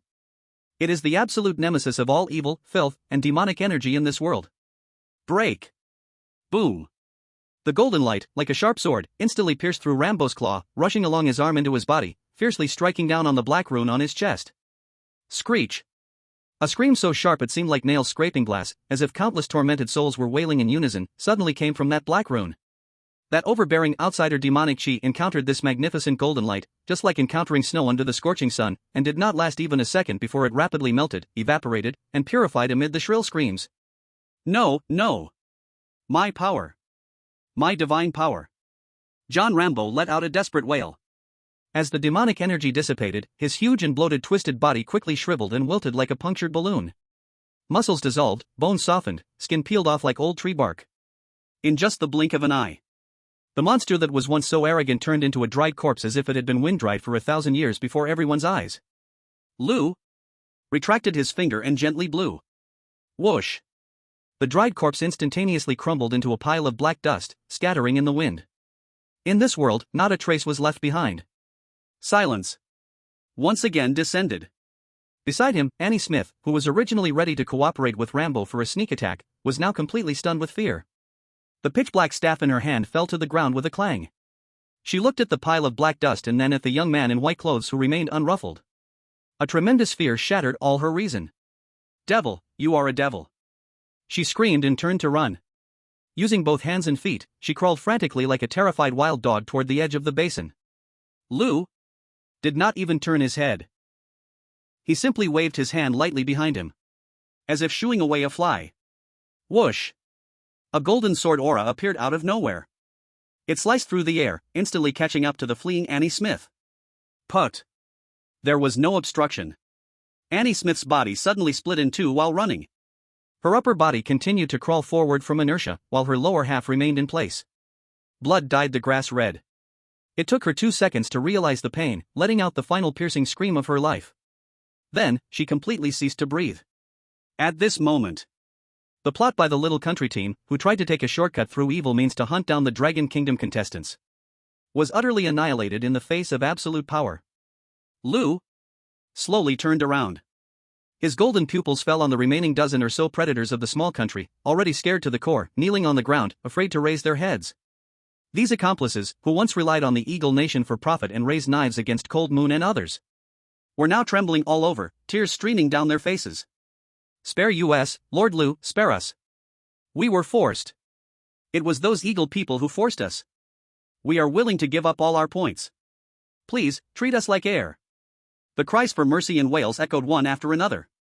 They knocked their heads to the ground, bloodied and begging for a slim chance of survival. However, Lou's gaze remained as cold as frost. Not a hint of mercy was present. "Forced?" he sneered. "When you raised your knives and struck at my teammates. When greed shone in your eyes, wanting to divide our Dragon Kingdom's points. Did you ever think of mercy? Adults must pay the price for their choices. Since you've made your choice, be prepared to bear the consequences." He did not take action himself. Killing these people would dirty his hands. He slightly lifted his head and gently waved to the purple giant shadow that had been circling in the sky for a long time, with eyes flashing thunder and desire. "Little Purple." Lou's voice was indifferent and emotionless. "It's time to eat." Caw! In the sky, the Thunder Hawk let out an extremely excited long howl. Its massive body, enveloped in raging thunder, charged down like a purple heavenly punishment towards the group of ants kneeling on the ground. Screams, thunder, merged into a dark melody named Causality above the basin. Chapter 69, Healing and Spoils, Mysterious Black Crystal. Boom! The last thunder rolled across the sky and gradually calmed down. The Thunderhawk let out a low hum, still unsatisfied, retracting its wings and circling in the air like the most loyal guardian, surveying the basin that had turned into scorched earth. The nauseating stench of blood had been completely purified under the violent thunder. What remained was only the unique scorching scent of burnt soil, along with a deathly silence. All sins, all greed, all conspiracies. All turned into ashes that scattered with the wind in the wake of that man's wave. Lou slowly turned around. His golden vertical pupils had faded, turning back into deep black eyes like the starry sky. He looked at the three teammates not far away, supporting each other, covered in blood, looking as if they had just escaped from a refugee camp. His gaze finally landed on the figure in front, the stubborn shadow. Cold Moon. This female warrior, usually heroic and as cold as ice, was now holding a dull sword in a tattered combat suit, exposing the blood-stained skin beneath. Her face was pale as paper, evidently a consequence of draining her life force. But even so, she straightened her back and bit her lip tight, unwilling to show even a hint of weakness in front of him. Lou stepped forward, walking to her. Looking into her eyes, which had not extinguished fighting spirit even in dire straits, Lou's expression, which was usually as calm as a well, was extremely rare. A hint of faint yet real warmth appeared. He slowly raised his hand. Cold Moon instinctively wanted to bow her head in greeting, but felt a heaviness above her head. That slender, warm hand, as if containing endless power, gently landed on her head. There were no extra movements, just a light rub. "Well done." Lou's voice was soft, but it clearly reached everyone's ears. "Facing a desperate situation, daring to draw your sword. You didn't embarrass me." Boom! This simple praise felt more shocking to Cold Moon than the thunder that just roared above. Her mental defenses, which had remained taut even in the face of death, completely broke at this moment. 2 lines of tears, uncontrollable, slid down her dust-covered cheeks. All her grievances, all her fears turned into endless comfort under this man's hand, warm with temperature. Mr. Liu. She choked, wanting to say something but unable to make a sound. Liu didn't let her continue. He withdrew his palm, golden light shining. Focus and calm your mind. He shouted softly, and then the purest and grandest source dragon energy belonging to the 5-clawed golden dragon transformed into 3 golden streaks of light, entering Cold Moon, Pangdahai, and the still trembling Cui Minjin's bodies. Buzz. The 3 felt their whole bodies tremble. A warm, flowing heat instantly enveloped their limbs and bones. The muscles torn from the battle, the veins exhausted from overexertion, at the moment this dragon energy met, seemed like parched land meeting rain, beginning to frantically absorb and repair. In just a few breaths, Pangdahai's originally pale face rapidly turned rosy at a visible speed. He excitedly waved his fist, hearing the sound of bones cracking within him, eyes wide open. Oh my! Not only are all my injuries healed, I feel like my strength is even greater than before? Cold Moon's feeling was even more direct. Her dantian, which had been slightly damaged from forcibly activating her sword energy, was now not only restored to its original state but even expanded a whole circle under the cleansing of the golden dragon energy. Her veins became broader and tougher. This was truly a blessing in disguise. Thank you, Mr. Liu, for the gift of transformation. The 3 knelt, their eyes filled with worship and gratitude at an extreme level. Liu waved his hand, signaling them to get up. To him, this was just a small effort. His gaze passed over the crowd, landing on the pile of ashes belonging to John Rambo not far away. Although those 2 Eagle players had turned to dust, as a senior player, Liu never missed an opportunity to clean the battlefield. He walked forward and gently waved his hand over the pile of black ashes. Swish! A crystal, the size of a fingernail, completely black like ink and with an irregular diamond shape, shot through the air and landed in his palm. This crystal was very small. But the moment it touched his hand, Liu's brow furrowed slightly. So cold. Not the kind of low temperature in the physical sense, but a kind of cold that seemed to seep deep into the soul, filled with evil, chaos, and a feeling of corruption. Even in this forbidden land, where even the air was filled with spirit energy, the small crystal still emitted an extremely uncomfortable wave, like a stubborn stain. Ding! The system's prompt sound rang at the right time. Detected high concentration of abyss magic crystal fragments. Item description: specialty from the dark side of the high-dimensional universe, abyss plane. Contains extremely violent and polluting magical energy. Special note: this object is usually used as a coordinate beacon for cross-dimensional invasion. Abyss plane? Invasion beacon? Liu looked at the inconspicuous black crystal in his hand, his eyes slightly narrowing, revealing a hint of cold light. It seems this so-called forbidden land of national fortune, this pool, is deeper than he imagined. In addition to those local fierce beasts, besides that high-up Sky City, there are even these dirty things from outside the realm, secretly scheming? Those 2 fools from Eagle Sauce Country think they have gained divine power. Little do they know, they are merely regarded as human meat bases for positioning coordinates. Interesting. Liu clenched his palm tightly. A surge of golden dragon energy instantly enveloped the magic crystal, completely sealing off the evil aura on it. Such a thing may be very useful in the future. For example, to give it to a certain old friend as a gift? He casually tossed the magic crystal into the system space, then opened the points panel. Although those 2 guys from Eagle Sauce are useless, they have been surviving here for so long that their points. Plunder points, 3,500 points. Liu looked at this number, his mouth twitching slightly. Poor. So damn poor. This amount of points isn't even enough to buy 2 slightly better healing potions in the shop. Better than nothing. He shook his head and transferred this pitiful 3,500 points into the national total points pool. After doing all this, the entire basin had been cleaned up completely. As if nothing had ever happened. Pangdahai approached, rubbing his hands together and cautiously asking. Mr. Liu, the matters here are handled. Where are we going next? Are we going back to the 10,000 Beasts mountain range to continue killing those overlord-level fierce beasts? In his view, following Liu, to collect money in the 10,000 Beasts mountain range is the happiest thing in the world. However, Liu glanced at the points leaderboard, that number which, while number 1, was still far from 1 trillion. Slowly, he shook his head. No. His voice was calm but carried a hint of an unfathomable meaning. That kind of silly method takes too long to gain points. Too slow? Pangdahai and Lin Ye were stunned. One punch per little friend, hundreds of thousands of points in a few seconds, this is called slow? Then what is considered fast? Robbing a bank? Lu turned around, his gaze directed towards a vast area at the edge of the 10,000 Beasts mountain range, in the shape of a funnel-like giant canyon. A smile slowly crept upon his lips, filled with madness and confidence. Since we are going to earn points, let's do it joyfully. He looked at the two and calmly uttered two words. We are going fishing. Chapter 70, Using Oneself as Bait, the Craziest Points Earning Plan. Fishing? Hearing these two words, Lin Ye and Pang Dahai exchanged puzzled glances. Both of their faces were filled with big question marks. To not carefully hide from fierce beasts at the perilous edge of the 10,000 Beasts mountain range, but instead to go fishing? Does Mr. Lu think he is tired of killing and wants to find a place for relaxation and cultivation of sentiment? But there isn't even a puddle nearby, where would the fish come from? And what is he planning to use as bait? Seeing their expressions of although confused, still deeply shocked, Lu did not explain. He merely smiled mysteriously, turned around, and walked towards a special terrain at the edge of the 10,000 Beasts mountain range. Follow me. Soon, everyone arrived at a vast yet extremely dangerous giant canyon. Here, it looked like a natural funnel. The entrance is several kilometers wide, connected to a vast, endless primitive jungle inhabited by countless fierce beasts.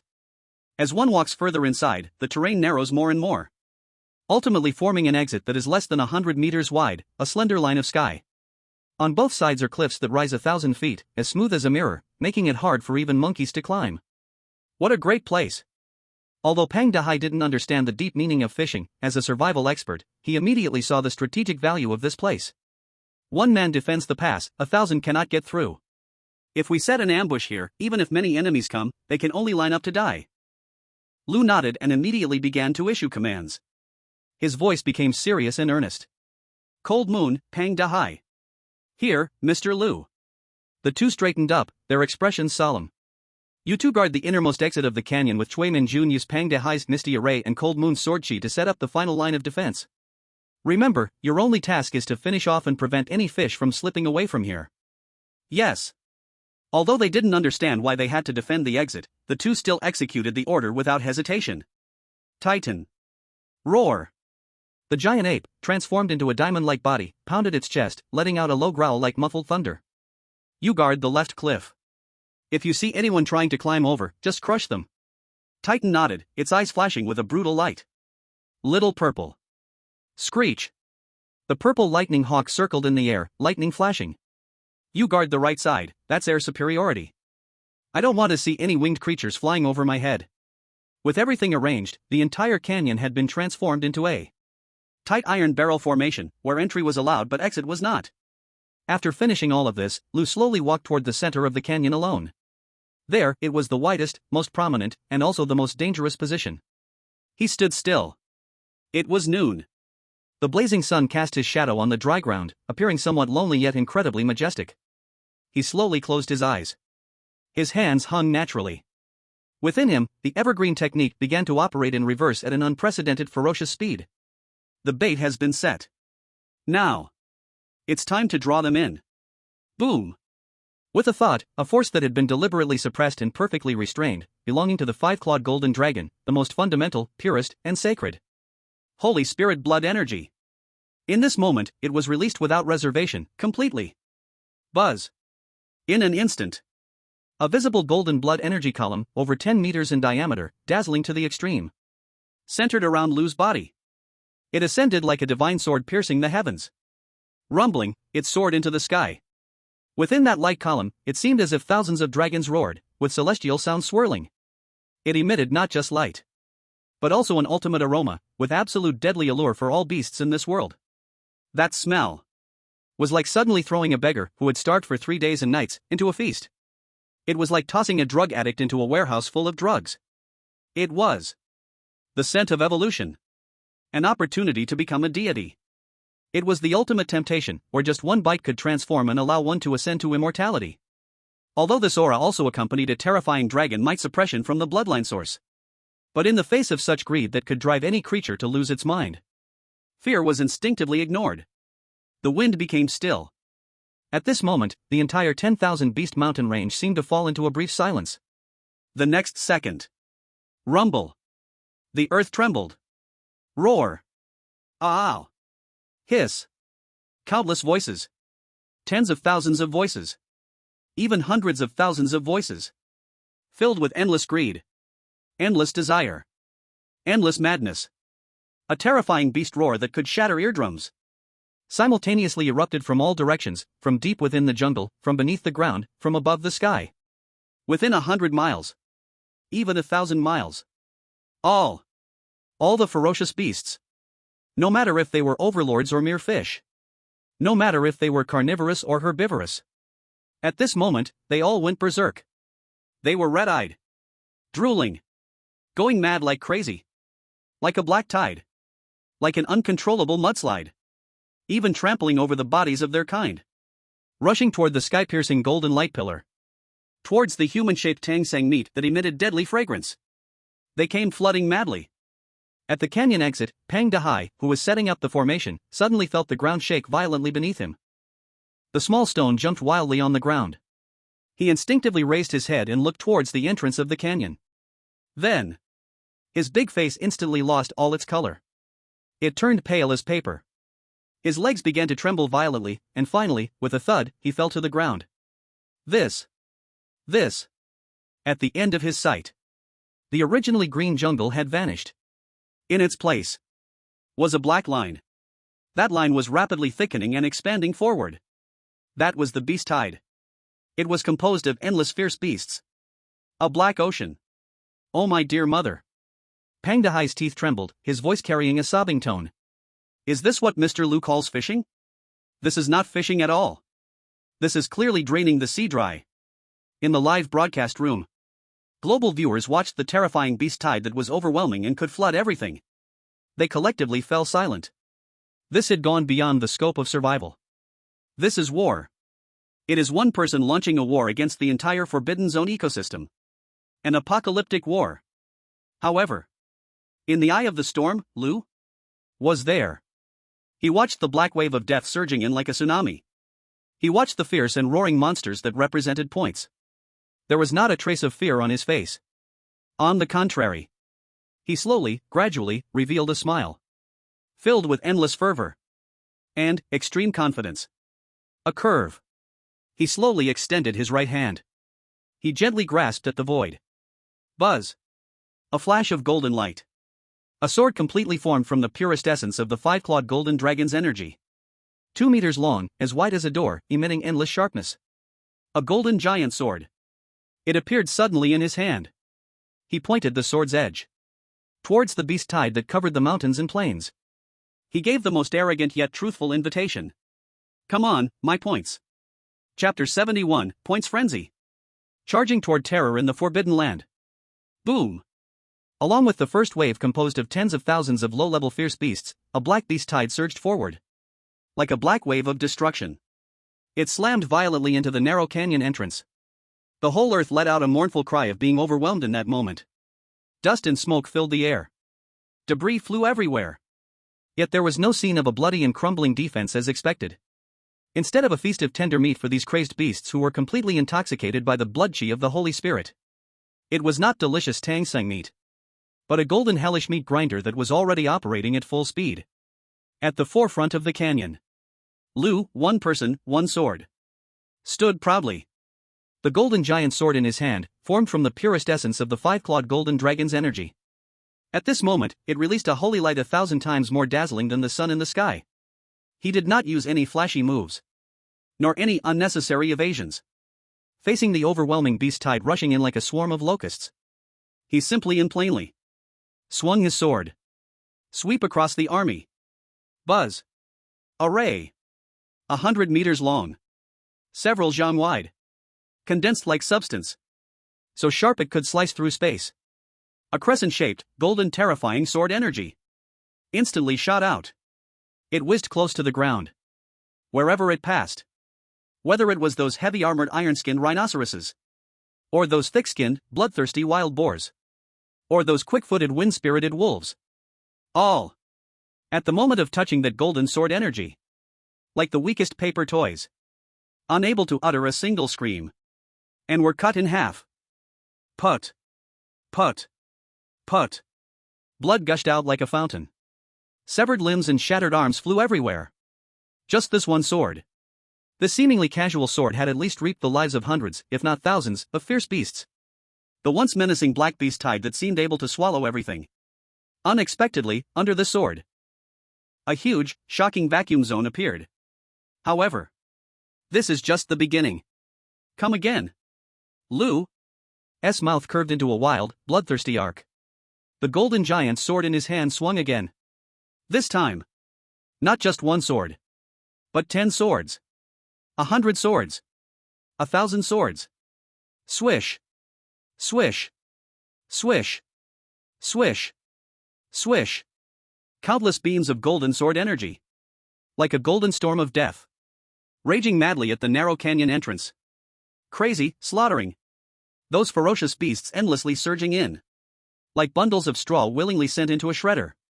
No matter how many come in, they all die. Not a single one could cross the death red line drawn by Lu. And behind him, Cold Moon and Pang Dahai were not idle. Although the monsters in front were almost all cleared by Lu alone. Occasionally, a few would slip through, or stealthy assassin-type beasts would attempt surprise attacks from the side. Illusory formation. Rise. Pang Dahai formed a seal with his hands and shouted loudly. The seemingly chaotic pile of stones on both sides of the canyon instantly lit up with a dusty yellow light, creating invisible gravity fields that pressed those approaching beasts down, unable to move. Slice. Cold Moon pointed her fingers like a sword. Her sharp warrior's blade transformed into a silver flash, like the scythe of death, accurately harvesting the heads of those trapped beasts. As for above the sky, and on the cliffs to the sides, those flying ferocious beasts, or primate ferocious beasts trying to enter the canyon from above or by climbing, faced an even more terrifying nightmare. Screech. The thunderbolt eagle circled high in the sky. Whenever it saw bird-like ferocious beasts approach, it would directly unleash a thick purple thunder to strike down, instantly turning them into smoky roasted chickens. Roar. The titan giant ape guarded the cliff's edge. It held 2 giant stones the size of houses. Seeing monkeys, leopards, and the like trying to climb the wall, it would simply smash down a stone, crushing both man and wall into mush. The entire canyon had utterly transformed into a death zone of no exit. In the Dragon Kingdom, in the live broadcast room, all the viewers had already been stunned. They stared blankly at the top right corner of the screen, the number bar representing the Dragon Kingdom team's score. It no longer showed a speed that normal humans could comprehend. It was simply scrolling madly like a system error with garbled characters. Score plus 1,000. Score plus 5,000. Score plus 1,000. Score plus 10,000. Score plus 500. That score total, which had originally reached 1.2 billion, at this moment, was skyrocketing at a terrifying speed of hundreds of thousands or even millions per second. 1.3 billion. 1.5 billion. 2 billion. 5 billion. 10 billion. What kind of survival game is this? This is clearly using hacks to boost the data. Crazy, truly crazy. I calculated, at this speed, it only takes a few days for God Lu to achieve that 1 trillion target. So brutal. So bloody. But I love it. Is this the world of the strong? Is this the value of the 5-clawed golden dragon? Love it, love it. Time flew by amid the slaughter. 1 hour. 2 hours. 3 hours. Outside the canyon, the once green and vibrant jungle had now completely turned into a hell on earth. Corpses. Various strange and bizarre beast corpses, piled up like mountains, stacked layer upon layer. Some even piled higher than the cliffs on either side of the canyon, in blood. A riot of colors, the stinking beast blood, gathered together, forming a rushing crimson river, flowing down the canyon slope into the lowlands, dyeing the earth within 10 miles a glaring dark red color. And at the very top of this mountain of corpses and sea of blood, Lu stood proudly as ever. His originally pristine white casual outfit, at this moment, had been thoroughly soaked with endless beast blood, dyeing it red, transformed into a shocking bloody garment. Although not a drop of that blood was his own. His hair was stuck together with sweat and blood. His breathing had also become slightly rough. 3 consecutive hours of intense, unending sword slashing. Even a man forged from iron would feel exhausted. But within his golden dragon eyes, still burned an unquenchable, roaring fighting spirit. Even more intense than at the beginning. More fervent. More crazy. So refreshing. Damn, so refreshing. Lu suddenly swung the golden giant sword in his hand, shaking off the blood stains from the blade. He looked ahead. The beast tide had become sparse, no longer the overwhelming force it once was. The corner of his mouth curled into a cold smile of unfinished business. What's wrong? Are you scared now? Are you too afraid to come? Those surviving fierce beasts, at this moment, looked at the man standing atop the mountain of corpses, like a blood-colored demon crawling out of hell. They were scared. Their minds, once clouded by greed, finally cleared in the face of death's fear. They emitted cries filled with terror and despair. Then, with tails tucked, they turned to run. Like they had seen their natural enemy. Even though the Holy Spirit blood aura on Lu was still tempting, they had no life left to enjoy it. Boring. Watching those points scatter and flee. Lu shook his head in disappointment. He did not chase. Because those small fish were no longer worth his effort. Clang. The last large beast king emitted a reluctant wail before heavily collapsing onto the pile of corpses. This crazy slaughter feast that lasted a full 3 hours. Finally, drew the curtain. Lu slowly sheathed the golden giant sword. He reached out, wiping the blood from his face. Then, with a thought, opened the score panel. Current score 105800000000. 105 billion. Huff. Looking at the number that finally surpassed 100 billion. Lu let out a long breath, releasing the murky air. Although still far from a trillion. At least, that once unreachable small goal now had been completed. 1/10. Not bad. He nodded in satisfaction.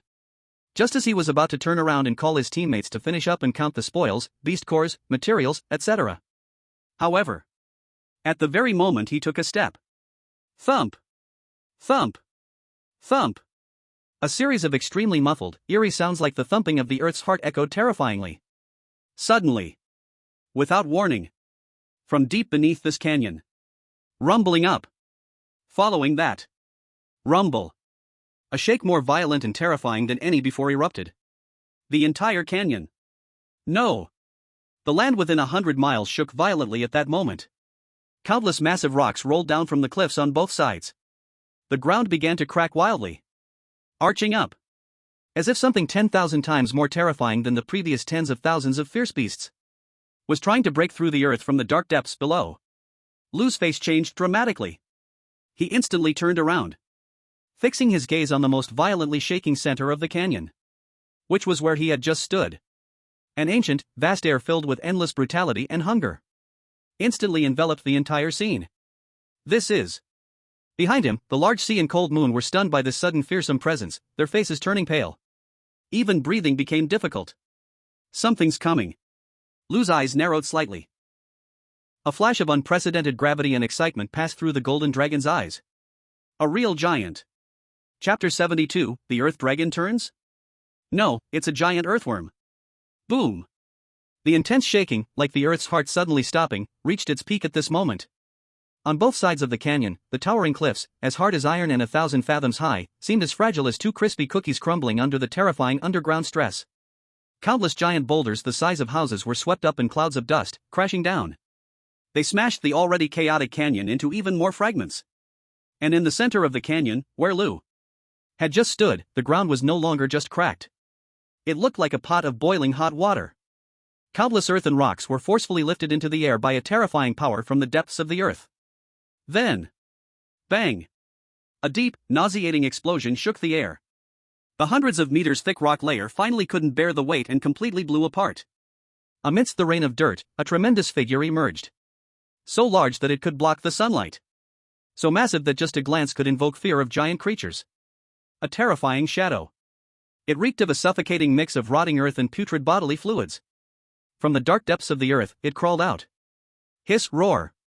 An abnormal sound, a mix of serpent hissing, beast roaring, and some insect friction, pierced the air.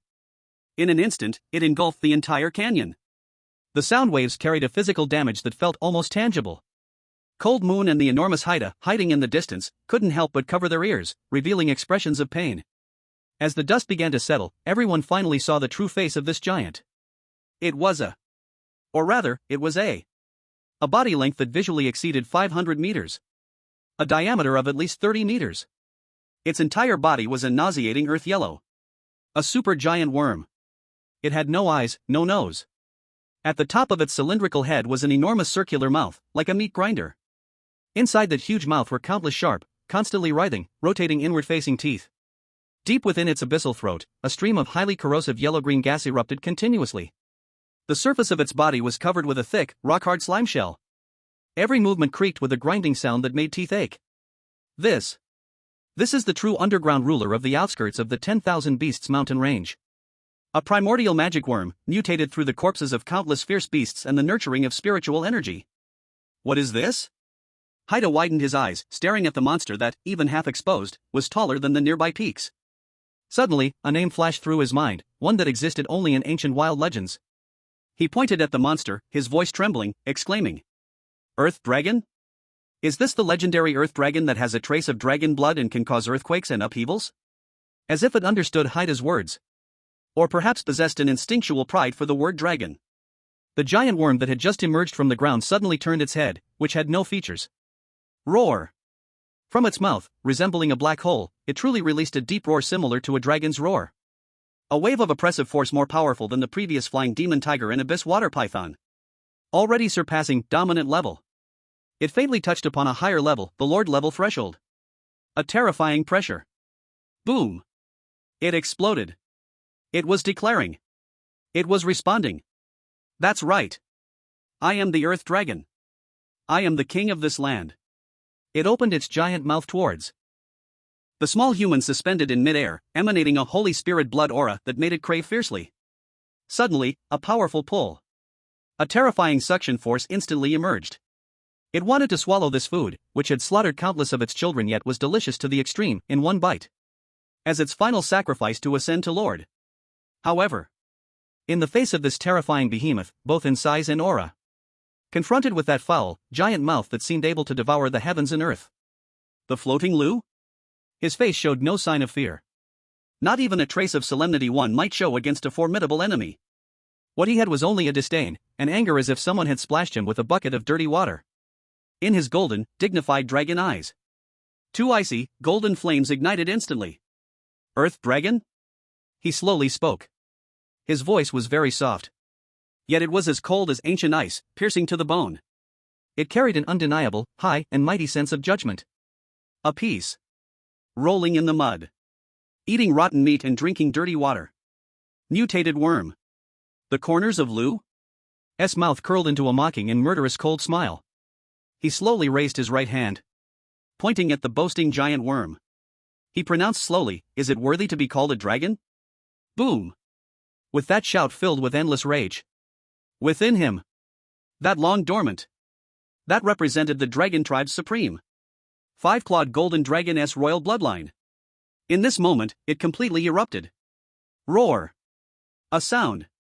That was 10,000 times higher than the giant worm's roar. That was 10,000 times more sacred than the giant worm's roar. That was 10,000 times more dignified than the giant worm's roar. A true world-destroying dragon's roar that could make both heavens and earth bow down. It erupted from Lu's body. Immediately after. 100-meter-long, entirely golden-scaled, five-clawed golden dragon phantom suddenly soared into the sky from behind Lu, taking residence in the heavens. It lowered its head. Using its eyes, as radiant and majestic as two suns. It looked down at the ugly, dirty, giant worm below. In its gaze, there was an absolute disdain that came from the very source of its bloodline, from the pinnacle of life. True dragon's wrath. Buzz. In that moment, time seemed to freeze. That initially gaping giant mouth of the Earth Dragon, filled with fierce might and intimidation. In seeing the golden, sacred, true dragon phantom in the sky at that instant. In feeling that absolute royal pressure from the deepest part of its meager bloodline at that instant. Its massive body, as big as a mountain, suddenly stiffened. Its eyeless head surprisingly revealed a human-like tremble named fear, named despair, named shame. It felt. That was a king. No, that was a god. Its ancestor. An ultimate existence it could never, even after 1,000,000 evolutions, hope to reach. It was afraid. It wanted to escape. But under that terrifying true dragon's might, even moving became a luxury. It could only wait for judgment, like a truly pathetic worm, stiff in place. Give me. Lu looked at the stiff giant worm. The anger in his eyes showed no sign of fading. His figure flashed, instantly appearing above the giant worm's head. He raised his dazzling golden fist high. Lie down. Boom. One punch. Like a golden meteor falling from the sky, carrying endless rage. With a tremendous thunderous crash, it ruthlessly smashed down on that earth dragon's hard head. Bang. A sound that made the scalp tingle, a muffled thud. That giant creature, over 500 meters long and weighing tens of thousands of tons, was actually smashed down from its upright position in one blow. Booming. A massive body crashed down heavily into the ground. The entire canyon shook violently. A sky full of dust surged upward like a sandstorm. The hard ground was smashed into a huge deep pit. That domineering earth dragon. At this moment, half of its head was smashed into the mud. Blood spurted wildly as its body convulsed. It let out a heartbreaking cry for mercy. Humph. Lu floated in midair, coldly looking at the defeated creature beneath him. He did not feel the slightest softness due to its pleas for mercy. For this ugly creature that dared to tarnish the name of dragon, only death awaits. He raised his fist once more. Golden light gathered again. This time, he aimed to completely obliterate its head. Yet, in the very second before this fatal blow was about to fall, buzz. In the sky above, at an altitude of 10,000 meters, a thick cloud suddenly parted to create a large hole. A brilliant, pure white pillar of light filled with endless ethereal and mysterious aura. Without warning, it descended from the heavens and instantly enveloped both Lu and the giant insect. Then, a voice that seemed to come from the heavens above, cool and pleasant, yet carrying an unyielding authority, echoed down along the light beam. Show mercy. Lu's fist paused in midair. He slowly raised his head. His golden dragon eyes narrowed slightly. Through the pure light beam, he gazed up at the unreachable cloud above. A trace of a playful cold smile appeared at the corner of his mouth. Finally decided to come down? Messenger of the Sky City. Chapter 73, Birdman? No, it's a mechanical angel. Finally decided to come down? Lu's voice, with a hint of sarcasm mixed with bone-chilling coldness, pierced through the thick cloud mist straight to the heavens. The white pillar of light descending from the sky was holy and grand, as if it connected heaven and earth.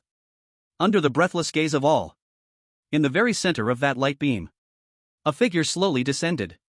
Is that a person? No. To be precise, it resembled a human outline but was certainly not human. It floated about 100 meters above the ground. On its back were 3 pairs of 6 wide and pure white wings. Each feather reflected a cold, metallic sheen under the sunlight. Those were mechanical wings. Its entire body was tightly encased in a streamlined, tight-fitting, liquid-like flowing silver armor. Upon that armor flowed pale blue energy pathways, exuding a futuristic beauty yet strangely merging with an ancient, sacred aura. Its face was flawless beyond compare. The features appeared as if sculpted by God himself, not a single flaw to be found. But that face bore no expression. No anger, no joy, no compassion. What remained was a chill, like a glacier aged for millennia. In those eyes, there were no pupils. Instead, 2 blobs of flickering, scanning, analyzing data. Deep blue electronic beams. What is this? On the ground, the massive Hai, who had just recovered from the shock of the Earth Dragon, was now gaping as wide as could fit a fist. He rubbed his eyes, his voice trembling. Celestial angel? No way. Why does it look like it's made of iron? Lin Ye also tightened her grip on her knife, her body instinctively tensing up. As a warrior, her instincts told her that this seemingly divine birdman was 100 times more dangerous than the Earth Dragon earlier. Because there was not a hint of life on it. That was a machine purely existing for slaughter or to execute commands. In the live stream, the comments were going wild. What the hell? A mechanical angel? This doesn't fit the theme. Just now, it was all about cultivating immortality and fighting monsters. How did it suddenly turn into a sci-fi movie? Is this Sky City a cultivation sect or an alien base? Who cares what it is? Daring to fly so high in front of Lord Lu, I see it wants to crash. At this moment, as global viewers were discussing heatedly, the angel hovering in midair finally stopped descending. It looked down from above. With its electronic eyes flickering with blue data, it coldly surveyed the chaos below. In the end, Its gaze locked onto the Earth Dragon, which had been beaten half to death by Lu, its head sunk into the ground. Beep. A crisp electronic sound emanated from within it. Then, a cold, flat, metallic synthesized voice echoed throughout the area. Scan complete. Target confirmed, Subject 009 Earth Dragon. Life signs, weak, on the verge of collapse. Assessment result, recovery value down by 30%. It slowly turned its head, shifting its gaze to Lu, who stood at the edge of the giant pit, hands in pockets, watching it with amusement. Number 89757. Codename, Seraph. By the order of the City Lord, executing recovery mission. Its voice revealed not a hint of emotion, as if reading from a preset program. Human. Step back. This is not a presence you can touch. As this sentence fell. Buzz. The 6 mechanical wings behind it suddenly spread wide. Countless dazzling white energy particles surged crazily between the wings. A massive, terrifying pressure from a higher dimensional technological civilization instantly enveloped the entire canyon. It was a completely different aura from the oppressive presence of fierce beasts. Cold. Precise. Undeniable. As if in its calculations, these humans were nothing but a string of errors that could be wiped away at any moment. Step back? Lu smiled. He smiled so brightly, so disdainfully. He slowly raised his head to look at the chunk of iron still hovering 100 meters above, striking a pose of God loves the world but you must obey. The golden light in his eyes gradually grew dangerous. Interesting. Lu extended his pinky, dug in his ear, and then gently blew out a breath. A broken piece of copper that sprouted a few iron wings dares to act all tough in front of me? Recovery? He pointed to the enormous Earth Dragon at his feet, his tone suddenly turning cold. This thing is my trophy. You want to take it away? Have you asked my fist? In the face of Lu's provocation, Seraph's blue electronic eyes flashed wildly with data streams. It seemed to be calculating Lu's threat level. After a moment, it reached a conclusion. Threat level, medium. Recommended action, armed expulsion. Warning. The Seraph raised its right arm, which was originally perfect, instantly deforming and reshaping into an energy cannon shimmering with dangerous light. The cannon barrel aimed directly at Lu's forehead. Obstructing the enforcer of Sky City, kill without mercy. Countdown 3 seconds. 3. 2. It hadn't finished counting down. Because Lu was already impatient. Really annoying. Lu's brows slightly furrowed. He hated the most when someone talked to him from a higher place. Especially this lifeless hunk of iron. I don't like someone flying higher than me. Before the words fell. Boom. Behind Lu. That massive, majestic, sacred phantom of the 5-clawed golden dragon, which had vanished earlier. Without warning. Once again, it roared out. This time, it did not emit a dragon's roar, but directly extended its colossal, golden dragon claw capable of tearing the sky apart. That dragon claw surged with wind. In an instant, it transformed into a golden mountain of 5 fingers, blotting out the sky. With an overwhelming, unbeatable aura that pressed down like Mount Tai. An absolute dominance that would stomp all things high and mighty into the mud. It fiercely swatted down at that Seraph in mid-air. What? For the first time, confusion appeared in the cold electronic logic of the Seraph, a data glitch named astonishment. Its radar completely failed to capture the trajectory of this attack. Too fast. Too fierce. Absolutely unreasonable. Defense mode activated. It wanted to open the energy shield. But it was already too late. Bang.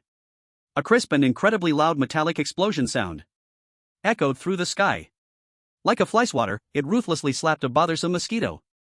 That mechanical angel, which had just been floating in the air radiating a holy brilliance and full of itself, didn't even get a chance to fire. Couldn't even make a move to dodge. It was thoroughly hit by that giant golden dragon claw. Boom. Its streamlined body instantly lost balance. Like a falling meteor. With thick smoke rolling. In a very awkward and ugly posture. It crashed down from the sky. Bang. The earth trembled violently again. Not far from Mr. Lu's feet. The originally flat ground was smashed into a deep human-shaped pit several meters deep. Countless broken stones flew everywhere. Smoke and dust rose. A few seconds later, as the dust settled, the guy codenamed Seraph was now lying awkwardly at the bottom of the pit. 4 of its 6 mechanical wings were broken, and the remaining 2 were twisted beyond recognition, sparking with sizzling electricity. Its originally spotless silver armor was covered with cracks and dirt. Especially on its chest, there was a huge palm print pressed deeply into it. Those blue electronic eyes had also become flickering, as if they would extinguish at any moment. It was tragic. So tragic. Where was there any trace of an angel? It was simply a pile of discarded parts just dug up from a scrapyard. Lin Ye and Pang Dahai stared blankly at this scene. Their throats rolled with difficulty. Is this Mr. Lu's temper? No matter if you are a god, a ghost, an angel, or a demon. As long as you dare to show off in front of him. The consequence is only one. Smashed into the ground, unable to be dug out. Mr. Lu slowly walked over. He arrived at the edge of the pit. Looking down from a height at the mechanical angel struggling to restart its system. He gently lifted his foot. And then stepped onto the chest of the seraph, still flickering with malfunctioning red light. He applied just a little pressure. Crack crack. The sound of twisting metal was nauseating. Now. Mr. Lu lowered his head, looking at its frantically blinking electronic eyes. A smile full of nuclear goodness appeared on his face. We can have a good talk. About your breaking into civilian homes and trying to rob my loot. Compensation issues. Chapter 74, Extortion. The ransom from the Sky City. Sizzle sizzle. A series of teeth-aching short-circuit sounds came from the chest of the seraph that Mr. Lu was crushing under his foot. It was struggling. Although its body was severely damaged and more than half of its wings were broken, as a high-end mass-produced combat weapon from the Sky City, its backup energy core was running wildly. The blue electronic eyes flickered on and off, countless lines of red warning codes were scrolling frantically in its visual system. Warning. Body damage rate 75%. Warning.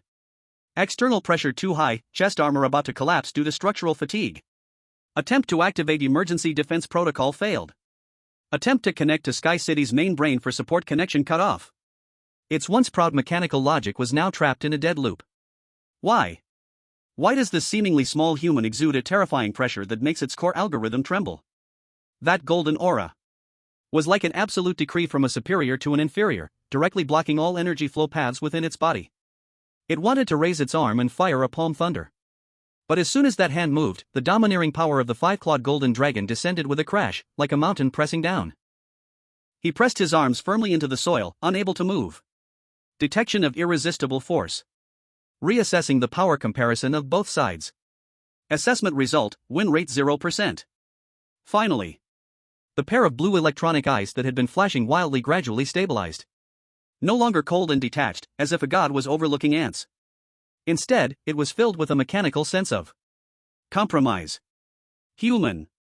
The voice of the seraph was still icy, carrying a unique metallic synthetic sound, but the once indomitable pride had vanished. Please remove your foot. We can communicate more efficiently. Communicate? Lu raised an eyebrow, not only not easing the pressure under his foot but instead intensifying it. Crack. A crisp sound. The silver shield on the seraph's chest, made of memory metal, cracked open with a shocking fissure. Ding. Alert. Core damage. The seraph's body twitched violently, a hint of anthropomorphic panic flashing in its electronic eyes. Understand your situation. Lu leaned down, his golden dragon pupils staring straight into the seraph's electronic eyes, a devilish smile on his lips. Right now, you are not a high and mighty angel. You are my captive. Or rather, a pile of scrap metal that I can dismantle at any time. What do you want?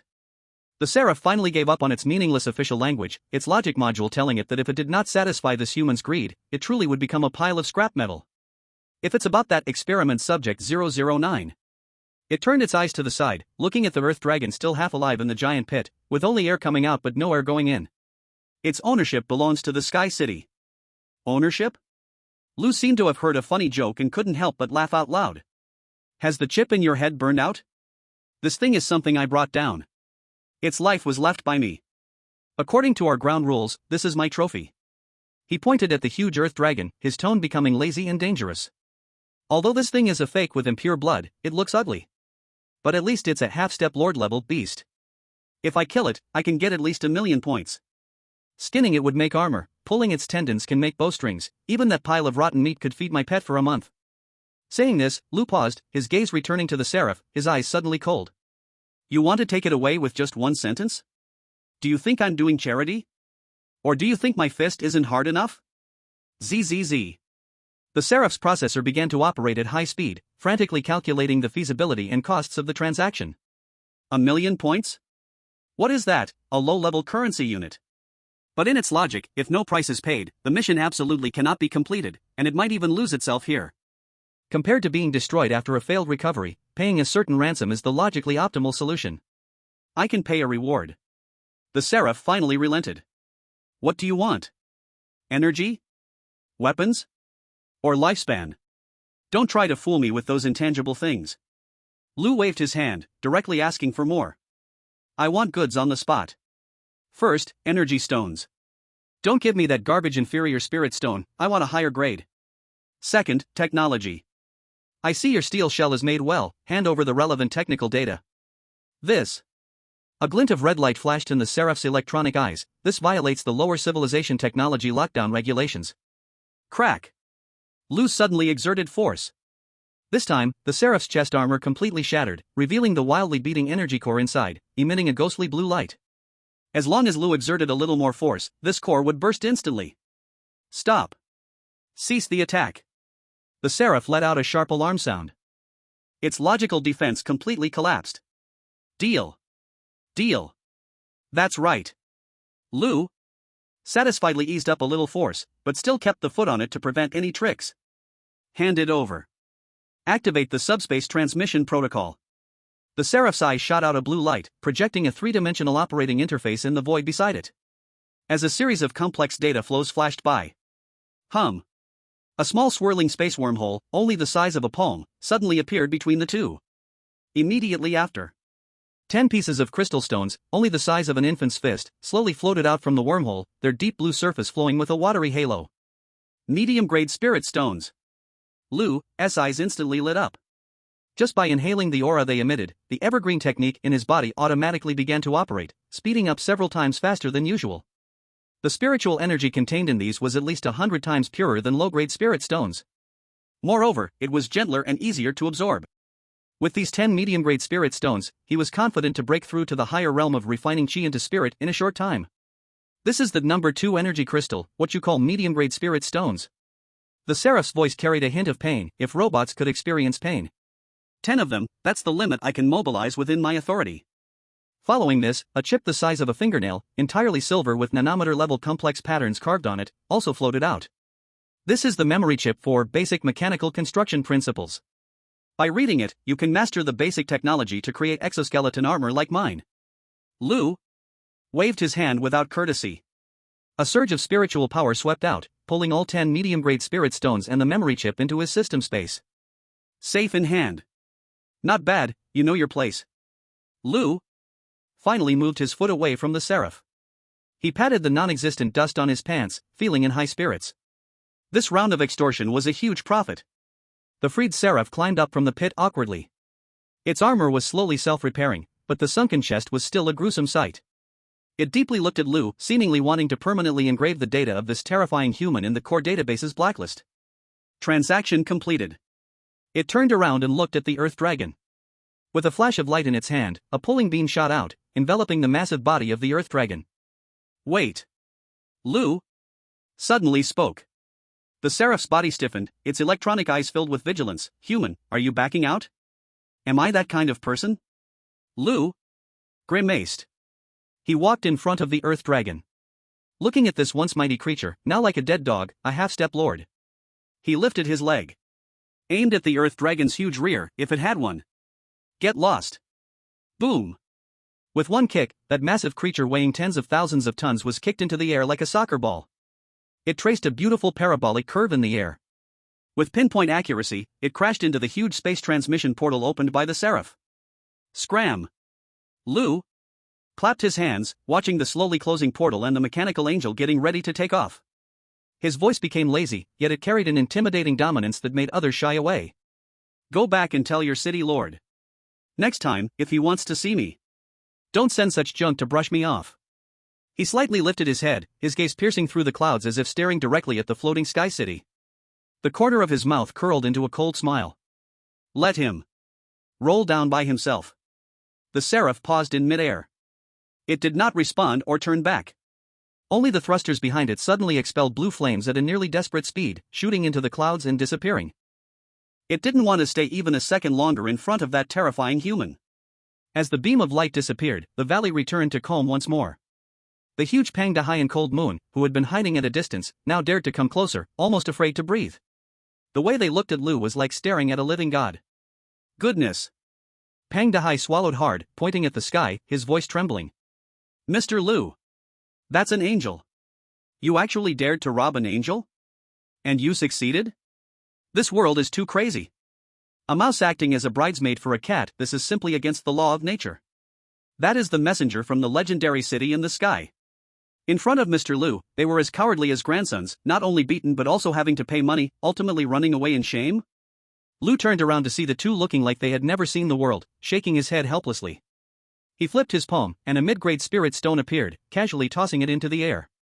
The rich spiritual energy fluctuations made Pang Dahai and Cold Moon's eyes go wide. Angels? Lu chuckled lightly, his tone filled with disdain. What a load of nonsense, angel. Just a bunch of winged, iron lumps. Chapter 75, National Fortune Battlefield opens, the Cruel Death livestream. The waves in the valley calmed down completely as the unrivaled mechanical angel fled in panic. Pang Dahai held that pile of shining mid-grade spirit stones, grinning like a foolish landlord's son, drool nearly spilling onto his collar. Even the usually cold Moon could not help but show a hint of excitement looking at the memory chip filled with black technology in her hand. This is the technology that can produce that kind of exoskeleton armor. Just thinking about bringing it back to Dragon Country is incredible. Alright, stop looking like you've never seen the world. Lu casually tossed the pile of spoils into the system space, clapping his hands as if he had just completed a trivial task. These things are just appetizers. The real feast is yet to come. However, just as everyone was gathering their things, ready to leave this place that had been cleaned out. Buzz. Without warning, a wave of terror that was more oppressive and colder than ever before swept across the entire forbidden ground. The sky's original color was forcibly stripped away, replaced by a heart-pounding crimson. The emotionless mechanical synthetic voice belonging to the will of the forbidden ground once again rang like a funeral bell in everyone's mind across the entire blue star. Warning! Warning! This month's first point settlement has been completed. Now announcing the list of the 5 countries at the bottom of the points board. Bottom place, White Elephant Country. Second to last, Monkey Country. Third from the bottom, Thousand Islands Country. Fourth from the bottom, Gull Rooster Country. Fifth from the bottom, Certain Island Country, surviving. A series of country names were announced like a death warrant. With each name spoken, there was a wave of wailing from the citizens of those countries. According to the rules of the second phase, the survivor teams from the aforementioned 5 countries will be forcibly transported to National Fortune Battlefield. Battlefield mode, Hellish Deathmatch. Victory condition, survive as the last team or all members die. Transport starting. As the last words faded, 5 blood-red light beams descended from the sky, ignoring distance and terrain, directly enveloping the still bewildered contestants. The next second, they vanished amid desperate screams. Immediately after, in the sky above the forbidden ground, the crimson sky suddenly twisted. A massive 3D holographic projection, clear enough for people in any corner of the world to see, slowly unfolded. It was a gladiator arena. An arena built on rolling magma, surrounded by towering obsidian walls, sealed off, with the air thick with the smells of sulfur and burned corpses. Is this going to kill them? Pang Dahai looked up at the live broadcast in the sky, unable to help but shiver. Lu raised an eyebrow, a playful smile tugging at the corners of his mouth. Interesting. He turned around and walked back to the cave camp, found a flat stone, sat down, and casually waved his hand to take out a barbecue grill and half a leg of a dominant beast from the system space. What are you standing there for? Sit down and watch the show. Lu skillfully started a fire and brushed oil, waving at the 3 stunned people. This is a rare form of entertainment where you can watch others fight desperately without lifting a finger. And he pointed at the top of his head, as the invited VIP audience ranked first on the leaderboard, we have the best seats. Lin Ye and Pang Dahai exchanged glances, finally sitting down with wry smiles. In this perilous forbidden land, eating barbecue while watching competitors from other countries fight for their lives. This kind of thing could only be done by Mr. Lu, and only by following Mr. Lu could they enjoy such treatment. At this moment, the 5 unlucky competitors from the countries in the sky had already been teleported to the center of the arena. There were over a dozen of them, now crowded together on a small floating stone platform. Around the platform was bubbling lava, with monstrous fish occasionally leaping from it, their bodies ablaze, trying to bite at their ankles. No! I don't want to die here. Let me out. Damn it! Why is it us? Why can the people of Longwa enjoy themselves outside? This is unfair. They cried and cursed, some even attempting to attack the surrounding energy barrier, but were ruthlessly bounced back. The beast fight begins. Countdown, 30 minutes. If more than one team survives after 30 minutes, everyone will be wiped out. The cold voice of the Forbidden Lands will instantly cut off all their hopes. Wiped out. These two words were like an invisible dagger, stabbing deeply into each person's heart. Originally huddled together for warmth, the crowd's eyes instantly changed. Fear, suspicion, greed, madness. All kinds of negative emotions completely overwhelmed their reason at this moment. I'm sorry, but to survive. The captain of the White Elephant Kingdom, a skinny yoga master, suddenly erupted with violence. He thrust his curved knife unhesitatingly into the chest of the Monkey Kingdom contestant who had just been discussing an alliance with him. Put. Blood spurted out, instantly staining the stone platform red. This stab was like igniting a barrel of explosives. A chaotic battle instantly erupted. Kill. Kill them. Only we can survive. You treacherous scoundrels.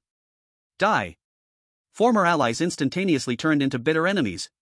Some were pushed off the stone platform, screaming as they fell into the lava, instantly turning into a fireball, leaving not even bones behind. Some were hacked to death and their bodies used as shields, blocking the blades in front. And some, in an effort to avoid attacks, cruelly pushed their teammates toward the enemy's blades, just to gain that fleeting moment to breathe. Humanity was entirely extinguished at this moment. What remained was nothing but the most primitive, most ugly beastly nature. The scene was intensely bloody, intensely cruel. Even Lin Ye, who was accustomed to life and death, couldn't help but frown and turned her gaze away in discomfort. In the Longwa live broadcast room, the 40 billion viewers were also dead silent. Although they had little affection for these countries, witnessing fellow humans killing each other so brutally for survival still left them breathless with a shock that came from deep within their souls. So tragic. Is this the fate of the weak? If it weren't for Lord Lu, if it weren't for our Longwa being strong enough, would we too be like them now? I can't even imagine, really can't imagine. Thank you, Lord Lu. Thank you, Homeland. Let me sit at home, drinking cola and watching the live broadcast, instead of struggling in that hell. A sense of unprecedented relief rose in the hearts of every citizen of the Dragon Country. They watched the corner of the screen, where Lu was leisurely flipping skewers of meat and occasionally commenting, "That move was too rough, that fool showed a flaw." The admiration in their eyes was no longer just awe for the strong. It was an almost faith-like fervor towards their guardian deity. This is the difference. This is the divide between heaven and hell. When others become beasts in purgatory for survival, we can maintain our dignity and appearance as humans under the protection of the strong. Sizzle. The fragrance of roasted meat wafted through the cave. Lu sprinkled some cumin, tore off a piece of meat, and casually said to Pang Dahai, "Did you see clearly? This is the rule. Survival of the fittest, the strong eat the weak. In the face of absolute power, what we call alliance, what we call friendship is nothing but a thin layer of window paper. If you want to avoid becoming like them, the only way is to make yourself stronger. Strong enough to set the rules." Pang Dahai took the roasted meat with both hands, but he couldn't bring himself to eat. He looked at the screen, where the blood-red-eyed crowd was, his voice trembling, "Mr. Lu, are they really not going to survive?" Lu chewed on the meat, his gaze coldly fixed on the screen. At this moment, there was less than a minute left on the countdown. Only two people remained on the field, one was the captain of the White Elephant Country, and the other was a muscular blonde man from the Gallic Rooster Country. Both were covered in wounds, yet they still gripped each other's necks, trying to kill one another. Survive? Lu let out a cold laugh. Did you think the Forbidden Land was for choosing the strongest? No, it's just for amusement. And to clean up garbage.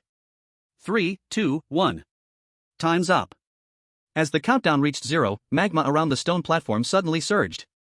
Without any warning, without any chance to escape. The scalding lava surged like a tsunami onto the platform, instantly engulfing the two remaining survivors still locked in battle. Ah! Two piercing screams abruptly stopped. On the platform, there were no living souls left. Only the rolling lava, still emitting black smoke, seemed to mock the insignificance and foolishness of humanity. The first National Destiny battlefield has ended. Winner, none. All eliminated. Immediately after, in the real world, black lightning representing national decline fell over the skies of the 5 countries simultaneously. Floods, earthquakes, plagues. Various disasters came one after another. Countless people wailed in despair, countless families were shattered. The national fate of those countries was suddenly reduced by half in that instant. From now on, they would completely sink to the level of third-tier, even bottom-tier countries, never to rise again. Snap.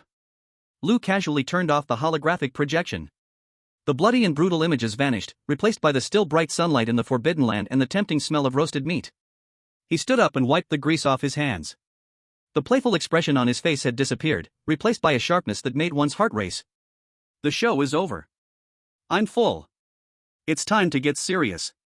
He turned around, casting his gaze towards the distant east. There lay another vast and mysterious region marked on the map. There, vast waves crashed endlessly.